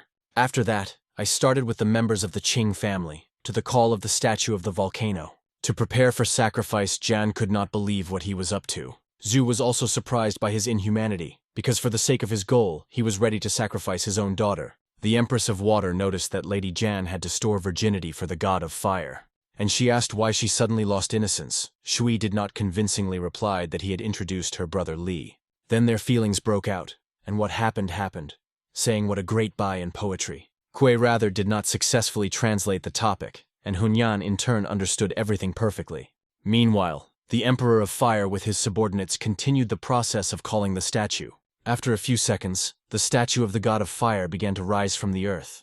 Zhui advised the emperor to stop this because he has no one to sacrifice. Looking again, carefully at the statue germination from the ground, the protagonist noticed in it a kind of similarity with another famous statue.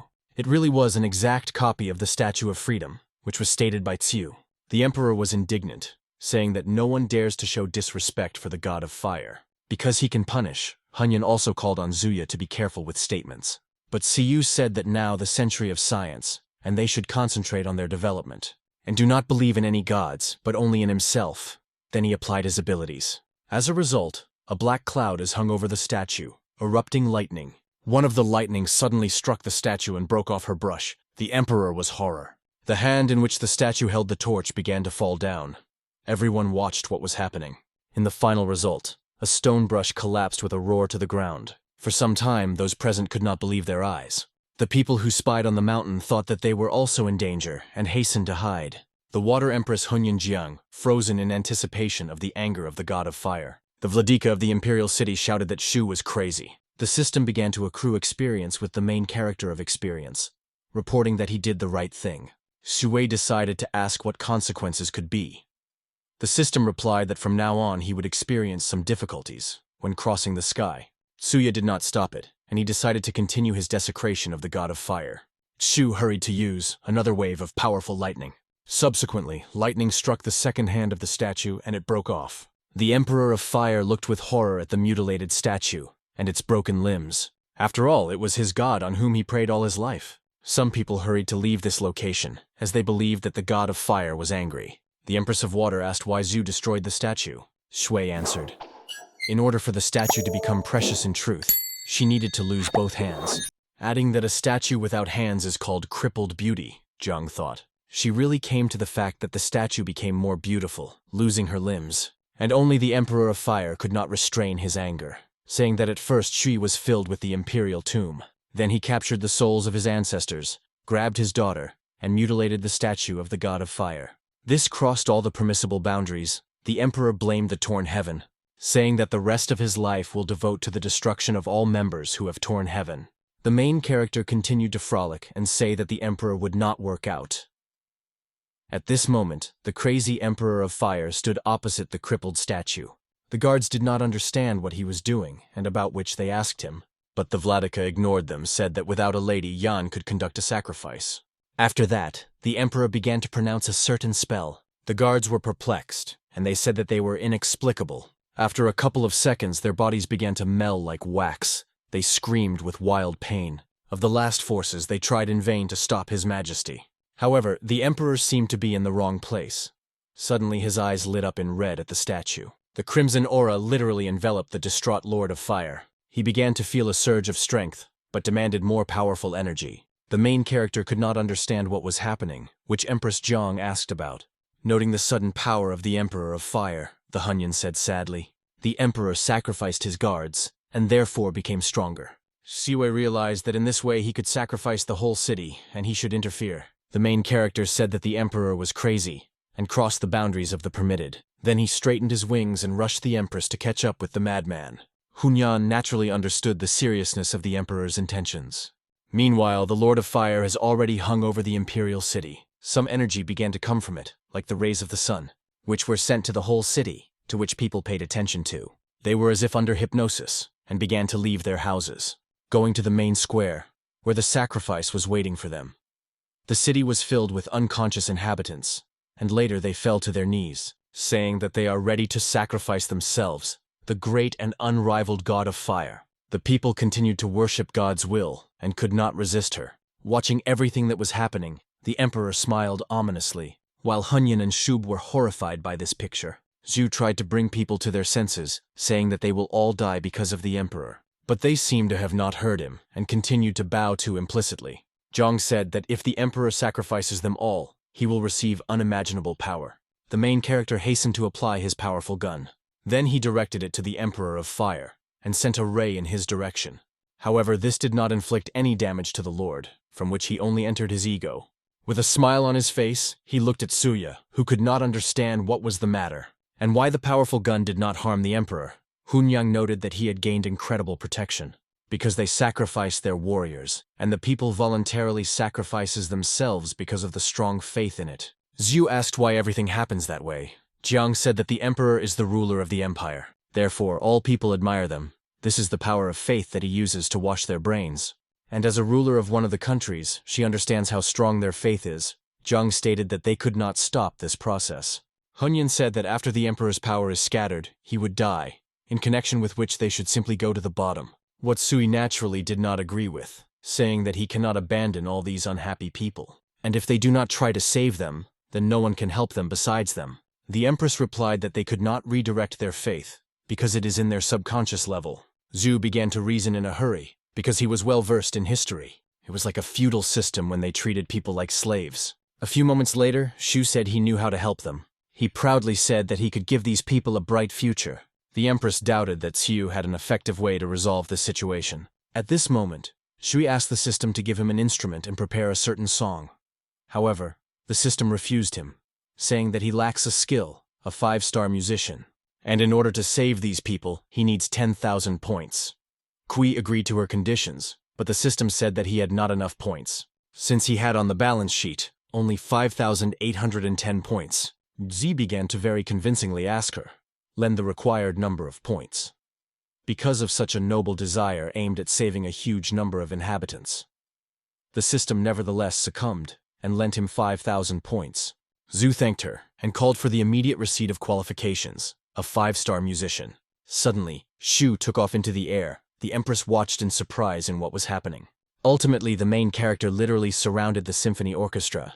Of the majority of musical instruments, Hunyan thought that this would not work. Xue ordered to start playing music, and a loud melody spilled in the vicinity of the city. The Emperor of Fire was at a loss, and people suddenly began to come into consciousness. The button accordions with the piano and the wind instruments did their job.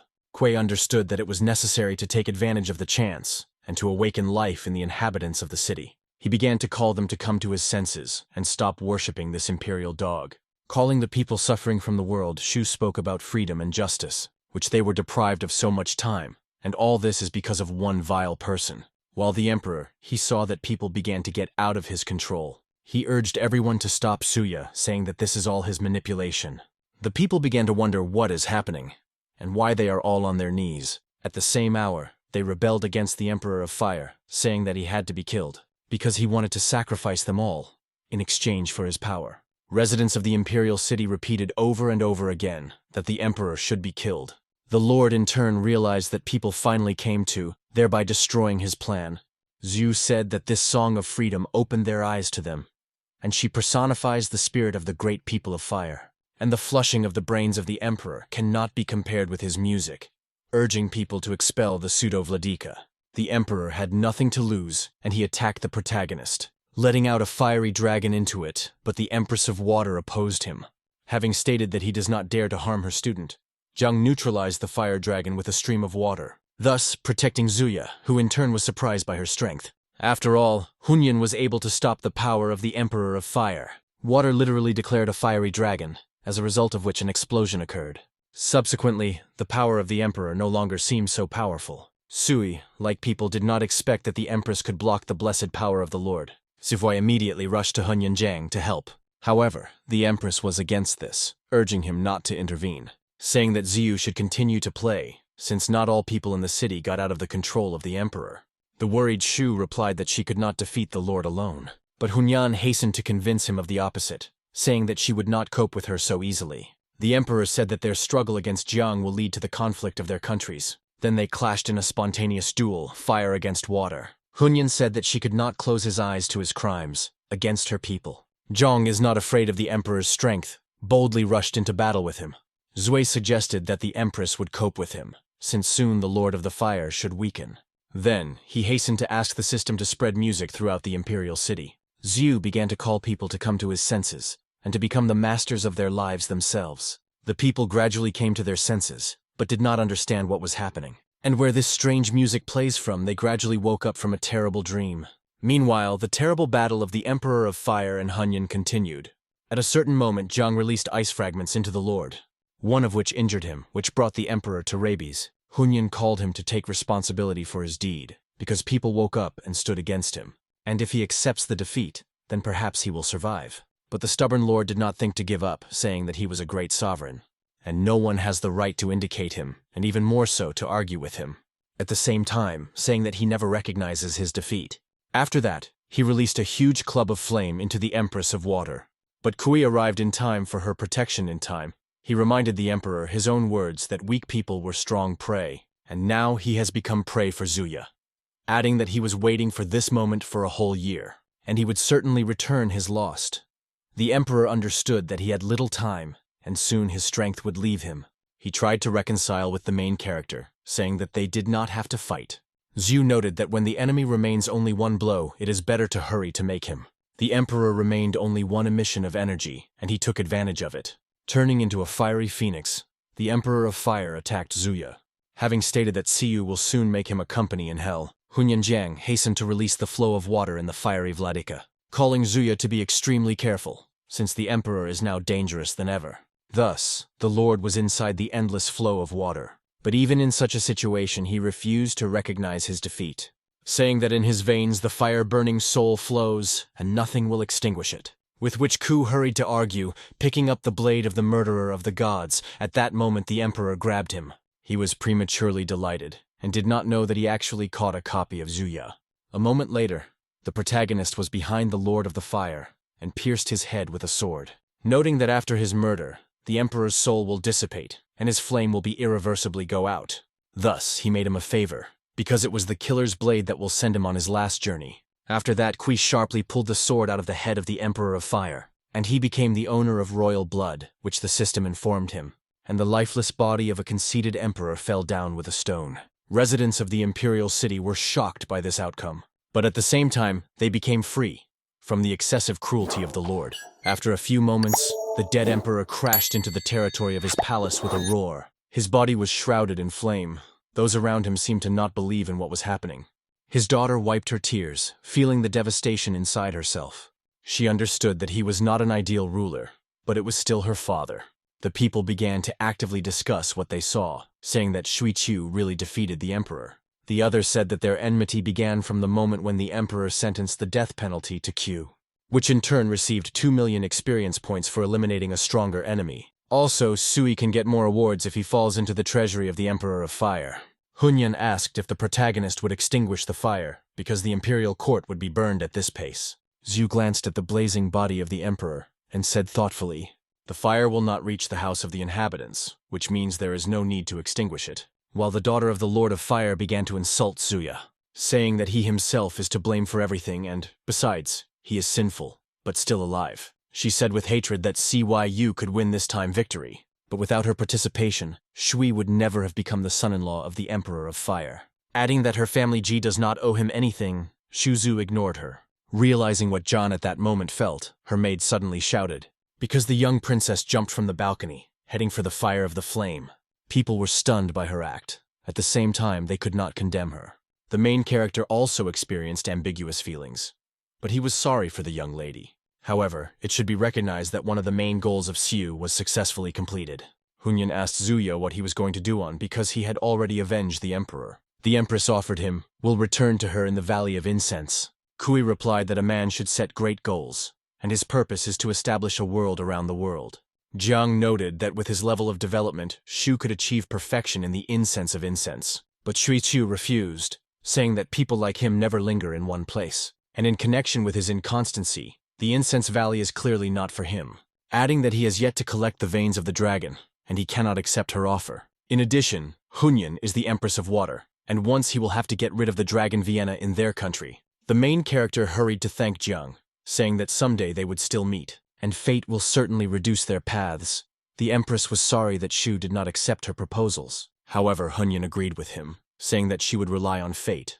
Hoping that they were in their next meeting, Zhu will still change his mind and go with it to the Incense Valley. Yu smiled at her, and said that very soon they would meet each other again. After that, he hastened to spread his wings and went to the sky.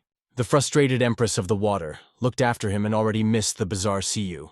Hunyuan sincerely hoped for a speedy meeting with him and sighed heavily. The next morning, the worried Lady Jan woke up and looked out the window. She eagerly searched Li Bai in the crowd, but he was nowhere. Jan was sad, asking the question, "Where is her lover now?" At that moment, she heard a kind of sound, and suggested that Lee returned. Lee wrote that a loved one will always be near, even if he is far away, because the distance only brings together. Torn Heaven will always come to the rescue of Princess Yang, and if someone dares disrespectfully to Lady Yang, then death awaits him. She read this touching letter, and understood that she would wait for him all her life. Lee left but did not leave her without protection. At that time, Shu stood at magma. He asked the system to combine blood and tears together to pull out the veins of the dragon. Xu thoughtfully looked at the boiling lava, which was seething in the abyss. At this moment, the system informed Zuya about finding firegrass. She was on the statue of a fiery dragon, and in order to collect it, 500 points were required. Xu noted that he should already be 10,000 points to the system, so there are also 500 for collecting grass. But he had no choice but to agree to the conditions of the system. As a result, the grass was successfully gathered. Suddenly the earth shuddered. Some stone structures split and sunk into magma, who began to dry out sharply for unknown reasons. Shu asked what was happening. The system announced the likelihood that the rune may be at the bottom, and suggested that Siu check its presence. He asked why this ancient rune needed. As it turned out later, it turned out to be an analog of the usual teleportation, and for this it does not matter where the owner will be. You can also teleport without spiritual stone. Shu realized that in this way it could move between countries. The system has removed the ancient rune from the bottom, and the queue hastened to go to another country. Applying a new way of moving, Shu went to the country of gold. The power of the rupture of the space was so powerful that it seemed to tear it to pieces. Tsuya shrouded in a blue magic flame, after which a ray of light entered it. Shuichu was in some kind of thick fog. The system reported a successful teleportation. A few seconds later, the protagonist was in the middle of the road where the car signaled him. But Shu was at a loss, and absolutely did not understand what to do. He continued to stand still. The girl shouted to him at the wheel so that he immediately got off the road. After a moment, the car crashed at high speed in the plug. As a result, the car was significantly damaged, unlike Sui. The dumbfounded girl ran out of the car. She began to nervously ask why he even ran out onto the road. Supposing that her car is now broken, and she did not even have time to pull out the spiritual rune. Xu noticed that this car was like their Earth's car. He asked how they were controlled with the help of a spiritual rune. The embittered girl said that this car is from the Linbao Pavilion, and now Shui is obliged to compensate her for the damage. The main character thought for a couple of seconds, after which he pretended to the victims. He fell on the asphalt and began to crawl out in pain, saying that he was very painful. The girl, in turn, began to refute his words, saying that he himself rushed under the wheels. People began to massively pay attention to the accident, assuming that it was the girl who was to blame, and claiming that she should be driven before driving. She will learn how to drive a car normally. The stranger menacingly replied that she was a student from the Linbao Pavilion.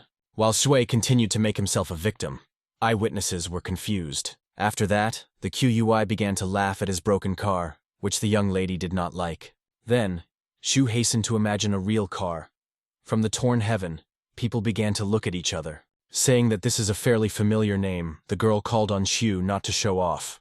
The system demanded for Ferrari, which Sui requested, 500 points and 10 per driving skill, to which he agreed, and a moment later a beautiful racing car stood in front of him. The main character defiantly approached the driver's door of the car. Then he sat behind the wheel and smiling said that this car would be faster than her junk. Besides, it works without a spiritual rune. People also appreciated the chic car, saying that the Linbao Pavilion nervously smokes compared to this machine. The girl was taken aback, asking how a car could drive without a spiritual rune, because such cars did not exist. Satisfied with himself, Qiu invited her to sit in his Ferrari, and he will show her the skill of driving. The young lady was in a hurry to her uncle, and besides, she was interested in what this car was capable of. She sat on the passenger chair, saying that his donkey was not faster than her foal. Yu smiled and asked to fasten her belt. The girl did not understand what he was talking about. Ultimately, Z hastened to help her with a belt, and called for preparing for an unforgettable ride. The girl examined the car interior and did not understand where he got such a car. After all, she had never met Ferrari before. After a couple of seconds, Shu pressed on the pedal, and they rushed at the meeting of adrenaline with lightning speed.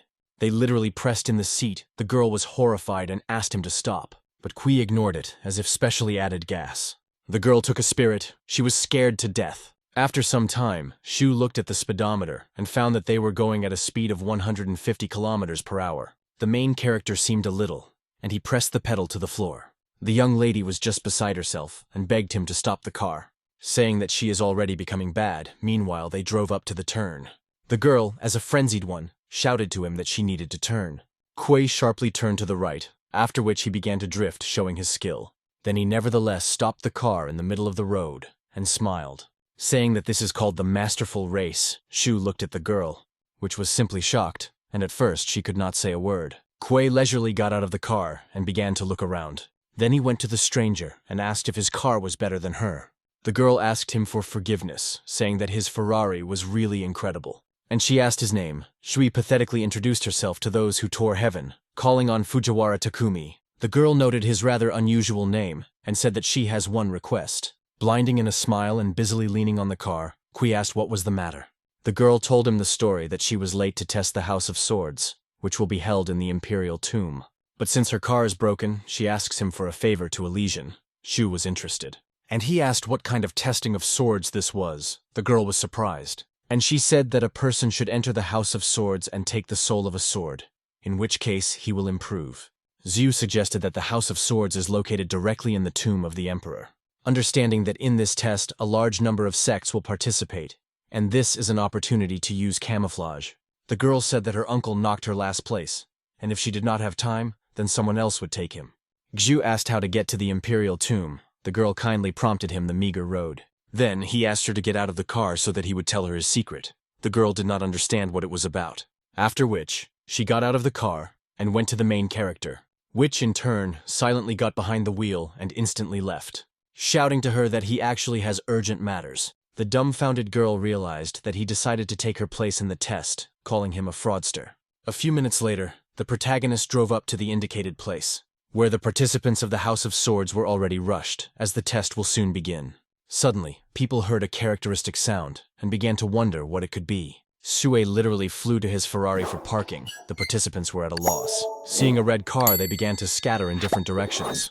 One of the organizers of the test began to shout "Chiu" so that he immediately stops, because there are a lot of parked cars here, and it can damage them. However, Shu only smiled and worked hard to impress those present. And as a true professional, he began to drown his car to park. It was extremely successful for him to admit that he needs to admit, since after a moment the car became between the parked cars, what really made an indelible impression on others. Then, quite pathetically, got out of the car and headed for the participants. Shu hastened to ask them whether there is a test of the House of Swords here. The people began to actively discuss his incredible car and the skill of driving. For such a professional car parking, Q received 300 points from the system. The surprised old man asked who he was, and asked to name his name. The protagonist recalled the young lady who said that she was from the Linbao Pavilion. Then he stated that he was a friend of the sister from the Linbao Pavilion, and she asked to convey that he could not come, calling for Fujiwara Takumi. One of the elders confirmed that the place was reserved for Linbao, but no one came. The elder brother accepted Zuya in the participants, and announced the beginning of the test of the House of Swords. Zhu thanked them. He himself understood that he could quite easily conduct them and sign up for a test. The elder with the participants became near the entrance to the cave. He said that there are 8 ancient swords that they need to take. After that, they will receive the right to enter the House of Swords. The first contender was Sito Shan. Having become at the entrance of the cave, Sita began to actively call the first ancient blade. After some time, an unknown aura suddenly enveloped his hands. The participants noted that if the ancient sword considers it worthy, then Sito will be able to get the first blade. Kui believed that with his level of spiritual power, he could easily acquire the right, enter the House of Swords. While Sita put his hands on himself, he continued to call the ancient blade. After a few seconds, an ancient sword suddenly flew out of the pitch darkness of the cave, which as a result of Shan goes with, and thus got the first blade. The test participants were surprised that the ancient blade nevertheless recognized him worthy, saying that he was the second after the son of God, Long Feng, Shu thought. Assuming that after his expulsion, the Emperor of Fire was looking for a new son-in-law in the person of this guy. At that moment, Sita proudly passed by the protagonist, with a sword in his hand. They looked at each other. A chance defiantly took his gaze and headed for the participants. Kui realized that Sita is now feeling on a horse, and therefore he has such pathos behavior. The channel, in turn, did not know who Shui and naively believed that he would not pass the test, and looked at his car. Zhu thought that Sita was jealous of him because of a chic car from Ferrari. The second applicant followed him, which the ancient sword did not choose. Unlike the third participant, Sui understood that Klinkov was less and less, and his turn had not yet come. The main character asked the system if there was a way to go around the protective spell. The system demanded 1,000 points for this service. Z refused, saying that it was too expensive. However, several participants in a row failed the test, which means that the chance was to receive swords. The elder said that at the moment they had only one contender, and there were 6 ancient blades, and if it does not pass the test, then they will have to add new participants. One of the applicants said that he was not surprised by such a large number of failures. Sui said he was going to get all 6 ancient blades. Zhu became opposite the entrance to the cave and put his hands. Everyone froze in anticipation. People began to laugh at him, saying that he would not succeed, and he should not spend them in vain and his own time. Sui could not understand what was happening, and why not one of the blades recognizes his strength. Ku began to get nervous, ignoring the ridiculous cries of the participants. He was literally covered with later, but continued to hope that swords would still consider him worthy. The elder called on Suya will return back, saying that the spirits of swords do not recognize him. But Ku asked him to give him a couple more minutes. He was at the limit, and he hurried to resort to Cunning, asking the system to buy a certain item, which the magnet turned out to be. Shu directed him to the input of the cave and began to wait for the result. At a certain moment, the magnet suddenly sparkled with lightning. After that, ancient blades really began to fly out of the cave. The participants were shocked by what was happening, because all 6 swords were with him. Ku, in turn, said that he was extremely few of them, and directed the magnet towards the applicants. The elder himself did not understand how this could happen, and continued to observe silently, while Shui ordered the system to increase the power of the magnet. Subsequently, all the swords of the participants and even the ancient septo blade flew towards Xu. All people were at a loss and began to demand that Shui Chu return their swords to them. The blades suddenly flew into the height and literally hovered in the air. The main character was blurred in a smile, saying that now he likes everything. The system collected all the weapons and placed a contented owner in the storehouse. Participants did not stop asking Suya, returning them their blades, saying that he was already recognized as the spirit of an ancient sword, but why he stole their personal magic tools. Situshan was furious. Everyone stated that they honestly got ancient blades, demanding their weapons to return them because it cannot belong to him. Mowai replied that his spiritual power was too great, and therefore the spirits of their swords themselves gave their strength to him. Shang began to blame Zia of deceit because the ancient blade had already chosen Sito, and he could not choose it later. Shu hurried to return one of them weapons, giving him an iron rod.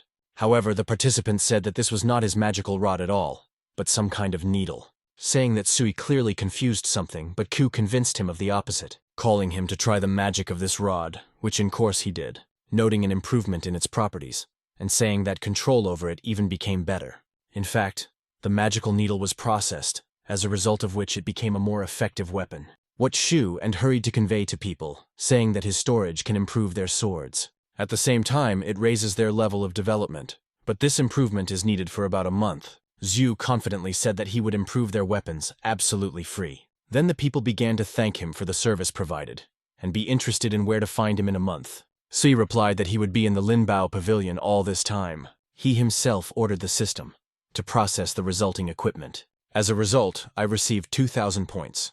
But the Sito did not like the idea of Xiu. He called out the protagonist. Shu asked what he wants from him. Shang demanded that the ancient sword immediately return him.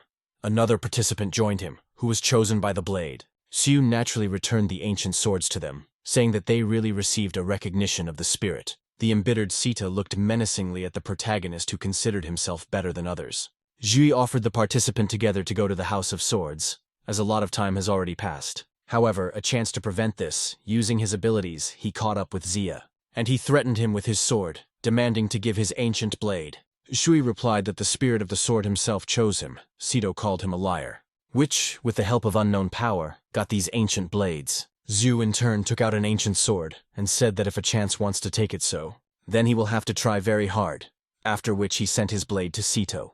What Shang did not expect, but was not going to retreat, but even opposite. He began to attack a self-confident Q, though the success of his attack did not end, because the main character quite skillfully fought off his blows. Eyewitnesses in the person of participants noted that Fujiwara was fighting an ancient sword, which was, in turn, very old and dull, and they could not fight. After a few attacks, the Sita blade was at the head of Sui, and it seemed he found him by surprise. However, Ku repulsed his sword with an ancient weapon, which later broke his sword. Shang could not believe his eyes, while Shu hastened to strike an ancient blade. Sito screamed with fear, and Sui Sai suddenly stopped his sword at his head.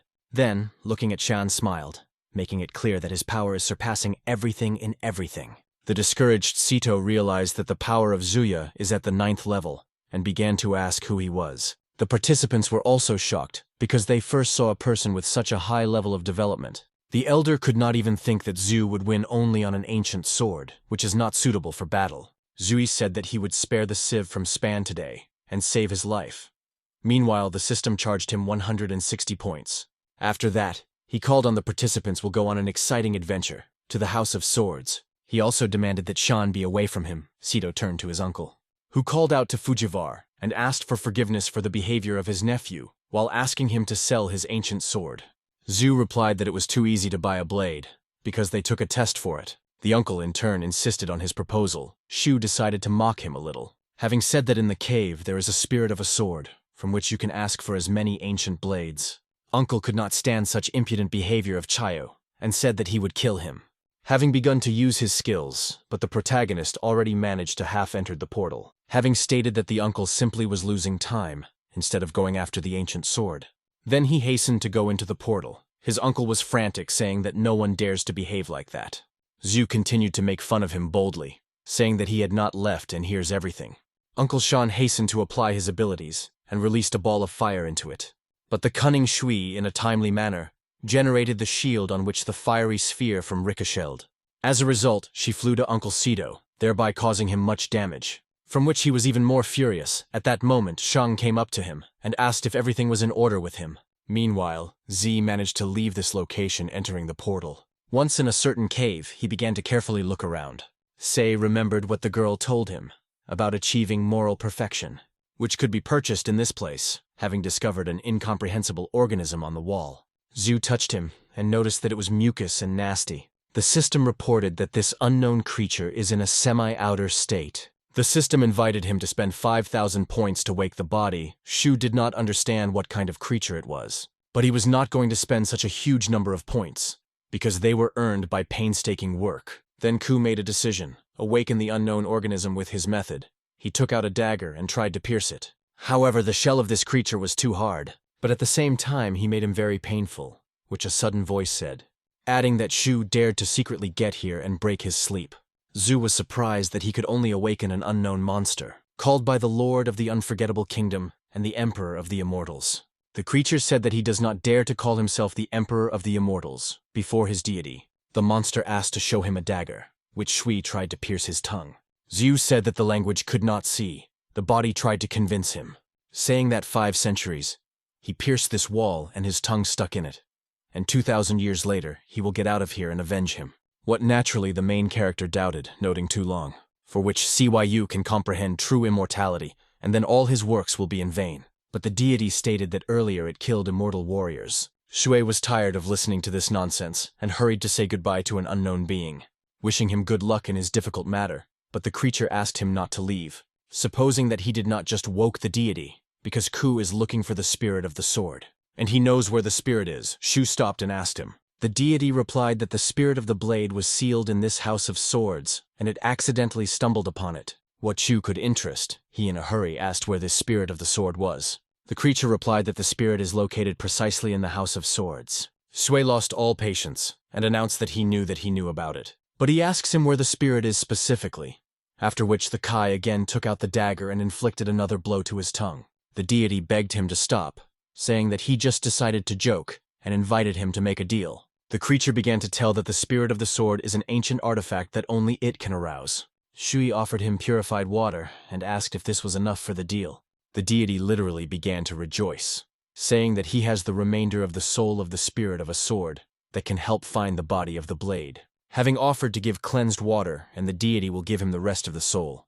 But Z said what should be done the other way around. The creature said that if he gives him the rest of the soul, then Sui would just run away. Shui Kuai replied that he would give a word and give him purified water, after he rewarded him with a residue of the spirit. But the deity was extremely stubborn, and did not follow the main character. Shu realized that he could not be deceived. So there was only one option. He asked the system to provide him with purified water, for which he asked for 5,000 points. Zu understood that if the creature was deceiving him, he would simply throw a large number of points into the wind. Shui handed the cleansed water towards the creature, and tell him to give him the rest of the soul. The monster shouted extremely enthusiastically that he really had purified water. Zu said that half a day was traded with him, and he did not even believe that he had this water. The deity again began to pull the time, saying that I had not met people for a very long time, so I decided to talk with him. Shui was just distraught, and said that he was tired of spending his nerves and time on him. Then he again began to poke in his tongue with a dagger, after which he said that his patience was coming to an end, and hastened to go deep into the cave. The creature instantly asked for forgiveness, and gave the remainder of the soul. Satisfied, Sui noticed that he made the right decision. The protagonist suddenly enveloped the flame. At first he did not understand what happened. Then he realized that it was the power of the remainder of the soul, and if he had gained a full residue, he would become invincible. The creature stated that now Ku could feel the spirit of the blade. Sui thanked him for his cooperation, and hurried to go in search of the spirit. At that moment, the deity hailed to the Cunning Shu, saying that he forgot to give him purified water. Suikyu replied that in a couple of thousand years, he would definitely return and free him. The monster became furious in every possible way, insulting Zhuya and threatening him with death. It tried by any means to keep Siyu, saying that he would give him a fiery grass, without which the spirit of the sword would kill him. But Shu realized that it was not true, and hastened to leave the deity in proud loneliness. Having headed deeper into the cave, Z began to hear unknown sounds. Meanwhile, one of the participants in the test of Lin Guan, none of the well-wishers rushed into an ambush, who ordered him to stop and immediately give them his sword. But Guan was not going to give up so easily, saying that this was the blade of the son of the god sword, A Chanfen, which he got with great difficulty, and called for them to attack, saying that he was not afraid of anyone. At that moment, Siyu ran up to them. They drew attention to the fact that there was a special aura around him. The bandit suggested that this could be the spirit of the blade. The other noted that he had never seen the spirit of the sword in this test. Guan asked Zhuya help, saying that these people want to take away a honestly mined blade from him. Zhu realized that they took his luminous shape, like the spirit of a sword. One of the scammers began to make excuses, saying that they were forced by Chanfen to do this. Shui decided to play the role to the end, and said that he would not allow some dubious personalities to violate his peace. The bandits, in turn, hastened to apologize for the inconvenience caused. The generous Q decided to forgive them, saying that he was giving them a chance to correction because he is so rarely meeting people here. People were impressed by his kindness and believed in the spirit of the sword, saying that everything would be done for him. Sui came closer to them and said that the spirit of the sword has one important task for them, assuring him that he is improving the blades, and therefore all the swords that they find should transfer it to the student, Fujiwara Takumi. After a few hours, other test participants were able to find a 6-star blade, and they hurried to pick him up until they were seen by the minions of Chanfen. Behind them, the main character suddenly appeared. He asked how they admire. Having discovered a 6-star sword in the hands of the applicant, Zhu was pleasantly surprised, saying that they were unheard of. Introducing Takumi, a student of the spirit of the sword, he asked them to give this blade, convincing them that he would put a word for the teacher for them. However, the participants were not burning with the desire to part with the sword of the higher rank, saying that they found him, which means he belongs to him. At this moment, another person approached them and stated that Fujiwara is really a student of the spirit of the sword. Another participant followed him, who also confirmed his words, assuring them that he had seen the spirit of the blade with his own eyes. Sui continued the theater of one actor and said that his teacher asked to collect all the weapons in the House of Swords. But the guy did not believe and accused them of conspiracy, saying that they wanted to take away his 6-star blade. At the same hour, the test participants attacked him, saying that the master of Fujiwara gathered an insufficient number of swords. As a result, the guy dropped the highest ranking, which Q took advantage of. However, as soon as he leaned over to pick up a miracle sword, he was ahead of Sito, which Sui did not expect to meet in the House of Blades. The protagonist was at a loss, and demanded that he return this sword. But Chang said that now this 6-star artifact belongs to him. At that very moment, the newly made friends of Chu ran up to him, and demanded that Sita return Takumi's sword. However, instead of this, the brutal Shang, only one wave of the blade killed them. Situ was covered with the magic of the blade, and stated that none of them, there is not a single chance to take possession of the sword. Sui suggested that he still has not a single ancient blade. The distraught Shang called him to shut up, after which he accused Zoya of inappropriate behavior in relation to the Situ family. And he attacked the protagonist with lightning speed, but Zhu easily beat off his blows, noting the weakness of the Sito, and saying that it is pointless, because he cannot overcome Suya. Shang replied that this time he prepared well, and ate a certain pill, after which he stated that now it would not be difficult for him to kill Tsiyu. although this is a secret medicine and for a short time, and side effects are terrifying, but he is ready to go to it in order to finally die. Then he again rushed to attack the protagonist. M.E.T.A found the appearance of the demon. Thus, he also became the 9th level, and became angry in attacks. However, it is worth noting that the reincarnation did not particularly help him, because although he felt the significant power of the Shan, he still repelled his heavy blows. M.E.T.A was literally distraught, stating that he would kill him and thereby avenge his family. Zhu noted that instead of doing this, he more thrilled his tongue and successfully counterattacked Shan, adding that the concentration of spiritual power of the Situ is high, which means that he will receive a lot of experience for his murder, and released a thunderous bomb. Meanwhile, they were heard by the son of God Changfen, and hurried to intervene in their confrontation. He demanded to give him a 6-star blade, but Sui and Shang-in ignored him. At this moment, the thunderbomb of the cinema was in the face of E. Subsequently, there was an explosion that formed a crater in the ground. M.E.T.A was surprised at how easily Changfen was eliminated, what the distracted Shu, who for the murder of E got 200,000 points, thought, and in addition, and the spatial ring, which the Ziyu was pleasantly surprised. At this time, M.E.T.A called him, saying that their duel had not ended yet. The system signaled about the approaching danger in the person of the Shan, which in turn ran into the protagonist, but Shu was not going to retreat, and as a result, he managed to evade the attack of the M.E.T.A, and then to deliver a crushing blow to him in response. The system hastened to calculate 1,000,000 experience points for its master. However, at that moment, another opponent appeared in the black fog. Q suggested that this is the spirit of the sword. His mysterious black appearance was frightened by Zuya. A man was more like an introduction, and he constantly talked about the rest of the soul, the main character that he meant. Suddenly, the ghost pushed away from the ground and flew towards Sue, putting forward his sword. Sui realized that it was urgent to leave, since the combat power of the spirit was too high. At the same moment, Ku activated the portal and evaporated. As a result, the ghost attack fell into the wall, which literally scattered into pieces. The spirit of the blade began to look around, but I did not find Suizu in the club of black smoke, and realized that he had disappeared. The ghost in vain examined the surroundings of the cave, hoping to catch a clever Suya, which in turn was already outside the House of Swords. Having landed at his entrance on the steps, Kui realized that he was lucky, since if he remained in the cave, he would have irreversibly died at the hands of the spirit of the sword. Jue decided to ask the system if there is a way to defeat the ghost. The system replied that until the owner has the remainder of the soul, the spirit would not lag behind him. However, the spirit of the blade loves the art of fencing on swords, which is called kendo. Kui was at a loss, and did not understand how a conversation about kendo can solve the problem. Meanwhile, Zuya was noticed by the members of the Situ family and immediately hurried to him, although they did not understand why he left the House of Swords and attacked him with his fists. Ziyu said that this was a misunderstanding.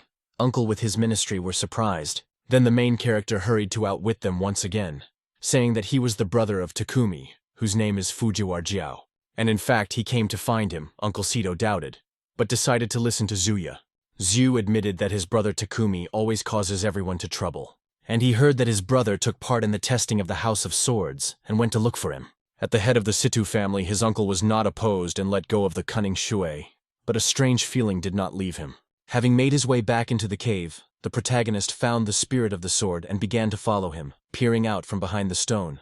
Zhu could not understand why the ghost was still here, and at the same time noted his incredible power. However, after a few seconds, the spirit of the blade nevertheless smiled Zuya, and he rushed to attack him with lightning speed, which later destroyed the stone behind which Ku was hiding.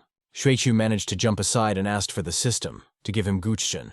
He wanted to distract the attention of the ghost, and began to play on his instrument. At the same time, sing a fictitious song about the art of fencing kendo.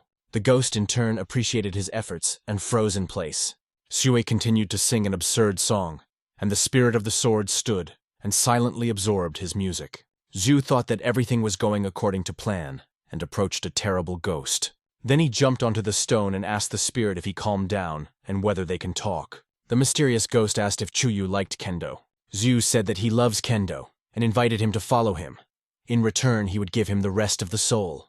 The black spirit thought. Shu began to get nervous, because he did not know what to expect from him. Then the ghost held out his sword in the direction of Chu, and stated that there was no need to talk about kendo, and he suggested that he fight in an honest battle, and if Shu wins, then the spirit would follow him. The main character did not have a way out, and he agreed with the terms of the ghost. Meanwhile, The participants wandering around the cave in the search for swords saw Tsu, who fought with the spirit of the blade, and realized that he circled them around his finger. After all, they gave him all their swords. The ghost with Shub continued to fight. Actively using kendo skills, Zai understood that he needed the help of the system.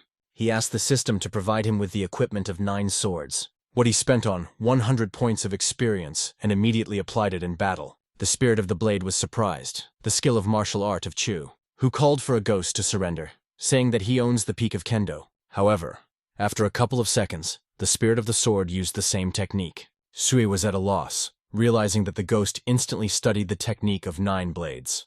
In fact, the speed of impacts of the spirit and its strength were at the highest level, which in turn was well aware of the protagonist and tried to evade his attacks. But at a certain moment, the ghost nevertheless overtook Suya and was able to cause him damage. Zhu began to think about how to defeat him, because in fencing, he clearly lost to the spirit, and he will not be able to surpass combat abilities, the ghost of the blade. Ixu asked him how the spirit was able to study this skill, because it took him for many years. Then he stated that he was going to resort to his best tricks, but did not want to kill him. The black ghost was absolutely without emotional, and did not react to the statements and actions of Sayu. He was like a cold-blooded killer. Meanwhile, Shu began to wave a sword, and smiling called for the spirit of the blade. The ghost did not understand what kind of battle technique it was. Participants noted the magnificent possession of various techniques at Siyu. Shui raised a midnight blade over him and began to shout loudly to the spirit, thus provoking it. But literally a moment later, he disgraced him. Unable to resist his feat, he simply fell to the ground. Z realized how ridiculous he looked from the side. Eyewitnesses also did not understand what happened and why Sui suddenly fell. The spirit of the sword, without any emotion, watched what was happening. The main character got up and said that he simply stumbled against the stone. The test participants could not understand what Q does, experiencing shame for him. The ghost of the blade, in turn, stood silently and looked at Suya, which did not expect that his immortal divine technique would interrupt some stone. Then he got to his feet and stated that in this way, fate apparently merged over the spirit, not allowing him to conduct his unique attack. And although there is no sword in his hands, he himself is a deadly blade. People noticed that he was saying complete nonsense and just stumbled, and he tries to make excuses in an extremely ridiculous way. But the ghost of the sword reacted extremely unexpectedly, thinking that ZYU was very capable and had a high level of spiritual power. In addition, he really had deep knowledge about kendo, and perhaps in the future he will even become an emperor. The spirit of the sword called out. The main character smiled at what was the matter. The ghost stated that Zhu won this fight and he is ready to follow him. Eyewitnesses like Shui Tsiyu were shocked by his verdict. At the same hour, light began to come from the spirit, which after a couple of seconds literally enveloped his body. Shu did not understand what was happening. In an instant, the ghost turned into a man and changed the black robe to white. Having thanked Xiu because he was able to partially restore his memory, the spirit really found the appearance, a humanoid being. What Sui was extremely surprised, noting that he began to look better. In the recent past, the ghost said that he needed to collect all parts of the soul in order to finally restore his memory, and go to one place. Kui asked where exactly he needed to get. The spirit of the sword replied that he needed to find an 8-star blade. Shui was at a loss, saying that even his system was not able to find such an artifact. Shuichu asked him a logical question where they can find such a sword. The spirit of the blade for a moment closed his eyes, and it seemed to think about something. After which he stated that he felt his presence nearby, and asked Su to proceed after him. Arriving at the indicated place, he said that the 8-star blade is here. They stood opposite the language of the very creature that Shui not so long ago outwitted on the rest of the soul. The joyful Zhu went to the deity and greeted him again. The voice of the monster asked who dared to break his divine dream. Then he said in surprise that he was glad to see Zuya in the company of the spirit of the blade. Kuei asked him to give a sword of the highest rank so that the spirit of the blade did not have to take it by force. But the deity decided to play a little with them, stating that he had no sword. Putting him an ultimatum, Shu said that in this case the spirit of the blade would destroy him. In response, the creature only laughed, saying that no one can do it. Unfortunately, he was right. The ghost said that this wall is an ancient seal, which he is not even able to destroy. Then Chiu decided to free the deity, saying that he would give him purified water. But in return he must give them a blade. The creature naturally agreed. Shui asked to initially provide a sword, after which he would release it. But the deity did not bite to this trick for the second time. Having stated that at first he should give him purified water, Z asked the spirit if he could defeat the monster, in which case The ghost answered positively, then Shui took the purified water. Then, poured its contents on the tongue in the wall and began to wait for the result. Suddenly, the stone wall shone with heavenly color. Magic molecules scattered in different directions. The main character with the spirit of the sword was in anticipation of the moment. After a couple of seconds, the wall was covered with cracks and later collapsed. The wolf jumped out of the hole with lightning speed in a cloak and rushed to run away from them. The spirit of the blade at the same time rushed after him. Shu, in turn, did not have time to react. A distraught wolf fled along a winding cave in the hope of hiding. However, he still could not do this, and the spirit of the sword caught him, holding the mouth and pressing it to the wall, so the beast did not have the opportunity to get out. Kui, who arrived in time for them, said that his attempts to escape were unsuccessful. The wolf still gave up, asking for the spirit of the blade to let him go, because he still could not escape. She noted his appearance, thinking that an ancient dragon would appear in front of them. But in the end, it was an ordinary wolf, and for some reason in a red cloak. He stated that there is an ancient dragon, and having gone through the reincarnation of the 9th generation, he will again find the face of the dragon. And now he is in the 1st generation, and therefore in the guise of a lone wolf. Shui decided to tease him that the wolf clearly did not like it, and he attacked him. The spirit of the sword was hurrying to protect Zhu, threatening the wolf with his blade. Subsequently, they began to fight among themselves. The main character carefully watched what was happening, and he saw how the wolf suddenly divided into 2 parts. Besides, it was very long. Shuizu realized that this was his main weapon, with the help of which he could withstand even the spirit of the blade. Meanwhile, he decided to see what a reward is due to him, and he opened the king's gift in the system, in which there was a sign and costume of the emperor. But most importantly, he was provided with Bumblebee, a transformer machine. He was also awarded the title of King of Kings, and received 1,000 experience points, and naturally the location of the very spirit of the sword, which was immensely happy. Shui asked the blade to proceed after him to save people's lives together. The ghost said that he was sleeping in this cave, about 10,000 years, and he really needs the remainder of the soul to restore his memory. Zhu proudly handed him this part of the soul, saying that he almost died for her. Shui began to familiarize themselves with gifts. The costume of the emperor could disguise his spiritual power and release energy. The emperor's sign added good luck and charm, however, to cause hatred and randomly launch tasks. Bumblebee was completely controlled by the mind of the owner, and also took the forms of the robot and the car. But for its use, Tsu was given only 3 days. The system immediately began to count the time of operation. That Tsu did not like, in connection with which he hurried to experience Bumblebee. Meanwhile, the spirit of the sword defeated the wolf, and Ku called him to leave immediately. The so-called deity in the form of a wolf hurried to surrender, asking not to kill him. After that, kindly provided them with an 8-star blade. The Glane hero grabbed the sword and said that the wolf should immediately make concessions. At this moment, Shui felt icy spiritual power, a sword of high rank, and he asked the spirit of the blade whether he was satisfied with this weapon.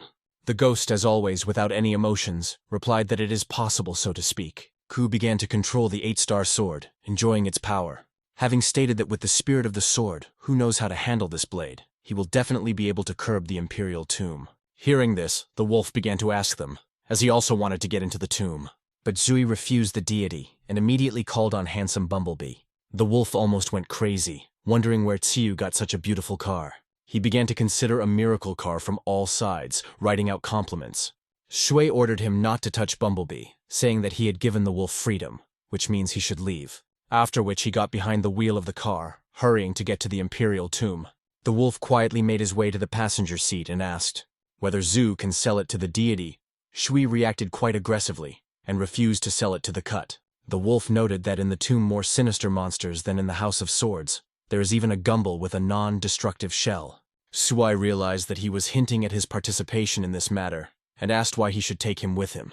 The wolf replied that only he could hack Golem Shell, because he created a spell with which he would take control of him.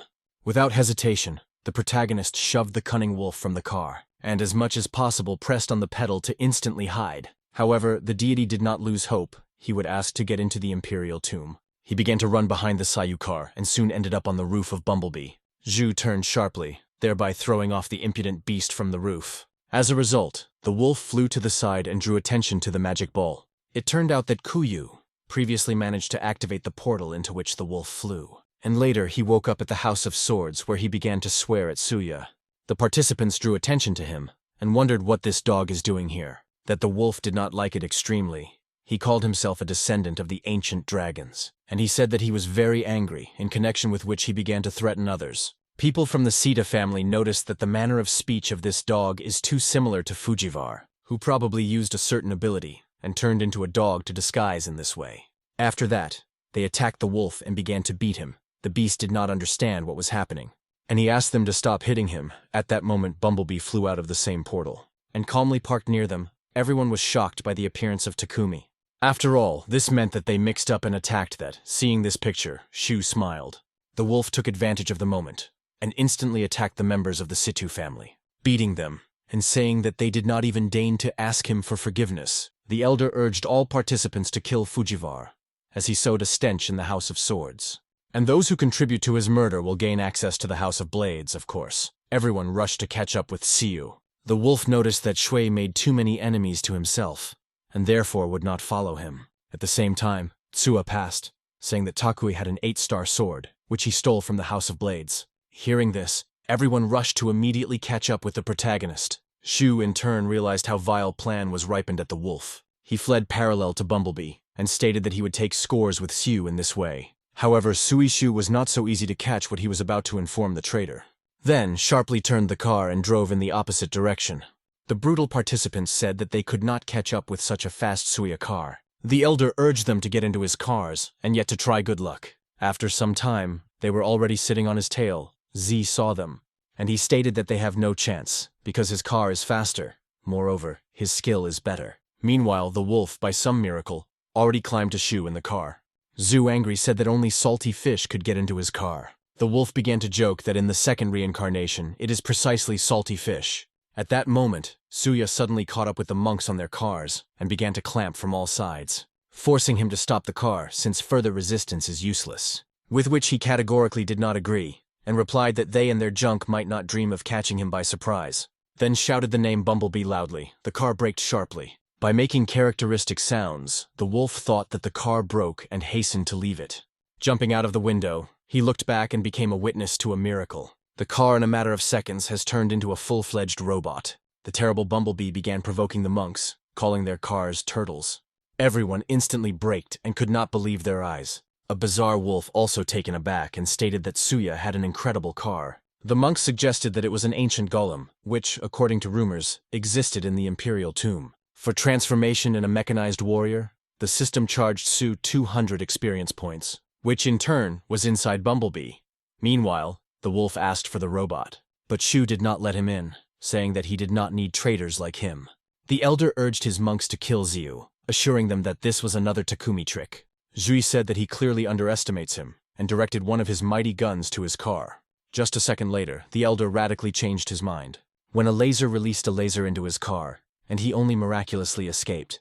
The old man admitted that the power of this robotic golem is too great. Shikyu said that the old man was extremely lucky to survive, and hurried to fix it. However, a cunning wolf prevented him, who thought that Suyu would help in this way. The elder, in turn, did not expect such a turn of events. The main character in vain tried to stop the wolf, shouting after him. But the so-called deity in the cloak already managed to inflict a powerful blow to the old man. As a result, he killed him on the spot and was waiting for the approving reaction of Tsayu.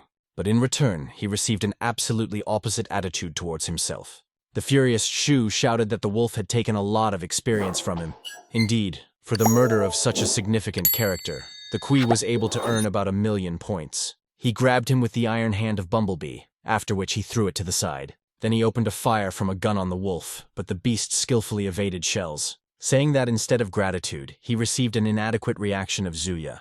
The monks watched what was happening with horror, and came to the only right decision: immediately leave this place, saying to the dog that if he wants to live, then he should hurry to run into the salon of his car. But literally the next second, dozens of shells flew into their cars. As a result, they all died, and the wolf, as always, managed to avoid death. The embittered Chiu continued his cannonade, but he could not get along such a clever beast. At this moment, the system began to inform Sui about the many people who had killed by him. The frightened wolf ran up Bumblebee and began to beg for mercy, saying that he had already killed many monks, and he received a lot of experience. In total, Shu really was able to earn more than 2,000,000 points, in connection with which, Kwai nevertheless saved the life of an annoying beast and transformed back into the car, having said that his generosity has no boundaries, and he forgave him, and hastened to go to the Imperial tomb. The wolf again began to ask him, saying that he could help him in the tomb, and in this situation, he is an indispensable ally for him. Sui understood that if he did not take him, the wolf still does not lag behind him, and rushed him to climb into the car, with one condition. If he begins to bother again, then the Q will set the spirit of the sword on him.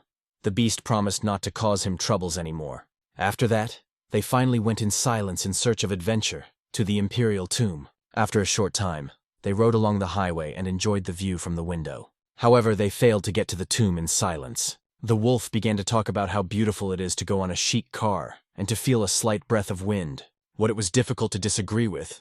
Suddenly the divine beast asked Chu to stop. Having stated that the Imperial tomb was very close, Shu praised him for finding a secret entrance. True, there was one problem, since there were guards near the entrance. Zhu began to blame the wolf in the setup. The beast assured that he did not know about the guard. At that moment, Zuya noticed one of the guards and asked who he was and why he communicates with the dog. The wolf was indignant and stated that he was a descendant of the ancient dragons. Kui instantly drove him away and greeted the guard, introducing a student from the pavilion of Linbao Fujiwara, and said that he arrived in the tomb by order of his teacher. The guard replied that the test would begin only in 2 days. The main character thought, because he could not even think that the tests would be carried out in the Imperial tomb. After that, he asked for forgiveness for anxiety and hastened to leave, having stated that in this case it will return in a couple of days, and got into the car. The wolf said that they could easily deal with a pair of guards. Shui asked him not to rush events, because he planned to return here 2 days later to test. The divine beast noticed that in all 5 countries they like to do something so boring. Zhu suggested that the wolf was aware in such matters, and asked him to tell in more detail. The beast replied that not so long ago he was respected among the rulers, and these 5 kingdoms are nothing, in comparison with another world. And he terrified people who collected 5 elements of the elements and placed them on the hills, and as a result, 5 countries formed there, calling Zuya to see the world abroad than to engage in useless trials. Ku began to reflect on the account of 5 elements, and came to an amazing conclusion. Assuming that in all this, the king of monkeys Sun Ukun could be involved. Sui was interested, and said that the world is much more interesting than he thought. He wanted to collect all 5 dragons, and after that it was possible to look at the world abroad. Suddenly the main character stopped the car. The wolf did not understand what was the matter, and in surprise he asked Chu why he slowed down so abruptly. Shui said that during the battle he noticed how a wolf beat several monks, but he remained unharmed, and offered him to fight in an honest battle to find out who was stronger, since he was interested in his body. The wolf was extremely surprised and asked him whether he was a challenge. The protagonist smiled and asked if the deity was silent. In response, the beast laughed and hurried to get out of the car, having called Zuya 2 naive young men who dared to throw a challenge to God. The self-confident wolf said that today, Zhu is learning true power. Shui did not stop smiling and urged him to finally go to action. A few seconds later, they stood menacingly opposite each other, taking their combat poses and viciously looking into fearless eyes. The wolf was full of confidence and thought that he would easily deal with the Q. Sui, in turn, was sincerely convinced of the opposite. A moment later, Shuizi signaled about the beginning of the duel, and they pounced on each other with lightning speed, meeting their fists. The divine wolf experienced a wild pain, while Ku did not make a sound. The beast literally flew away, which he did not expect from the young man. It is worth recognizing that the fist of Zuya turned red with blood, and he still felt pain. But it was incomparable with the damage to which the wolf was subjected to. The beast asked in surprise that Zhu had such a force, and asked for purified water. Wei understood that although the dog took the blow, he was not particularly injured, while he had a bloodied hand. In addition, it was impossible to deny the fact that the wolf really had a huge force. Not satisfied with the Q got into the car and rushed the divine beast. The wolf instantly ran into the car and asked where they went. Wei said that since they have 2 more days, they will go to the Imperial city. The dog believed that in the city they would find something tasty, as he was hungry. Arriving in the Imperial city, where there were a lot of various goodies, from caramel apples to a fragrant ramen, Zhu began to wander around the market, but could not decide on the choice. One little girl, in surprise, was interested in her mother. Why no one buys her delicious pie with chicken wings? Mom replied that most prefer sweets, because she herself constantly asks her to buy her sweets. But the girl stated that her mother's pie is the most delicious dish in the world. Hearing this, Shu came up to them and said that she misunderstood chicken wings, but he would help her. Having promised that her business would begin to prosper instantly, the woman was surprised. However, she agreed, because she really did not buy her pie from her. After a certain time, everyone suddenly began to attract a pleasant aroma. People began to actively look for the source of this incredible smell, saying that never before they have not met such a fragrance in the market. Everyone turned around in surprise and spoke only about this smell. A woman with her daughter was closely watched as a Q fry meat. The girl asked how he turned out such aromatic chicken wings, because he used the same ingredients. Sui replied that the meat must be frying correctly, and it was to a crunchy crust. In addition, do not forget about sharp seasonings, which needed very little. However, this was an integral part. The girl was pleasantly surprised. Zhu noted that she had a lot of potential customers. Turning around, the woman saw a huge number of crowded people in front of her. Residents of the city began to ask for the price of her pies. Someone said that he would pay more than others.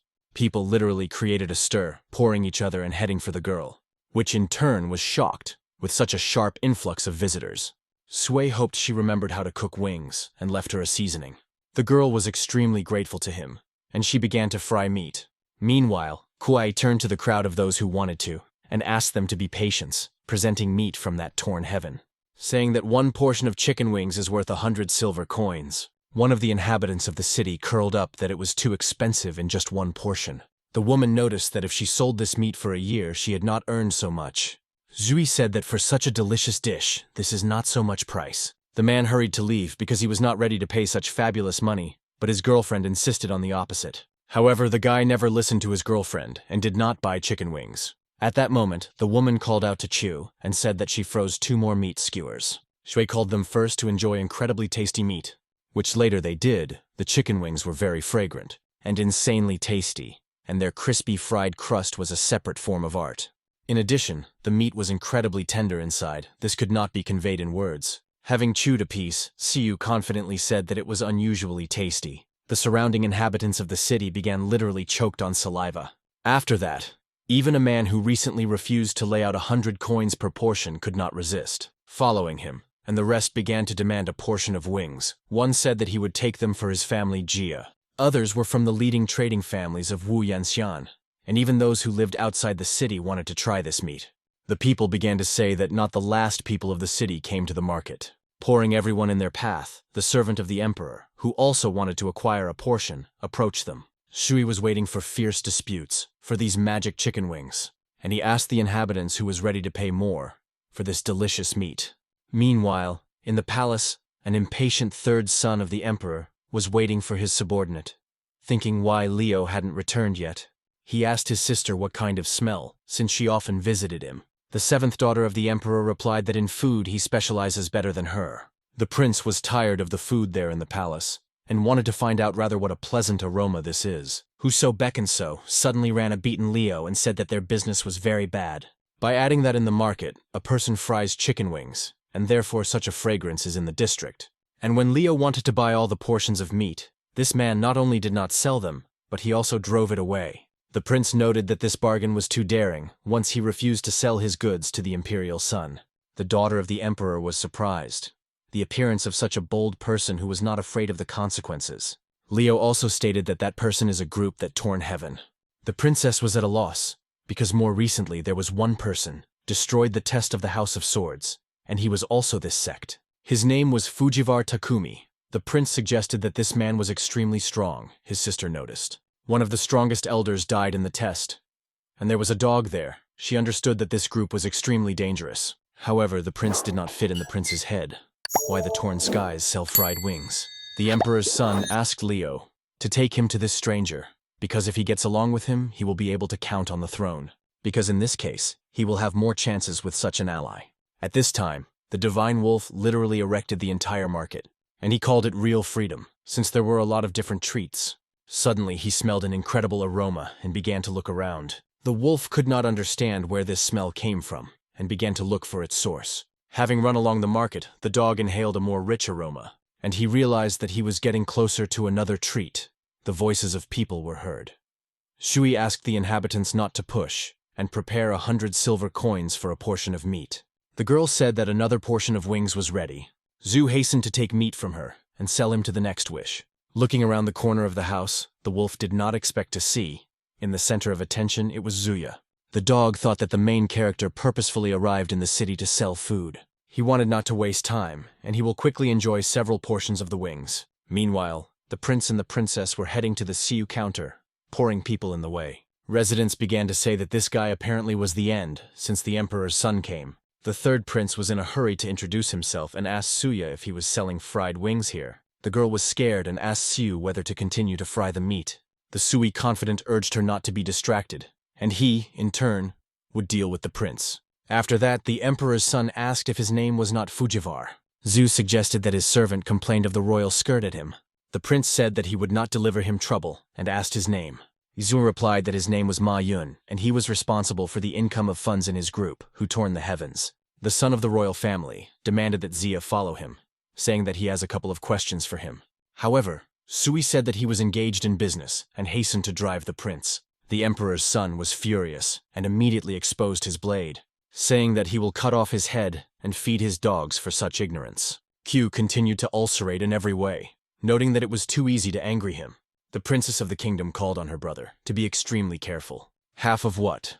Deliberately substituted under the blow of the protagonist. Thus, Shui attacked the young lady who managed to block the blow. The imperial prince, literally taken aback, and already wanted to attack Zia. But the king's daughter stopped him, saying that she was in a timely manner of spiritual energy in order to resist his blow. The princess realized that this was not a simple merchant, since his spiritual level of energy was too high. Zhu threatened the prince, asking him to leave the market because he scares customers. The king's son replied that they need to talk, so let everyone diverge. Q gave all the profits from the wings sold to the woman, saying that now she will always have visitors. The girl, in turn, was grateful to the young man. Her daughter also thanked Suya. The protagonist said goodbye to them, saying that they were in the future to find another place for business. The seventh princess of the country of gold asked for forgiveness from Siu for the behavior of her brother. But Sui said that their apologies are not for him, but 100,000 spiritual stones they will fully help the cause. The princess of the kingdom was shocked by such requests of the guy. At that moment, the second prince came up to them and said that they were extremely not skillfully negotiating. After all, they are trying to lure to their side, breaking the heavens to get the throne. The presence of his second brother, his relatives were not very happy. The second heir to the throne drew attention to a portion of meat, which lay on a plate, and asked if it was not fried wings. He tried in every possible way to smear to Suyu, asking himself one portion of meat. However, Sayu was not interested in their struggle for the throne, and said that they had already closed. The prince asked him to stay, saying that he would pay him any money. Si replied that he was only an heir and not a king, and could not claim his kitchen. The second prince said that he tried a large number of kitchens throughout the country, and he will fulfill any desire of Shiyu if he prepares this dish for him. Shuizu smiled and asked him, he really wants to try his cooking. The prince replied that he always keeps his word and wants to see his abilities. Wei noted that he could soon regret his words.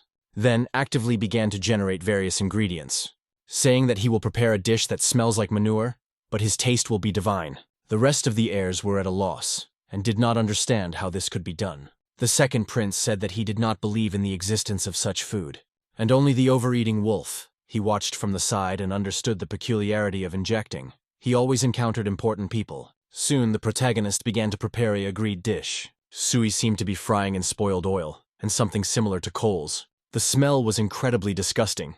Tsu continued to cook with a smile on his face. He understood that everything was following the plan. The heirs watched what was happening.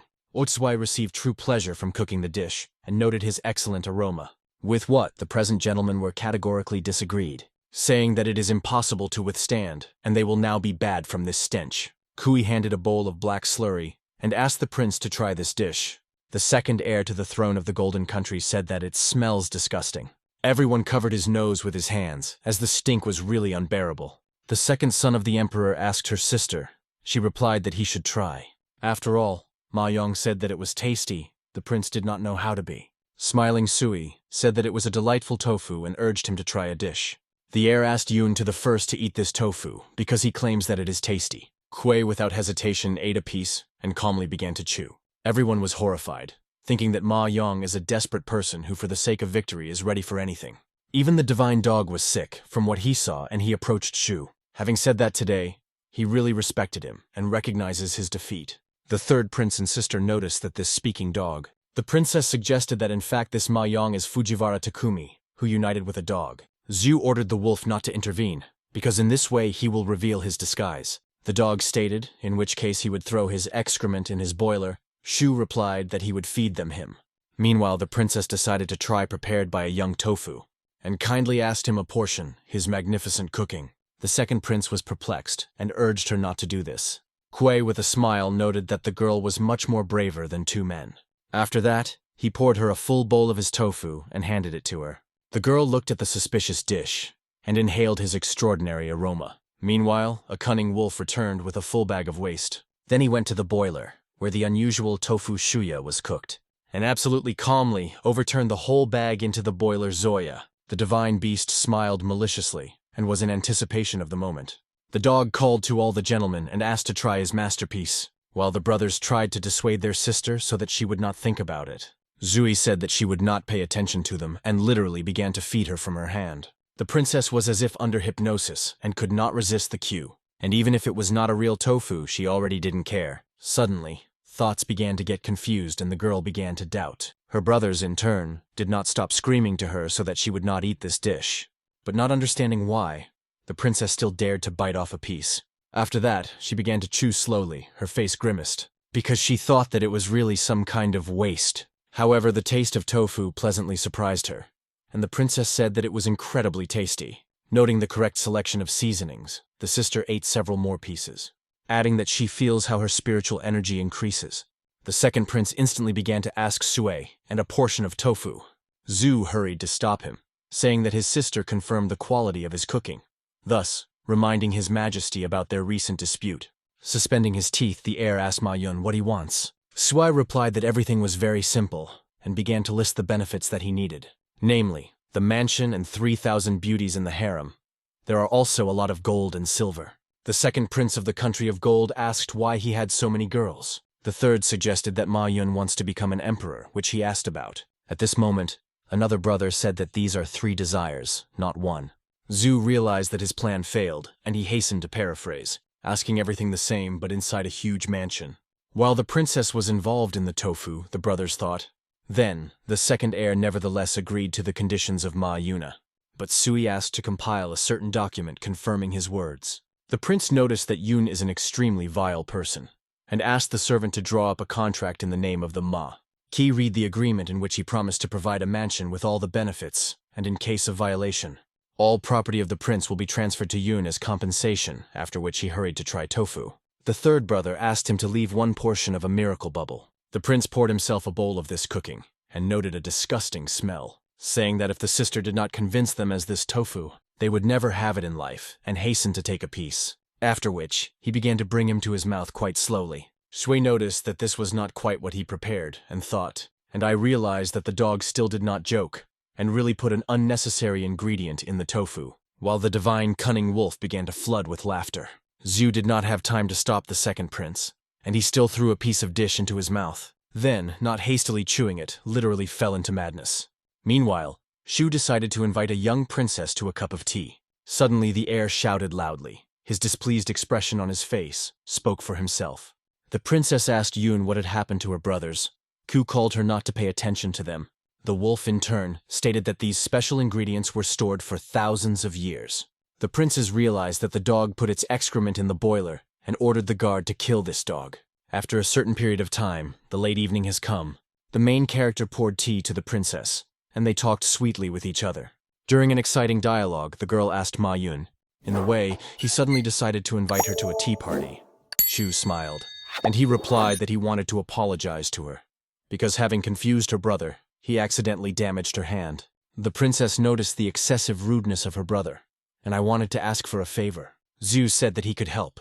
The young lady asked Ma if he heard about the test in the Imperial tomb. Sui said that it would begin in 2 days. The princess noticed the purpose of the test. After all, earlier he was carried out to improve the monks. Now her father said that the winner would become the new lord of the country of gold, adding that recently a certain Fujiwara interrupted the test of the House of Swords, and according to eyewitnesses, a speaking dog was with him. And since she saw with a young dog, besides, participants in the heavens who had torn, never appeared in one place. And therefore, she suggests that Ma Yun is the same Fujiwara Takumi. Zhu understood that the royal princess was quite smart, but since she spoke about the test, then she did not want to harm him. Yu smiled and replied that the 7th princess had a very agile mind. Then he calmly admitted, calling on Fujiwara Takumi. The princess cried out enthusiastically, saying what she heard about his amazing car, and she really hopes that Takumi will help the third prince in the tomb test. Quay suggested that this is a certain competitive race in which his car can take part. The princess said that at the first level, the race of the gods would take place, and the team of her brother would require a first-class racer. Sue decided to help the lady because he wanted to steal the dragon's veil in the tomb. The girl thanked him, saying that in the future, Fujiwara could count on their support with his brother. Zhu asked that the princess could tell him about the dragon veins of the country of gold. The mistress was surprised, because she did not expect that the news would spread so quickly, and outside the city. The main character in a characteristic way looked at the girl, thereby rushing her with the information he needed. The lady said that this was a secret, since the father and masters from Lin Bao improved a weapon that generates spiritual energy, and in order to activate it, you need a lot of energy, so her father wants to dig the veins of the dragon. Shu was surprised, adding that the emperor is convinced that with the help of the dragon's veins, all residents will be able to cultivate, and the country of gold will become stronger. Ziyu noticed that her father is a really great thinker. The princess said that at the location of the dragon Venko, there is a seal of the ancestors, and the winner of the test should hack the seal and dig up the vein. Quay realized how an emperor, a curious person, wants to dig a dragon's veins. Quay agreed to help the prince in the race and dig the dragon's veins. Having stated that he has an extremely good mood and wants to drink, the young lady supported his idea, saying that she was best drinking alcoholic beverages. The main character did not expect to hear this from the princess of the kingdom. Meanwhile, the prince continued to search for the dog, but the guards could not catch up with him. The second heir ordered the guard to check all the dark alleys, saying that they should not miss this dog. The divine wolf was around the corner of one of the buildings and heard everything. After waiting for the guards to leave in the other direction, the dog freely left the alley. After that, I decided to return to the boiler and try what Sui prepared. Having headed for the cooking, the wolf focused on the smell. After some time, the divine beast found a vessel with a tofu. He realized that he should not mix the dish with his special ingredient. Having caught a piece in the boiler, the dog carefully examined it from all sides. Then he began to sniff, and since he had no other way out, and I wanted to check Suya, the wolf still tried a piece. After a second, he felt a surge of strength and an incredible taste. After that, he began to take out pieces of tofu from the boiler and fold their bowl, carefully looking around and making sure that there is no one nearby. The divine beast instantly ran away in an unknown direction. Meanwhile, Ku spent a good time with the princess and went to bed. The next day, a servant of the prince knocked on his room. Shui opened the doors and asked what was the matter. The servant informed him that the prince had prepared everything he needed. The protagonist smiled in response and followed the servant. Going into the yard, the prince's ward asked Zia to sit in a carriage. Driving around the royal surroundings, Shu admired nature. Zhu left the stagecoach and saw the second prince in front of him, who was already waiting for him. Shu noted that His Highness quickly organized everything. The prince, in turn, stated that he asked for everything about. He did. Approaching the luxurious mansion, the second heir said that now it is the house of Ma, in which there is a treasury with stamped gold and silver chests, and also a harem of the 3,000 most beautiful girls in the country of gold. After that, the prince asked if everything suits the master. Sui said that everything was in order, and His Majesty kept his word. However, he doubted that in the harem exactly 3,000 girls, which means the prince must compensate for this with his good.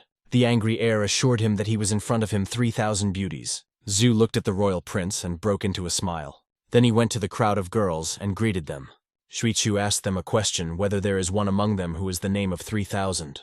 And he asked this girl to take a step forward. No one went out. Shu said that the prince had lost. The angry heir demanded that Yuna not to play such games. Then Ku showed him the contract and stated that he himself signed this document. The prince blushed with anger, but understood that it was useless to fight with Mu.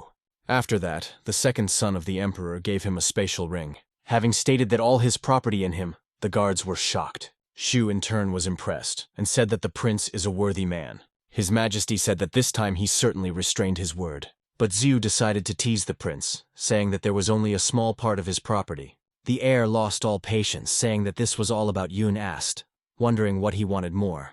Yisui replied that they just should go home to the prince, and he would understand everything. The guards indignantly said that the sovereign should not do this. The second prince asked the Ma what specifically he meant. Zhui said that he was an entrepreneur, and is extremely serious about words. Since the prince said that he gave all his property to him, it would not be difficult to make sure of this at his house. The sovereign agreed to go to his house to make sure the authenticity of his words. After that, The prince turned in the opposite direction and quietly asked the guard to hide all his treasures. Then he asked Mr. Ma follow him in his residence.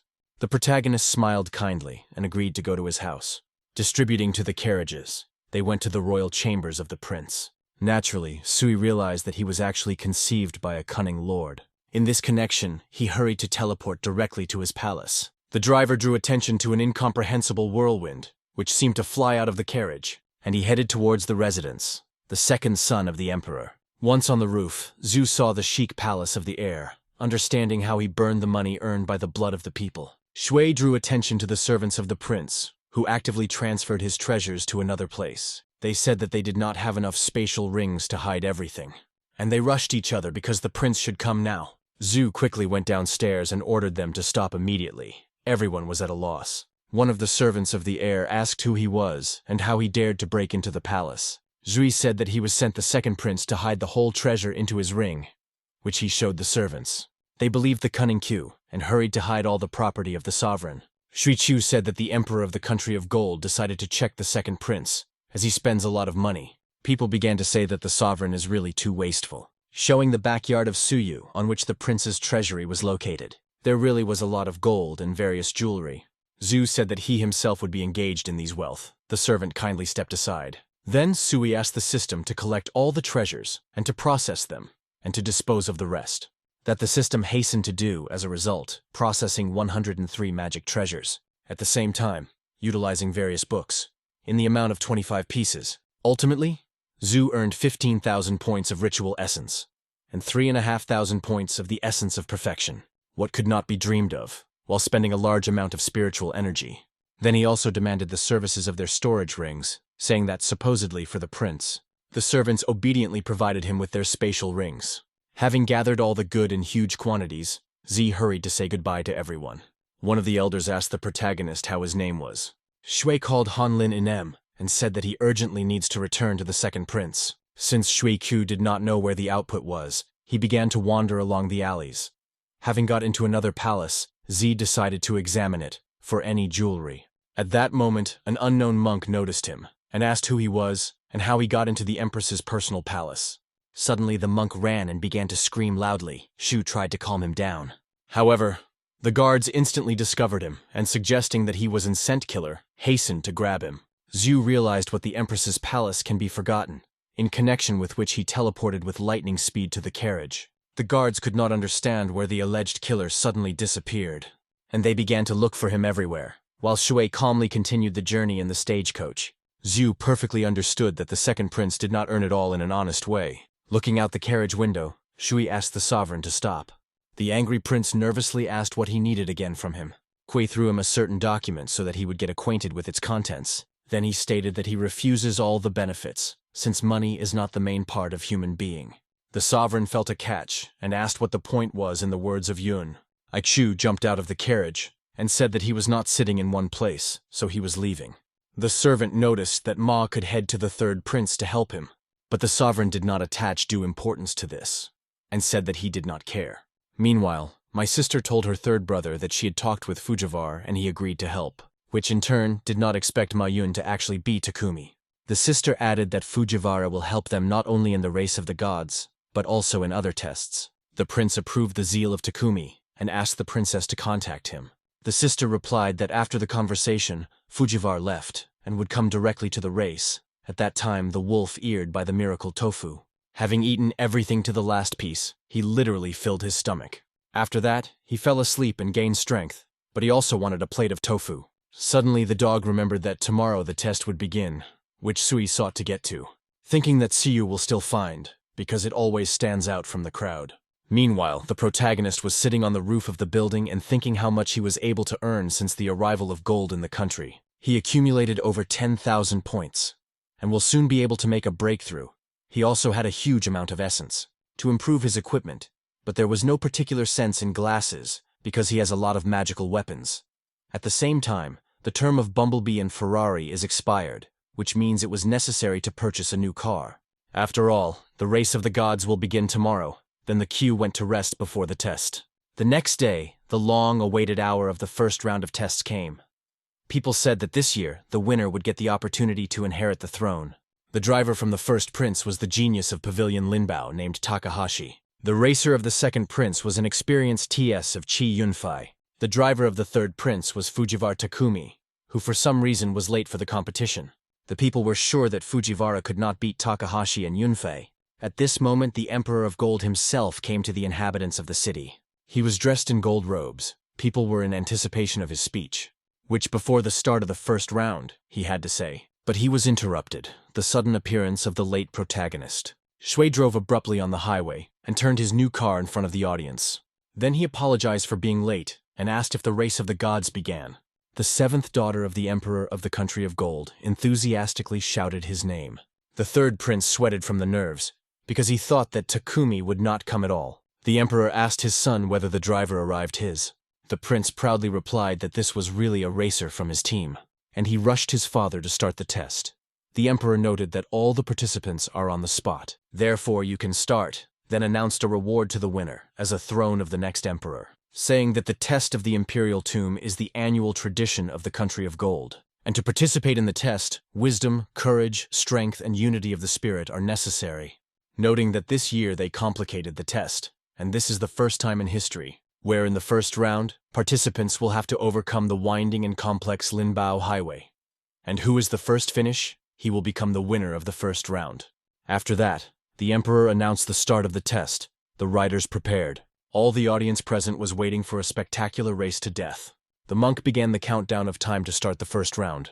The main character was concentrated as much as possible, and was looking forward to the beginning of the race. At that moment, one of the servants of the Empress recognized the killer in the person of the driver of the third prince. What was the haste of reporting to the lady, who also watched the competition? The servant said that he was sure of his words, and this is exactly the person. The Empress, in turn, was surprised, since she did not expect such a turn of events. Meanwhile, the assistant called on all riders for readiness, because there are only 5 seconds left before the start of the test. All drivers were in anticipation of the moment, and concentrated, thinking only about his victory, because the stake was too significant a award. Namely, the Imperial throne, which naturally each of the princes wanted to get. After a couple of seconds, the monk signaled about the beginning of the race, waving a green flag. All as one, the riders pressed the gas pedal and flew to meet wealth. What happened in the first moments of the competition did not fit in the heads of the audience, because Fujiwara Takumi suddenly burst forward. People were amazed at his start and began to actively discuss this. After all, no one thought of him, since among all participants there were extremely experienced drivers. The princess began to cry joyfully, the words of support to Fujiwara. The third prince was also at a loss, but ahead on the highway was too cool. And Takumi, it was urgent to slow down the car stroke so as not to fly out of the highway. Takahashi did not believe that at such a speed you could make a turn. However, they did not know that Zhu was a master of drift, which he began to use. His car turned sharply, and gradually Zhu entered the turn. Some participants seemed to try to repeat after him and flew off the highway. Spectators also could not believe that Fujiwara still managed to overcome the turn. The angry Takahashi noticed that Takumi was simply showing off before everyone. But it was really impossible to deny his skill. A few seconds later, Takahashi was still able to catch up with the protagonist. Zhu said that only a true master could crank this at high speed. Meanwhile, Chi Yunfei began to approach them gradually, shouting that this race exists not only for them two, and it was extremely disrespectful to discount him. The audience literally went crazy, saying that Yunfei was good on a straight road. Thus, this trinity separated from the lagging participants. The race seemed to turn into the competition of 3 applicants. Even the participants themselves perfectly understood this, and could not catch up with Takumi and Takahashi with Ki. Suddenly, Yunfei began to go on the left side of the protagonist. Nevertheless, Shuikyu was absolutely confident in his abilities, thinking that the car of Ki, his horsepower, is not enough to overtake. At this moment, the participants drove up to the next turn. Shui again began to drift, thereby blocking the path of Yunfei. Ki was nervous. The audience was involved in a tense race. Yunfei said that Takumi did not allow him to apply the mental drive to the maximum. Kai replied that he was only in a straight line and could ride, and his drive of the off-drive of Zuya. Thus, Shikui again burst forward and began to lead in the race. In turn, Takahashi began to catch up with Ki at the next turn. People noted that Fujiwara could at high speed enter the turns, while Takahashi and Yunfei should slow down. In this connection, they came to the conclusion that it is Takumi that could become a winner. The prince did not expect that he could achieve such a result in the first round. The sister was also rejoiced at the successes of Fujiwara, but at that moment, someone, as if launched the Zuya shell in the car that fell in front of him. Thus he forced Zuya to turn aside. No one expected this. The princess nervously began to shout to Kumi so that he was careful. But the problem was that the main character was already outside the race. Because he remained standing on the sidelines, the audience was shocked by what happened.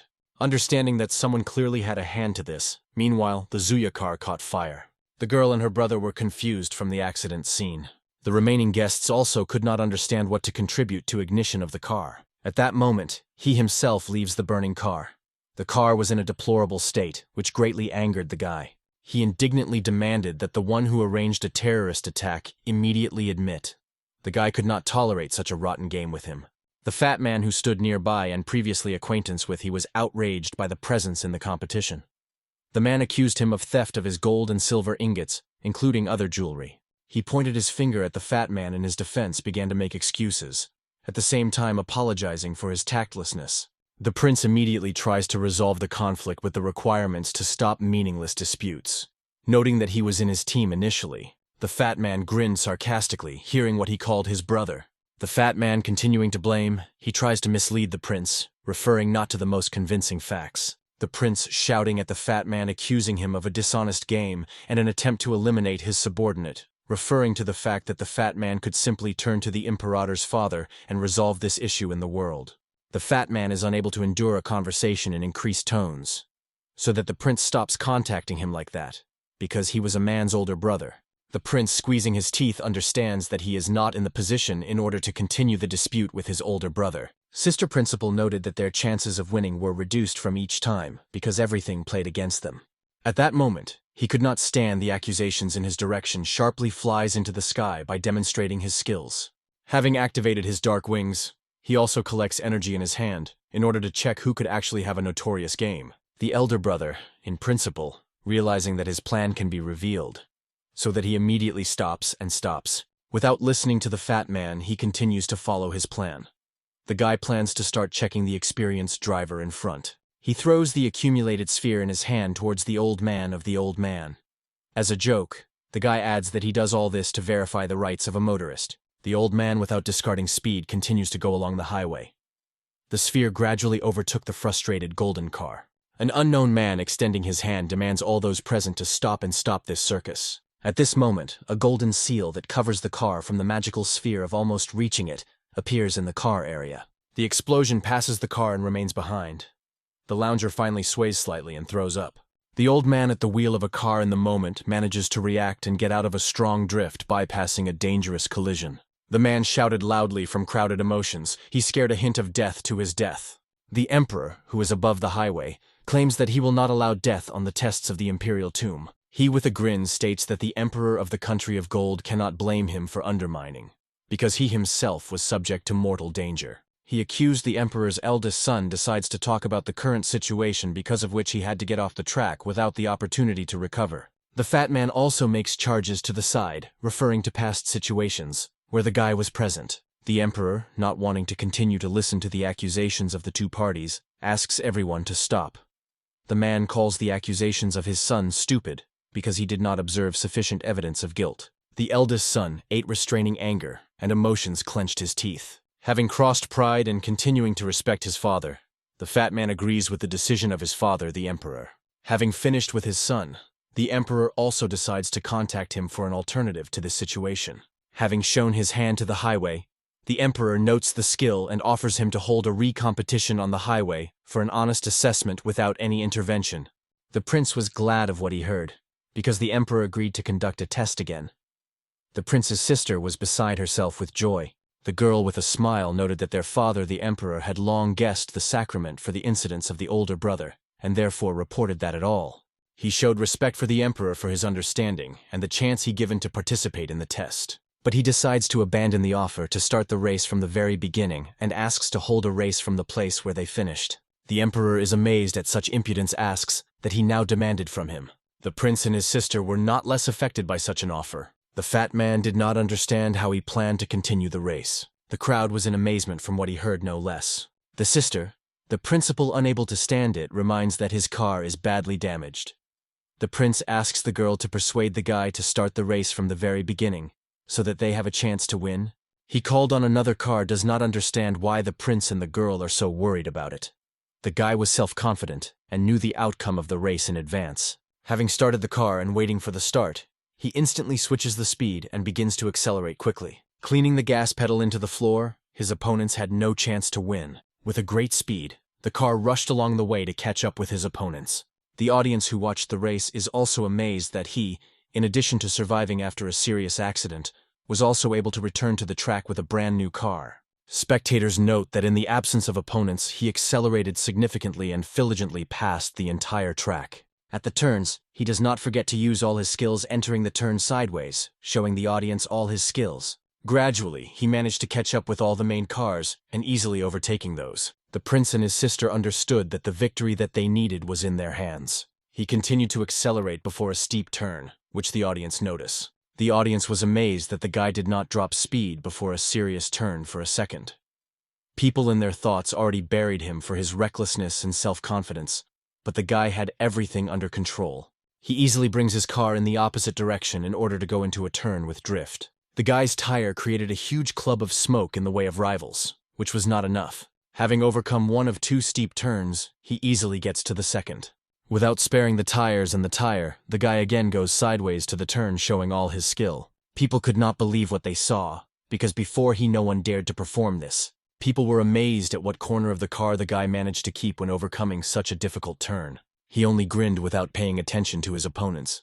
Two leading racers noticed how he caught up with their cars. He gradually began to breathe in the trail leading motorists, which greatly nervous. A person in second place could not allow him to let him go forward and lose victory. The man decides to equal the leader and completely block the track for traveling forward. He, realizing the plan of men, adds speed trying to overtake the guy sideways at the first turn. He gradually manages to equal a man with erasing all his tires and leaving a huge club of white smoke. He breaks out in second place, leaving his opponent behind. The man beats the steering from anger, but not reconciled with defeat, continues to try to catch up. He, in turn, tries to catch up with the first place and tear out the victory. The man shouted loudly while in the cabin of his car.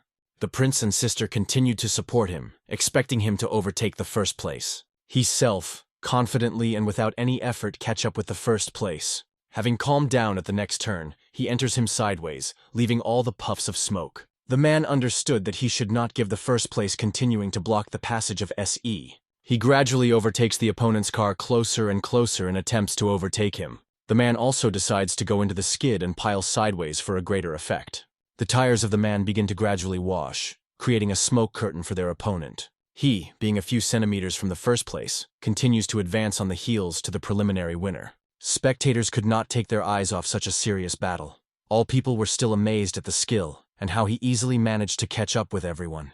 The wheels he continued more and more to wash with friction with asphalt. The man in the first place continued to be nervous in an attempt to hold first place. He still stepped on the heels of a man, choosing the moment when he was able to overtake him. A man considers every step, and the moment he blocks the passage of the car, the man suggests that he expects the moment when he is distracted, and he will be able to overtake him. He, with a grin and excitement on his face, continued to go behind, waiting for the right place. The car he caught on the side of the road to slightly reduce the speed. All this was a carefully thought-out plan of the guy. He thought in his thoughts that he specifically broke the side of the road to get the clutch he needed to overtake. In the moment it is not clear for others, he overtakes the first place and rushes towards the finish. The prince and his sister were planted that the guy managed to do this. All the audience was in the nesting shock from such a turn of the race. He finishes the race first, which the prince and his sister were undoubtedly glad. He stood in the first place, laughed loudly. All residents welcomed the new winner under the leadership of the third prince. People thanked the guy for such an unusually interesting race, which he was flattered. The prince and the girl could not get enough that they managed to win first place for the first time. The man in the second and third place noticed the guy's skill and asked him to do the advice before leaving for him. He decides to explain for their error entering the turn, explaining how they should correct this error. With a serious expression on his face, he adds that without the skill of experimental driving, they will not be able to go correctly and win. Men listening, he did not quite understand what the guy was trying to tell them about. Many terms were not clear to them. In the end, one of the finalists asks that he meant saying all this. He, leaving, simply asks men to continue to train and prepare and come to the autumn mountain where he will wait for them. He goes to the meeting, a prince and his sister attending the guy and noting his wonderful driving a car. He praises the man for the entire train and asks him to choose a prize as a reward. He thanks with a smile for all compliments, noting that he wants to go to the next test with golems and participate in it. The prince was puzzled because he expected the guy to stay with him.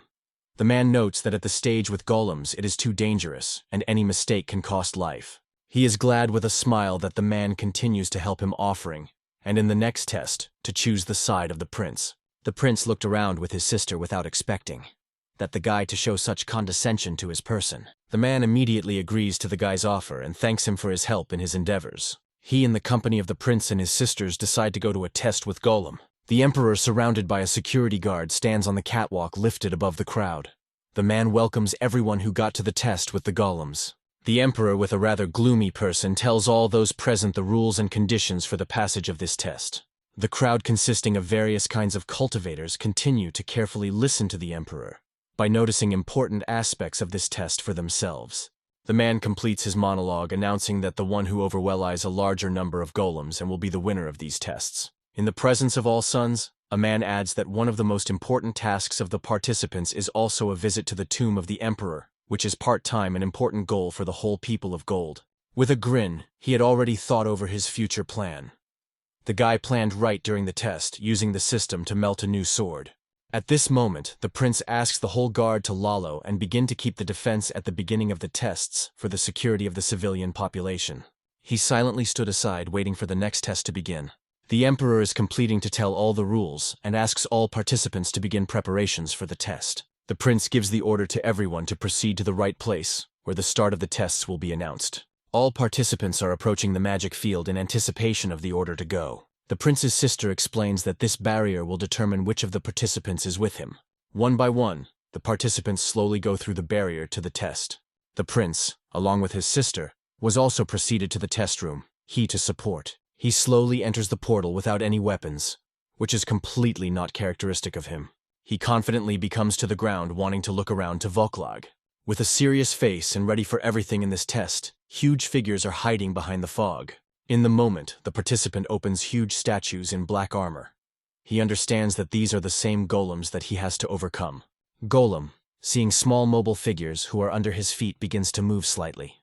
Some participants united in the groups warn the rest that the golems have come to life and they should be more careful. In the helmet, a red light located in the area of the golem's head flared up, as if the golem had feelings and eyesight. Golem abruptly releases a red beam towards the participants, erasing those from the face of the earth without a chance to escape. A loud explosion sounded, which slightly scares the remaining inexperienced participants. The eldest son of the emperor orders everyone to immediately begin to form magical shields and protect the alchemist at all costs. Having gathered with thoughts, cultivators raise a shield around them, protecting the rest of their allies. At this moment, the principal, his sister, and several more guards, including and he himself at a pace, move towards the golems. Golem notices how reckless little people begin to approach them. Not wanting to let those closer to him, he immediately releases a beam of incineration towards the prince. But the girl manages to erect a protective barrier covering her awkward brother. The prince's guards, noticing how the girl covers them all, are made and help to hold the barrier. Several golems simultaneously direct their rays of incineration to the barrier set by the princess. The prince understands that because of this they are not able to turn off the barrier and start moving closer to the golems. The alchemist of the team thanks for the prince's work and asks to wait for him to make magic weapons to the whole group. Gradually, the alchemist forms the first sword from the materials found on the test. Without stuck in the work of the prince's team, he notes that they are quite trained and coordinate well their actions. He, encouraging the prince, notes the success of a man's plan and the fact that they have a chance to win. The prince claims that the rays that are currently restrained by the worst test. At that moment, the army of the golems in armor was slowly approaching people. All of them also owned a strange glow of those in the eyes. The prince states that they should regroup and prepare for the first attack of the average golems. Golems slowly but confidently approached people. The prince explains all the nuances related to golems, about all their advantages and weaknesses. The alchemist immediately extends the first sword to the prince, suggesting to take him and start attacking the horde of golems. The prince gives the order to his general to nominate, giving the only weapon they are in stock. Without further ado, the man goes to the battle with golems with a little chance of victory. Attacking one of the golems, he easily reflects any attack of a man. At that moment he continues to stand under the dome. He was reminiscent of the whole scene of the gameplay, which smiled slightly. He decides to clarify in his system whether he can use his weapons from the arsenal. The system notes that golems are able to increase its combat system if it pulls out weapons from the arsenal, offering an alternative to the purchase of new weapons. He with a grin understands that the system is trying to bring him to the purchase of even more weapons while he has money. The eldest son of the Emperor continues to accumulate power and produce more and more weapons.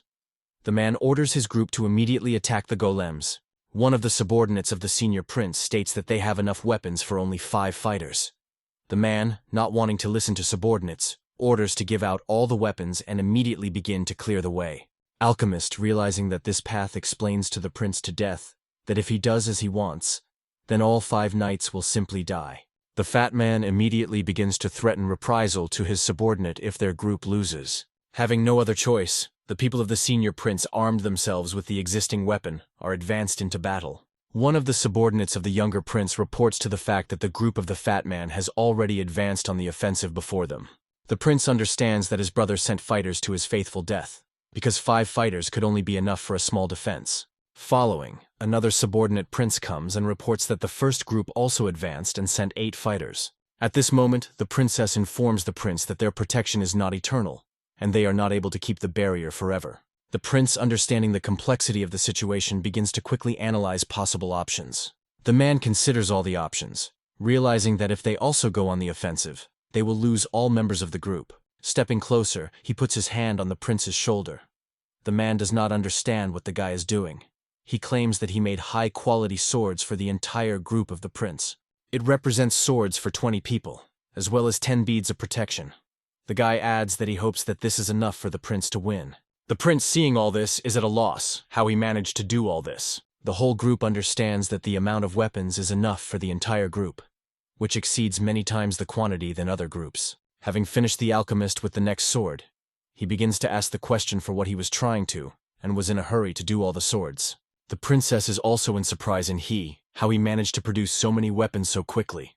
He, continuing to hide his abilities, states that he is an excellent alchemist and easily produces all the weapons. He abruptly changed his face, wants to break through with his group through.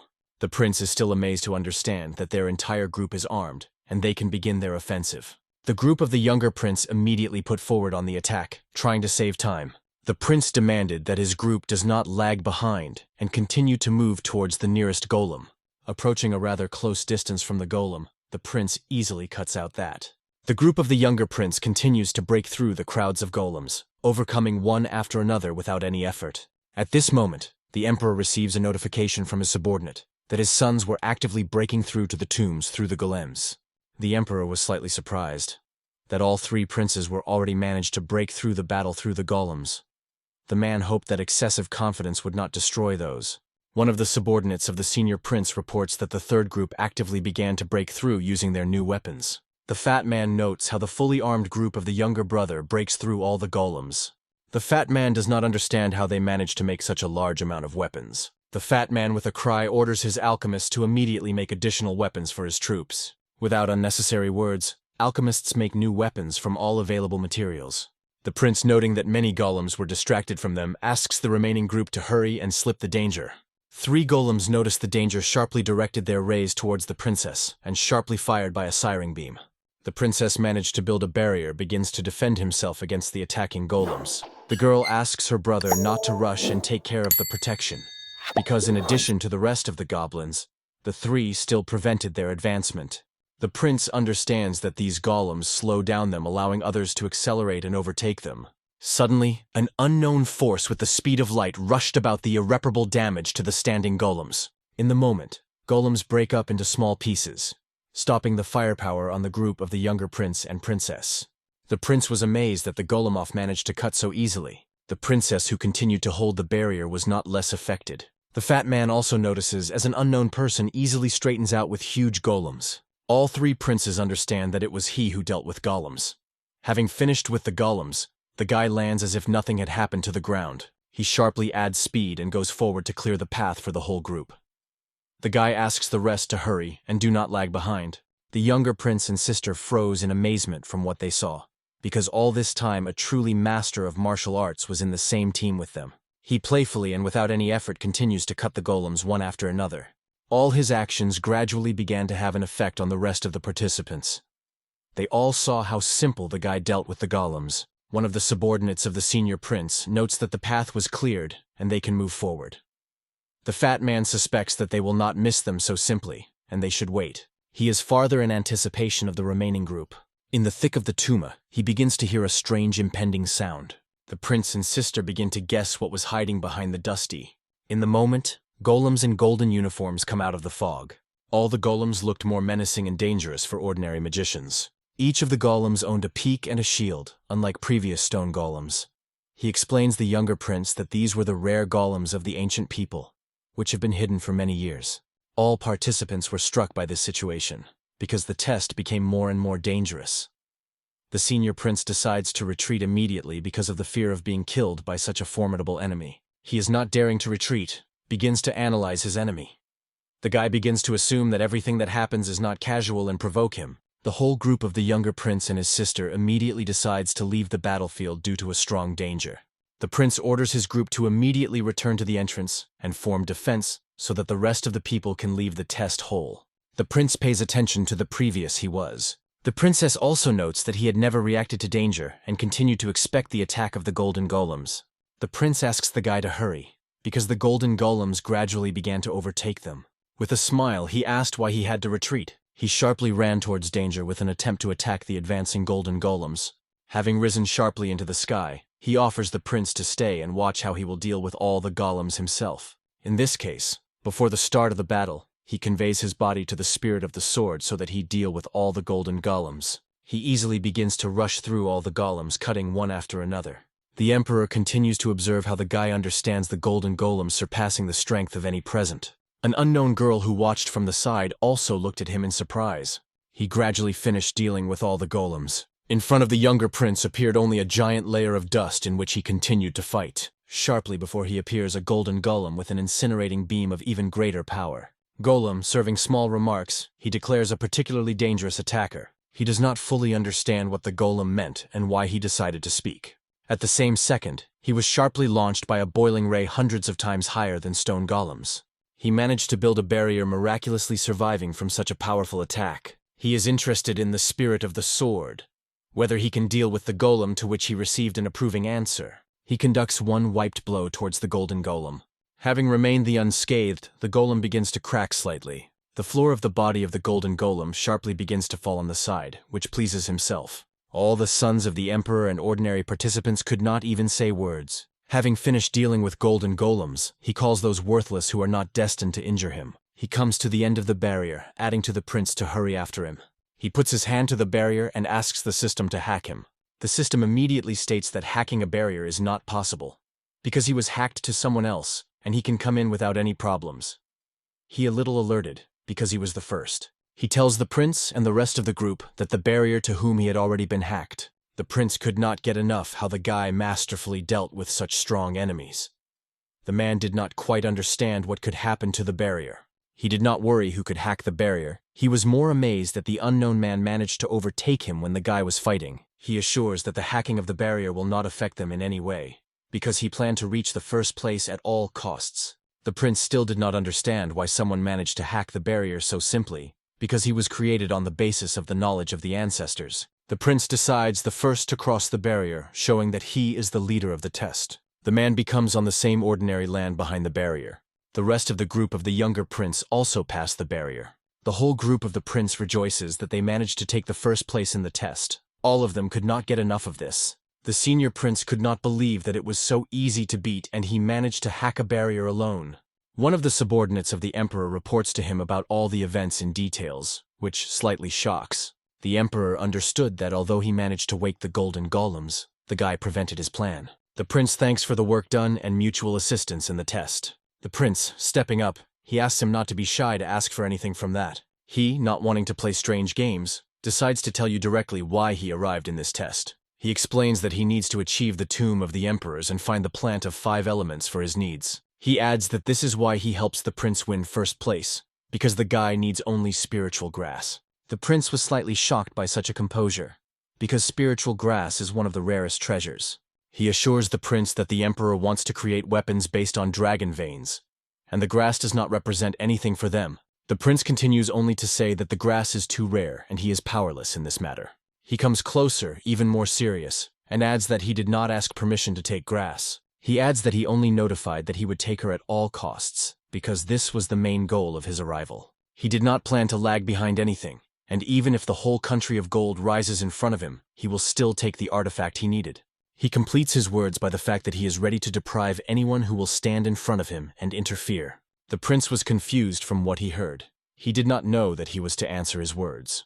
At that moment, the emperor approaches with a laugh and puts his hand on the shoulder of the youngest son. The emperor thanks for the work done and agrees with a request to give the grass as gratitude, because without his help, they could not get so far. The prince could not believe that the emperor agreed so simply. The emperor notes that he tried a lot and helped the prince, and this is the lesser that they can give in return to the guy. He arranges such a situation, because he did not plan to fight with the inhabitants of gold. He politely thanks the emperor for such politeness and opportunity without bloodshed. Together with the emperor, the group approaches the gates of the tomb of gold emperors. The emperor reports that the third test will be held in the main burial ground of the Imperial tomb, where there is a large number of traps and useful things. He catches himself thinking that he was visited by bad forebodings and decides to leave the emperor's company. He says goodbye to the emperor, deciding to go forward and look around in advance. The prince reminds the guy that inside the tomb is too dangerous. He was not worried about it. The gates of the tomb open slowly. A layer of dust comes out and tombs filling the entire space on the street. He understands that inside it is too dangerous, as he thought. Without stepping back, he notices traces of claws and the fact that many traps were disabled. The guy does not immediately understand whose claws could be. He is shocked. He recalls the dog, who previously met on the way. At that moment he visits the thought, which he immediately decides to use. He imitates the struggle using thunder bombs, so that the emperor and the prince still think that he was neutralizing everything. The prince and his sister jerk slightly from such loud sounds from the inside. The princess suspects that there was a serious battle inside, where he was. At that very moment, he leaves the room noting that he managed to get all the traps and weapons out of order. Taking the torch, he collects his group and goes deep into the tomb. Walking along a wide tunnel, the group slowly moves in an unknown direction. He slowly moved through a continuous dug tunnel. The fat man, turning to his father, believes that they should conduct additional tests to find out the winner. The emperor rejected this proposal, believing that the tombs would be enough. The princess, walking next to her brother, noticed that he became the direct heir to the emperor. The man did not skimp on compliments. He thanks for the work done. Gradually, he gets to a strange exit sparkling with bright light. The whole group is on a small ledge, which slightly imposes into bewilderment. The guy immediately decides to look around in search of the very plant that he is looking for. He notices how a dog hand holds a golden flower. He, realizing that this plant, begins to scream loudly in a panic. The dog slowly brought the flower to its mouth, wanting to taste the forbidden fruit. He runs up to the dog with an incredible speed and kicks that face in his face. The guy demands that the dog stop immediately. The dog, along with the flower, flies away from such a powerful blow to several meters. He notices his hand sticking out from under the ground with the flower. He demands from the dog to immediately give the plant to him.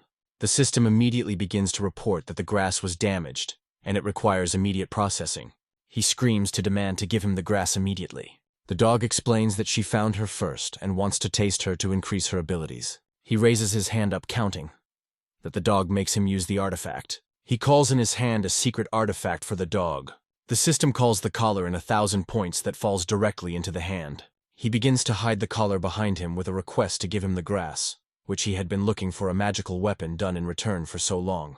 The dog was interested in this magic weapon, but it seems to him the exchange is not entirely equivalent. He understands that in order for the dog to take the collar, he will have to come up with an epic story. He slowly begins to go towards the dog on the move, inventing a story about a cool sword.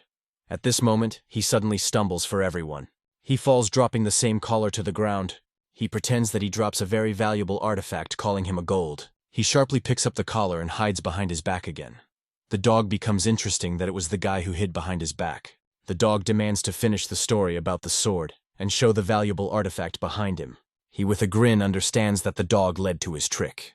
He continues to pretend that the dog itself noticed an artifact, and he could not be able to hide it from the dog. He demonstrates the collar by calling this the rare artifact of all time, which is more and more begin to interest the dog. The dog, believing that the sword is too corny, demands to exchange a flower for a collar, which, in his opinion, was several times more interesting. He continues to pretend that the collar is too expensive for him, and he would not want to part with him. He plays up for the end of the collar to the dog, adding that for this flower the exchange will be equivalent. Dog and he exchange grass and collar. The dog could not get enough of the acquired collar, completely not understanding what its real need is. He addresses the system, asks to take the flower for storage.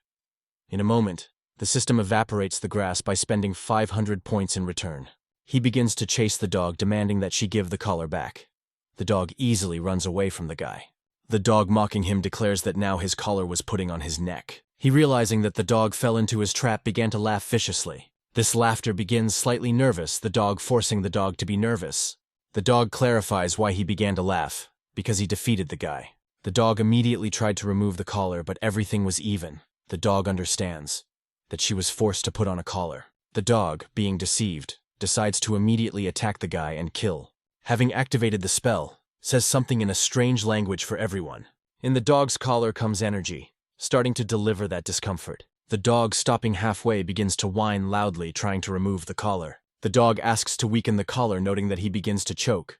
The dog's face gradually began to turn pale. He uses the weakening spell on the dog's collar with the requirements so that it is more obedient. The dog, shaking and with difficulty breathing, asks the guy to remove the collar from him. He uses a new spell in parallel to say something under his breath. The dog begins to feel relief after the collar has become more malleable. He unfolds and demands that the dog follow him, because she now serves him. He approaches the rest of the group and asks him to forgive him for the absence. Approaching the edge of the cliff under which the lava was located, he tells the plan of their actions. He also points to the dragon, which currently sailed under a layer of magma.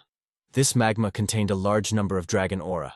The Emperor notes that the whole test was built by his long-standing ancestors, and it was today, according to the plan, that they will be able to complete this task. The prince repeatedly observes the greatness of he and his great mind. The princess supports her brother, thanks to him for the work done at all trials. The girl ends with the words that the guy can be called a half-worn. He was flattered by such loud statements. The guy also receives a large number of stiffness points from other group members. The Emperor also does not stand aside, and he calls the great Agathel of the country of gold propose to fulfill any request of the guy. At this moment, one of the Emperor's subordinates resorts from outside with a statement that he had bad news. The man immediately reports that he arrived from the People of Fire, where the Emperor, his son-in-law, was killed recently. The man also adds that the princess of the People of Fire was also killed, and the rest of the Imperial family fell into decay. The Emperor could not believe what he heard. On this, the man did not finish and decided to tell who the son-in-law was. In the moment, the man notices nearby, because of which he began to panic slightly. The man shows a finger, stating that he was the son-in-law of the Fire Emperor who killed the Emperor. The Emperor, along with the princes, was amazed at what he heard, because they already completely trusted.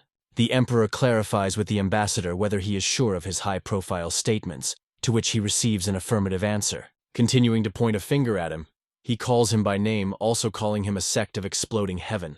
The prince also observes that he seemed to be a different name, but mentioned this sect, which is confirmed by the princess. The whole Imperial family understands that he was really the same killer. He climbed onto a high stone in the middle of the lava lake, begins to sing a tragic song. The whole group does not quite understand what is happening. He continues to sing with his soul while at the top of the stone. The Emperor demands that he stop singing and admitted whether he is really Sui Chui. Having demonstrated an excerpt, he agrees with the guesses of the Emperor, noting that he had no other choice because of the factors that have established. The Emperor, with a serious face, understands that he is condescending with him, and the murder of the Emperor of Gold is not interested in that. At this moment, the strips decide to add another detail to all information.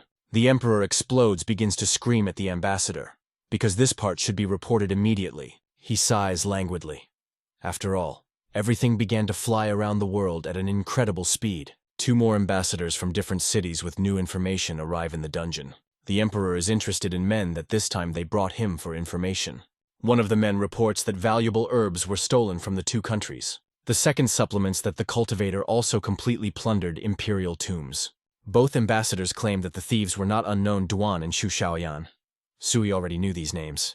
The Emperor notes that Duan possessed a positive reputation, and to his surprise, he also called himself a man from the Sect of the Torn Heaven.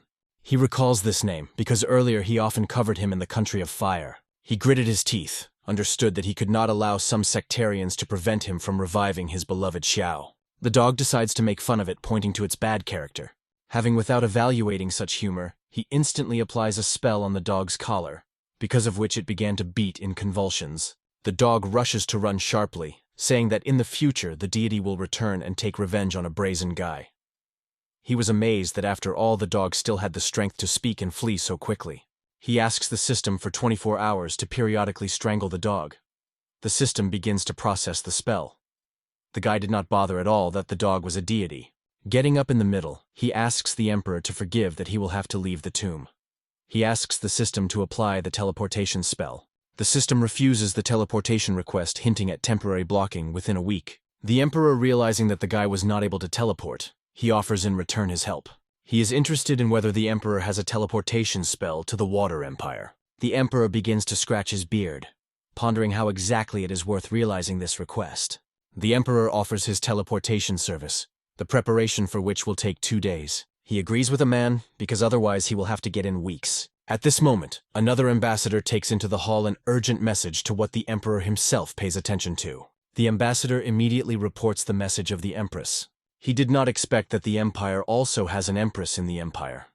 The ambassador reports that the empress expects a guy in her palace, having finished with his affairs and not knowing what to do to go to the same palace of the empress. One of the guards is accompanied by an empire area. He is looking around, noticing that he could not think from their last meeting that she is so rich. Having come to the chambers of the empress, the accompanying man informs the girl about the arrival of the guest. The empress, through an impromptu door, allows her guests to enter her mansions. He, passing into the hall, kindly welcomes the empress. The empress, putting her hand on the table, notes that he has been watching the guy for a long time, so the woman decided to invite the guest to her meeting.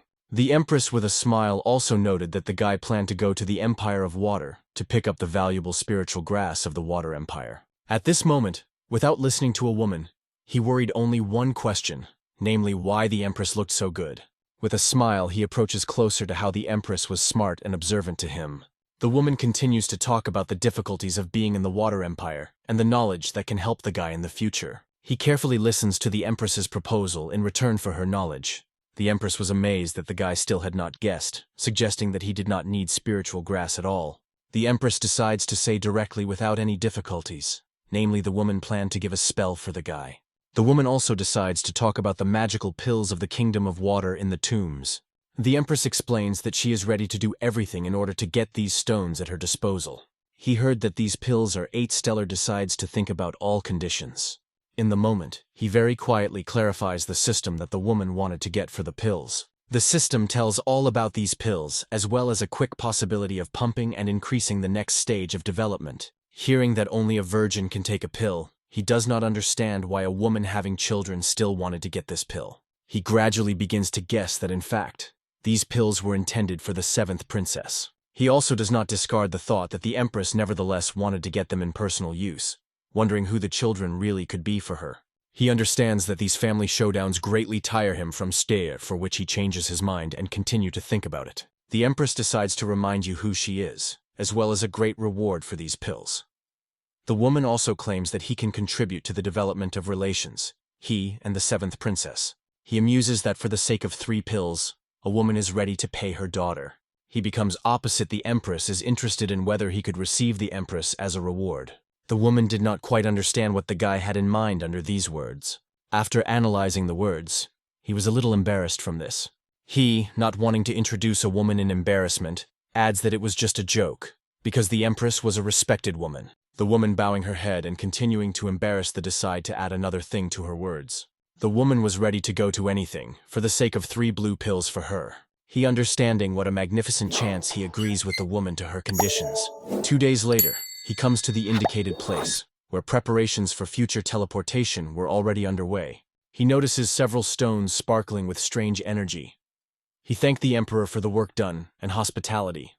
The emperor, seeing the guy, asks the sectarians to start the launch of the teleportation portal. Several magicians, raising their hands, begin to hold the portal as long as possible, before it begins to manifest a teleport in the form of a black hole. He understands that he should hurry and get the grass he needs. At that moment, he clings to the new dog. He sharply turns towards the dog, paying attention to 2. The dog asks the guy to take with him, explaining that he could not stand it alone. He explains the conditions of shameless dog, namely complete submission. The dog, without hesitation, agrees to all conditions. He and the dog say goodbye to the Emperor and enter the purple teleport. The Emperor is also standing nearby with the younger prince, and his sister kindly say goodbye to him. Good luck. He and the dog slowly disappear in the bottomless portal of the teleport. Sharply in the lands of the Water Empire, a huge pillar of purple energy appears. The horse, seeing a strange pillar, begins to kick. The knight on this horse, without noticing the teleportation, continues to threaten the kingdom located right in front of him. The knight claims that the entire Empire of Water will be captured, which will turn out for those worse. At that moment, the elder knocked down, standing next to his leader on one of the walls of the Empire of Water. Raising the elder turned to the leader. Noticing how deplorable the situation was for the Water Empire, the elder did not imagine what they would have to do due to the existing danger. The leader turns to his uncle. The girl understands how serious everything is, because the soldiers were injured, and the knight of Syracuse was bleeding. The opposite side, using the horn, give a call to the rest of the army. The ice army slowly leaves the snow fog. The leader announces the offensive by noticing the stubbornness of the Syracuse.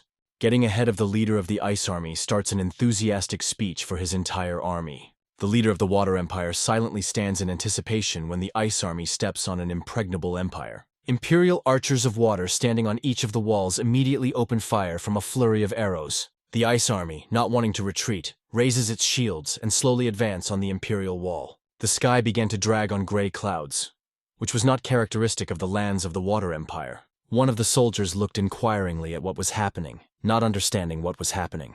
An unknown pillar of purple energy arose from the sky, which seemed strange to both sides. The ice army immediately decides to go to defense and wait for an unknown enemy. The elder is interested in the leader of the Water Empire. What is happening? The girl notices an unknown person in the smoke. Everyone around also notice an unknown figure in clubs of snow, white smoke. He appears with his dog. The guy does not immediately understand where he could get. The leader of the Water Empire does not understand why the unknown person used the teleport precisely in their land. The knight of the ice army, believing that the guy does not pose a threat, to decide to deal with him. He does not quite understand that he is addressed. After what he saw, understands that he is in danger. The whole ice army rushed towards the guy. He was a little frightened that a whole army was running to him, because before he had not encountered this. He gradually comes to his senses and understands that in fact it can play into his hands. Having taken off over the army, he uses his spells, overcoming one after another knights. The leader of the ice army begins to flee in the opposite direction from the understanding that Sui was not a simple magician, but the cultivator of the 9th floor of the Golden Nucleus. The dog decides while he is going to try to run away, but the guy easily grabs the one. He laughter launches the dog into the enemies, noting that the thick skin of the deity was just needed. Mages of the ice army immediately begin to attack a defenseless dog. The leader of the Water Empire was amazed that the young man was trying to rebuff the ice army. Having used several spells, he decides to attack and destroy the ice army. He uniting spells doing something from him for a more effective destruction of the army. The elder standing next to the leader of the Water Empire was amazed that the guy owned all the spells. The leader of the ice army did not appreciate such a gesture of the guy, considering that fiery magic in such difficult conditions would be useless. The leader of the ice army gives the order to destroy the ignorant guy. At that moment, he continued to make his perfect spells for the whole army. He mocking adds that he really wanted to see the suffering ice army. He sends his spell directly to the center of the ice army, where the strongest explosion occurs. The explosion completely absorbs most of the army, erasing those from the face of the earth. The whole army was very thin, and the Empire of Water gradually began to receive an advantage. The leader of the Water Empire was also amazed at the power and what complex spells the guy used. He gradually began to receive experience points for the dead fighters of the ice army. The surviving people of the ice army tried to continue the battle with all their might. The leader of the Water Empire, seeing everything that happens, comes to the decision to repulse the remaining soldiers. The entire army of the Empire of Water is leaving the main gate and resolutely heads toward the ice army. A strong battle with the participation of the Water Empire takes place. One of the subordinates offers the leader of the ice army to retreat immediately due to their large losses. The leader of the ice army orders to fight with him because they could not return empty-handed. The entire ice army accepts the challenge and decisively begins the battle with the Empire of Water. The leader of the ice army uses an ice sphere for a greater effect. The sphere rising above the general's head began to glow brightly. All the knights of both sides fought not for life, but for death. One knight of the ice army could defeat 3 or more knights of the Water Empire. The leader of the Water Empire also notes that after activating the sphere, people of the ice army became many times stronger. He with a request to step aside the fiery ball to the side of the battlefield. Behind him, he arrives, and he himself landing nearby. He crushes the land surrounding around him. He prepared for the battle, decides to help the Water Empire on his own. All the knights of the Ice Army lined up and put their shields to use the Ice Bead spell. He did not scare this a drop, on the contrary, even made fun of it. The guy indicated the presence of a good 5-star sword in his hands. He waved his hand with a light movement of his hand to the whole Ice Army, wishing that happy death. All shields of the Ice Army were cut once, which no one could expect. He was puzzled that he only managed to cut all the shields, but no warriors. The guy agrees that the Ice Bead is really powerful. The dog was amazed at what the leader of the Ice Army was performed. The man said that the 7-star sword was his amazed as an expertly guy treated him. The leader of the Ice Army on horseback indicates the extremely given sword. The man runs abruptly to him, saying that this sword belongs to him, and the guy is obliged to give him at the cost of his life. He fits away from the power attacks of the leader of the Ice Army, wishing the same death. At that moment, several knights suddenly surround him. He wants to defeat the annoying guy. He again cuts several shields of weak knights, unable to kill those. He begins to understand that he is not able to kill them with only one sword. The guy decides to apply his lily spell, destroying everyone around. The leader of the Ice Army, not wanting to watch how he uses the fiery nation, uses ice beads in response. A man aiming at Lily shoots that hit her. Ice Lilia explodes sharply, hitting everything around with a strong explosion. The army of the Ice Army also falls under the blow. Men are struggling to hide behind their shields. Fire begins to actively spread in the area. Shields of the Ice Army continue to restrain the entire firing power of this Lily. He understands that even with the help of Magic Lily, he will not be able to hit the entire Ice Army. He decides to call on the spirit of the sword and defeat all the knights of the ice of the army on the swords. In response, only silence sounded, which was not characteristic of the spirit of the sword. He repeatedly asks for the spirit to go out and help to overcome the Ice Army. The spirit kindly refuses to, pointing to his meditation of fortifying soul. The man offers to convey a special equipment for the battle with the Ice Army. He was slightly inspired by such a tempting offer with secret equipment.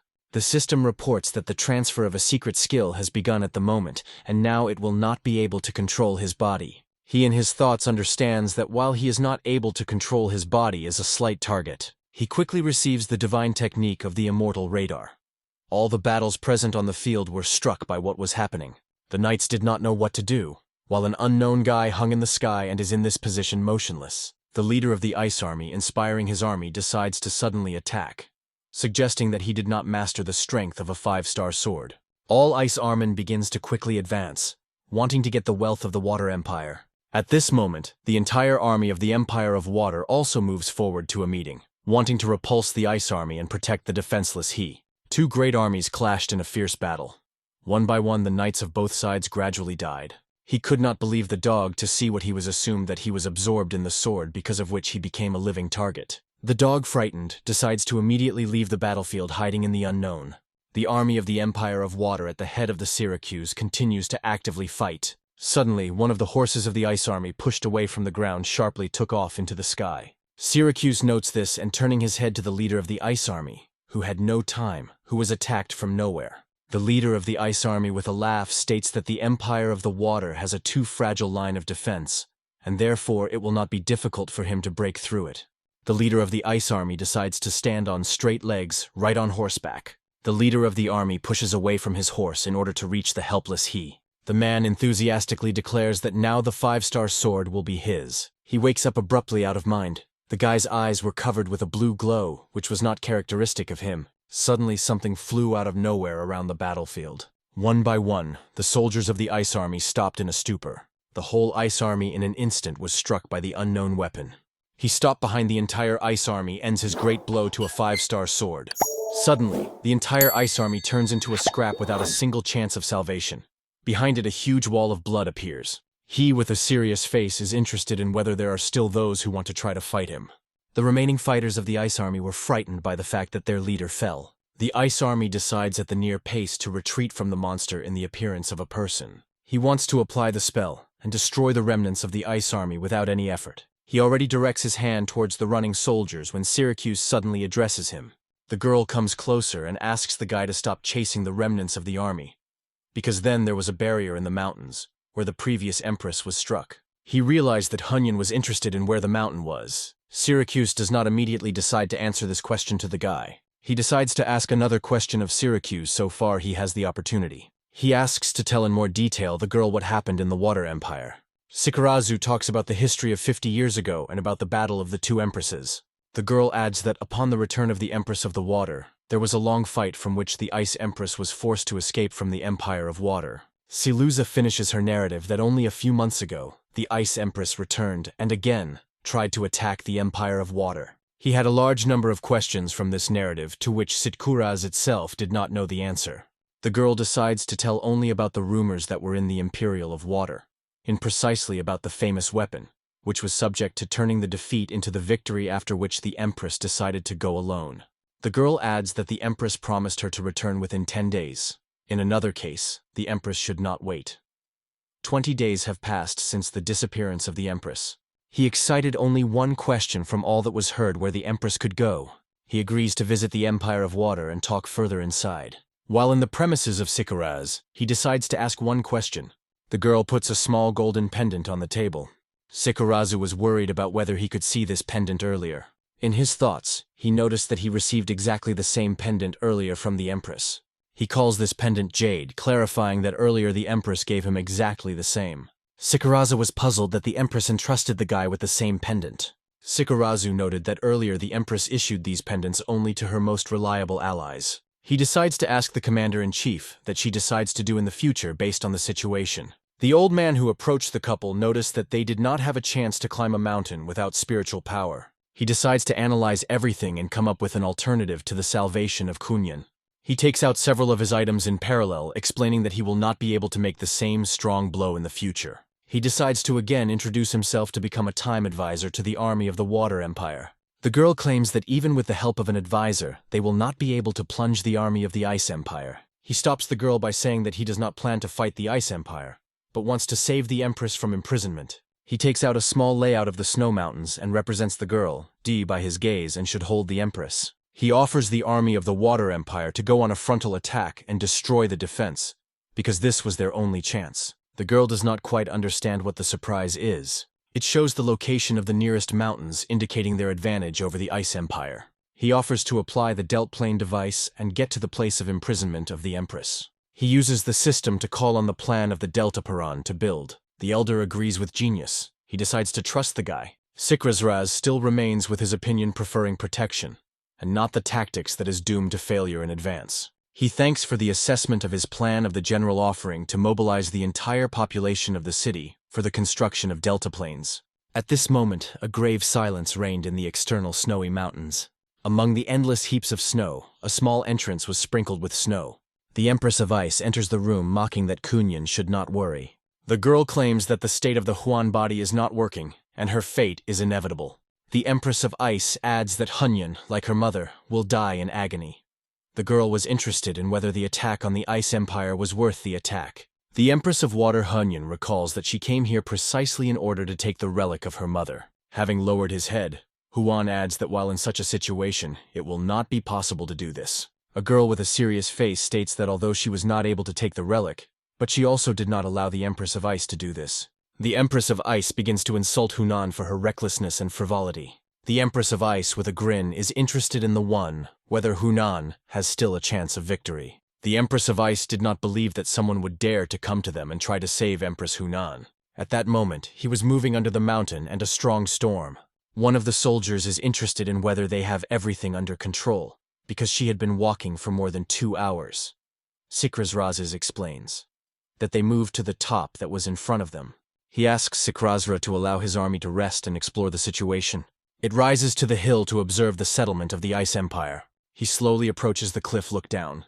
Sikrazraz, approaching closer too, he is interested in whether everything goes according to plan. He nods approvingly in response. Under the cliff, the same settlement of the Ice Empire was visible. He asks the general to prepare the Dolta plans for the descent. Delt plans are exposed at the top of the mountains, one by one. He asks everyone not to panic and recall the briefing in the city for a safe descent down.